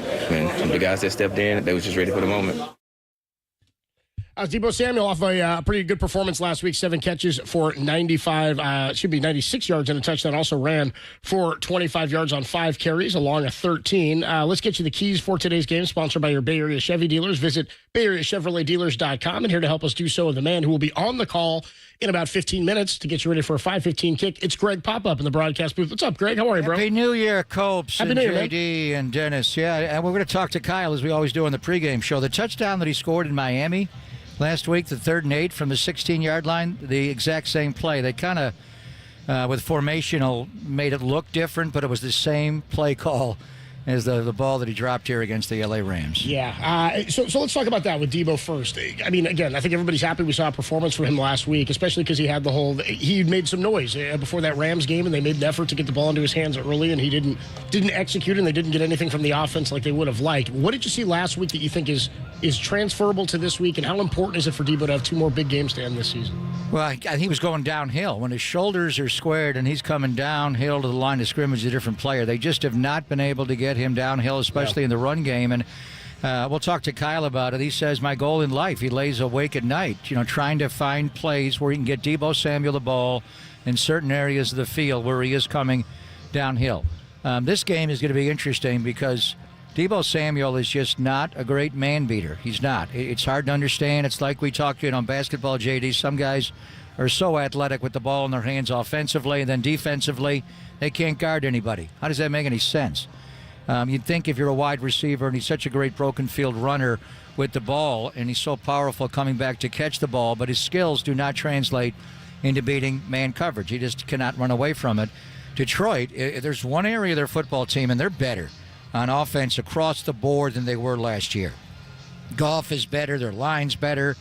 Jahmyr Gibbs, I can't believe they're going to play him tonight. They lose him in any way, shape, or form to an injury tonight. They're not the same team. David Montgomery is out with the MCL. The other backs they have, Reynolds and Vaki and Jefferson, are just guys. They got to have them, but they're better across the board. But the one area personnel-wise in the offseason they got better, what was the weakness of their team last year? It was their corners. Drafting Terry and Arnold, signing Carlton Davis III as a free agent. He won't play tonight with a broken jaw. Amik Robertson, the former Raider, who they were playing in the slot. Now he's playing on the outside with the injury to Davis III. Those guys are all great man cover guys. Arnold's really good. And then their safeties. Brian Branch comes down to the nickel. So they're playing a lot more man than they've ever played before. They're blitzing a lot more since the injury to Hutchinson. So if Debo's going to follow it up, because Miami does play a lot of zone, and I think that aided them last week, Copes, it'll be a little bit of a tell if he's able to beat press man, because he's going to get a lot of it tonight. And stay on the offensive side, and we've been talking about this offensive line, and especially with the left side of the offensive line. You see some folks that haven't been in the 49er building this entire season, and now they're starting the offensive line. What kind of game plan do you see Kyle Shanahan putting together for Brock Purdy with this makeshift offensive line? They got 3 new guys. Austin Pleasance has been here, but he actually started a lot. Got a lot of snaps at left tackle this week with the injury to Colt McKivitz. Charlie Heck was on the other side. Charlie Heck, what the heck? And he also got a guy named Hennessy. So going back to the Warriors parade with Jordan Bell, JD, hey, what the heck? Let's break out the Hennessy. I was going Brad is where I was going, Greg. New Year's Eve. Yeah. So Charlie Heck will start at left tackle tonight. But you've also got Austin Pleasance can back up there as well. And then Matt Hennessy will be the backup swing inside at both guards and center. Nick Zakel, had a nice talk with him before the game. He's had 33 career snaps in the NFL. He was actually, Brock's roommate. He was drafted ahead of Brock Purdy in that draft. He was a 6th-round pick, number 187. He will make his first ever start at left guard. He had to play a lot of snaps in Miami last week, but he will start. So it'll be Charlie Heck at left tackle, Nick Zakel at left guard, and then the rest of the line will be the way you're used to it. Jake Brendel at center, Dominic Pooney at right guard, and Colton McKivitz, who did not practice much this week. He was out there for the walkthrough yesterday. Tim Ryan's walked in the booth, by the way. Tim's lost about 14 pounds because he finally got his hair cut. When the Niners get mathematically officially eliminated, Tim got in the barber shop, so we're not going to be able to recognize him tonight. But anyway, McKivitz will be good to go. But like Trent Williams, there are a lot of weeks where Trent did not practice at all and then played on Sunday. It's hard to do that. And they don't have Hutchinson, but Zadarius Smith will be over his side, and DJ Reader and Josh Pascal. As we said, Aaron Glenn does blitz a lot, and they blitz a lot more since they lost Aiden Hutchinson to the leg injury. But that's going to be your line. It'll be Heck at left tackle, Zakel at left guard, Brendel, Pooney, and McKivitz from center to right tackle, like always. Do you see the 49ers looking to get Brock out of the pocket a little bit more, get him on the move a little bit more to help him function with everybody banged up? I think they should anyway, honestly. He's the one thing about Brock. He's 6 feet, 5'8", 7 inch tall. And if he stands in the midline, sometimes it's hard for him to see. So I'd like to see them do that anyway. I mean, that's the basis of the offense is all the keep and the boot game, off of it. Tim and I were talking. We'd like to see him do more waggles where you bring a lineman to block for him because so many times Brock is, faked the stretch going to his left, rolled right, and the unblocked defender on that side is sitting in his lap like they're reading how to play that. And typically they come down and they blitz that side on the opposite side where George Kittle is. So you got to get away from the indicators that are chipping them to what you're going to do. I haven't seen a lot more of it this week in practice, JD, honestly, than weeks before. But I think they should do that more. Just roll him out of the pocket, whether it's left or right, and get him out of the midline because teams know if they can't get there, they're going to get their hands up. And, how many passes have we seen tipped right out of his hand and, all of it. So they'll read and react. But this is Aaron Glenn's defense, and I think finally this guy's got to be a head coach in the NFL, doesn't he? Aaron Glenn and Ben Johnson, obviously on the offensive side, they're coordinators, and I think part of the reason they're so tight, they get tighter and tighter as they play under Dan Campbell. They haven't lost any coordinators. Those guys have been there the whole time he's been there. Dave Phipp, their special teams coordinator's been there the whole time, and the Niners have lost so many on both sides of the ball, but they'll adapt to it. But I haven't seen any more of the keep boot game than ordinarily you would see in a practice.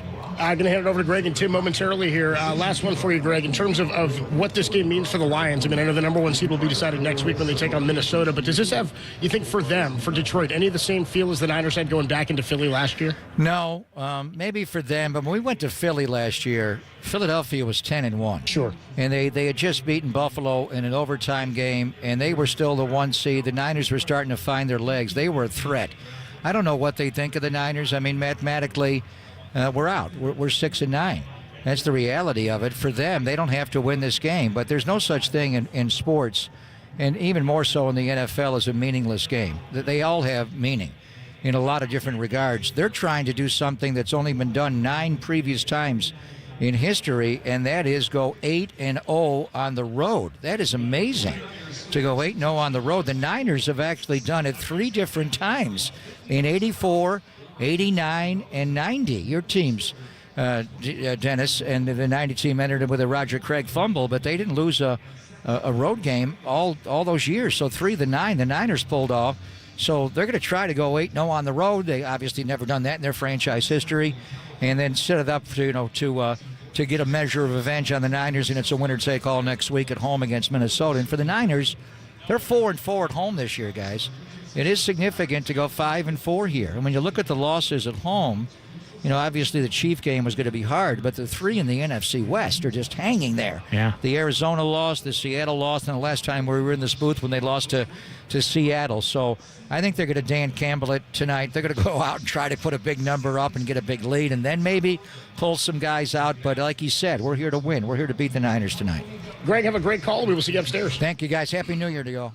Great stuff there from Greg Pop. We'll hand it over to him and Tim Ryan here in just a couple of minutes to take you up to and through kickoff. Just some final thoughts on this one. I mean, again, by all accounts, this is a game that feels like it could get out of hand if the Niners don't get stops early. They have a tough time sustaining drives. I mean, I don't know how many points it's going to take to beat a Lions team like this. They've been leaking oil a bit over the last few weeks, but in terms of what it's going to take, I feel like you're going to have to get into the mid-20s to the high 30s to win. It's just not something we've seen the Niners do in the last 5 to 6 weeks. Yeah, you got to play your best football because this is, the best team, I think, in your conference right now. And I do think that at least the head coach is going to remember that NFC championship game, and he's going to want to put something on you, and he wants to make a statement. So you got to come out and be ready for everything.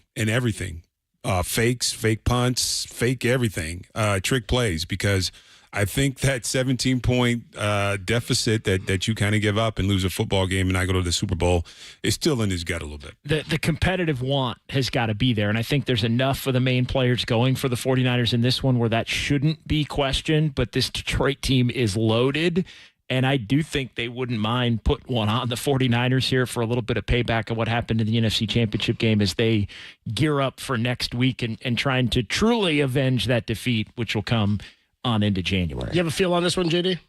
I think you got to score points. I mean, that's the one thing. My fear is that this gets out of hand. I think it's going to be tough because of the offensive line troubles specifically that the 49ers have. I think it's going to be tough. I could see if the Niners were closer to whole, maybe this game is kind of a shootout, but I think that's where I worry about it getting out of hand. I think the Lions are going to put up points because they do it against everybody, and the Niners are going to have to match it. And if you lose the turnover game, play here, play there goes away, can be a 10, 14-point swing, and all of a sudden it's on the brink of getting out of hand. So prevent those swing moments from happening, I think, are going to be huge, and just try to match them. They score, you score, and, hopefully you look up at the end of it and it's 24-21, 28-24, something like that, and you got a shot to win it. Yeah, it's going to be a challenge because this is a good football team, well-coached football team, and we talked about their mentality. They want to take people out and they want to make a point. So, and like Papa said, this is history. They're talking about the best football team to come out of Detroit ever. So, they're looking at that. So you got to play mistake-free football. You got to execute, or this could get real ugly. Now, they've not lost a road game, as Papa said, all season long. They're looking to go 8-0 on the road. And again, only their third game all season long. The only one they'll play outside of the other two they've played that's outdoors. They went to Chicago. They went to Green Bay in division. This is the only other outdoor game. They can do something very few teams in the past have done. The Lions and the Niners coming your way. Lions coming at 13-2. Looking still to claim that number one seed in the NFC playoff picture, but that won't happen until they take on a division opponent and an old friend, Sam Darnold, and the Minnesota Vikings in Week 18. We will be back with you after the conclusion of this game. Myself, Super Bowl champion Dennis Brown, John Dickinson with you for postgame. We'll be streaming Twitch, YouTube, KNBR.com, the KNBR app, all that good stuff, and we will hand it over to Greg Papa and Tim Ryan here in just a second, who will take you up to and through kickoff. It's the Niners and the Lions, Week 17, finally wrapping up, only here on the Sports Leader.